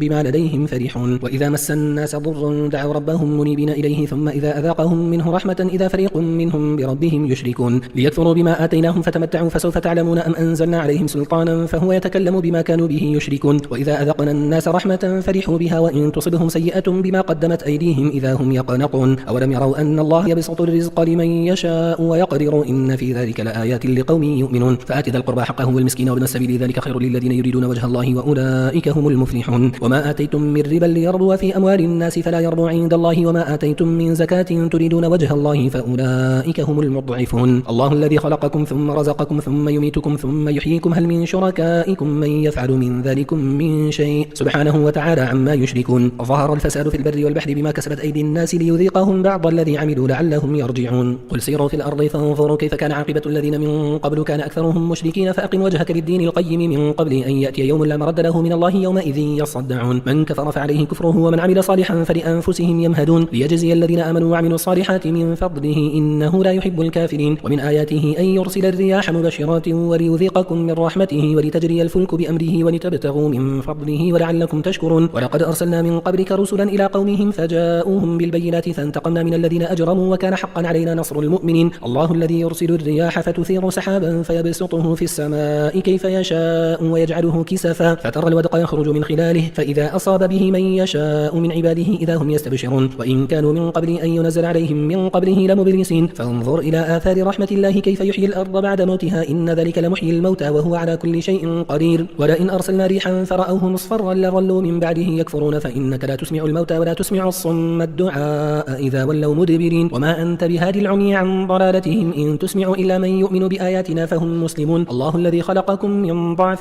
ثم جعل من بعد ضعف قوة ثم جعل من بعد قوة ضعفا وشيبة يخلق ما يشاء وهو العليم القدير ويوم تقوم الساعة يقسم المجرمون ما لبثوا غير ساعة كذلك كانوا يؤفكون وقال الذين أوتوا العلم والإيمان لقد لبثتم في كتاب الله إلى يوم البعث فهذا يوم البعث ولكنكم كنتم لا تعلمون فيومئذ لا ينفع الذين ظلموا معذرتهم ولا هم يستعتبون ولقد ضربنا للناس في هذا القرآن من كل مثل ولئن جئتهم بآية لا يقولن الذين كفروا إن أنتم إلا مبطلون كذلك يطبع الله على قلوب الذين لا يعلمون فاصبر إن وعد الله حق ولا يستخفنك الذين لا يوقنون بسم الله الرحمن الرحيم ألف لام ميم تلك آيات الكتاب الحكيم هدى ورحمة للمحسنين الذين يقيمون الصلاة ويؤتون الزكاة وهم بالآخرة هم يوقنون أولئك على هدى من ربهم وأولئك هم المفلحون ومن الناس من يشتري لهو الحديث ليضل عن سبيل الله بغير علم ويتخذها هزوا أولئك لهم عذاب مهين وإذا تتلى عليه آياتنا ولا مستكبرا كأن لم يسمعها كأن في أذنيه وقرا فبشره بعذاب أليم إن الذين آمنوا وعملوا الصالحات لهم جنات النعيم خالدين فيها وعد الله حقا وهو العزيز الحكيم خلق السماوات بغير عمد ترونها وألقى في الأرض رواسي أن تميد بكم وبث فيها من كل دابة وأنزلنا من السماء ماء فأنبتنا فيها من كل زوج كريم هذا خلق الله فأروني ماذا خلق الذين من دونه بل الظالمون في ضلال مبين ولقد آتينا لقمان الحكمة أن اشكر لله ومن يشكر فإنما يشكر لنفسه ومن كفر فإن الله غني حميد وإذ قال لقمان لابنه وهو يعظه يا بني لا تشرك بالله إن الشرك لظلم عظيم ووصينا الإنسان بوالديه حملته أمه وهنا على وهن وفصاله في عامين أن اشكر لي ولوالديك إلي المصير وإن جاهداك على أن تشرك بي ما ليس لك به علم فلا تطعهما وصاحبهما في الدنيا معروفا واتبع سبيل من أناب إلي ثم إلي مرجعكم فأنبئكم بما كنتم تعملون يا بني إنها إن تكن مثقال حبة من خردل فتكن في صخرة أو في السماوات أو في الأرض يأتي بها الله إن الله لطيف خبير يا بني أقم الصلاة وأمر بالمعروف وانهى عن المنكر واصبر على ما أصابك إن ذلك من عزم الأمور ولا تصعر خدك للناس ولا تمشي في الأرض مرحا إن الله لا يحب كل مختار فخور وقصد في مشيك واغضض من صوتك إن أنكر الأصوات لصوت الحمير ألم تروا أن الله سخر لكم ما في السماوات وما في الأرض وأسبغ عليكم نعمه ظاهرة وباطنة ومن الناس من يجادل في الله بغير علم ولا هدى ولا كتاب منير وإذا قيل لهم اتبعوا ما أنزل الله قالوا بل نتبع ما وجدنا عليه آباءنا أولو كان الشيطان يدعوهم إلى عذاب السعير ومن يسلم وجهه إلى الله وهو محسن فقد استمسك بالعروة الوثقى وإلى الله عاقبة الأمور ومن كفر فلا يحزنك كفرهم إلينا مرجعهم فننبئهم بما عملوا إن الله عليم بذات الصدور نمتعهم قليلا ثم نضطرهم إلى عذاب غليظ ولئن سألتهم من خلق السماوات والأرض ليقولن الله قل الحمد لله بل أكثرهم لا يعلمون لله ما في السماوات والأرض إن الله هو الغني الحميد ولو أن ما في الأرض من شجرة أقلام والبحر يمده من بعده 7 أبحر ما نفدت كلمات الله إن الله عزيز حكيم ما خلقكم ولا بعثكم إلا كنفس واحدة إن الله سميع بصير ألم تر أن الله يولج الليل في النهار ويولج النهار في الليل وسخر الشمس والقمر كل يجري إلى أجل مسمى وأن الله بما تعملون خبير ذلك بأن الله هو الحق وأن ما يدعون من دونه الباطل وأن الله هو العلي الكبير ألم تر أن الفلك تجري في البحر بنعمة الله ليريكم من آياته إن في ذلك لآيات لكل صبار شكور وإذا غشيهم موج كالظلل دعوا الله مخلصين له الدين فلما نجاهم إلى البر فمنهم مقتصد وما يجحد بآياتنا إلا كل ختار كفور يا أيها الناس اتقوا ربكم واخشوا يوما لا يجزي والد عن ولده ولا مولود هو جاز عن والده شيئا إن وعد الله حق فلا تغرنكم الحياة الدنيا ولا يغرنكم بالله الغرور إن الله عنده علم الساعة وينزل الغيث ويعلم ما في الأرحام وما تدري نفس ماذا تكسب غدا وما تدري نفس بأي أرض تموت إن الله عليم خبير بسم الله الرحمن الرحيم ألف لام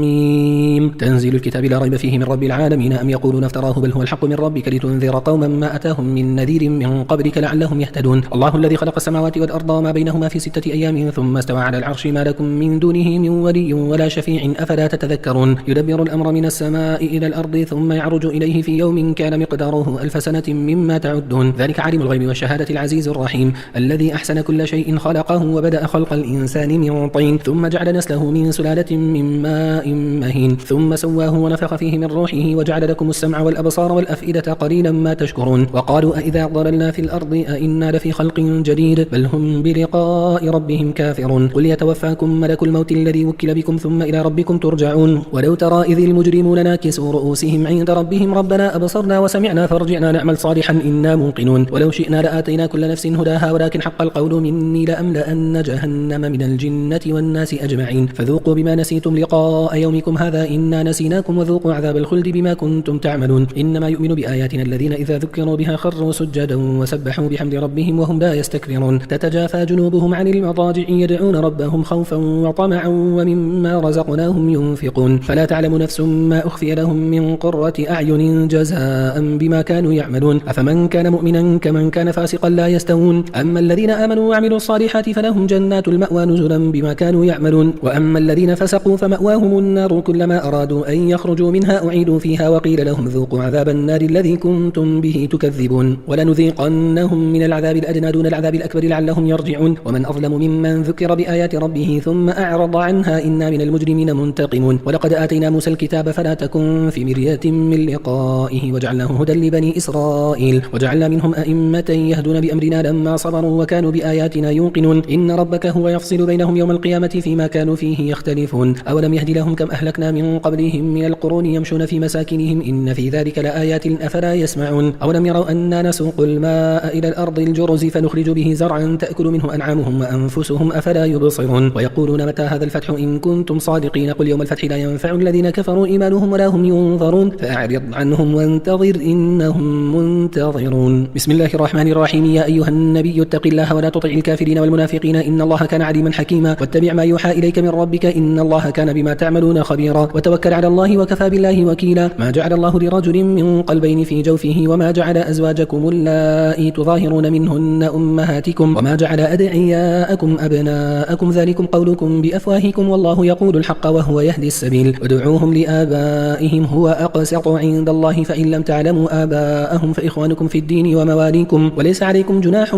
فيما أخطأتم به ولكن ما تعمدت قلوبكم وكان الله غفورا رحيما النبي أولى بالمؤمنين من أنفسهم وأزواجه أمهاتهم وأولو الأرحام بعضهم أولى ببعض في كتاب الله من المؤمنين والمهاجرين إلا أن تفعلوا إلى أوليائكم معروفا كان ذلك في الكتاب مسطورا وإذ أخذنا من النبيين ميثاقهم ومنك ومن نوح وإبراهيم وموسى وعيسى بن مريم وأخذنا منهم ميثاقا غليظا ليسأل الصادقين عن صدقهم وأعد للكافرين عذابا أليما يا أيها الذين آمنوا اذكروا نعمة الله عليكم إذ جاء جاءتكم جنود فأرسلنا عليهم ريحا وجنودا لم تروها وكان الله بما تعملون بصيرا إذ جاءوكم من فوقكم ومن أسفل منكم وإذ زاغت الأبصار وبلغت القلوب الحناجر وتظنون بالله الظنون هنالك ابتلي المؤمنون وزلزلوا زلزالا شديدا وإذ يقول المنافقون والذين في قلوبهم مرض ما وعدنا الله ورسوله إلا غرورا وإذ قالت طائفة منهم يا أهل يثرب لا مقام لكم فارجعوا ويستأذن فريق منهم النبي يقولون إن بيوتنا عورة وما هي بعورة إن يريدون إلا فرارا ولو دخلت عليهم من أقطارها ثم سئلوا الفتنة لآتوها وما تلبثوا بها إلا يسيرا ولقد كانوا عاهدوا الله من قبل لا يولون الأدبار وكان عهد الله مسؤولا قل لن ينفعكم الفرار إن فررتم من الموت أو القتل وإذا لا تمتعون إلا قليلا قل من ذا الذي يعصمكم من الله إن أراد بكم سوءا أو أراد بكم رحمة ولا يجدون لهم من دون الله وليا ولا نصيرا قد يعلم الله المعوقين منكم والقائلين لإخوانهم هلم إلينا ولا يأتون البأس إلا قليلا أشحة عليكم فإذا جاء الخوف رأيتهم ينظرون إليك تدور أعينهم كالذي يغشى عليه من الموت فإذا ذهب الخوف سلقوكم بألسنة حداد أشحة على الخير أولئك لم يؤمنوا فأحبط الله أعمالهم وكان ذلك على الله يسيرا يحسبون الأحزاب لم يذهبوا وإن يأتي الأحزاب يودوا لو أنهم بادون في الأعراب يسألون عن أنبائكم ولو كانوا فيكم ما قاتلوا إلا قليلا لقد كان لكم في رسول الله أسوة حسنة لمن كان يرجو الله واليوم الآخر وذكر الله كثيرا ولما رأى المؤمنون الأحزاب قالوا هذا ما وعدنا الله ورسوله وصدق الله ورسوله وما زادهم إلا إيمانا وتسليما من المؤمنين رجال صدقوا ما عاهدوا الله عليه فمنهم من قضى نحبه ومنهم من ينتظر وما بدلوا تبديلا ليجزي الله الصادقين بصدقهم ويعذب المنافقين إن شاء أو يتوب عليهم إن الله كان غفورا رحيما ورد الله الذين كفروا بغيظهم لم ينالوا خيرا وكفى الله المؤمنين القتال وكان الله قويا عزيزا وأنزل الذين ظاهروهم من أهل الكتاب من صياصيهم وقذف في قلوبهم الرعب فريقا تقتلون وتأسرون فريقا وأورثكم أرضهم وديارهم وأموالهم وأرضا لم تطئوها وكان الله على كل شيء قديرا يا أيها النبي قل لأزواجك إن كنتن تردن الحياة الدنيا وزينتها فتعالين أمتعكن وأسرحكن سراحا جميلا وإن كنتن تردن الله ورسوله والدار الآخرة فإن الله أعد للمحسنات منكن أجرا عظيما يا نساء النبي من يأت منكن بفاحشة مبينة يضاعف لها العذاب ضعفين وكان ذلك على الله يسيرا ومن يقنت منكن لله ورسوله وتعمل صالحا نؤتها أجرها مرتين وأعتدنا لها رزقا كريما يا نساء النبي لستن كأحد من النساء إن اتقيتن فلا تخضعن بالقول فيطمع الذي في قلبه مرض وقلن قولا معروفا وقرن في بيوتكن ولا تبرجن تبرج الجاهلية الأولى وأقمنا الصلاة وآتينا الزكاة وأطعنا الله ورسوله إنما يريد الله ليذهب عنكم الرجس أهل البيت ويطهركم تطهيرا واذكرن ما يتلى في بيوتكن من آيات الله والحكمة إن الله كان لطيفا خبيرا إن المسلمين والمسلمات والمؤمنين والمؤمنات والقانتين والقانتات والصادقين والصادقات والصابرين والصابرات والخاشعين والخاشعات والمتصدقين والمتصدقات والصائمين والصائمات والحافظين فروجهم والحافظات والذاكرين الله كثيرا والذاكرات أعد الله لهم مغفرة وأجرا عظيما وما كان لمؤمن ولا مؤمنة إذا قضى الله ورسوله أمرا أن يكون لهم الخيرة من أمرهم ومن يعص الله ورسوله فقد ضل ضلالا مبينا وإذ تقول للذي أنعم الله عليه وأنعمت عليه أمسك عليك زوجك واتق الله وتخفي في نفسك ما الله مبديه وتخشى الناس والله أحق أن تخشاه فلما قضى زيد منها وطرا زوجناكها لكي لا يكون على المؤمنين حرج في أزواج أدعيائهم إذا قضوا منهن وطرا وكان أمر الله مفعولا ما كان على النبي من حرج فيما فرض الله له سنة الله في الذين خلوا من قبل وكان أمر الله قدرا مقدورا الذين يبلغون رسالات الله ويخشونه ولا يخشون أحدا إلا الله وكفى بالله حسيبا ما كان محمد أبا أحد من رجالكم ولكن رسول الله وخاتم النبيين وكان الله بكل شيء عليما يا أيها الذين آمنوا اذكروا الله ذكرا كثيرا وسبحوه بكرة وأصيلا هو الذي يصلي عليكم وملائكته ليخرجكم من الظلمات إلى النور وكان بالمؤمنين رحيما تحيتهم يوم يلقونه سلام وأعد لهم أجرا كريما يا أيها النبي إنا أرسلناك شاهدا ومبشرا ونذيرا وداعيا إلى الله بإذنه وسراجا منيرا وبشر المؤمنين بأن لهم من الله فضلا كبيرا ولا تطع الكافرين والمنافقين ودع أذاهم وتوكل على الله وكفى بالله وكيلا يا أيها الذين آمنوا إذا نكحتم المؤمنات ثم طلقتموهن من قبل أن تمسوهن فما لكم عليهن من عدة تعتدونها فمتعوهن وسرحوهن سراحا جميلا يا أيها النبي إنا أحللنا لك أزواجك التي آتيت أجورهن وما ملكت يمينك مما أفاء الله عليك وبنات عمك وبنات عماتك وبنات خالك وبنات خالاتك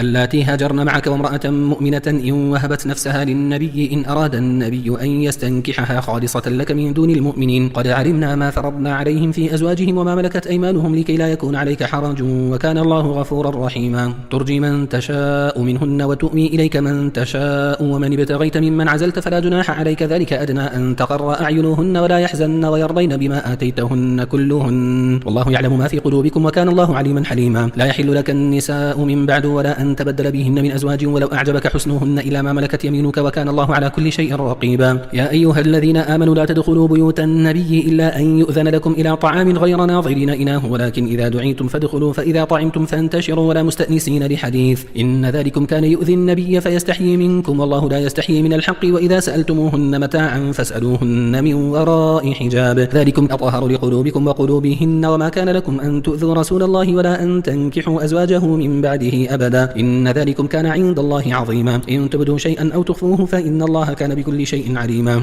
لا جناح عليهن في آبائهن ولا أبنائهن ولا إخوانهن ولا أبناء إخوانهن ولا أبناء أخواتهن ولا نسائهن ولا ما ملكت أيمانهن، واتقين الله إن الله كان على كل شيء شهيدا. إن الله وملائكته يصلون على النبي يا أيها الذين آمنوا صلوا عليه وسلموا تسليما. إن الذين يؤذون الله ورسوله لعنهم الله في الدنيا والآخرة وأعد لهم عذابا مهينا. والذين يؤذون المؤمنين والمؤمنات بغير ما اكتسبوا فقد احتملوا بهتانا وإثما مبينا. يا أيها النبي قل لأزواجك وبناتك ونساء المؤمنين يدنين عليهن من جلابيبهن، ذلك أدنى أن يعرفن فلا يؤذين وكان الله غفورا رحيما. لئن لم ينتهي المنافقون والذين في قلوبهم مرض والمرجفون في المدينة لنغرينك بهم ثم لا يجاورونك فيها إلا قليلا، ملعونين أينما ثقفوا أخذوا وقتلوا تقتيلا. سنة الله في الذين خلوا من قبل ولن تجد لسنة الله تبديلا. يسألك الناس عن الساعة قل إنما علمها عند الله وما يدريك لعل الساعة تكون قريبا. إن الله لعن الكافرين وأعد لهم سعيرا خالدين فيها أبدا لا يجدون وليا ولا نصيرا. يوم تقلب وجوههم في النار يقولون يا ليتنا أطعنا الله وأطعنا الرسول وقالوا ربنا إنا أطعنا سادتنا وكبراءنا فأضلونا السبيلا ربنا آتهم ضعفين من العذاب والعنهم لعنا كبيرا. يا أيها الذين آمنوا لا تكونوا كالذين آذوا موسى فبرأه الله مما قالوا وكان عند الله وجيها. يا أيها الذين آمنوا اتقوا الله وقولوا قولا سديدا يصلح لكم أعمالكم ويغفر لكم ذنوبكم ومن يطع الله ورسوله فقد فاز فوزا عظيما. إنا عرضنا الأمانة على السماوات والأرض والجبال فأبين أن يحملنها وأشفقن منها وحملها الإنسان إنه كان ظلوما جهولا. ليعذب الله المنافقين والمنافقات والمشركين والمشركات ويتوب الله على المؤمنين والمؤمنات وكان الله غفورا رحيما. بسم الله الرحمن الرحيم. الحمد لله الذي له ما في السماوات وما في الأرض وله الحمد في الآخرة وهو الحكيم الخبير. يعلم ما يلج في الأرض وما يخرج منها وما ينزل من السماء وما يعرج فيها وهو الرحيم الغفور. وقال الذين كفروا لا تأتينا الساعة قل بلى وربي لتأتينكم عالم الغيب لا يعزب عنه مثقال ذرة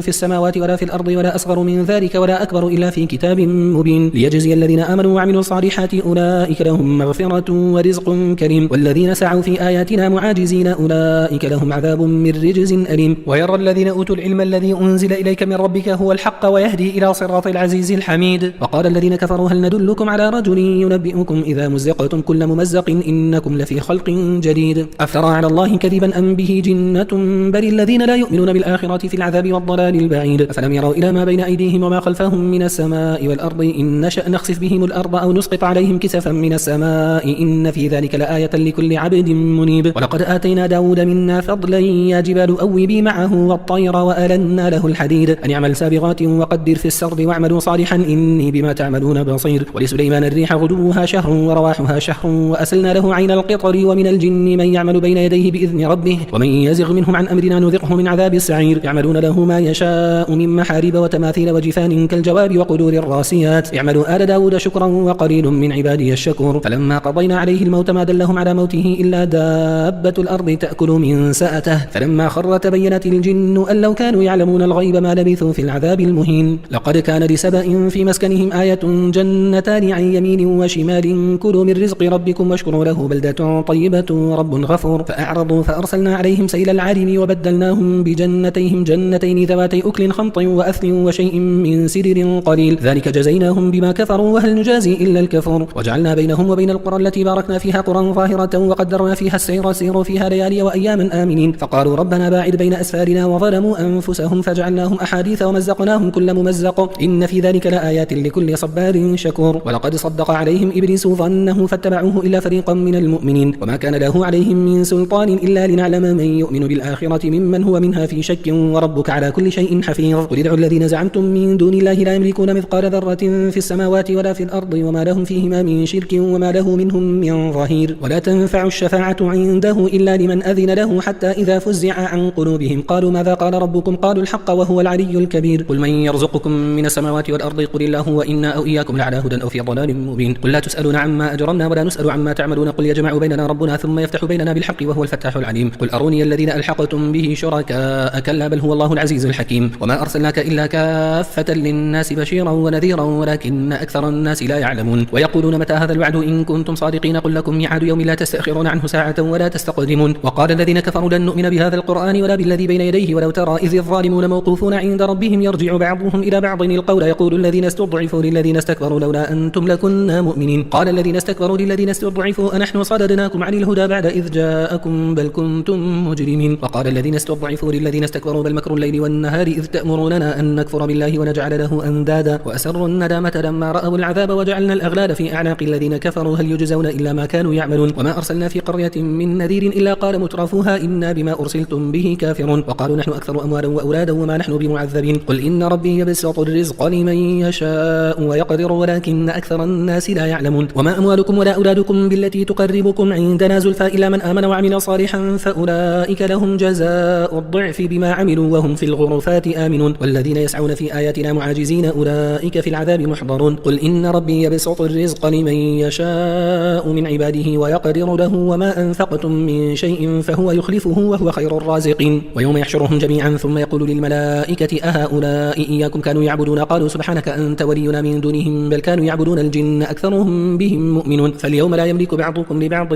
نفعا ولا ضرا ونقول للذين ظلموا ذوقوا عذاب النار التي كنتم بها تكذبون وإذا تتلى عليهم آياتنا بينات قالوا ما هذا إلا رجل يريد أن يصدكم عما كان يعبد آباؤكم وقالوا ما هذا إلا إفك مفترى وقال الذين كفروا للحق لما جاءهم إن هذا إلا سحر مبين وما آتيناهم من كتب يدرسونها وما أرسلنا إليهم قبلك من نذير وكذب الذين من قبلهم وما بلغوا معشار ما آتيناهم فكذبوا رسلي فكيف كان نكير قل إنما أعظكم بواحدة أن تقوموا لله مثنى وفرادا ثم تتفكروا ما بصاحبكم من جنة إن هو إلا نذير لكم بين يدي عذاب شديد قل ما سألتكم من أجر فهو لكم إن أجري إلا على الله وهو على كل شيء شهيد قل إن ربي يقذف بالحق علام الغيوب قل جاء الحق وما يبدئ الباطل وما يعيد قل إن ضللت فإنما أضل على نفسي وإن اهتديت فبما يوحي إلي ربي إنه سميع قريب ولو ترى إذ فزعوا فلا فوت وأخذوا من مكان قريب وقالوا آمنا به وأن لهم التناوش من مكان بعيد وقد كفروا به من قبل ويقذفون بالغيب من مكان بعيد وحيل بينهم وبين ما يشتهون كما فعل بأشياعهم من قبل إنهم كانوا في شك مريب بسم الله الرحمن الرحيم الحمد لله فاطر السماوات والأرض جاعل الملائكة رسلا أولي أجنحة مثنى وثلاث ورباع يزيد في الخلق ما يشاء إن الله على كل شيء قدير ما يفتح الله للناس من رحمة فلا ممسك لها وما يمسك فلا مرسل له من بعده وهو العزيز الحكيم يا أيها الناس اذكروا نعمة الله عليكم هل من خالق غير الله يرزقكم من السماء والأرض لا إله إلا هو فأنا تؤفكون وإن يكذبوك فقد كذبت رسل من قبلك وإلى الله ترجع الأمور يا أيها الناس إن وعد الله حق فلا تغرنكم الحياة الدنيا ولا يغرنكم بالله الغرور إن الشيطان لكم عدو فاتخذوه عدوا إنما يدعو حزبه ليكونوا من أصحاب السعير الذين كفروا لهم عذاب شديد والذين آمنوا وعملوا الصالحات لهم مغفرة وأجر كبير أفمن زين له سوء عمله فرآه حسنا فإن الله يضل من يشاء ويهدي من يشاء فلا تذهب نفسك عليهم حسرات إن الله عليم بما يصنعون والله الذي أرسل الرياح فتثير سحابا فسقناه إلى بلد ميت فأحيينا به الأرض بعد موتها كذلك النشور من كان يريد العزة فلله العزة جميعا إليه يصعد الكلم الطيب والعمل الصالح يرفعه والذين يمكرون السيئات لهم عذاب شديد ومكر أولئك هو يبور والله خلقكم من تراب ثم من نطفة ثم جعلكم أزواجا وما تحمل من أنثى ولا تضع إلا بعلمه وما يعمر من معمر ولا ينقص من عمره إلا في كتاب إن ذلك على الله يسير وما يستوي البحران هذا عذب فرات سائغ شرابه وهذا ملح أجاج ومن كل تأكلون لحما طريا وتستخرجون حلية تلبسونها وترى الفلك فيه مواخر لتبتغوا من فضله ولعلكم تشكرون يولج الليل في النهار ويولج النهار في الليل وسخر الشمس والقمر كل يجري لأجل مسمى ذلكم الله ربكم له الملك والذين تدعون من دونه ما يملكون من قطمير إن تدعوهم لا يسمعوا دعاءكم ولو سمعوا ما استجابوا لكم ويوم القيامة يكفرون بشرككم ولا ينبئك مثل خبير يا أيها الناس أنتم الفقراء إلى الله والله هو الغني الحميد إن يشأ يذهبكم ويأتي بخلق جديد وما ذلك على الله بعزيز ولا تزر وازرة وزر أخرى وإن تدعو مثقلة إلى حملها لا يحمل منه شيء ولو كان ذا قربى إنما تنذر الذين يخشون ربهم بالغيب وأقاموا الصلاة ومن تزكى فإنما يتزكى لنفسه وإلى الله المصير وما يستوي الأعمى والبصير ولا الظلمات ولا النور ولا الظل ولا الحرور وما يستوي الأحياء ولا الأموات إن الله يسمع من يشاء وما أنت بمسمع من في القبور إن أنت إلا نذير إنا أرسلناك بالحق بشيرا ونذيرا وإن من أمة إلا خلا فيها نذير وإن يكذبوك فقد كذب الذين من قبلهم جاءتهم رسلهم بالبينات وبالزبر وبالكتاب المنير ثم أخذت الذين كفروا فكيف كان نكير ألم تر أن الله أنزل من السماء ماء فأخرجنا به ثمرات مختلفا ألوانها ومن الجبال جدد بيض وحمر مختلف ألوانها وغرابيب سود ومن الناس والدواب والأنعام مختلف ألوانه كذلك إنما يخشى الله من عباده العلماء إن الله عزيز غفور إن الذين يتلون كتاب الله وأقاموا الصلاة وأنفقوا مما رزقناهم سرا وعلانية يرجون تجارة لن تبور ليوفيهم أجورهم ويزيدهم من فضله إنه غفور شكور والذي أوحينا إليك من الكتاب هو الحق مصدقا لما بين يديه إن الله بعباده لخبير بصير ثم أورثنا الكتاب الذين اصطفينا من عبادنا فمنهم ظالم لنفسه ومنهم مقتصد ومنهم سابق بالخيرات بإذن الله ذلك هو الفضل الكبير جنات عدن يدخلونها يحلون فيها من أساور من ذهب ولؤلؤا ولباسهم فيها حرير وقالوا الحمد لله الذي أذهب عنا الحزن إن ربنا لغفور شكور الذي أحلنا دار المقامة من فضله لا يمسنا فيها نصب ولا يمسنا فيها لغوب والذين كفروا لهم نار جهنم لا يقضى عليهم فيموتوا ولا يخفف عنهم من عذابها كذلك نجزي كل كفور وهم يصطرخون فيها ربنا أخرجنا نعمل صالحا غير الذي كنا نعمل أولم نعمركم ما يتذكر فيه من تذكر وجاءكم النذير فذوقوا فما للظالمين من نصير إن الله عالم غيب السماوات والأرض إنه عليم بذات الصدور هو الذي جعلكم خلائف في الأرض فمن كفر فعليه كفره ولا يزيد الكافرين كفرهم عند ربهم إلا مقتا ولا يزيد الكافرين كفرهم إلا خسارا قل أرأيتم شركاءكم الذين تدعون من دون الله أروني ماذا خلقوا من الأرض أم لهم شرك في السماوات أم آتيناهم كتابا فهم على بينة منه بل إن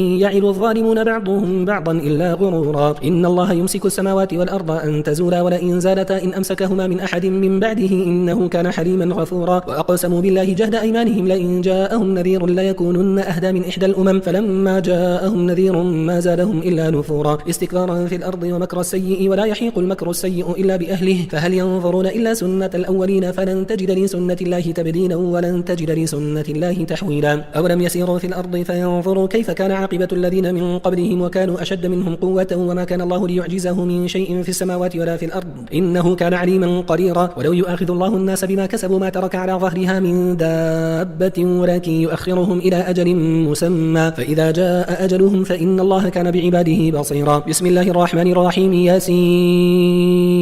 والقرآن الحكيم إنك لمن المرسلين على صراط مستقيم تنزيل العزيز الرحيم لتنذر قوما ما أنذر آباؤهم فهم غافلون لقد حق القول على أكثرهم فهم لا يؤمنون إنا جعلنا في أعناقهم أغلالا فهي إلى الأذقان فهم مقمحون وجعلنا من بين أيديهم سدا ومن خلفهم سدا فأغشيناهم فهم لا يبصرون وسواء عليهم أأنذرتهم أم لم تنذرهم لا يؤمنون إنما تنذر من اتبع الذكر وخشي الرحمن بالغيب فبشره بمغفرة وأجر كريم إنا نحن نحيي الموتى ونكتب ما قدموا وآثارهم وكل شيء أحصيناه في إمام مبين واضرب لهم مثلا أصحاب القرية إذ جاءها المرسلون إذ أرسلنا إليهم اثنين فكذبوهما فعززنا بثالث فقالوا إنا إليكم مرسلون قالوا ما أنتم إلا بشر مثلنا وما أنزل الرحمن من شيء إن أنتم إلا تكذبون قالوا ربنا يعلم إنا إليكم لمرسلون وما علينا إلا البلاغ المبين قالوا إنا تطيرنا بكم لئن لم تنتهوا لنرجمنكم وليمسنكم منا عذاب أليم قالوا طائركم معكم أئن ذكرتم بل أنتم قوم مسرفون وجاء من أقصى المدينة رجل يسعى قال يا قوم اتبعوا المرسلين اتبعوا من لا يسألكم أجرا وهم مهتدون وما لي لا أعبد الذي فطرني وإليه ترجعون أأتخذ من دونه آلهة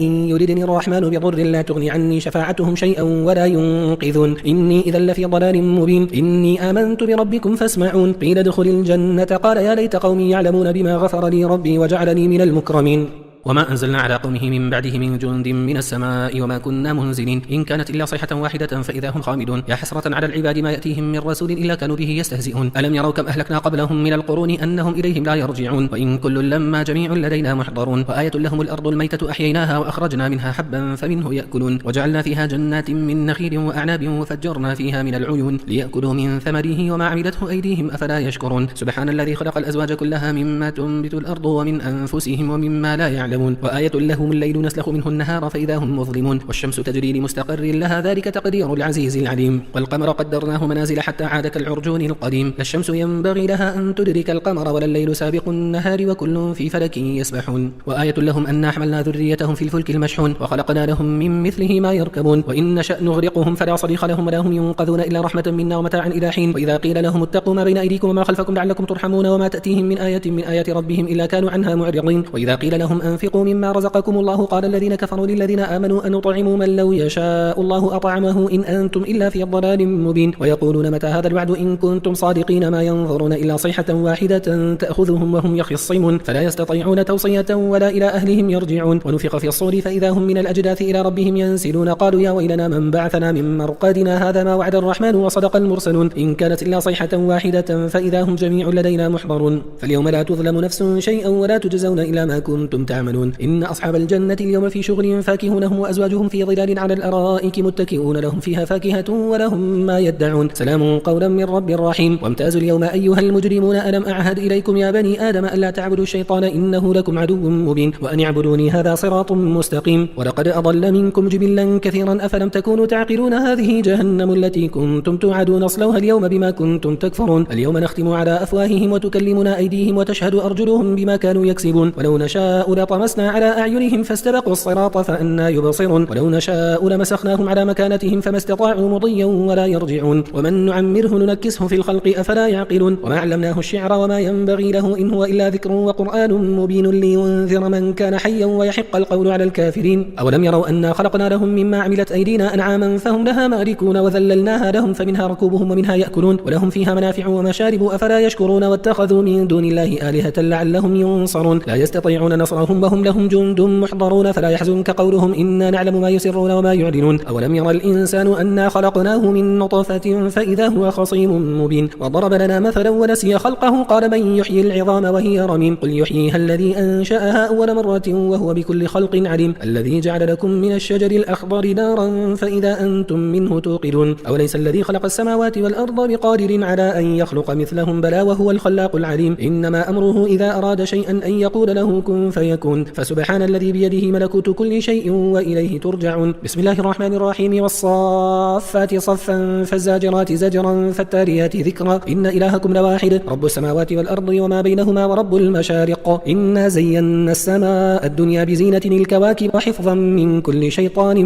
مارد لا يسمعون إلى الملأ الأعلى ويقذفون من كل جانب دحورا ولهم عذاب واصب إلا من خطف الخطفة فأتبعه شهاب ثاقب فاستفتهم أهم أشد خلقا أم من خلقنا إنا خلقناهم من طين لازب بل عجبت ويسخرون وإذا ذكروا لا يذكرون وإذا رأوا آية يستسخرون وقالوا إن هذا إلا سحر مبين أإذا متنا وكنا ترابا وعظاما أإنا لمبعوثون أو آباؤنا الأولون قل نعم وأنتم داخرون فإنما هي زجرة واحدة فإذا هم ينظرون فقالوا يا ويلنا هذا يوم الدين هذا يوم الفصل الذي كنتم به تكذبون احشروا الذين ظلموا وأزواجهم وما كانوا يعبدون من دون الله فاهدوهم إلى صراط الجحيم وقفوهم إنهم مسؤولون ما لكم لا تناصرون بل هم اليوم مستسلمون وأقبل بعضهم على بعض يتساءلون قالوا إنكم كنتم تأتوننا عن اليمين قالوا بل لم تكونوا مؤمنين وما كان لنا عليكم من سلطان بل كنتم قوما طاغين فحق علينا قول ربنا إنا لذائقون فأغويناكم إنا كنا غاوين فإنهم يومئذ في العذاب مشتركون إنا كذلك نفعل بالمجرمين إنهم كانوا إذا قيل لهم لا إله إلا الله يستكبرون ويقولون أئنا لتاركوا آلهتنا لشاعر مجنون بل جاء بالحق وصدق المرسلين إنكم لذائق العذاب الأليم وما تجزون إلا ما كنتم تعملون إلا عباد الله المخلصين أولئك لهم رزق معلوم فواكه وهم مكرمون في جنات النعيم على سرور متقابلين يطاف عليهم بكأس من معين بيضاء لذة للشاربين لا فيها غول ولا هم عنها ينزفون وعندهم قاصرات الطرف عين كأنهن بيض مكنون فأقبل بعضهم على بعض يتساءلون قال قائل منهم إني كان لي قرين يقول أئنك لمن المصدقين أئذا متنا وكنا ترابا وعظاما أئنا لمدينون قال هل أنتم مطلعون فاطلع فرآه في سواء الجحيم قالت الله إن كدت لتردين ولولا نعمة ربي لكنت من المحضرين أفما نحن بميتين إلا موتتنا الأولى وما نحن بمعذبين إن هذا لهو الفوز العظيم لمثل هذا فليعمل العاملون أذلك خير نزلا أم شجرة الزقوم إنا جعلناها فتنة للظالمين إنها شجرة تخرج في أصل الجحيم طلعها كأنه رؤوس الشياطين فإنهم لآكلون منها فمالئون منها البطون ثم إن لهم عليها لشوبا من حميم ثم إن مرجعهم لإلى الجحيم إنهم ألفوا آباءهم ضالين فهم على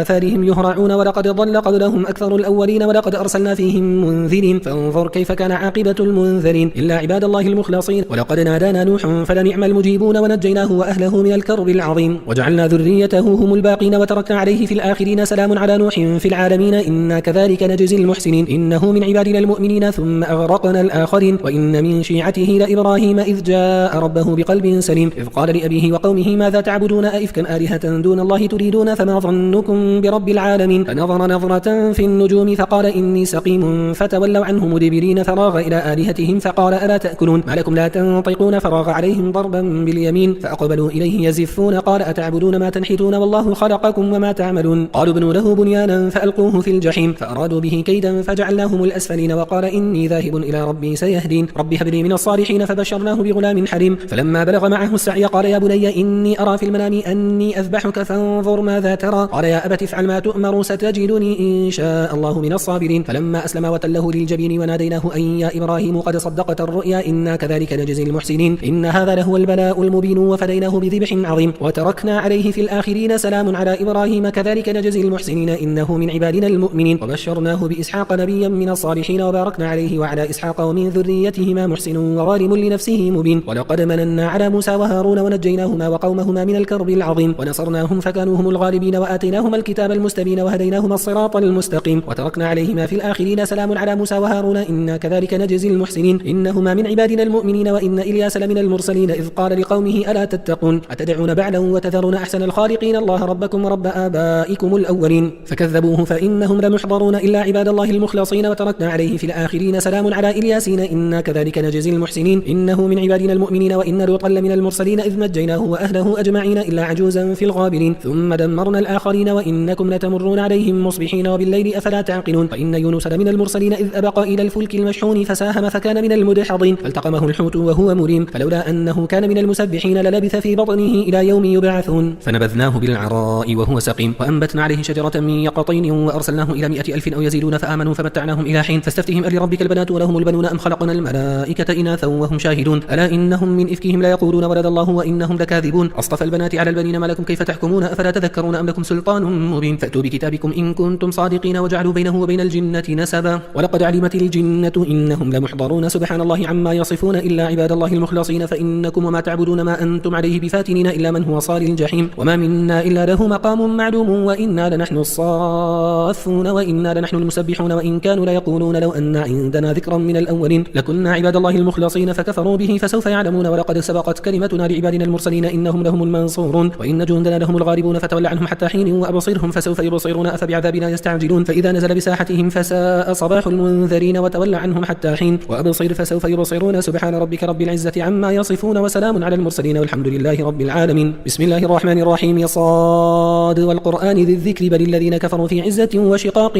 كم أهلكنا من قبلهم من قرن فنادوا ولا حين مناص وعجبوا أن جاءهم منذر منهم وقال الكافرون هذا ساحر كذاب أجعل الآلهة إلها واحدا إن هذا لشيء عجاب وانطلق الملأ منهم أن امشوا واصبروا على آلهتكم إن هذا لشيء يراد ما سمعنا بهذا في الملة الآخرة إن هذا إلا اختلاق أأنزل عليه الذكر من بيننا بل هم في شك من ذكري بل لما يذوقوا عذاب أم عندهم خزائن رحمة ربك العزيز الوهاب أم لهم ملك السماوات والأرض وما بينهما فليرتقوا في الأسباب جند ما هنالك مهزوم من الأحزاب كذبت قبلهم قوم نوح وعاد وفرعون ذو الأوتاد وثمود وقوم لوط وأصحاب الأيكة أولئك الأحزاب إن كل إلا كذب الرسل فحق عقاب وما ينظر هؤلاء إلا صيحة واحدة ما لها من فواق وقالوا ربنا عجل لنا قطنا قبل يوم الحساب اصبر على ما يقولون واذكر عبدنا داود ذا الأيدي إنه أواب إنا سخرنا الجبال معه يسبحن بالعشي والإشراق والطير محشورات كل له أواب وشددنا ملكه وآتيناه الحكمة وفصل الخطاب وهل أتاك نبأ الخصم إذ تسوروا المحراب إذ دخلوا على داود ففزع منهم قالوا لا تخف خصمان بغى بعضنا على بعض فاحكم بيننا بالحق ولا تشطط واهدنا إلى سواء الصراط إن هذا أخي له 99 نعجة ولي نعجة واحدة فقال أكفلنيها وعزني في الخطاب قال لقد ظلمك بسؤال نعجتك إلى نعاجه وإن كثيرا من الخلطاء لا يبغي بعضهم على بعض إلا الذين آمنوا وعملوا الصالحات وقليل ما هم وظن داود أن ما فتناه فاستغفر ربه وخر راكعا وأناب فغفرنا له ذلك وإن له عندنا لزلفى وحسن مآب يا داود إنا جعلناك خليفة في الأرض فاحكم بين الناس بالحق ولا تتبع الهوى فيضلك عن سبيل الله إن الذين يضلون عن سبيل الله لهم عذاب شديد بما نسوا يوم الحساب وما خلقنا السماء والأرض والأرض وما بينهما باطلا ذلك ظن الذين كفروا فويل للذين كفروا من النار أم نجعل الذين آمنوا وعملوا الصالحات كالمفسدين في الأرض أم نجعل المتقين كالفجار كتاب أنزلناه إليك مبارك ليدبروا آياته وليتذكر أولو الألباب ووهبنا لداود سليمان نعم العبد إنه أواب إذ عرض عليه بالعشي الصافنات الجياد فقال إني أحببت حب الخير عن ذكر ربي حتى توارت بالحجاب ردوها علي فطفق مسحا بالسوق والأعناق ولقد فتنا سليمان وألقينا على كرسيه جسدا ثم أناب قال رب اغفر لي وهب لي ملكا لا ينبغي لأحد من بعدي إنك أنت الوهاب فسخرنا له الريح تجري بأمره رخاء حيث أصاب والشياطين كل بناء وغواص وآخرين مقرنين في الأصفاد هذا عطاؤنا فمن أو أمسك بغير حساب وإن له عندنا لزلفى وحسن مآب واذكر عبدنا أيوب إذ نادى ربه أني مسني الشيطان بنصب وعذاب اركض برجلك هذا مغتسل بارد وشراب ووهبنا له أهله ومثلهم معهم رحمة منا وذكرى لأولي الألباب وخذ بيدك ضغثا فاضرب به ولا تحنث إنا وجدناه صابرا نعم العبد إنه أواب واذكر عبادنا إبراهيم وإسحاق ويعقوب أولي الأيدي والأبصار إنا أخلصناهم بخالصة ذكر الدار وإنهم عندنا لمن المصطفين الأخيار واذكر إسماعيل واليسع وذا الكفل وكل من الأخيار هذا ذكر وإن للمتقين لحسن مآب جنات عدن مفتحة لهم الأبواب متكئين فيها يدعون فيها بفاكهة كثيرة وشراب وعندهم قاصرات الطرف أتراب هذا ما توعدون ليوم الحساب إن هذا لرزقنا ما له من نفاد هذا وإن للطاغين لشر مآب جهنم يصلونها فبئس المهاد هذا فليذوقوه حميم وغساق وآخر من شكله أزواج هذا فوج مقتحم معكم لا مرحبا بهم إنهم صالوا النار قالوا بل أنتم لا مرحبا بكم أنتم قدمتموه لنا فبئس القرار قالوا ربنا من قدم لنا هذا فزده عذابا ضعفا في النار وقالوا ما لنا لا نرى رجالا كنا نعدهم من الأشرار اتخذناهم سخريا أم زاغت عنهم الأبصار إن ذلك لحق تخاصم أهل النار قل إنما أنا منذر وما من إله إلا الله الواحد القهار رب السماوات والأرض وما بينهما العزيز الغفار قل هو نبأ عظيم أنتم عنه معرضون ما كان لي من علم بالملأ الأعلى إذ يختصمون إن يوحى إلي إلا أنما أنا نذير مبين إذ قال ربك للملائكة إني خالق بشرا من طين فإذا سويته ونفخت فيه من روحي فقعوا له ساجدين فسجد الملائكة كلهم أجمعون إلا إبليس استكبر وكان من الكافرين قال يا إبليس ما منعك أن تسجد لما خلقت بيدي أستكبرت أم كنت من العالين قال أنا خير منه خلقتني من نار وخلقته من طين قال فاخرج منها فإنك رجيم وإن عليك لعنتي إلى يوم الدين قال ربي فأنظرني إلى يوم يبعثون قال فإنك من المنظرين إلى يوم الوقت المعلوم قال فبعزتك لأغوينهم أجمعين إلا عبادك منهم المخلصين قال فالحق والحق أقول لأملأن جهنم منك وممن تبعك منهم أجمعين قل ما أسألكم عليه من أجر وما أنا من المتكلفين إن هو إلا ذكر للعالمين ولتعلمن نبأه بعد حين بسم الله الرحمن الرحيم تنزيل الكتاب من الله العزيز الحكيم إنا أنزلنا إليك الكتاب بالحق فاعبد الله مخلصا له الدين ألا لله الدين الخالص والذين اتخذوا من دونه أولياء ما نعبدهم إلا ليقربونا إلى الله زلفى إن الله يحكم بينهم فيما هم فيه يختلفون إن الله لا يهدي من هو كاذب كفار لو أراد الله أن يتخذ ولدا لاصطفى مما يخلق ما يشاء سبحانه هو الله الواحد القهار خلق السماوات والأرض بالحق يكور الليل على النهار ويكور النهار على الليل وسخر الشمس والقمر كل يجري لأجل مسمى ألا هو العزيز الغفار خلقكم من نفس واحدة ثم جعل منها زوجها وأنزل لكم من الأنعام 8 أزواج يخلقكم في بطون أمهاتكم خلقا من بعد خلق في ظلمات 3 ذلكم الله ربكم له الملك لا إله إلا هو فأنى تصرفون إن تكفروا فإن الله غني عنكم ولا يرضى لعباده الكفر وإن تشكروا يرضه لكم ولا تزر وازرة وزر أخرى ثم إلى ربكم مرجعكم فينبئكم بما كنتم تعملون إنه عليم بذات الصدور وإذا مس الإنسان ضر دعا ربه منيبا إليه ثم إذا خوله نعمة منه نسي ما كان يدعو إليه من قبل وجعل لله أندادا ليضل عن سبيله قل تمتع بكفرك قليلا إنك من أصحاب النار أمن هو قانت آناء الليل ساجدا وقائما يحذر الآخرة ويرجو رحمة ربه قل هل يستوي الذين يعلمون والذين لا يعلمون إنما يتذكر أولو الألباب قل يا عبادي الذين آمنوا اتقوا ربكم للذين أحسنوا في هذه الدنيا حسنة وأرض الله واسعة إنما يوفى الصابرون أجرهم بغير حساب قل إني أمرت أن أعبد الله مخلصا له الدين وأمرت لأن أكون أول المسلمين قل إني أخاف إن عصيت ربي عذاب يوم عظيم قل الله أعبد مخلصا له ديني فاعبدوا ما شئتم من دونه قل إن الخاسرين الذين خسروا أنفسهم وأهلهم يوم القيامة ألا ذلك هو الخسران المبين لهم من فوقهم ظلل من النار ومن تحتهم ظلل ذلك يخوف الله به عباده يا عبادي فاتقون والذين اجتنبوا الطاغوت أن يعبدوها وأنابوا إلى الله لهم البشرى فبشر العباد الذين يستمعون القول فيتبعون أحسنه أولئك الذين هداهم الله وأولئك هم أولو الألباب أفمن حق عليه كلمة العذاب أفأنت تنقذ من في النار لكن الذين اتقوا ربهم لهم غرف من فوقها غرف مبنية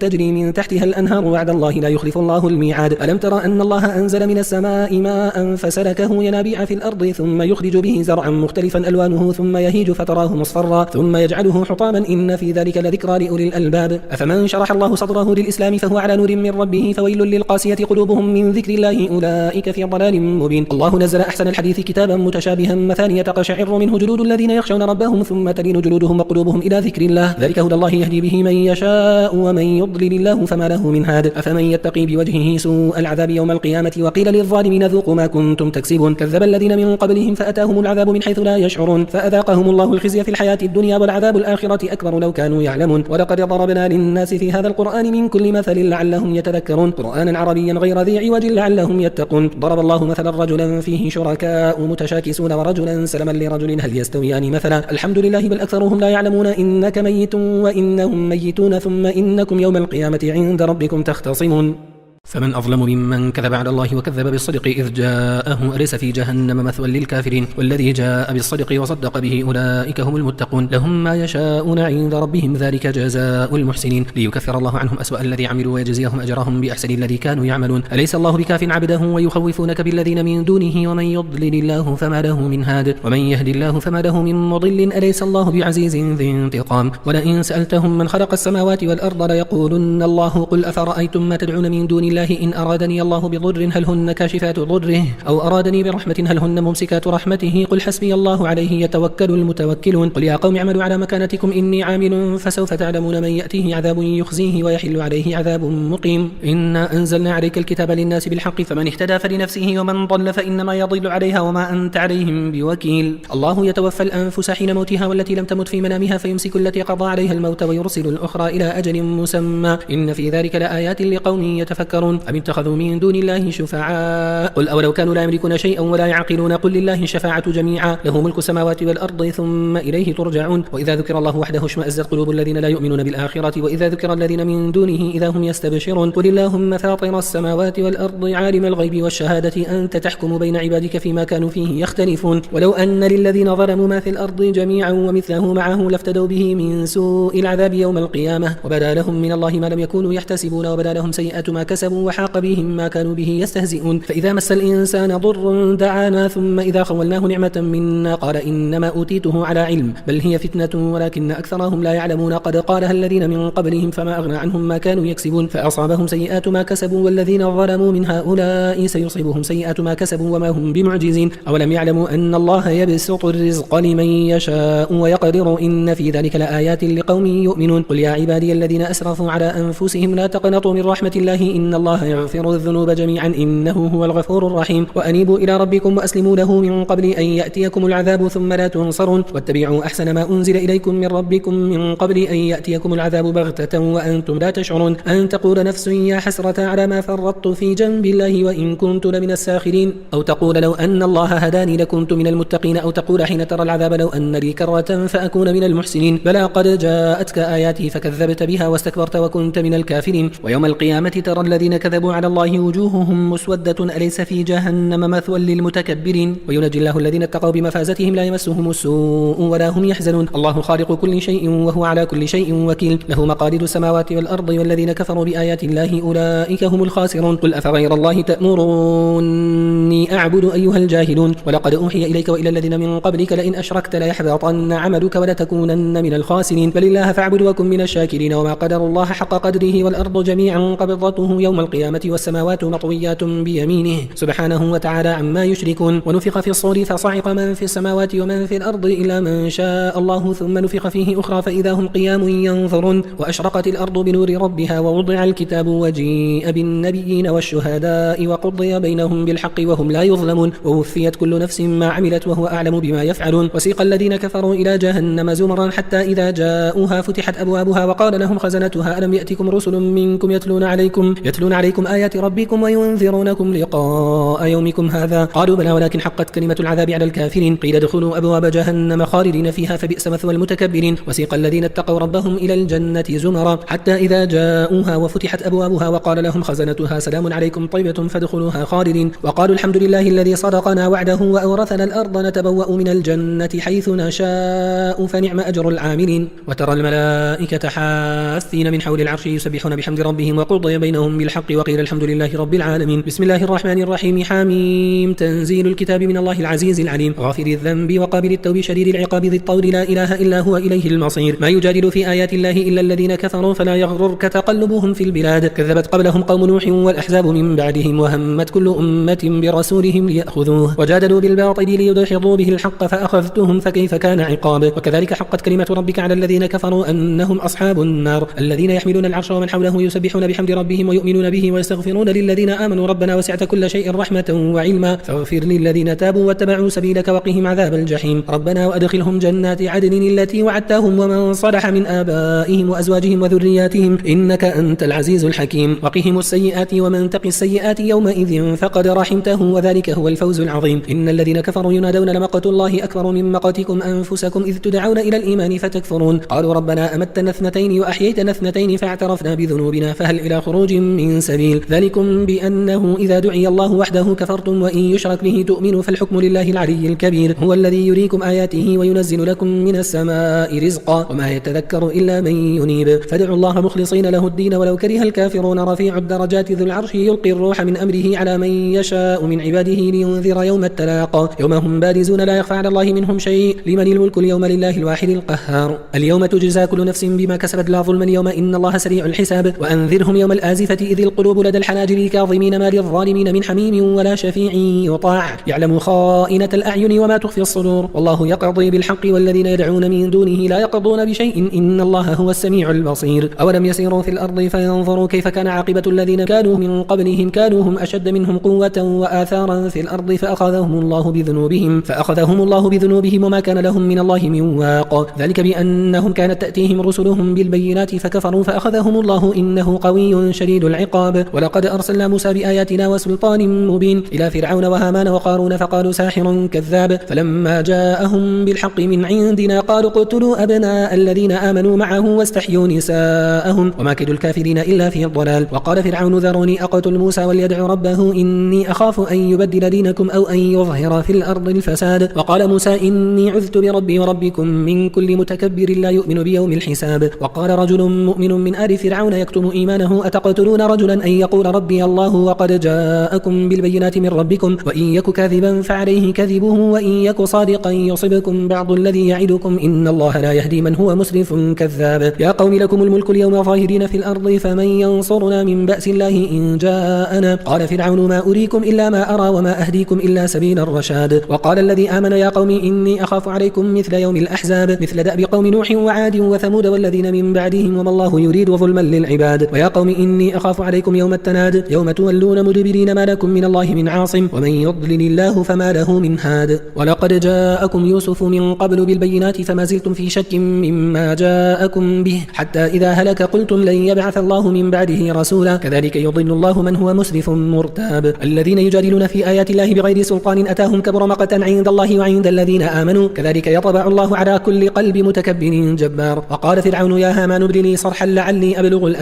أسباب السماوات فأطلع إلى إله موسى وإني لأظنه كاذبا. وكذلك زين لفرعون سوء عمله وصد عن السبيل وما كيد فرعون إلا في تباب. وقال الذي آمن يا قوم اتبعوني أهدكم سبيل الرشاد. يا قوم إنما هذه الحياة الدنيا متاع وإن الآخرة هي دار القرار. من عمل سيئة فلا يجزى إلا مثلها ومن عمل صالحا من ذكر أو أنثى وهو مؤمن فأولئك يدخلون الجنة يرزقون فيها بغير حساب. ويا قوم ما لي أدعوكم إلى النجاة وتدعونني إلى النار تدعونني لأكفر بالله وأشرك به ما ليس لي به علم وأنا أدعوكم إلى العزيز الغفار. لا جرم أن ما تدعونني إليه ليس له دعوة في الدنيا ولا في الآخرة وأن مردنا إلى الله وأن المسرفين هم أصحاب النار. فستذكرون ما أقول لكم وأفوض أمري إلى الله إن الله بصير بالعباد. فوقاه الله سيئات ما مكروا وحاق بآل فرعون سوء العذاب. النار يعرضون عليها غدوا وعشيا ويوم تقوم الساعة أدخلوا آل فرعون أشد العذاب. وإذ يتحاجون في النار فيقول الضعفاء للذين استكبروا إنا كنا لكم تبعا فهل أنتم مغنون عنا نصيبا من النار. قال الذين استكبروا إنا كل فيها إن الله قد حكم بين العباد. وقال الذين في النار لخزنة جهنم ادعوا ربكم يخفف عنا يوما من العذاب. قالوا أولم تك تأتيكم رسلكم بالبينات قالوا بلى قالوا فادعوا وما دعاء الكافرين إلا في الضلال.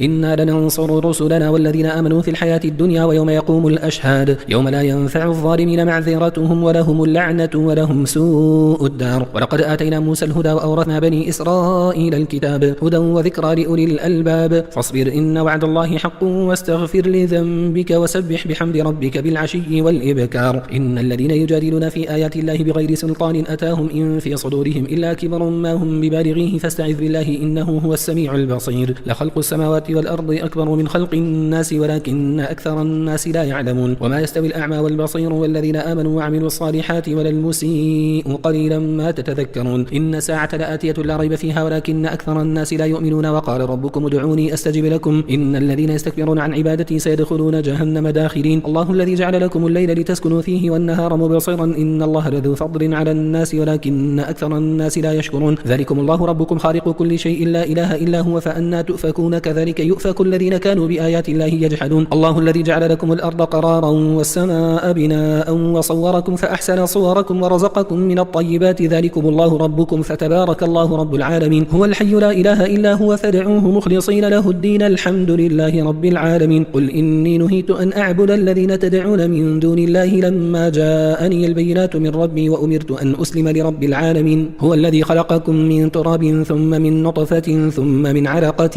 ثم يخرجكم طفلا ثم لتبلغوا أشدكم ثم لتكونوا شيوخا ومنكم من يتوفى من قبل ولتبلغوا أجلا مسمى ولعلكم تعقلون هو الذي يحيي ويميت فإذا قضى أمرا فإنما يقول له كن فيكون ألم تر إلى الذين يجادلون في آيات الله أنى يصرفون الذين كذبوا بالكتاب وبما أرسلنا به رسلنا فسوف يعلمون إذ الأغلال في أعناقهم والسلاسل يسحبون في الحميم ثم في النار يسجرون ثم قيل لهم أينما كنتم تشركون من دون الله قالوا ضلوا عنا بل لم نكن ندعو من قبل شيئا كذلك يضل الله الكافرين ذلكم بما كنتم تفرحون في الأرض بغير الحق وبما كنتم تمرحون ادخلوا أبواب جهنم خالدين فيها فبئس مثوى المتكبرين فاصبر إن وعد الله حق فإما نرينك بعض الذي نعدهم أو نتوفينك فإلينا يرجعون ولقد أرسلنا رسلا من قبلك منهم من قصصنا عليك ومنهم من لم نقصص عليك وما كان لرسول أن يأتي بآية إلا بإذن الله فإذا جاء أمر الله قضي بالحق وخسر هنالك المبطلون الله الذي جعل لكم الأنعام لتركبوا منها ومنها تأكلون ولكم فيها منافع ولتبلغوا عليها حاجة في صدوركم وعليها وعلى الفلك تحملون ويريكم آياته فأي آيات الله تنكرون أفلم يسيروا في الأرض فينظروا كيف كان عاقبة الذين من قبلهم كانوا أكثر منهم وأشد قوة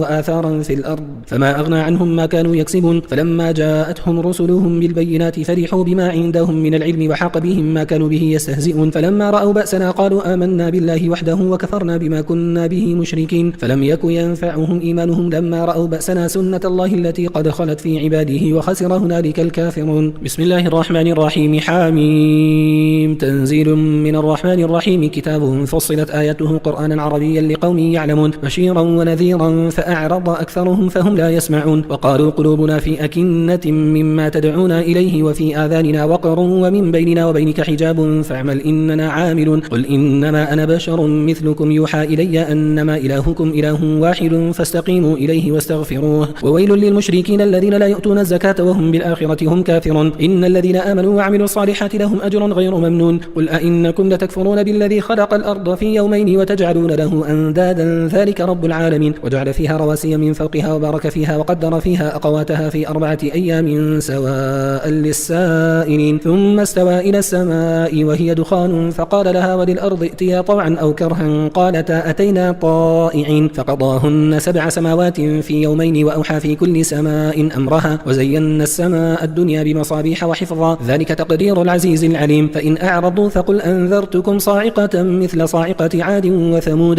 إذ جاءتهم الرسل من بين أيديهم ومن خلفهم ألا تعبدوا إلا الله قالوا لو شاء ربنا لأنزل ملائكة فإنا بما أرسلتم به كافرون فأما عاد فاستكبروا في الأرض بغير الحق وقالوا من أشد منا قوة أولم يروا أن الله الذي خلقهم هو أشد منهم قوة وكانوا بآياتنا يجحدون فأرسلنا عليهم ريحا صرصرا في أيام نحسات لنذيقهم عذاب الخزي في الحياة الدنيا والعذاب الآخرة أخزى وهم لا ينصرون وأما ثمود فهديناهم فاستحبوا العمى على الهدى فأخذتهم صاعقة العذاب الهون بما كانوا يكسبون ونجينا الذين آمنوا وكانوا يتقون ويوم يحشر أعداء الله إلى النار فهم يوزعون حتى إذا ما جاءوها شهد عليهم سمعهم وأبصارهم وجلودهم بما كانوا يعملون وقالوا لجلودهم لما شهدتم علينا قالوا أنطقنا الله الذي أنطق كل شيء وهو خلقكم أول مرة وإليه ترجعون وما كنتم تستترون أن يشهد عليكم سمعكم ولا أبصاركم ولا جلودكم ولكن ظننتم أن الله لا يعلم كثيرا كثيرا مما تعملون. وذلكم ظنكم الذي ظننتم بربكم أرداكم فأصبحتم من الخاسرين. فإن يصبروا فالنار مثوى لهم وإن يستعتبوا فما هم من المعتبين. وقيضنا لهم قرناء فزينوا لهم ما بين أيديهم وما خلفهم وحق عليهم القول في أمم قد خلت من قبلهم من الجن والإنس إنهم كانوا خاسرين. وقال الذين كفروا لا تسمعوا لهذا القرآن والغوا فيه لعلكم تغلبون. فلنذيقن الذين كفروا عذابا شديدا ولنجزينهم أسوأ الذي كانوا يعملون. ذلك جزاء أعداء الله النار لهم فيها دار الخلد جزاء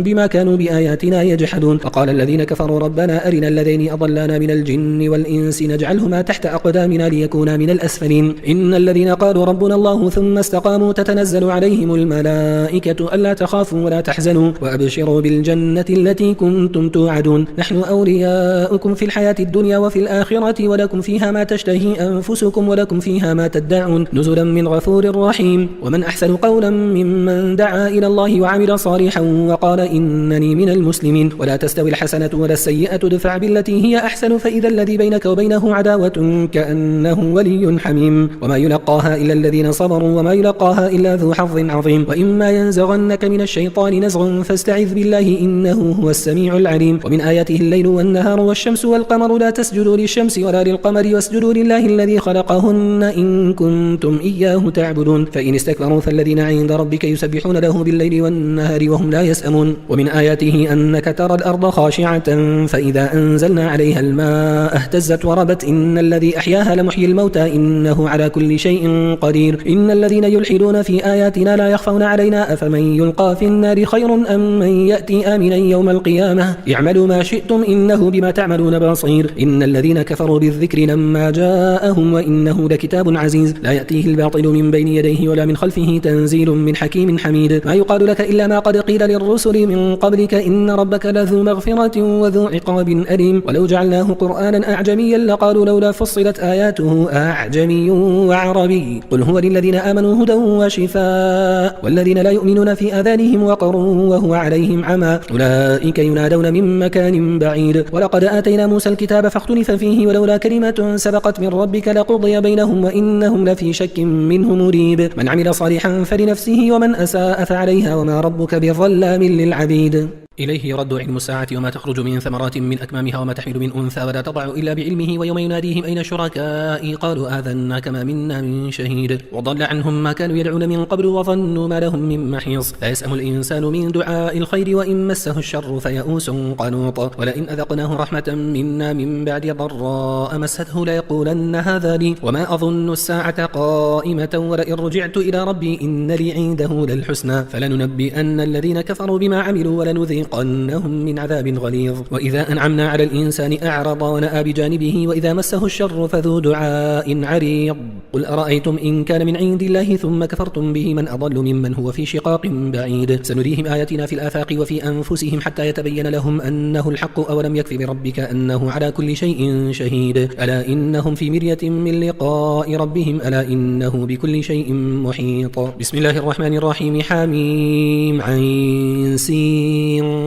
قاف كذلك يوحي إليك وإلى الذين من قبلك الله العزيز الحكيم له ما في السماوات وما في الأرض وهو العلي العظيم. تكاد السماوات يتفطرن من فوقهن والملائكة يسبحون بحمد ربهم ويستغفرون لمن في الأرض ألا إن الله هو الغفور الرحيم. والذين اتخذوا من دونه أولياء الله حفيظ عليهم وما أنت عليهم بوكيل. وكذلك أوحينا إليك قرآنا عربيا لتنذر أم القرى ومن حولها وتنذر يوم الجمع لا ريب فيه فريق في الجنة وفريق في السعير. ولو شاء الله لجعلهم أمة واحدة ولكن يدخل من يشاء في رحمته والظالمون ما لهم من ولي ولا نصير. أم اتخذوا من دونه أولياء فالله هو الولي وهو يحيي الموتى وهو على كل شيء قدير. وما اختلفتم فيه من شيء فحكمه إلى الله ذلكم الله ربي عليه توكلت وإليه أنيب. فاطر السماوات والأرض جعل لكم من أنفسكم أزواجا ومن الأنعام أزواجا يذرأكم فيه ليس كمثله شيء وهو السميع البصير. له مقاليد السماوات والأرض يبسط الرزق لمن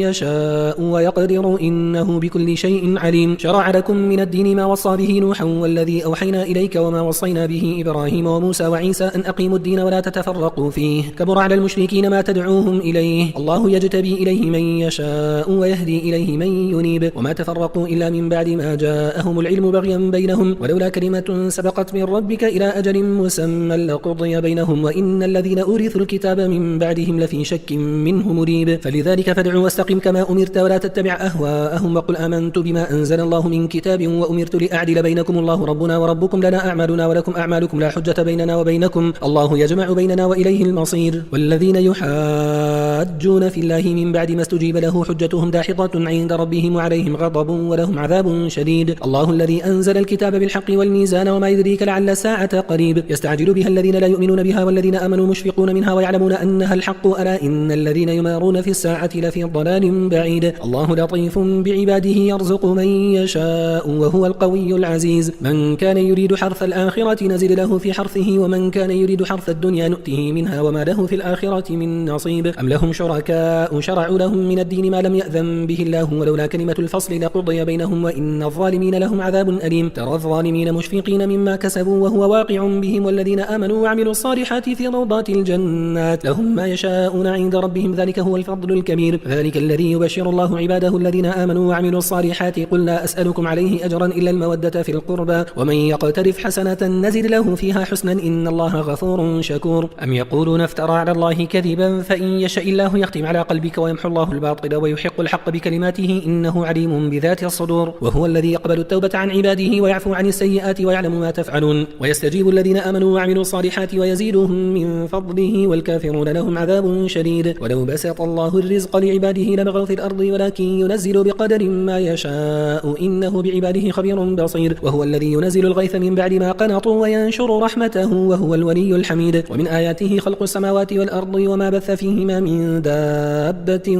وهو على جمعهم إذا يشاء قدير. وما أصابكم من مصيبة فبما كسبت أيديكم ويعفو عن كثير. وما أنتم بمعجزين في الأرض وما لكم من دون الله من ولي ولا نصير. ومن آياته الجوار في البحر كالأعلام إن يشأ يسكن الريح فيظللن رواكد على ظهره إن في ذلك لآيات لكل صبار شكور. أو يوبقهن بما كسبوا ويعفو عن كثير. ويعلم الذين يجادلون في آياتنا ما لهم من محيص. فما أوتيتم من شيء فمتاع الحياة الدنيا وما عند الله خير وأبقى للذين آمنوا وعلى ربهم يتوكلون. والذين يجتنبون كبائر الإثم والفواحش وإذا ما غضبوا هم يغفرون. والذين استجابوا لربهم وأقاموا الصلاة وأمرهم شورى بينهم ومما رزقناهم ينفقون. والذين إذا أصابهم البغي هم ينتصرون. وجزاء سيئة سيئة مثلها فمن عفا وأصلح فأجره على الله إنه لا يحب الظالمين. ولمن انتصر بعد ظلمه فأولئك ما عليهم من سبيل إنما السبيل على الذين يظلمون الناس ويبغون في الأرض بغير الحق أولئك لهم عذاب أليم. ولمن صبر وغفر إن ذلك لمن عزم الأمور. ومن يضلل الله فما له من ولي من بعده. وترى الظالمين لما رأوا العذاب يقولون هل إلى مرد من سبيل. وتراهم يعرضون عليها خاشعين من الذل ينظرون من طرف خفي. وقال الذين آمنوا إن الخاسرين الذين خسروا أنفسهم وأهليهم يوم القيامة ألا إن الظالمين في عذاب مقيم. وما كان لهم من أولياء ينصرونهم من دون الله ومن يضلل الله فما له من سبيل. استجيبوا لربكم من قبل أن يأتي يوم لا مرد له من الله ما لكم من ملجأ يومئذ وما لكم من نكير. فإن أعرضوا فما أرسلناك عليهم حفيظا إن عليك إلا البلاغ وإنا إذا أذقنا الإنسان منا رحمة فرح بها وإن تصبهم سيئة بما قدمت أيديهم فإن الإنسان كفور. لله ملك السماوات والأرض يخلق ما يشاء يهب لمن يشاء إناثا ويهب لمن يشاء الذكور أو يزوجهم ذكرانا وإناثا ويجعل من يشاء عقيما إنه عليم قدير. وما كان لبشر أن يكلمه الله إلا وحيا أو من وراء حجاب أو يرسل رسولا فيحيي بإذنه ما يشاء إنه علي حكيم. وكذلك أوحينا إليك روحا من أمرنا ما كنت تدري ما الكتاب ولا الإيمان ولكن جعلناه نورا نهدي به من نشاء من عبادنا وإنك لتهدي إلى صراط مستقيم صراط الله الذي له ما في السماوات وما في الأرض ألا إلى الله تصير الأمور. بسم الله الرحمن الرحيم حميم والكتاب المبين إنا جعلناه قرآنا عربيا لعلكم تعقلون وإنه في أم الكتاب لدينا لعلي حكيم. أفنضرب عنكم الذكر صفحا أن كنتم قوما مسرفين وكم أرسلنا من نبي في الأولين وما يأتيهم من نبي إلا كانوا به يستهزئون فأهلكنا أشد منهم بطشا ومضى مثل الأولين ولئن سألتهم من خلق السماوات والأرض ليقولن خلقهن العزيز العليم الذي جعل لكم الأرض مهدا وجعل لكم فيها سبلا لعلكم تهتدون والذي نزل من السماء ماء بقدر فأنشرنا به بلدة ميتا كذلك تخرجون والذي خلق الأزواج كلها وجعل لكم من الفلك والأنعام ما تركبون لتستووا على ظهوره ثم تذكروا نعمة ربكم إذا استويتم عليه وتقولوا سبحان الذي سخر لنا هذا وما كنا له مقرنين وإنا إلى ربنا لمنقلبون وجعلوا له من عباده جزءا إن الإنسان لكفور مبين أم اتخذ مما يخلق بنات وأصفاكم بالبنين وإذا بشر أحدهم بما ضرب للرحمن مثلا ظل وجهه مسودا وهو كظيم أومن ينشأ في الحلية وهو في الخصام غير مبين وجعلوا الملائكة الذين هم عباد الرحمن إناثا أشهدوا خلقهم ستكتب شهادتهم ويسألون وقالوا لو شاء الرحمن ما عبدناهم ما لهم بذلك من علم إنهم إلا يخرصون أم آتيناهم كتابا من قبله فهم به مستمسكون بل قالوا إنا وجدنا آباءنا على أمة وإنا على آثارهم مهتدون وكذلك ما أرسلنا من قبلك في قرية من نذير إلا قال مترفوها إنا وجدنا آباءنا على أمة وإنا على آثارهم مقتدون قال أولو جئتكم بأهدى مما وجدتم عليه آباءكم قالوا إنا بما أرسلتم به كافرون فانتقمنا منهم فانظر كيف كان عاقبة المكذبين وإذ قال إبراهيم لأبيه وقومه إنني براء مما تعبدون إلا الذي فطرني فإنه سيهدين وجعلها كلمة باقية في عقبه لعلهم يرجعون بل متعت هؤلاء وآباءهم حتى جاءهم الحق ورسول مبين ولما جاءهم الحق قالوا هذا سحر وإنا به كافرون وقالوا لولا نزل هذا القرآن على رجل من القريتين عظيم أهم يقسمون رحمة ربك نحن قسمنا بينهم معيشتهم في الحياة الدنيا ورفعنا بعضهم فوق بعض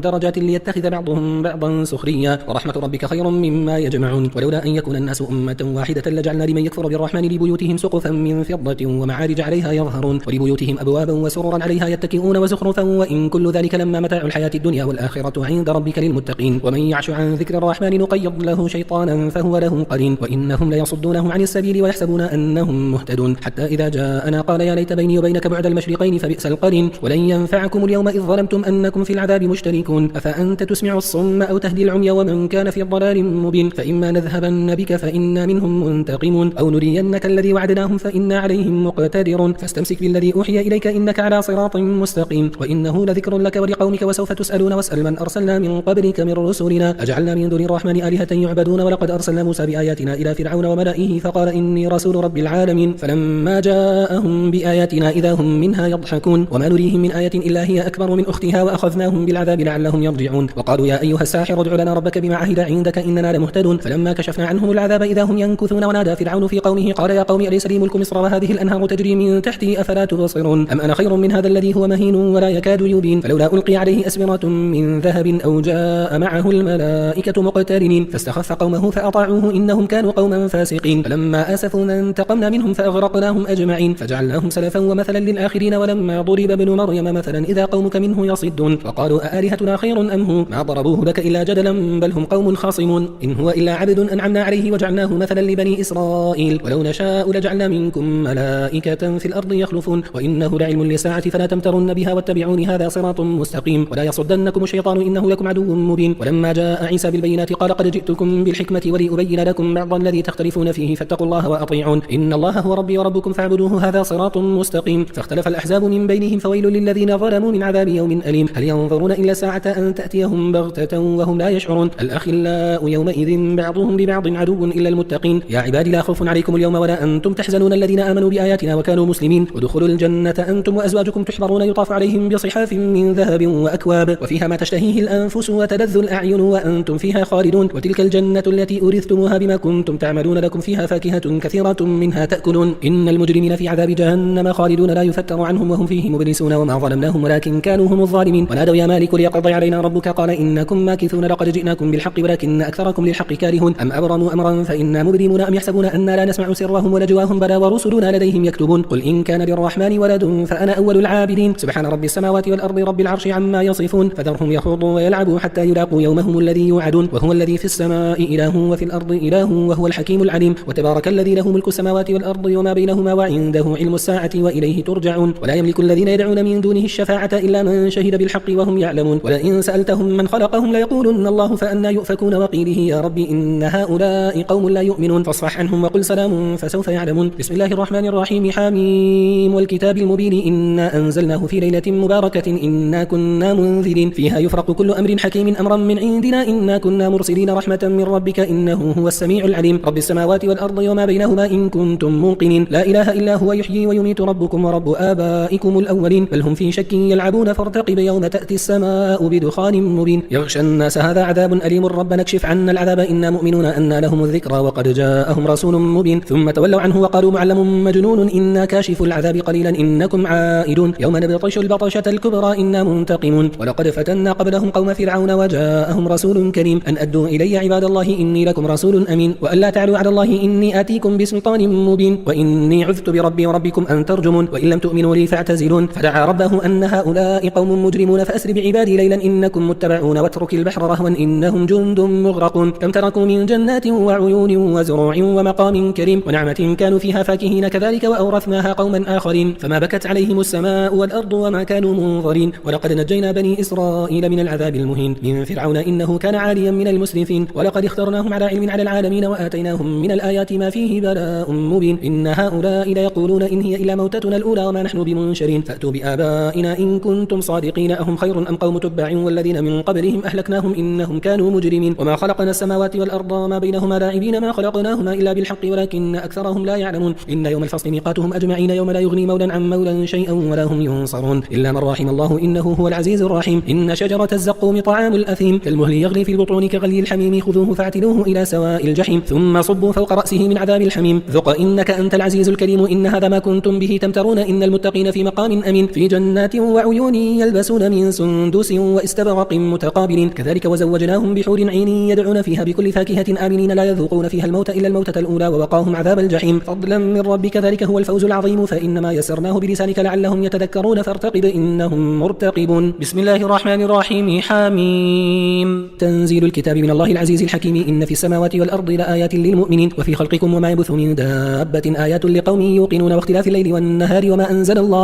أنزل الله من السماء من رزق فأحيا به الأرض بعد موتها وتصريف الرياح آيات لقوم يعقلون تلك آيات الله نتلوها عليك بالحق فبأي حديث بعد الله وآياته يؤمنون ويل لكل أفاك أثيم يسمع آيات الله تتلى عليه ثم يصر مستكبرا كأن لم يسمعها فبشره بعذاب أليم وإذا علم من آياتنا شيئا اتخذها هزوا أولئك لهم عذاب مهين من ورائهم جهنم ولا يغني عنهم ما كسبوا شيئا ولا ما اتخذوا من دون الله أولياء ولهم عذاب عظيم هذا هدى والذين كفروا بآيات ربهم لهم عذاب من رجز أليم الله الذي سخر لكم البحر لتجري الفلك فيه بأمره ولتبتغوا من فضله ولعلكم تشكرون وسخر لكم ما في السماوات وما في الأرض جميعا منه إن في ذلك لآيات لقوم يتفكرون قل للذين آمنوا يغفروا للذين لا يرجون أيام الله ليجزي قوما بما كانوا يكسبون من عمل صالحا فلنفسه ومن أساء فعليها ثم إلى ربكم ترجعون ولقد آتينا بني إسرائيل الكتاب والحكم والنبوة ورزقناهم من الطيبات وفضلناهم على العالمين وآتيناهم بينات من الأمر فما اختلفوا إلا من بعد ما جاءهم العلم بغيا بينهم إن ربك يقضي بينهم يوم القيامة فيما كانوا فيه يختلفون ثم جعلناك على شريعة من الأمر فاتبعها ولا تتبع أهواء الذين لا يعلمون إنهم لن يغنوا عنك من الله شيئا وإن الظالمين بعضهم أولياء بعض والله ولي المتقين هذا بصائر للناس وهدى ورحمة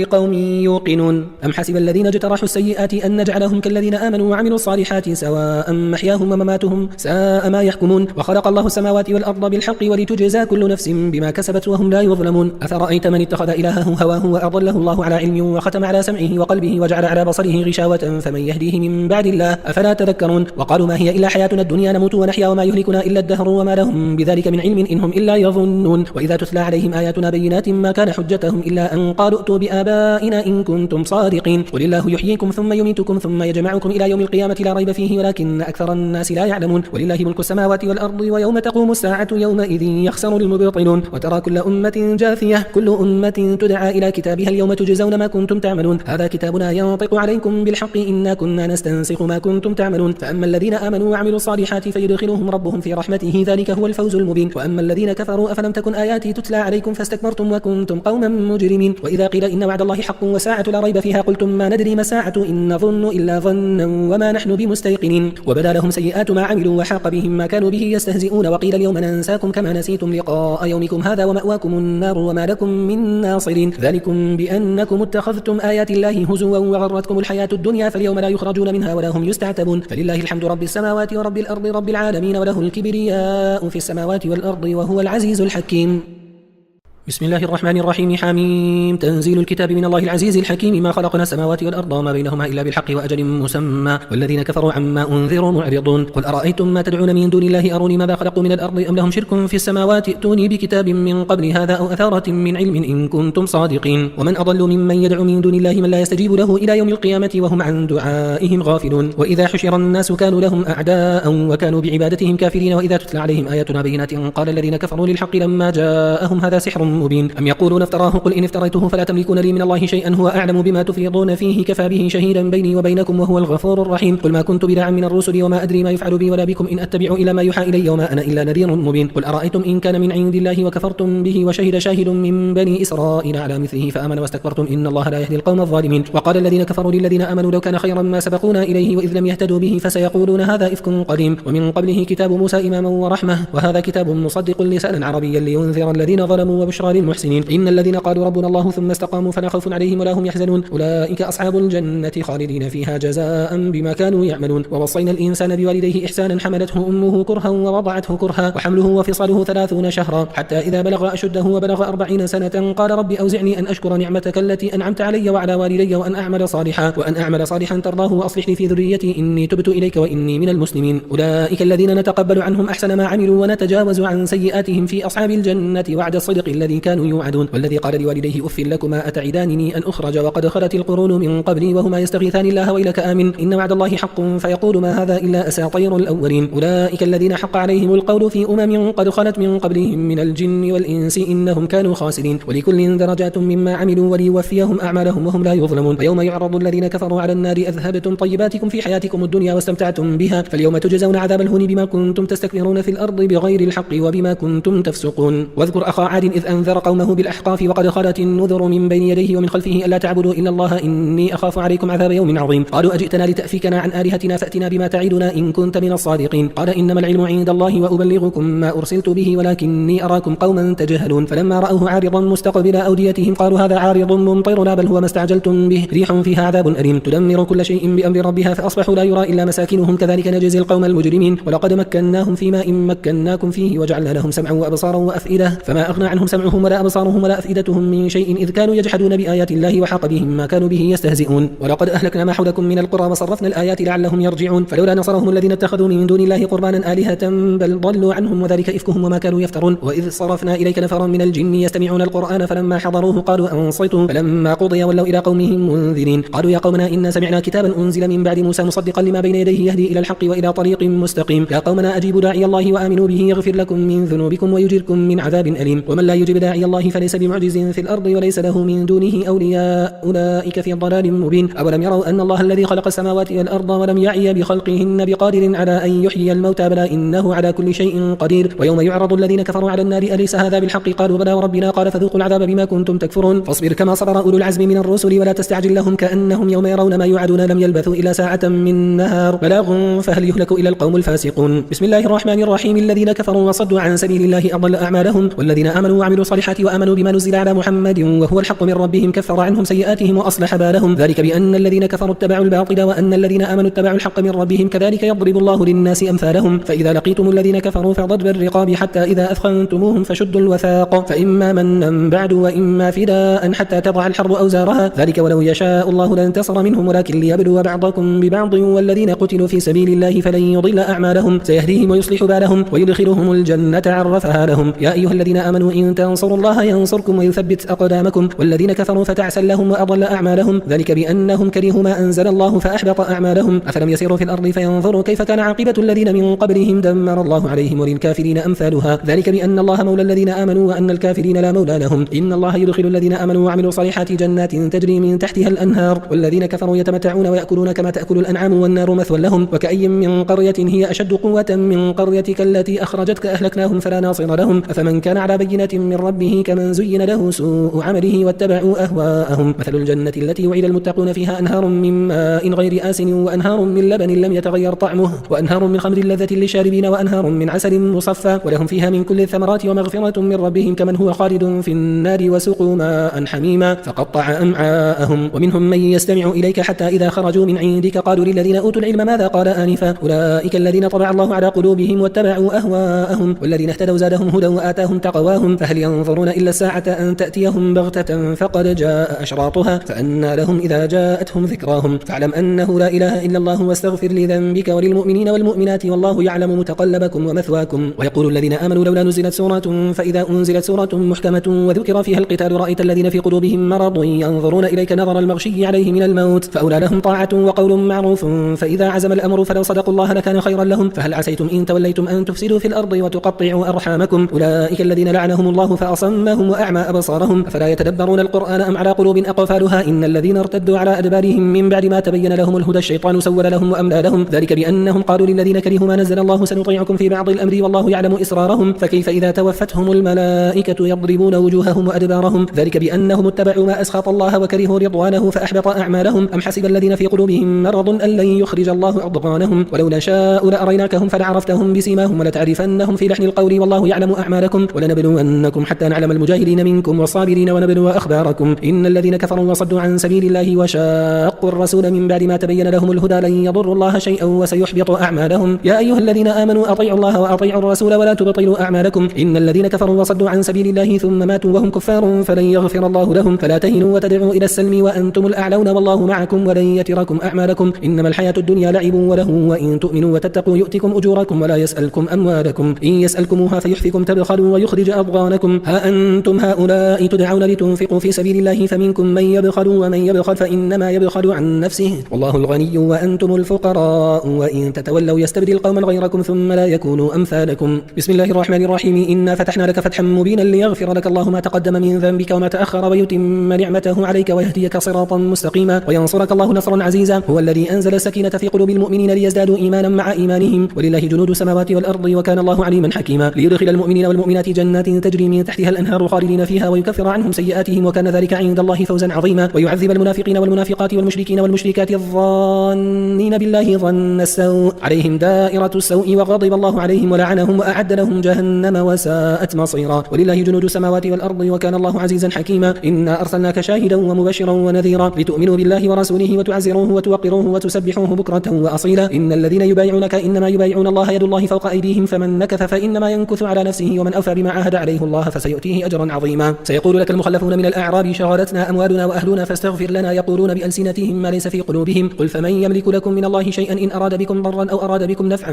بل كان الله بما تعملون خبيرا بل ظننتم أن لن ينقلب الرسول والمؤمنون إلى أهلهم أبدا وزين ذلك في قلوبكم وظننتم ظن السوء وكنتم قوما بورا ومن لم يؤمن بالله ورسوله فإنا أعتدنا للكافرين سعيرا ولله ملك السماوات والأرض يغفر لمن يشاء ويعذب من يشاء وكان الله غفورا رحيما سيقول المخلفون إذا انطلقتم إلى مغانم لتأخذوها ذرونا نتبعكم يريدون أن يبدلوا كلام الله قل لن تتبعونا كذلكم قال الله من قبل فسيقولون بل تحسدوننا بل كانوا لا يفقهون إلا قليلا قل للمخلفين من الأعراب ستدعون إلى قوم أولي بأس شديد تقاتلونهم أو يسلمون فإن تطيعوا يؤتكم الله أجرا حسنا وإن تتولوا كما توليتم من قبل يعذبكم عذابا أليما ليس على الأعمى حرج ولا على الأعرج حرج ولا على المريض حرج ومن يطع الله ورسوله يدخله جنات تجري من تحتها الأنهار ومن يتولى يعذبه عذابا أليما لقد رضي الله عن المؤمنين إذ يبايعونك تحت الشجرة فعلم ما في قلوبهم فأنزل السكينة عليهم وأثابهم فتحا قريبا ومغانم كثيرة يأخذونها وكان الله عزيزا حكيما وعدكم الله مغانم كثيرة تأخذونها فعجل لكم هذه وكف أيدي الناس عنكم ولتكون آية للمؤمنين ويهديكم صراطا مستقيما وأخرى لم تقدروا عليها قد أحاط الله بها وكان الله على كل شيء قديرا ولو قاتلكم الذين كفروا لولوا الأدبار ثم لا يجدون وليا ولا نصيرا سنة الله التي قد خلت من قبل ولن تجد لسنة الله تبديلا وهو الذي كف أيديهم عنكم وأيديكم عنهم ببطن مكة من بعد أن أظفركم عليهم وكان الله بما تعملون بصيرا هم الذين كفروا وصدوكم عن المسجد الحرام والهدي معكوفا أن يبلغ محله ولولا رجال مؤمنون ونساء مؤمنات لم تعلموهم أن تطاؤوهم فتصيبكم منهم معرة بغير علم ليدخل الله في رحمته من يشاء لو تزيلوا لعذبنا الذين كفروا منهم عذابا أليما إذ جعل الذين كفروا في قلوبهم الحمية حمية الجاهلية فأنزل الله سكينته على رسوله وعلى المؤمنين وألزمهم كلمة التقوى وكانوا أحق بها وأهلها وكان الله بكل شيء عليما لقد صدق الله رسوله الرؤيا بالحق لتدخلن المسجد الحرام إن شاء الله آمنين محلقين رؤوسكم ومقصرين لا تخافون فعلم ما لم تعلموا فجعل من دون ذلك فتحا قريبا هو الذي أرسل رسوله بالهدى ودين الحق ليظهره على الدين كله وكفى بالله شهيدا محمد رسول الله والذين معه أشداء على الكفار رحماء بينهم تراهم ركعا سجدا يبتغون فضلا من الله ورضوانا سيماهم في وجوههم من أثر السجود ذلك مثلهم في التوراة ومثلهم في الإنجيل كزرع أخرج شطأه فآزره فاستغلظ فاستوى على سوقه يعجب الزراع ليغيظ بهم الكفار وعد الله الذين آمنوا وعملوا وعملوا الصالحات منهم مغفرة وأجرا عظيما. بسم الله الرحمن الرحيم. يا أيها الذين آمنوا لا تقدموا بين يدي الله ورسوله واتقوا الله إن الله سميع عليم. يا أيها الذين آمنوا لا ترفعوا أصواتكم فوق صوت النبي ولا تجهروا له بالقول كجهر بعضكم لبعض أن تحبط أعمالكم وأنتم لا تشعرون. إن الذين يغضون أصواتهم عند رسول الله أولئك الذين امتحن الله قلوبهم للتقوى لهم مغفرة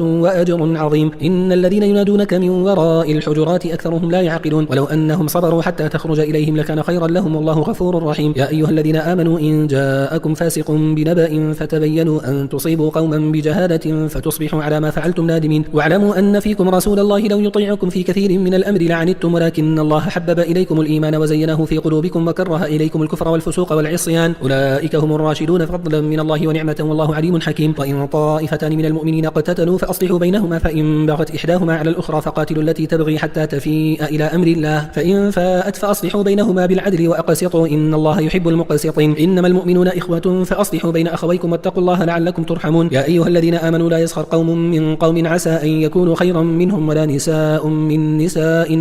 عسى أن يكن خيرا منهن ولا تلمزوا أنفسكم ولا تنابزوا بالألقاب بئس الاسم الفسوق بعد الإيمان ومن لم يتب فأولئك هم الظالمون. يا أيها الذين آمنوا اجتنبوا كثيرا من الظن إن بعض الظن إثم ولا تجسسوا ولا يغتب بعضكم بعضا أيحب أحدكم أن يأكل لحم أخيه ميتا فكرهتموه واتقوا الله إن الله التواب الرحيم. يا أيها الناس إنا خلقناكم من ذكر وأنثى وجعلناكم شعوبا وقبائل لتعارفوا إن أكرمكم عند الله أتقاكم إن الله عليم خبير. قالت الأعراب آمنا قل لم تؤمنوا ولكن قولوا أسلمنا ولما يدخل الإيمان في قلوبكم وإن تطيعوا الله ورسوله لا يلدكم من أعمالكم شيئا إن الله غفور رحيم. إنما المؤمنون الذين آمنوا بالله ورسوله ثم لم يرتابوا وجاهدوا بأموالهم وأنفسهم في سبيل الله أولئك هم الصادقون. قل أتعلمون الله بدينكم والله يعلم ما في السماوات وما في الأرض والله بكل شيء عليم. يمنون عليك أن أسلموا قل لا تمنوا علي إسلامكم بل الله يمن عليكم أن هداكم للإيمان إن كنتم صادقين. إن الله يعلم غيب السماوات والأرض والله بصير بما تعملون. بسم الله الرحمن الرحيم. قاف والقرآن المجيد بل عجبوا أن جاءهم منذر منهم فقال الكافرون هذا شيء عجيب أإذا متنا وكنا ترابا ذلك رجع بعيد قد علمنا ما تنقص الأرض منهم وعندنا كتاب حفيظ بل كذبوا بالحق لما جاءهم فهم في أمر مريج أفلم ينظروا إلى السماء فوقهم كيف بنيناها وزيناها وما لها من فروج والأرض مددناها وألقينا فيها رواسي وأنبتنا فيها من كل زوج بهيج تبصرة وذكرى لكل عبد منيب ونزلنا من السماء ماء مباركا فأنبتنا به جنات وحب الحصيد والنخل باسقات لها طلع نضيد رزقا للعباد وأحيينا به بلدة ميتا كذلك الخروج كذبت قبلهم قوم نوح وأصحاب الرس وثمود وعاد وفرعون وإخوان لوط وأصحاب الأيكة وقوم تبع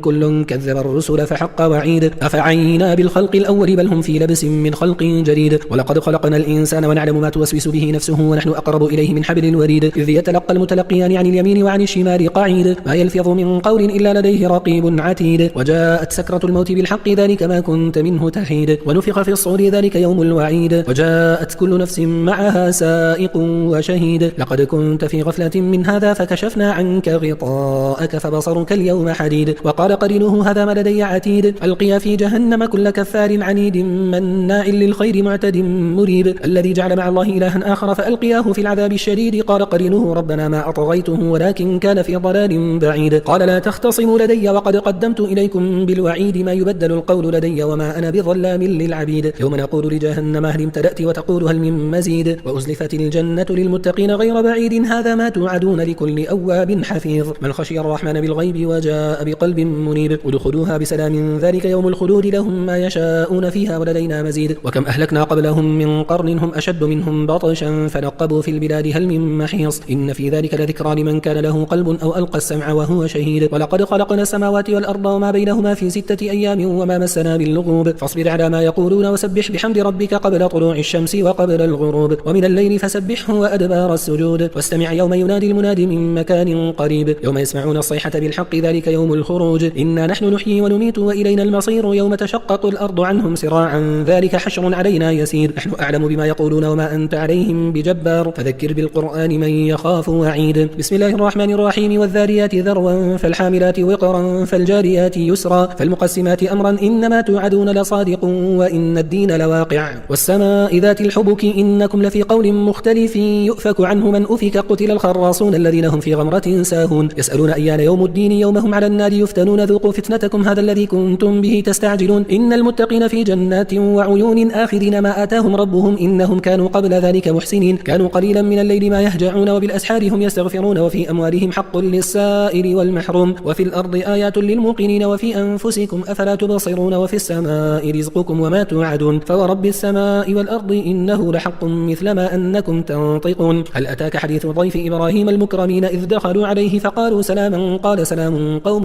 منكرون فراغ إلى أهله فجاء بعجل سمين فقربه إليهم قال ألا تأكلون فأوجس منهم خيفة قالوا لا تخف وبشروه بغلام عليم فأقبلت امرأته في صرة فصكت وجهها وقالت عجوز عقيم قالوا كذلك قال ربك إنه هو الحكيم العليم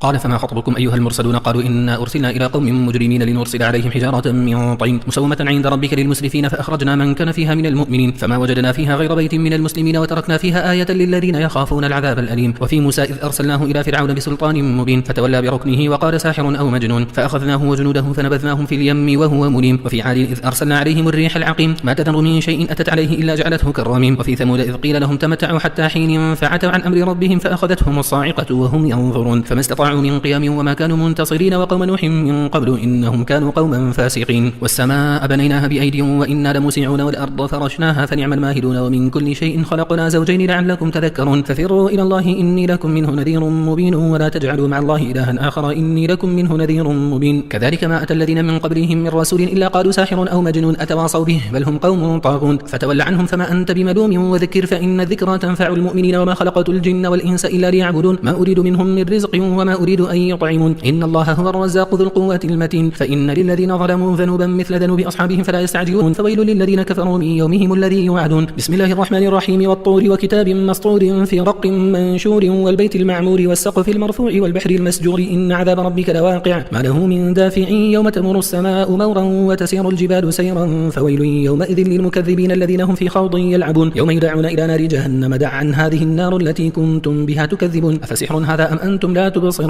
يصلوها فاصبروا أو لا تصبروا سواء عليكم إنما تجزون ما كنتم تعملون إن المتقين في جنات ونعيم فاكهين بما آتاهم ربهم ووقاهم ربهم عذاب الجحيم كلوا واشربوا هنيئا بما كنتم تعملون متكئين على سرر مصفوفة وزوجناهم بحور عين والذين آمنوا واتبعتهم ذريتهم بإيمان ألحقنا بهم ذريتهم وما ألتناهم من عملهم من شيء كل امرئ بما كسب رهين وأمددناهم بفاكهة ولحم مما يشتهون يتنازعون فيها كأسا لا لغو فيها ولا تأثيم ويطوف عليهم غلمان لهم كأنهم لؤلؤ مكنون وأقبل بعضهم على بعض يتساءلون قالوا إنا كنا قبل في أهلنا مشفقين فمن الله علينا ووقانا عذاب السموم إنا كنا من قبل ندعوه إنه هو البر الرحيم فذكر فما أنت بنعمة ربك بكاهن ولا مجنون أم يقولون شاعر نتربص به ريب المنون قل تربصوا فإني معكم من المتربصين أم تأمرهم أحلامهم بهذا أم هم قوم طاغون أم يقولون تقوله بل لا يؤمنون فليأتوا بحديث مثله إن كانوا صادقين أم خلقوا من غير شيء أم هم الخالقون أم خلقوا السماوات والأرض بل لا يوقنون أم عندهم خزائن ربك أم هم المسيطرون أم لهم سلم يستمعون فيه فليأتي مستمعهم بسلطان مبين أم له البنات ولكم البنون أم تسألهم أجرا فهم من مغرم مثقلون أم عندهم الغيب فهم يكتبون أم يريدون كيدا فالذين كفروا هم المكيدون أم لهم إله غير الله سبحان الله عما يشركون وإن يروا كسفا من السماء ساقطا يقولوا سحاب مركوم فذرهم حتى يلاقوا يومهم الذي فيه يصعقون يوم لا يغني عنهم كيدهم شيئا ولا هم ينصرون وإن للذين ظلموا عذابا دون ذلك ولكن أكثرهم لا يعلمون واصبر لحكم ربك فإنك بأعيننا وسبح بحمد ربك حين تقوم ومن الليل فسبحه وإدبار النجوم بسم الله الرحمن الرحيم والنجم إذا هوى ما ضل صاحبكم وما غوى وما ينطق عن الهوى إن هو إلا وحي يوحى علمه شديد القوى ذو مرة فاستوى وهو بالأفق الأعلى ثم دنا فتدلى فكان قاب قوسين أو أدنى فأوحى إلى عبده ما أوحى ما كذب الفؤاد ما رأى أفتمارونه على ما يرى ولقد رآه نزلة أخرى عند سدرة المنتهى عندها جنة المأوى إذ يغشى السدرة ما يغشى ما زاغ البصر وما طغى لقد رأى من آيات ربه الكبرى أفرأيتم اللات والعزى ومناة الثالثة الأخرى ألكم الذكر وله الأنثى تلك إذا قسمة ضيزى إن هي إلا أسماء سميتموها أنتم وآباؤكم ما أنزل الله بها من سلطان إن يتبعون إلا الظن وما تهوى الأنفس ولقد جاءهم من ربهم الهدى أم للإنسان ما تمنى فلله الآخرة والأولى وكم من ملك في السماوات لا تغني شفاعتهم شيئا إلا من بعد أن يأذن الله لمن يشاء ويرضى. إن الذين لا يؤمنون بالآخرة ليسمون الملائكة تسمية الأنثى وما لهم به من علم إن يتبعون إلا الظن وإن الظن لا يغني من الحق شيئا فأعرض عمن تولى عن ذكرنا ولم يرد إلا الحياة الدنيا ذلك مبلغهم من العلم إن ربك هو أعلم بمن ضل عن سبيله وهو أعلم بمن اهتدى ولله ما في السماوات وما في الأرض ليجزي الذين أساءوا بما عملوا ويجزي الذين أحسنوا بالحسنى الذين يجتنبون كبائر الإثم والفواحش إلا اللمم إن ربك واسع المغفرة هو أعلم بكم إذ أنشأكم من الأرض وإذ أنتم أجنة في بطون أمهاتكم فلا تزكوا أنفسكم هو أعلم بمن اتقى أفرأيت الذي تولى وأعطى قليلا وأكدى أعنده علم الغيب فهو يرى أم لم ينبأ بما في صحف موسى وإبراهيم الذي وفى ألا تزر وازرة وزر أخرى وأن ليس للإنسان إلا ما سعى وأن سعيه سوف يرى ثم يجزاه الجزاء الأوفى وأن إلى ربك المنتهى وأنه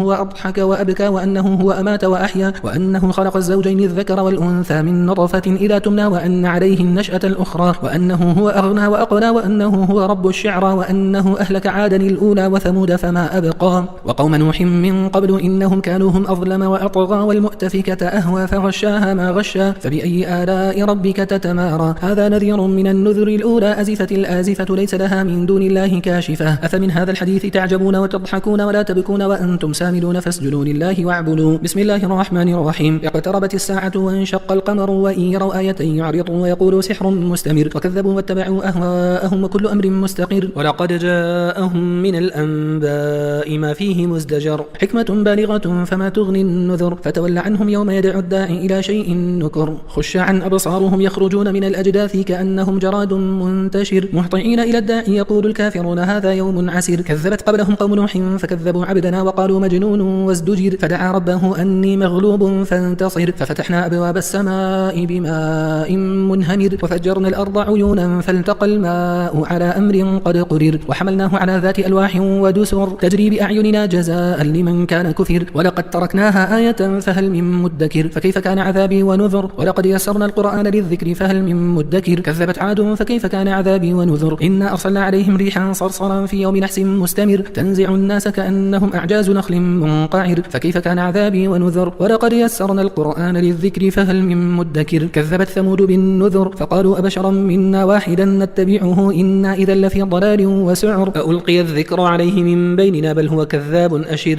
سيعلمون غدا من الكذاب الأشر إنا مرسل الناقة فتنة لهم فارتقبهم واصطبر ونبئهم أن الماء قسمة بينهم كل شرب محتضر فنادوا صاحبهم فتعاطى فعقر فكيف كان عذابي ونذر إنا أرسلنا عليهم صيحة واحدة فكانوا كهشيم المحتضر ولقد يسرنا القرآن للذكر فهل من مدكر كذبت قوم لوط بالنذر إنا أرسلنا عليهم حاصبا إلا آل لوط نجيناهم بسحر نعمة من عندنا كذلك نجزي من شكر ولقد أنذرهم بطشتنا فتماروا بالنذر ولقد راودوه عن ضيفه فطمسنا أعينهم فذوقوا عذابي ونذر ولقد صبحهم بكرة عذاب مستقر فذوقوا عذابي ونذر ولقد يسرنا القرآن للذكر فهل من مدكر ولقد جاء آل فرعون النذر كذبوا بآياتنا كلها فأخذناهم أخذ عزيز مقتدر أكفاركم خير من أولئكم أم لكم براءة في الزبر أم يقولون نحن جميع منتصر سيهزم الجمع ويولون الدبر بل الساعة موعدهم وساعة أدهى وأمر إن المجرمين في ضلال وسعر يوم يسحبون في النار على وجوههم ذوقوا مس سقر إنا كل شيء خلقناه بقدر وما أمرنا إلا واحدة كلمح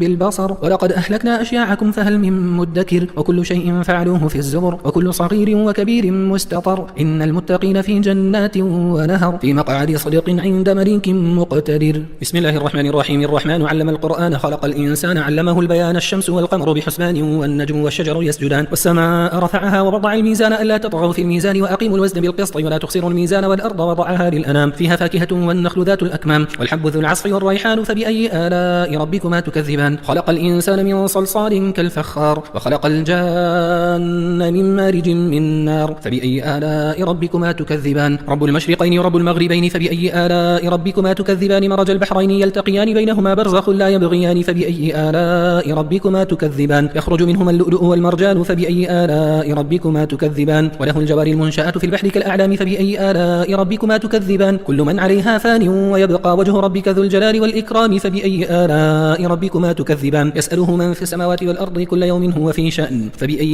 آلاء ربكما تكذبان سنفرغ لكم أيها الثقلان فبأي آلاء ربكما تكذبان يا معشر الجن والإنس إن استطعتم أن أن تنفذوا من أقطار السماوات والأرض فانفذوا لا تنفذون إلا بسلطان. فبأي آلاء ربكما تكذبان؟ يرسل عليكما شواظ من نار ونحاس فلا تنتصران. فبأي آلاء ربكما تكذبان؟ فإذا انشقت السماء فكانت وردة كالدهان. فبأي آلاء ربكما تكذبان؟ فيومئذ لا يسأل عن ذنبه إنس ولا جان. فبأي آلاء ربكما تكذبان؟ يعرف المجرمون بسيماهم فيؤخذ بالنواصي والأقدام. فبأي آلاء ربكما تكذبان؟ هذه جهنم التي يكذب بها المجرمون يطوفون بينها وبين حميم آن. فبأي آلاء ربكما تكذبان؟ ولمن خاف مقام ربه جنتان. فبأي آلاء ربكما تكذبان؟ ذواتا أفنان. فبأي آلاء ربكما تكذبان؟ فيهما عينان تجريان. فبأي آلاء ربكما تكذبان؟ فيهما من كل فاكهة زوجان. فبأي آلاء ربكما تكذبان؟ متكئين على فروش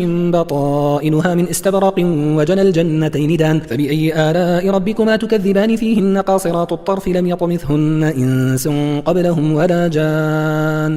فبأي آلاء ربكما تكذبان؟ كأنهن الياقوت والمرجان. فبأي آلاء ربكما تكذبان؟ هل جزاء الإحسان إلا الإحسان؟ فبأي آلاء ربكما تكذبان؟ ومن دونهما جنتان. فبأي آلاء ربكما تكذبان؟ مدهامتان. فبأي آلاء ربكما تكذبان؟ فيهما عينان نضاختان. فبأي آلاء ربكما تكذبان؟ فيهما فاكهة ونخل ورمان. فبأي آلاء ربكما تكذبان؟ فيهن خيرات حسان. فبأي آلاء ربكما تكذبان؟ حور مقصورات في الخيام. فبأي آلاء ربكما تكذبان؟ لم يطمثهن إنس قبلهم ولا جان.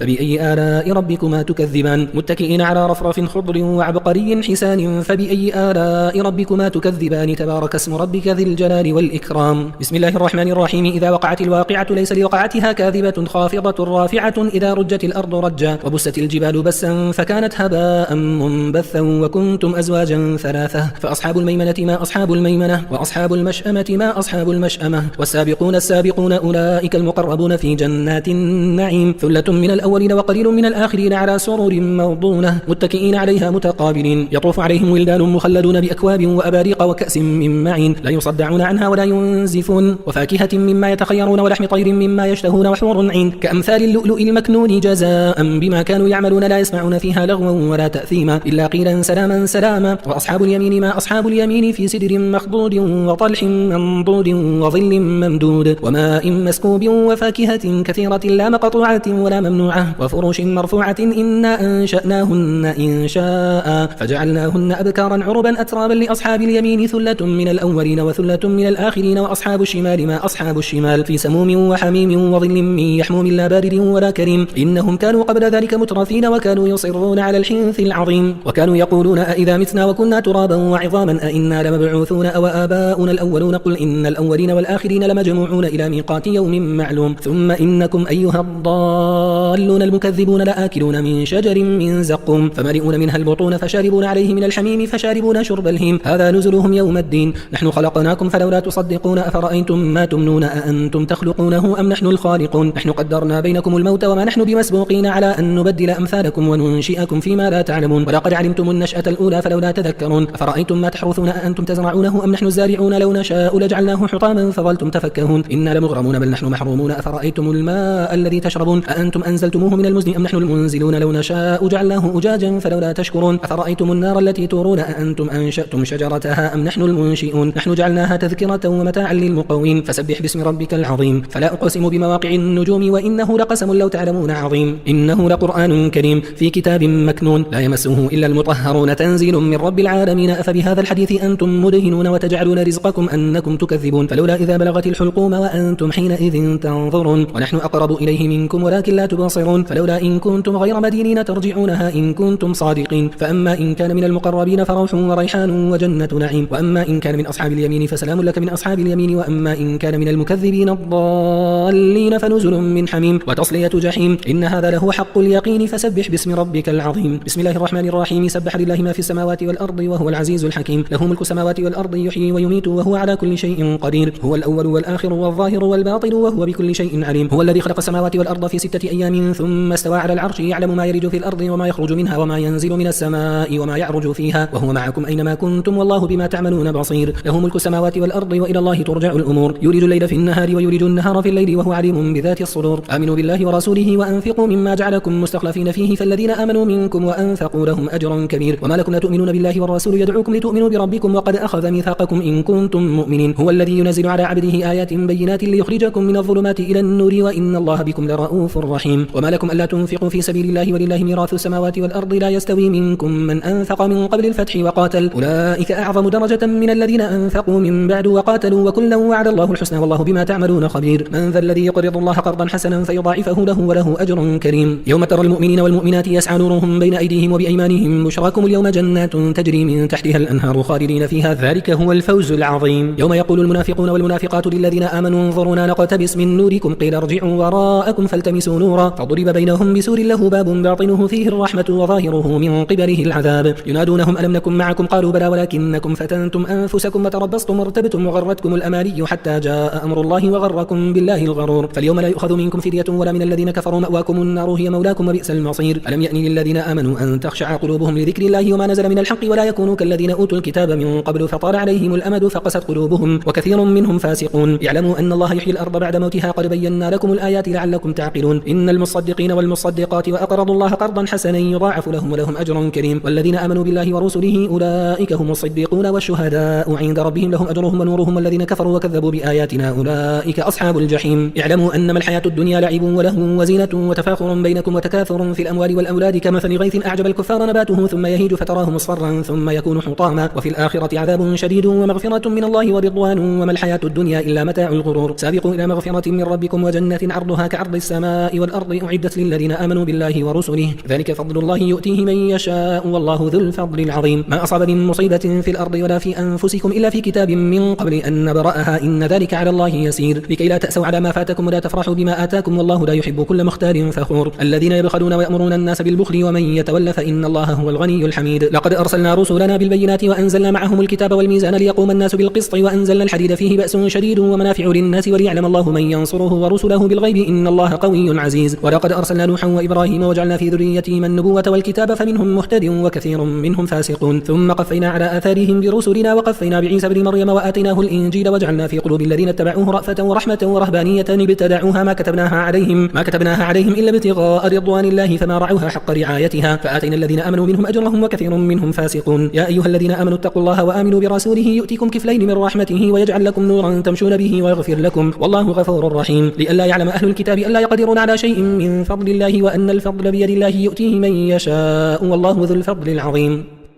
بسم الله الرحمن الرحيم قد سمع الله قول التي تجادلك في زوجها وتشتكي إلى الله والله يسمع تحاوركما إن الله سميع بصير الذين يظاهرون منكم من نسائهم ما هن أمهاتهم إن أمهاتهم إلا اللائي ولدنهم وإنهم ليقولون منكرا من القول وزورا وإن الله لعفو غفور والذين يظاهرون من نسائهم ثم يعودون لما قالوا فتحرير رقبة من قبل أن يتماسا ذلكم توعظون به والله بما تعملون خبير فمن لم يجد فصيام شهرين متتابعين من قبل أن يتماسا فمن لم يستطع فإطعام 60 مسكينا ذلك لتؤمنوا بالله ورسوله وتلك حدود الله وللكافرين عذاب أليم إن الذين يحادون الله ورسوله كبتوا كما كبت الذين من قبلهم وقد أنزلنا آيات بينات وللكافرين عذاب مهين يوم يبعثهم الله جميعا فينبئهم بما عملوا أحصاه الله ونسوه والله على كل شيء شهيد ألم تر أن الله يعلم ما في السماوات وما في الأرض ما يكون من نجوى 3 إلا هو رابعهم ولا 5 إلا هو سادسهم ولا أدنى من ذلك ولا أكثر إلا هو معهم أينما كانوا ثم ينبئهم بما عملوا يوم القيامة إن الله بكل شيء عليم ألم تر إلى الذين نهوا عن النجوى ثم يعودون لما نهوا عنه ويتناجون بالإثم والعدوان ومعصية الرسول وإذا جاءوك حيوك بما لم يحييك به الله ويقولون في أنفسهم لولا يعذبنا الله بما نقول حسبهم جهنم يصلونها فبئس المصير يا أيها الذين آمنوا إذا تناجيتم فلا تتناجوا بالإثم والعدوان ومعصية الرسول وتناجوا بالبر والتقوى واتقوا الله الذي إليه تحشرون إنما النجوى من الشيطان ليحزن الذين آمنوا وليس بضارهم شيئا إلا بإذن الله وعلى الله فليتوكل المؤمنون يا أيها الذين آمنوا إذا قيل لكم تفسحوا في المجالس فافسحوا يفسح الله لكم وإذا قيل انشزوا فانشزوا يرفع الله الذين آمنوا منكم والذين أوتوا العلم درجات والله بما تعملون خبير يا أيها الذين آمنوا إذا ناجيتم الرسول فقدموا بين يدي نجواكم صدقة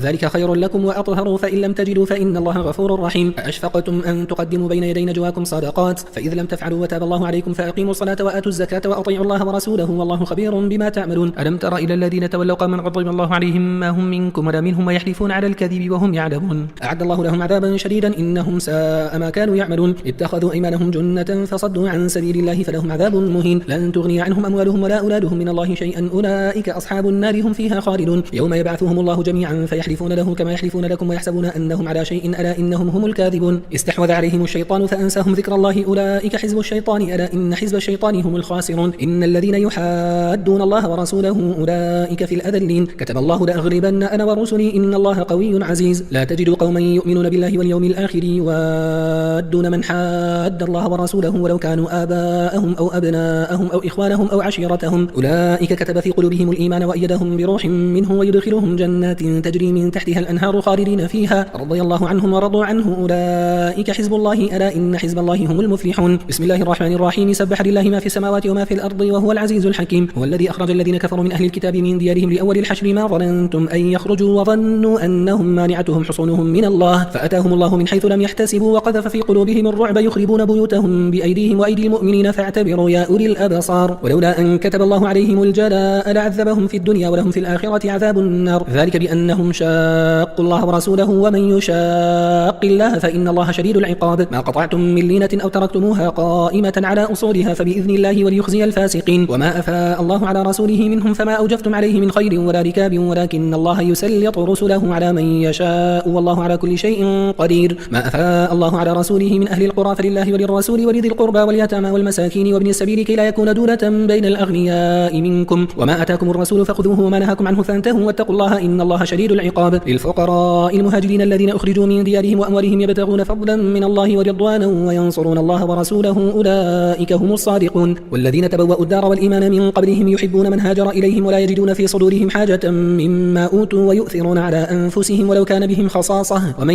يوق شح نفسه فأولئك هم المفلحون والذين جاءوا من بعدهم يقولون ربنا اغفر لنا ولإخواننا الذين سبقونا بالإيمان ولا تجعل في قلوبنا غلا للذين آمنوا ربنا إنك رؤوف رحيم ألم تر إلى الذين نافقوا يقولون لإخوانهم الذين كفروا من أهل الكتاب لئن أخرجتم لنخرجن معكم ولا نطيع فيكم أحدا أبدا وإن قتلتم لننصرنكم والله يشهد إنهم لكاذبون لئن أخرجوا لا يخرجون معهم ولئن قتلوا لا ينصرونهم ولئن نصروهم ليولن الأدبار ثم لا ينصرون لأنتم أشد رهبة في صدورهم من الله ذلك بأنهم قوم لا يفقهون لا يقاتلونكم جميعا إلا في قرى محصنة أو من وراء جدر بأسهم بينهم شديد تحسبهم جميعا وقلوبهم شتى ذلك بأنهم قوم لا يعقلون كمثل الذين من قبلهم قريبا ذاقوا وبال أمرهم ولهم عذاب أليم كمثل الشيطان إذ قال للإنسان اكفر فلما كفر قال إني بريء منك إني أخاف الله رب العالمين فكان عاقبتهما أنهما في النار خالدين فيها وذلك جزاء الظالمين يا أيها الذين آمنوا اتقوا الله ولتنظر نفس ما قدمت لغد واتقوا الله إن الله خبير بما تعملون ولا تكونوا كالذين نسوا الله فأنساهم أنفسهم أولئك هم الفاسقون لا يستوي أصحاب النار وأصحاب الجنة هم الفائزون لو أنزلنا هذا القرآن على جبل لرأيته خاشعا متصدعا من خشية الله وتلك الأمثال نضربها للناس لعلهم يتفكرون هو الله الذي لا إله إلا هو عالم الغيب والشهادة هو الرحمن الرحيم هو الله الذي لا إله إلا هو الملك القدوس السلام المؤمن المهيمن العزيز الجبار المتكبر سبحان الله عما يشركون هو الله الخالق البارئ المصور له الأسماء الحسنى يسبح له ما في السماوات والأرض وهو العزيز الحكيم بسم الله الرحمن الرحيم يا أيها الذين آمنوا لا تتخذوا عدوي وعدوكم أولياء تلقون إليهم بالمودة وقد كفروا بما جاءكم من الحق يخرجون الرسول وإياكم أن تؤمنوا بالله ربكم إن كنتم خرجتم جهادا في سبيلي وابتغاء مرضاتي تسرون إليهم بالمودة وأنا أعلم بما أخفيتم وما أعلنتم ومن يفعله منكم فقد ضل سواء السبيل إن يثقفوكم يكونوا لكم أعداء ويبسطوا إليكم أيديهم وألسنتهم بالسوء وودوا لو تكفرون لن تنفعكم أرحامكم ولا أولادكم يوم القيامة يفصل بينكم والله بما تعملون بصير قد كانت لكم أسوة حسنة في إبراهيم والذين معه إذ قالوا لقومهم إنا براء منكم ومما تعبدون من دون الله كفرنا بكم وبدا بيننا وبينكم العداوة والبغضاء أبدا حتى تؤمنوا بالله وحده إلا قول إبراهيم لأبيه لأستغفرن لك وما أملك لك من الله من شيء ربنا عليك توكلنا وإليك أنبنا وإليك المصير ربنا لا تجعلنا فتنة للذين كفروا واغفر لنا ربنا إنك أنت العزيز الحكيم لقد كان لكم فيهم أسوة حسنة لمن كان يرجو الله واليوم الآخر ومن يتول فإن الله هو الغني الحميد عسى الله أن يجعل بينكم وبين الذين عاديتم منهم مودة والله قدير والله غفور رحيم لا ينهاكم الله عن الذين لم يقاتلوكم في الدين ولم يخرجوكم من دياركم أن تبروهم وتقسطوا إليهم إن الله يحب المقسطين إنما ينهاكم الله عن الذين قاتلوكم في الدين وأخرجوكم من دياركم وظاهروا على إخراجكم أن تولوهم ومن يتولهم فأولئك هم الظالمون يا أيها الذين آمنوا إذا جاءكم المؤمنات مهاجرات فامتحنوهن الله أعلم بإيمانهن فإن علمتموهن مؤمنات فلا ترجعوهن إلى الكفار لا هن حل لهم ولا هم يحلون لهن وآتوهم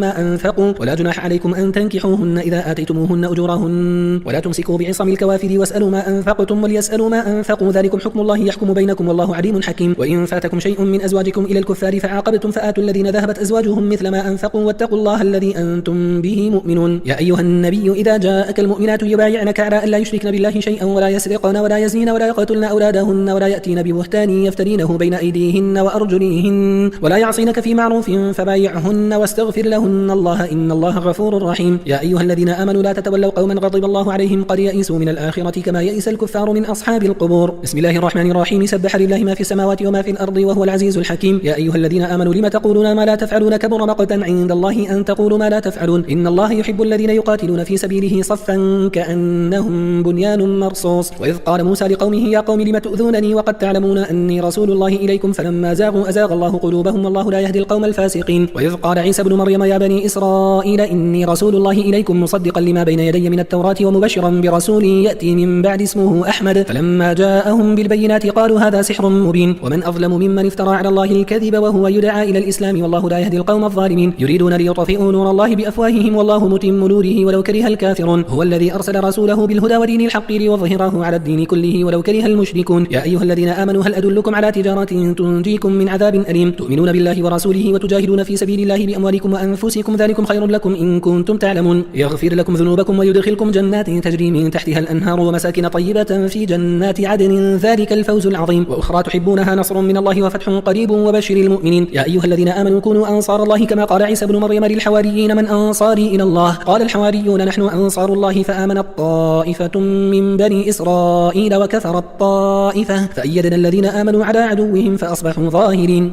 بسم الله الرحمن الرحيم. يسبح لله ما في السماوات وما في الأرض الملك القدوس العزيز الحكيم. هو الذي بعث في الأميين رسولا منهم يتلو عليهم آياته ويزكيهم ويعلمهم الكتاب والحكمة وإن كانوا من قبل لفي ضلال مبين وآخرين منهم لما يلحقوا بهم وهو العزيز الحكيم. ذلك فضل الله يؤتيه من يشاء والله ذو الفضل العظيم. مثل الذين حملوا التوراة ثم لم يحملوها كمثل الحمار يحمل أسفارا بئس مثل القوم الذين كذبوا بآيات الله والله لا يهدي القوم الظالمين. قل يا أيها الذين هادوا إن زعمتم أنكم أولياء لله من دون الناس فتمنوا الموت إن كنتم صادقين ولا يتمنونه أبدا بما قدمت أيديهم والله عليم بالظالمين. قل إن الموت الذي تفرون منه فإنه ملاقيكم ثم تردون إلى عالم الغيب والشهادة فينبئكم بما كنتم تعملون. يا أيها الذين آمنوا إذا نودي للصلاة من يوم الجمعة فاسعوا إلى ذكر الله وذروا البيع ذلكم خير لكم إن كنتم تعلمون. فإذا قضيت الصلاة فانتشروا في الأرض وابتغوا من فضل الله واذكروا الله كثيرا لعلكم تفلحون. وإذا رأوا تجارة أو لهوا انفضوا إليها وتركوك قائما قل ما عند الله خير من اللهو ومن التجارة والله خير الرازقين. بسم الله الرحمن الرحيم. إذا جاءك المنافقون قالوا نشهد إنك لرسول الله والله يعلم إنك لرسوله والله يشهد إن المنافقين لكاذبون. اتخذوا أيمانهم جنة فصدوا عن سبيل الله إنهم ساء ما كانوا يعملون. ذلك بأنهم آمنوا ثم كفروا فطبع على قلوبهم فهم لا يفقهون. وإذا رأيتهم تعجبك أجسامهم وإن يقولوا تسمع لقولهم كأنهم خشب مسندة يحسبون كل صيحة عليهم هم العدو فاحذرهم قاتلهم الله أنى يؤفكون. وإذا قيل لهم تعالوا يستغفر لكم رسول الله لووا رؤوسهم ورأيتهم يصدون وهم مستكبرون سواء عليهم أستغفرت لهم أم لم تستغفر لهم لن يغفر الله لهم إن الله لا يهدي القوم الفاسقين. هم الذين يقولون لا تنفقوا على من عند رسول الله حتى ينفضوا ولله خزائن السماوات والأرض ولكن المنافقين لا يفقهون. يقولون لئن رجعنا إلى المدينة ليخرجن الأعز منها الأذل ولله العزة ولرسوله وللمؤمنين ولكن المنافقين لا يعلمون. يا أيها الذين آمنوا لا تلهكم أموالكم ولا أولادكم عن ذكر الله ومن يفعل ذلك فأولئك هم الخاسرون. وأنفقوا مما رزقناكم من قبل أن يأتي أحدكم الموت فيقول رب لولا أخرتني إلى أجل قريب فأصدق وأكن من الصالحين ولن يؤخر الله نفسا إذا جاء أجلها والله خبير بما تعملون. بسم الله الرحمن الرحيم. يسبح لله ما في السماوات وما في الأرض له الملك وله الحمد وهو على كل شيء قدير. هو الذي خلقكم فمنكم كافر ومنكم مؤمن والله بما تعملون بصير. خلق السماوات والأرض بالحق وصوركم فأحسن صوركم وإليه المصير. يعلم ما في السماوات والأرض ويعلم ما تسرون وما تعلنون والله عليم بذات الصدور. ألم يأتكم نبأ الذين كفروا من قبل فذاقوا وبال أمرهم ولهم عذاب أليم. ذلك بأنه كانت تأتيهم رسلهم بالبينات فقالوا أبشر يهدوننا فكفروا وتولوا واستغنى الله والله غني حميد. زعم الذين كفروا أن لن يبعثوا قل بلى وربي لتبعثن ثم لتنبؤن بما عملتم وذلك على الله يسير. فآمنوا بالله ورسوله والنور الذي أنزلنا والله بما تعملون خبير. يوم يجمعكم ليوم الجمع ذلك يوم التغابن ومن يؤمن بالله ويعمل صالحا يكفر عنه سيئاته ويدخله جنات تجري من تحتها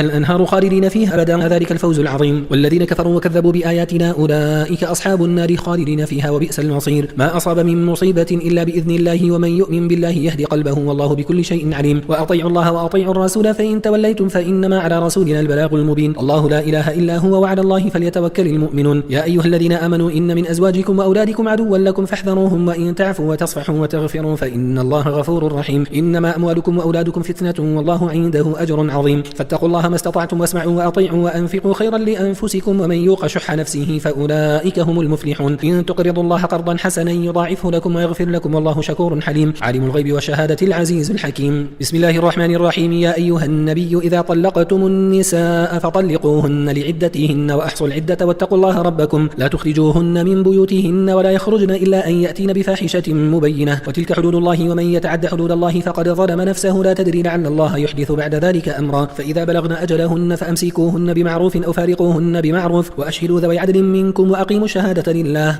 ذلكم يوعظ به من كان يؤمن بالله واليوم الآخر ومن يتق الله يجعل له مخرجا ويرزقه من حيث لا يحتسب ومن يتوكل على الله فهو حسبه إن الله بالغ أمره قد جعل الله لكل شيء قدرا. واللائي يئسن من المحيض من نسائكم إن ارتبتم فعدتهن 3 أشهر واللائي لم يحضن وأولات الأحمال أجلهن أن يضعن حملهن ومن يتق الله يجعل له من أمره يسرا ذلك أمر الله أنزله إليكم ومن يتق الله يكفر عنه سيئاته ويعظم له أجرا. أسكنوهن من حيث سكنتم من وجدكم ولا تضاروهن لتضيقوا عليهن وإن كن أولات حمل فأنفقوا عليهن حتى يضعن حملهن فإن أرضعن لكم فآتوهن أجورهن وأتمروا بينكم بمعروف وإن تعاسرتم فسترضع له أخرى لينفق ذو سعة من سعته ومن قدر عليه رزقه فلينفق مما آتاه الله لا يكلف الله نفسا إلا ما آتاها سيجعل الله بعد عسر يسرا. وكأي من قرية عتت عن أمر ربها ورسله فحاسبناها حسابا شديدا وعذبناها عذابا نكرا فذاقت وبال أمرها وكان عاقبة أمرها خسرا. أعد الله لهم عذابا شديدا فاتقوا الله يا أولي الألباب الذين آمنوا قد أنزل الله إليكم ذكرا رسولا يتلو عليكم آيات الله مبينات ليخرج الذين آمنوا وعملوا الصالحات من الظلمات إلى النور ومن يؤمن بالله ويعمل صالحا يدخله جنات تجري من تحتها الأنهار خالدين فيها أبدا قد أحسن الله له رزقا. الله الذي خلق 7 سماوات ومن الأرض مثلهن يتنزل الأمر بينهن لتعلموا أن الله على كل شيء قدير وأن الله قد أحاط بكل شيء علما. بسم الله الرحمن الرحيم. يا أيها النبي لم تحرم ما أحل الله لك تبتغي مرضات أزواجك والله غفور رحيم. قد فرض الله لكم تحلة أيمانكم والله مولاكم وهو العليم الحكيم. وإذ أسر النبي إلى بعض أزواجه حديثا فلما نبأت به وأظهره الله عليه عرف بعضه وأعرض عن بعض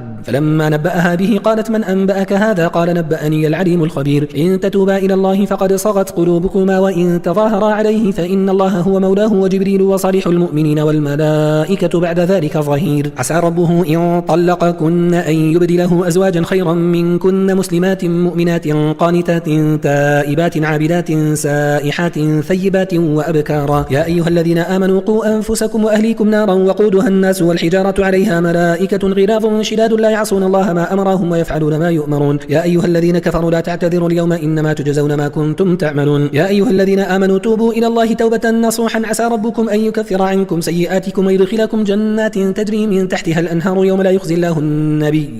الله النبي والذين آمنوا معه نورهم يسعى بين أيديهم وبأيمانهم يقولون ربنا أتمم لنا نورنا واغفر لنا إنك على كل شيء قدير. يا أيها النبي جاهد الكفار والمنافقين واغلظ عليهم ومأواهم جهنم وبئس المصير. ضرب الله مثلا للذين كفروا امرأة نوح وامرأة لوط كانتا تحت عبدين من عبادنا صالحين فخانتاهما فلم يغنيا عنهما من الله شيئا وقيل ادخلا النار مع الداخلين. وضرب الله مثلا للذين آمنوا امرأة فرعون إذ قالت رب ابن لي عندك بيتا في الجنة ونجني من فرعون وعمله ونجني من القوم الظالمين. ومريم ابنة عمران التي أحصنت فرجها فنفخنا فيه من روحنا وصدقت بكلمات ربها وكتبه وكانت من القانتين. بسم الله الرحمن الرحيم. تبارك الذي بيده الملك وهو على كل شيء قدير الذي خلق الموت والحياة ليبلوكم أيكم أحسن عملا وهو العزيز الغفور الذي خلق 7 سماوات طباقا ما ترى في خلق الرحمن من تفاوت فارجع البصر هل ترى من فطور ثم ارجع البصر كرتين ينقلب إليك البصر خاسئا وهو حسير. ولقد زينا السماء الدنيا بمصابيح وجعلناها رجوما للشياطين وأعتدنا لهم عذاب السعير وللذين كفروا بربهم عذاب جهنم وبئس المصير. إذا ألقوا فيها سمعوا لها شهيقا وهي تفور تكاد تميز من الغيظ كلما ألقي فيها فوج سألهم خزنتها ألم يأتكم نذير قالوا بلى قد جاءنا نذير فكذبنا وقلنا ما نزل الله من شيء إن أنتم إلا في ضلال كبير وقالوا لو كنا نسمع أو نعقل ما كنا في أصحاب السعير فاعترفوا بذنبهم فسحقا لأصحاب السعير إن الذين يخشون ربهم بالغيب لهم مغفرة وأجر كبير وأسروا قولكم أو اجهروا به إنه عليم بذات الصدور ألا يعلم من خلق وهو اللطيف الخبير هو الذي جعل لكم الأرض ذلولا فامشوا في مناكبها وكلوا من رزقه وإليه النشور أأمنتم من في السماء أن يخسف بكم الأرض فإذا هي تمور أم أمنتم من في السماء أن يرسل عليكم حاصبا فستعلمون كيف نذير ولقد كذب الذين من قبلهم فكيف كان نكير أولم يروا إلى الطير فوقهم صافات ويقبضن ما يمسكوهن إلا الرحمن إنه بكل شيء بصير أمن هذا الذي هو جند لكم ينصركم من دون الرحمن إن الكافرون إلا في غرور أمن هذا الذي يرزقكم إن أمسك رزقه بل لجوا في عتو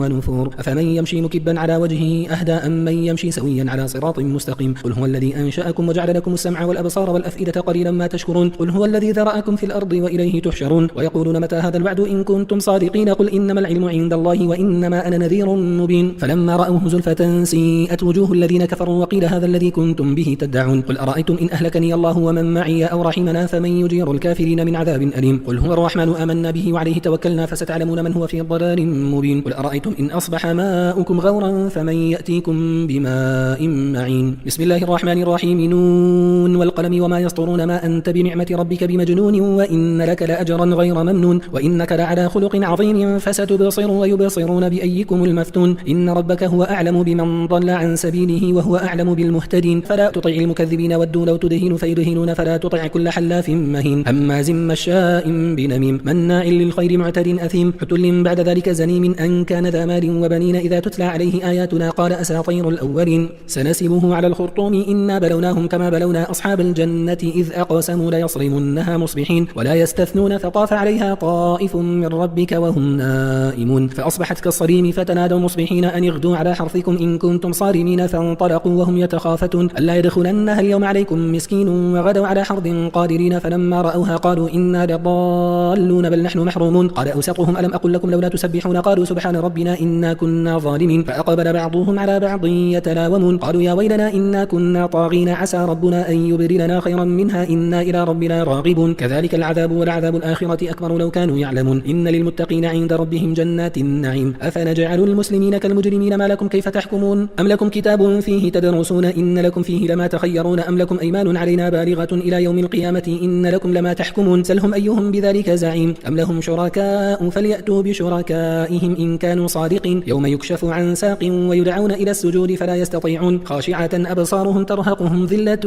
وقد كانوا يدعون إلى السجود وهم سالمون فذرني ومن يكذب بهذا الحديث سنستدرجهم من حيث لا يعلمون وأملي لهم إن كيدي متين أم تسألهم أجرا فهم من مغرم مثقلون أم عندهم الغيب فهم يكتبون فاصبر لحكم ربك ولا تكن كصاحب الحوت إذ نادى وهو مكظوم لولا أن تداركه نعمة من ربه لنبذ بالعراء وهو مذموم فاجتباه ربه فجعله من الصالحين وإن يكاد الذين كفروا ليزلقونك بأبصارهم لما سمعوا الذكر ويقولون إنه لمجنون وما هو إلا ذكر للعالمين بسم الله الرحمن الرحيم الحاقة ما الحاقة وما أدراك ما الحاقة كذبت ثمود وعاد بالقارعة فأما ثمود فأهلكوا بالطاغية وأما عاد فأهلكوا بريح صرصر عاتية سخرها عليهم 7 ليال و8 أيام حسوما فترى القوم فيها صرعى كأنهم أعجاز نخل خاوية فهل ترى لهم من باقية وجاء فرعون ومن قبله والمؤتفكات بالخاطئة فعصوا رسول ربهم فأخذهم أخذة رابية إنا لما طغى الماء حملناكم في الجارية لنجعلها لكم تذكرة وتعيها أذن واعية فإذا نفخ في الصور نفخة واحدة وحملت الأرض والجبال فدكتا دكة واحدة فيومئذ وقعت الواقعة وانشقت السماء فهي يومئذ واهية والملك على أرجائها ويحمل عرش ربك فوقهم يومئذ 8 يومئذ تعرضون لا تخفى منكم خافية فأما من أوتي كتابه بيمينه فيقول هاؤم اقرءوا كتابيه إني ظننت أني ملاق حسابيه فهو في عيشة راضية في جنة عالية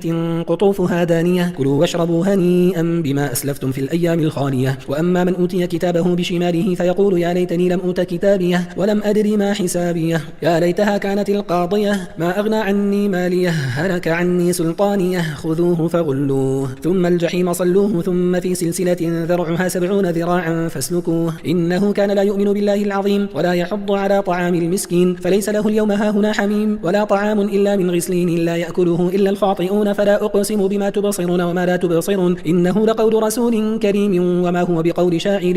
قليلا ما تؤمنون ولا بقول كاهن قليلا ما تذكرون تنزيل من رب العالمين ولو تقول علينا بعض الأقاويل لأخذنا منه باليمين ثم لقطعنا منه الوتين فما منكم من أحد عنه حاجزين وإنه لتذكرة للمتقين وإنا لنعلم أن منكم مكذبين وإنه لحسرة على الكافرين وإنه لحق اليقين فسبح باسم ربك العظيم بسم الله الرحمن الرحيم سأل سائل بعذاب واقع للكافرين ليس له دافع من الله ذي المعارج تعرج الملائكة والروح إليه في يوم كان مقداره 50,000 سنة فاصبر صبرا جميلا إنهم يرونه بعيدا ونراه قريبا يوم تكون السماء كالمهل وتكون الجبال كالعهن ولا يسأل حميم حميما يبصرونهم يود المجرم لو يفتدي من عذاب يومئذ ببنيه وصاحبته وأخيه وفصيلته التي تؤويه ومن في الأرض جميعا ثم ينجيه كلا إنها لظى نزاعة للشوى تدعو من أدبر وتولى وجمع فأوعى إن الإنسان خلق هلوعا إذا مسه الشر جزوعا وإذا مسه الخير منوعا إلا المصلين الذين هم على صلاتهم دائمون والذين في أموالهم حق معلوم للسائل والمحروم والذين يصدقون بيوم الدين والذين هم من عذاب ربهم مشفقون إن عذاب ربهم غير مأمون والذين هم لفروجهم حافظون إلا على أزواجهم أو ما ملكت أيمانهم فإنهم غير ملومين فمن ابتغى وراء ذلك فأولئك هم العادون والذين هم لأماناتهم وعهدهم راعون والذين هم بشهاداتهم قائمون والذين هم على صلاتهم يحافظون أولئك في جنات مكرمون فما للذين كفروا قبلك مهطعين عن اليمين وعن الشمال عزين أيطمع كل امرئ منهم أن يدخل جنة نعيم كلا إنا خلقناهم مما يعلمون فلا أقسم برب المشارق والمغارب إنا لقادرون على أن نبدل خيرا منهم وما نحن بمسبوقين فذرهم يخوضوا ويلعبوا حتى يلاقوا يومهم الذي يوعدون يوم يخرجون من الأجداث سراعا كأنهم إلى نصب يوفضون خاشعة أبصارهم ترهقهم ذلة ذلك اليوم الذي كانوا يوعدون بسم الله الرحمن الرحيم إنا أرسلنا نوحا إلى قومه أن أنذر قومك من قبل أن يأتيهم عذاب أليم قال يا قوم إني لكم نذير مبين أن اعبدوا الله واتقوه وأطيعون يغفر لكم من ذنوبكم ويؤخركم إلى أجل مسمى إن أجل الله إذا جاء لا يؤخر لو كنتم تعلمون قال ربي إني دعوت قومي ليلا ونهارا فلم يزدهم دعائي إلا فرارا وإني كلما دعوتهم لتغفر لهم جعلوا أصابعهم في آذانهم واستغشوا ثيابهم وأصروا واستكبروا استكبارا ثم إني دعوتهم جهارا ثم إني أعلنت لهم وأسررت لهم إسرارا فقلت استغفروا ربكم إنه كان غفارا يرسل السماء عليكم مدرارا ويمددكم بأموال وبنين ويجعل لكم جنات ويجعل لكم أنهارا ما لكم لا ترجون لله وقارا وقد خلقكم أطوارا ألم تروا كيف خلق الله 7 سماوات طباقا وجعل القمر فيهن نورا وجعل الشمس سراجا والله أنبتكم من الأرض نباتا ثم يعيدكم فيها ويخرجكم إخراجا والله جعل لكم الأرض بساطا لتسلكوا منها سبلا فجاجا قال نوح رب إنهم عصوني واتبعوا من لم يزده ماله وولده إلا خسارا ومكروا مكرا كبارا وقالوا لا تذرن آلهتكم ولا تذرن ودا ولا سواعا ولا يغوث ويعوق ونسرا وقد أضلوا كثيرا ولا تزيد الظالمين إلا ضلالا مما خطيئاتهم أغرقوا فأدخلوا نارا فلم يجدوا لهم من دون الله أنصارا وقال نوح رب لا تذر على الأرض من الكافرين ديارا إنك إن تذرهم يضلوا عبادك ولا يلدوا إلا فاجرا كفارا رب اغفر لي ولوالدي ولمن دخل بيتي مؤمنا وللمؤمنين والمؤمنات ولا تزد الظالمين إلا تبارا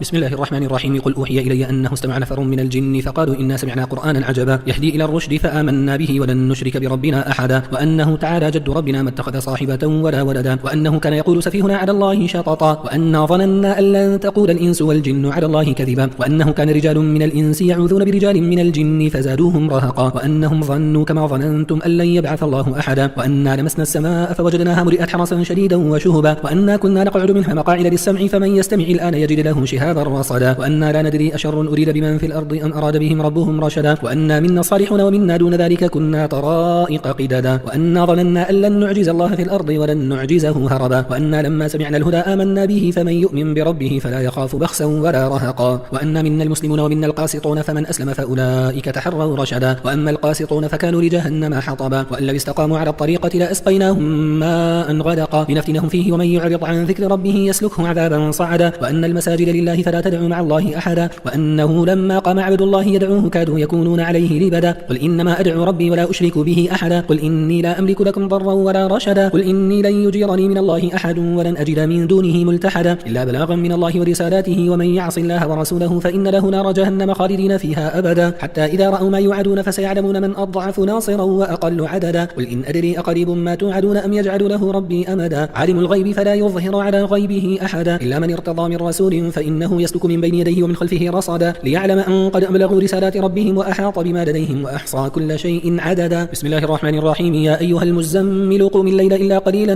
نصفه أو انقص منه قليلا أو زد عليه ورتل القرآن ترتيلا إنا سنلقي عليك قولا ثقيلا إن ناشئة الليل هي أشد وطئا وأقوم قيلا إن لك في النهار سبحا طويلا واذكر اسم ربك وتبتل إليه تبتيلا رب المشرق والمغرب لا إله إلا هو فاتخذه وكيلا واصبر على ما يقولون واهجرهم هجرا جميلا وذرني والمكذبين أولي النعمة ومهلهم قليلا إن لدينا أنكالا وجحيما وطعاما ذا غصة وعذابا أليما يوم ترجف الأرض والجبال وكانت الجبال كثيبا مهيلا إنا أرسلنا إليكم رسولا شاهدا عليكم كما أرسلنا إلى فرعون رسولا فعصى فرعون الرسول فأخذناه أخذا وبيلا فكيف تتقون إن كفرتم يوما يجعل الولدان شيبا السماء منفطر به كان وعده مفعولا إن هذه تذكرة فمن شاء اتخذ إلى ربه سبيلا إن ربك يعلم أنك تقوم أدنى من ثلثي الليل ونصفه وثلثه وطائفة من الذين معك والله يقدر الليل والنهار علم أن لن تحصوه فتاب عليكم فقرأوا ما تيسر من القرآن علم أن سيكون منكم مرضى وآخرون يضربون في الأرض يبتغون من فضل الله وآخرون يقاتلون في سبيل الله فقرأوا ما تيسر منه وأقيموا الصلاة وآتوا الزكاة وأقرضوا الله قرضا حسنا وما تقدموا لأنفسكم من خير تجدوه عند الله هو خيرا وأعظم أجرا واستغفروا الله إن الله غفور رحيم. بسم الله الرحمن الرحيم. يا أيها المدثر قم فأنذر وربك فكبر وثيابك فطهر والرجز فاهجر ولا تمنن تستكثر ولربك فاصبر فإذا نقر في الناقور فذلك يومئذ يوم عسير على الكافرين غير يسير ذرني ومن خلقت وحيدا وجعلت له مالا ممدودا وبنين شهودا ومهدت له تمهيدا ثم يطمع أن أزيد كلا إنه كان لآياتنا عنيدا سأرهقه صعودا إنه فكر وقدر فقتل كيف قدر ثم قتل كيف قدر ثم نظر ثم عبس وبسر ثم أدبر واستكبر فقال إن هذا إلا سحر يؤثر إن هذا إلا قول البشر سأصليه سقر وما أدراك ما سقر لا تبقي ولا تذر لواحة للبشر عليها 19 وما جعلنا أصحاب النار إلا ملائكة وما جعلنا عدتهم إلا فتنة للذين كفروا ليستيقن الذين أوتوا الكتاب ويزداد الذين آمنوا إيمانا ولا يرتاب الذين أوتوا الكتاب والمؤمنون وليقول الذين في قلوبهم مرض والكافرون ماذا أراد الله بهذا مثلا كذلك يضل الله من يشاء ويهدي من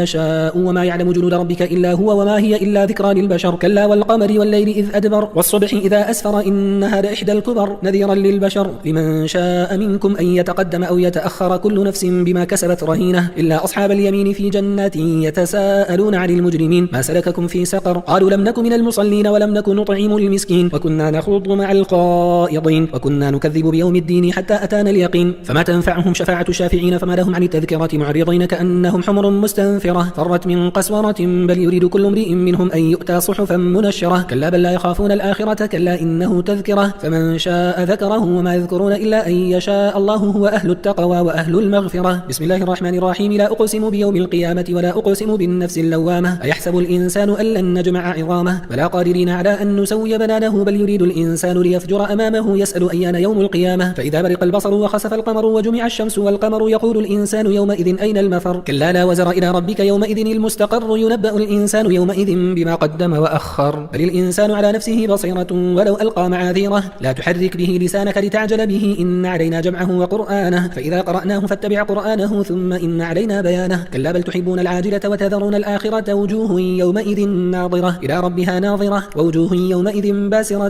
تظن أن يفعل بها فاقرة كلا إذا بلغت التراقي وقيل من راق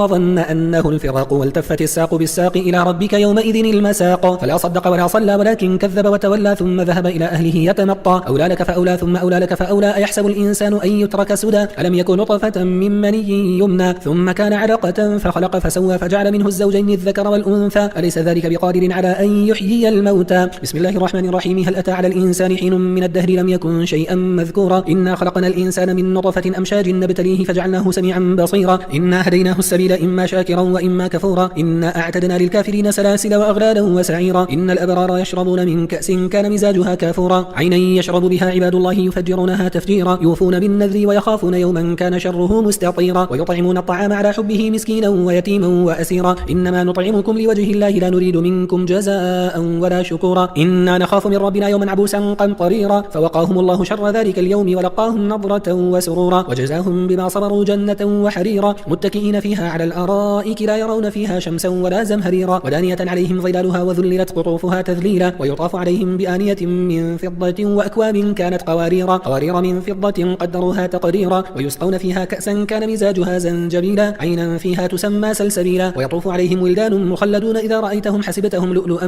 منثورا وإذا رأيت ثم رأيت نعيما وملكا كبيرا عاليهم ثياب سندس خضر واستبرق وحلوا أساور من فضة وسقاهم ربهم شرابا طهورا إن هذا كان لكم جزاء وكان سعيكم مشكورا إنا نحن نزلنا عليك القرآن تنزيلا فاصبر لحكم ربك ولا تطع منهم آثما أو كفورا واذكر اسم ربك بكرة وأصيلا ومن الليل فاسجد له وسبحه ليلا طويلا إن هؤلاء يحبون العاجلة ويذرون وراءهم يوما ثقيلا نحن خلقناهم وشددنا أسرهم وإذا شئنا بدلنا أمثالهم تبديلا إن هذه تذكرة فمن شاء اتخذ إلى ربه سبيلا وما تشاءون إلا أن يشاء الله إن الله كان عليما حكيما يدخل من يشاء في رحمته والظالمين أعد لهم عذابا أليما بسم الله الرحمن الرحيم والمرسلات عرفا فالعاصفات عصفا والناشرات نشرا فالفارقات فرقا فالملقيات ذكرا عذرا أو نذرا إنما توعدون لواقع فإذا النجوم طمست وإذا السماء فرجت وإذا الجبال نسفت وإذا الرسل أقتت لأي يوم أجلت ليوم الفصل وما أدراك ما يوم الفصل ويل يومئذ للمكذبين ألم نهلك الأولين ثم نتبعهم الآخرين كذلك نفعل بالمجرمين ويل يومئذ للمكذبين ألم نخلقكم من ماء مهين فجعلناه في قرار مكين إلى قدر معلوم فقدرنا فنعم القادرون ويل يومئذ للمكذبين ألم نجعل الأرض كفاتا أحياء وأمواتا وجعلنا فيها رواسي شامخات وأسقيناكم ماء فراتا ويل يومئذ للمكذبين انطلقوا إلى ما كنتم به تكذبون انطلقوا إلى ظل ذي 3 شعب لا ظليل ولا يغني من اللهب إنها ترمي بشرر كالقصر كأنه جمالة صفر ويل يومئذ للمكذبين هذا يوم لا ينطقون ولا يؤذن لهم فيعتذرون ويل يومئذ للمكذبين هذا يوم الفصل جمعناكم والأولين فإن كان لكم كيد فكيدون ويل يومئذ للمكذبين إن المتقين في ظلال وعيون وفواكه مما يشتهون كلوا واشربوا هنيئا بما كنتم تعملون إنا كذلك نجزي المحسنين ويل يومئذ للمكذبين كلوا وتمتعوا قليلا إنكم مجرمون ويل يومئذ للمكذبين وإذا قيل لهم اركعوا لا يركعون ويل يومئذ للمكذبين فبأي حديث بعده يؤمنون بسم الله الرحمن الرحيم عما يتساءلون عن النبأ العظيم الذي هم فيه مختلفون كلا سيعلمون ثم كلا سيعلمون ألم نجعل الأرض مهادا والجبال أوتادا وخلقناكم أزواجا وجعلنا نومكم سباتا وجعلنا الليل لباسا وجعلنا النهار معاشا وبنينا فوقكم 7 شدادا وجعلنا سراجا وهاجا وأنزلنا من المعصرات ماء ثجاجا لنخرج به حبا ونباتا وجنات ألفافا إن يوم الفصل كان ميقاتا يوم ينفخ في الصور فتأتون أفواجا وفتحت السماء فكانت أبوابا وسيرت الجبال فكانت سرابا إن جهنم كانت مرصادا للطاغين مآبا لابثين فيها أحقابا لا يذوقون فيها بردا ولا شرابا إلا حميما وغساقا جزاء وفاقا إنهم كانوا لا يرجون حسابا وكذبوا بآياتنا كذابا وكل شيء أحصيناه كتابا فذوقوا فلن نزيدكم إلا عذابا إن للمتقين مفازا حدائق وأعنابا وكواعب أترابا وكأسا دهاقا لا يسمعون فيها لغوا ولا كذابا جزاء من ربك عطاء حسابا رب السماوات والأرض وما بينهما الرحمن لا يملكون منه خطابا يوم يقوم الروح والملائكة صفا لا يتكلمون إلا من أذن له الرحمن وقال صوابا ذلك اليوم الحق فمن شاء اتخذ إلى ربه مآبا إنا أنذرناكم عذابا قريبا يوم ينظر المرء ما قدمت يداه ويقول الكافر يا ليتني كنت ترابا بسم الله الرحمن الرحيم والنازعات غرقا والناشطات نشطا والسابحات سبحا فالسابقات سبقا فالمدبرات أمرا يوم ترجف الراجفة تتبعها الرادفة قلوب يومئذ واجفة أبصارها خاشعة يقولون أئنا لمردودون في الحافرة أئذا كنا عظاما نخرة قالوا تلك إذا كرة خاسرة فإنما هي زجرة واحدة فإذا هم بالساهرة هل أتاك حديث موسى إذ ناداه ربه بالوادي المقدس طوى اذهب إلى فرعون إنه طغى فقل هل لك إلى أن تزكى وأهديك إلى ربك فتخشى فأراه الآية الكبرى فكذب وعصى ثم أدبر يسعى فحشر فنادى فقال أنا ربكم الأعلى فأخذه الله نكال الآخرة والأولى إن في ذلك لعبرة لمن يخشى أأنتم أشد خلقا أم السماء بناها رفع سمكها فسواها وأغطش ليلها وأخرج ضحاها والأرض بعد ذلك دحاها أخرج منها ماءها ومرعاها والجبال أرساها متاعا لكم ولأنعامكم فإذا جاءت الطامة الكبرى يوم يتذكر الإنسان ما سعى وبرزت الجحيم لمن يرى فأما من طغى وآثر الحياة الدنيا فإن الجحيم هي المأوى وأما من خاف مقام ربه ونهى النفس عن الهوى فإن الجنة هي المأوى يسألونك عن الساعة أيان مرساها فيما أنت من ذكراها إلى ربك منتهاها إنما أنت منذر من يخشاها كأنهم يوم يرونها لم يلبثوا إلا عشية أو ضحاها بسم الله الرحمن الرحيم عبس وتولى أن جاءه الأعمى وما يدريك لعله يزكى أو يذكر فتنفعه الذكرى أما من استغنى فأنت له تصدى وما عليك ألا يزكى وأما من جاءك يسعى وهو يخشى فأنت عنه تلهى كلا إن إنها تذكرة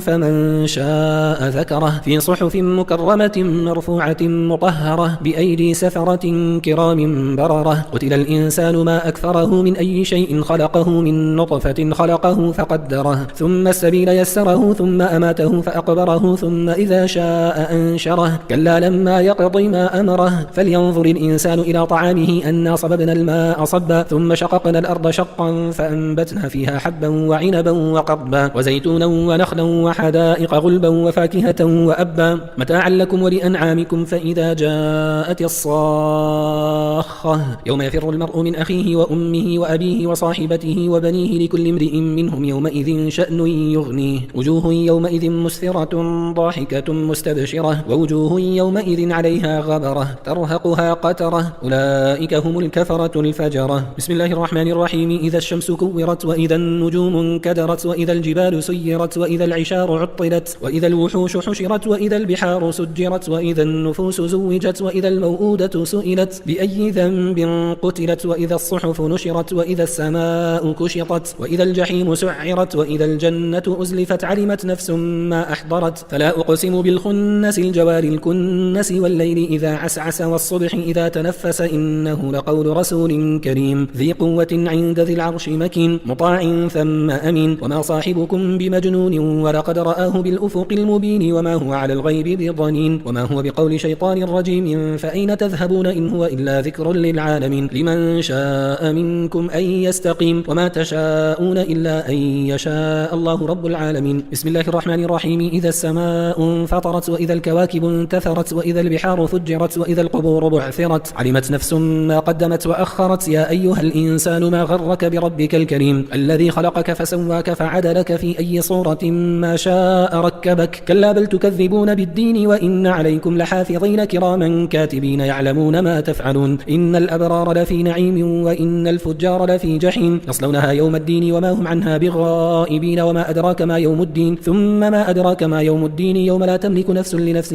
شيئا والأمر يومئذ لله. بسم الله الرحمن الرحيم ويل للمطففين الذين إذا اكتالوا على الناس يستوفون وإذا كالوهم أو وزنوهم يخسرون ألا يظن أولئك أنهم مبعوثون ليوم عظيم يوم يقوم الناس لرب العالمين كلا إن كتاب الفجار لفي سجين وما أدراك ما سجين كتاب مرقوم ويل يومئذ للمكذبين الذين يكذبون بيوم الدين وما يكذب به إلا كل معتد أثيم إذا تتلى عليه آياتنا قال أساطير الأولين كلا بل ران على قلوبهم ما كانوا يكسبون كلا إنهم عن ربهم يومئذ لمحجوبون ثم إنهم لصال الجحيم ثم يقال هذا الذي كنتم به تكذبون كلا إن كتاب الأبرار لفي عليين وما أدراك ما عليون كتاب مرقوم يشهده المقربون إن الأبرار لفي نعيم على الأرائك ينظرون تعرف في وجوههم نضرة النعيم يسقون من رحيق مختوم ختامه مسك وفي ذلك فليتنافس المتنافسون ومزاجه من تسنيم عينا يشرب بها المقربون إن الذين أجرموا كانوا من الذين آمنوا يضحكون وإذا مروا بهم يتغامزون وإذا انقلبوا إلى أهلهم انقلبوا فكهين وإذا رأوهم قالوا إن هؤلاء لضالون وما أرسلوا عليهم حافظين فاليوم الذين آمنوا من الكفار يضحكون على الأرائك ينظرون هل ثوب الكفار ما كانوا يفعلون. بسم الله الرحمن الرحيم إذا السماء انشقت وأذنت لربها وحقت وإذا الأرض مدت وألقت ما فيها وتخلت وأذنت لربها وحقت يا أيها الإنسان إنك كادح إلى ربك كدحا فملاقيه فأما من أوتي كتابه بيمينه فسوف يحاسب حسابا يسيرا وينقلب إلى أهله مسرورا وأما من أوتي كتابه وراء ظهره فسوف يدعو ثبورا ويصلى سعيرا إنه كان في أهله مسرورا إنه ظن أن لن يحور بلى إن ربه كان به بصيرا فلا أقسم بالشفق والليل وما وسق والقمر إذا اتسق لتركبن طبقا عن طبق فما لهم لا يؤمنون وإذا قرئ عليهم القرآن لا يسجدون بل الذين كفروا يكذبون والله أعلم بما يوعون فبشرهم بعذاب أليم إلا الذين آمنوا وعملوا الصالحات لهم أجر غير ممنون. بسم الله الرحمن الرحيم والسماء ذات البروج واليوم الموعود وشاهد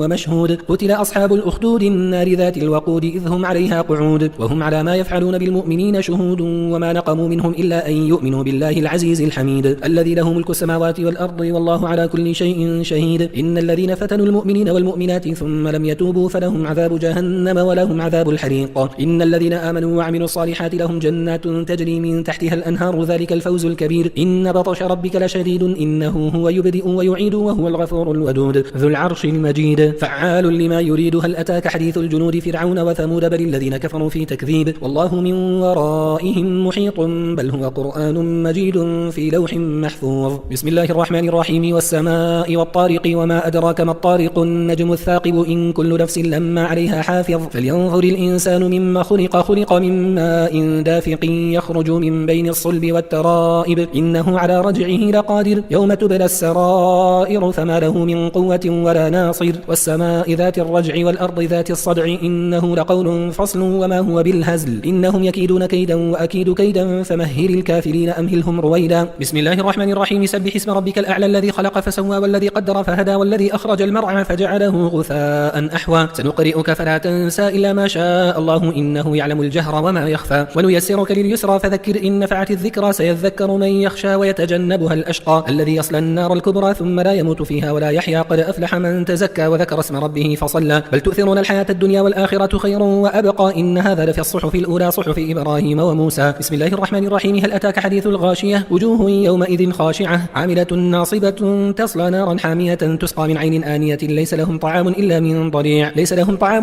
ضريع لا يسمن ولا يغني من جوع وجوه يومئذ ناعمة لسعيها راضية في جنة عالية لا تسمع فيها لاغية فيها عين جارية فيها سرر مرفوعة وأكواب موضوعة ونمارق مصفوفة وزرابي مبثوثة أفلا ينظرون إلى الإبل كيف خلقت وإلى السماء كيف رفعت وإلى الجبال كيف نصبت وإلى الأرض كيف سطحت فذكر إنما أنت مذكر لست عليهم بمسيطر إلا من تولى وكفر فيعذبه الله العذاب الأكبر إن إلينا إيابهم ثم إن علينا حسابهم. بسم الله الرحمن الرحيم والفجر وليال عشر والشفع والوتر والليل إذا يسري هل في ذلك قسم لذي حجر ألم تر كيف فعل ربك بعاد إرم ذات العماد التي لم يخلق مثلها في البلاد وثمود الذين جابوا الصخر بالوادي وفرعون ذي الأوتاد الذين طغوا في البلاد فأكثروا فيها الفساد فصب عليهم ربك سوط عذاب إن ربك لبالمرصاد فأما الإنسان إذا ما ابتلاه ربه فأكرمه ونعمه فيقول ربي أكرمن وأما إذا ما ابتلاه فقدر عليه رزقه فيقول ربي أهانن كلا بل لا تكرمون اليتيم ولا تحاضون على طعام المسكين وتأكلون التراث أكلا لما وتحبون المال حبا جما كلا إذا دكت الأرض دكا دكا وجاء ربك والملك صفا صفا وجيء يومئذ بجهنم يومئذ يتذكر الإنسان وأنى له الذكرى يقول يا ليتني قدمت لحياتي فيومئذ لا يعذب عذابه أحد ولا يوثق وثاقه أحد يا أيتها النفس المطمئنة ارجعي إلى ربك راضية مرضية فادخلي في عبادي وادخلي جنتي. بسم الله الرحمن الرحيم لا أقسم بهذا البلد وأنت حل بهذا البلد ووالد وما ولد لقد خلقنا الإنسان في كبد أيحسب أن لن يقدر عليه أحد يقول أهلكت مالا لبدا أيحسب أن لم يره أحد ألم نجعل له عينين ولسانا وشفتين وهديناه النجدين فلاقتحم العقبة وما أدراك ما العقبة فك رقبة أو إطعام في يوم ذي مسغبة يتيما ذا مقربة أو مسكينا ذا متربة ثم كان من الذين آمنوا وتواصوا بالصبر وتواصوا بالمرحمة أولئك أصحاب الميمنة والذين كفروا بآياتنا هم أصحاب المشأمة عليهم نار مؤصدة.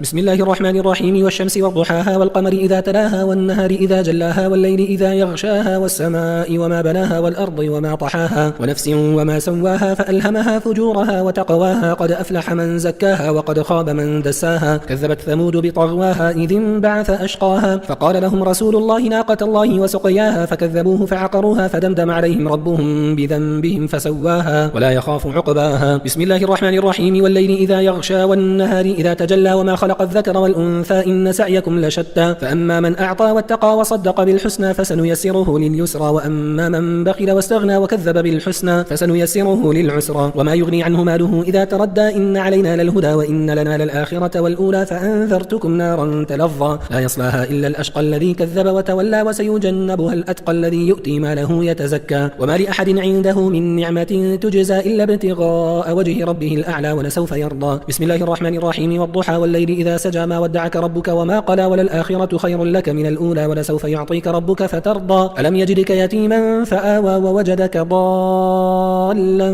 فهدى ووجدك عائلا فأغنى فأما اليتيم فلا تقهر وأما السائل فلا تنهر وأما بنعمة ربك فحدث. بسم الله الرحمن الرحيم ألم نشرح لك صدرك ووضعنا عنك وزرك الذي أنقض ظهرك ورفعنا لك ذكرك فإن مع العسر يسرا إن مع العسر يسرا فإذا فرغت فانصب وإلى ربك فارغب. بسم الله الرحمن الرحيم والتين والزيتون وطور سينين وهذا البلد الأمين لقد خلقنا الإنسان في أحسن تقويم ثم رددناه أسفل سافلين إلا الذين آمنوا وعملوا الصالحات فلهم لهم أجر غير ممنون فما يكذبك بعد بالدين أليس الله بأحكم الحاكمين بسم الله الرحمن الرحيم اقرأ باسم ربك الذي خلق الإنسان من علق اقرأ وربك الأكرم الذي علم بالقلم علم الإنسان ما لم يعلم كلا إن الإنسان ليطغى أن رآه استغنى إن إلى ربك الرجعى أرأيت الذي ينهى عبدا إذا صلى أرأيت إن كان على الهدى أو أمر بالتقوى أرأيت إن كذب وتولى ألم يعلم بأن الله يرى كلا لئن لم ينته لنسفعا بالناصية ناصية كاذبة خاطئة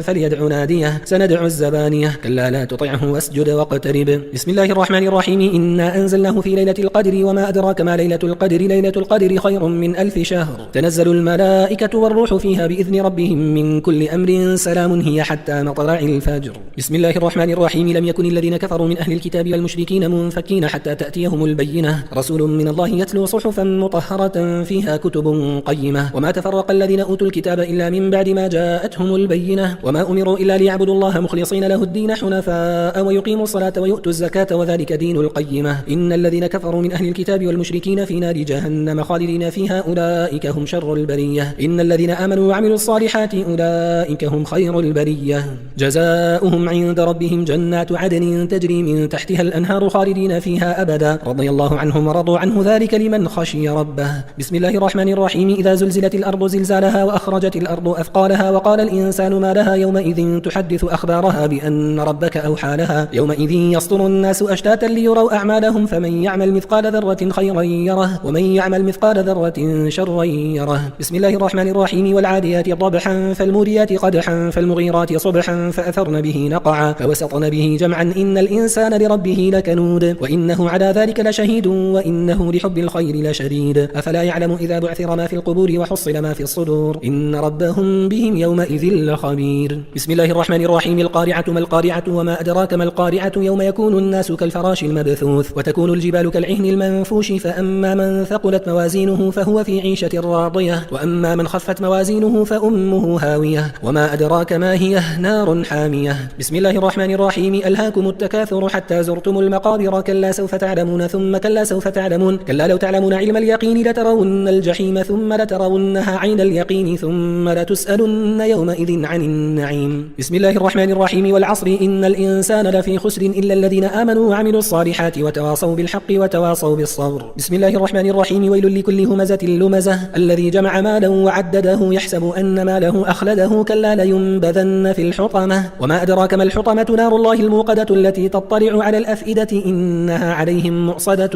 في عمد ممددة بسم الله الرحمن الرحيم ألم تر كيف فعل ربك بأصحاب الفيل ألم يجعل كيدهم في تضليل وأرسل عليهم طيرا أبابيل ترميهم بحجارة من سجيل فجعلهم كعصف مأكول بسم الله الرحمن الرحيم لإيلاف قريش إيلافهم رحلة الشتاء والصيف فليعبدوا رب هذا البيت الذي أطعمهم من جوع وآمنهم من خوف بسم الله الرحمن الرحيم أرأيت الذي يكذب بالدين فذلك الذي يدع اليتيم ولا يحض على طعام المسكين فويل للمصلين الذين هم عن صلاتهم ساهون الذين هم يراءون ويمنعون الماعون بسم الله الرحمن الرحيم إنا أعطيناك الكوثر فصل لربك وانحر إن شانئك هو الأبتر بسم الله الرحمن الرحيم قل يا أيها الكافرون لا أعبد ما تعبدون ولا أنتم عابدون ما أعبد ولا أنا عابد ما عبدتم ولا أنتم عابدون ما أعبد لكم دينكم ولي دين بسم الله الرحمن الرحيم إذا جاء نصر الله والفتح ورأيت الناس يدخلون في دين الله أفواجا فسبح بحمد ربك واستغفره إنه كان توابا بسم الله الرحمن الرحيم تبت يدا أبي لهب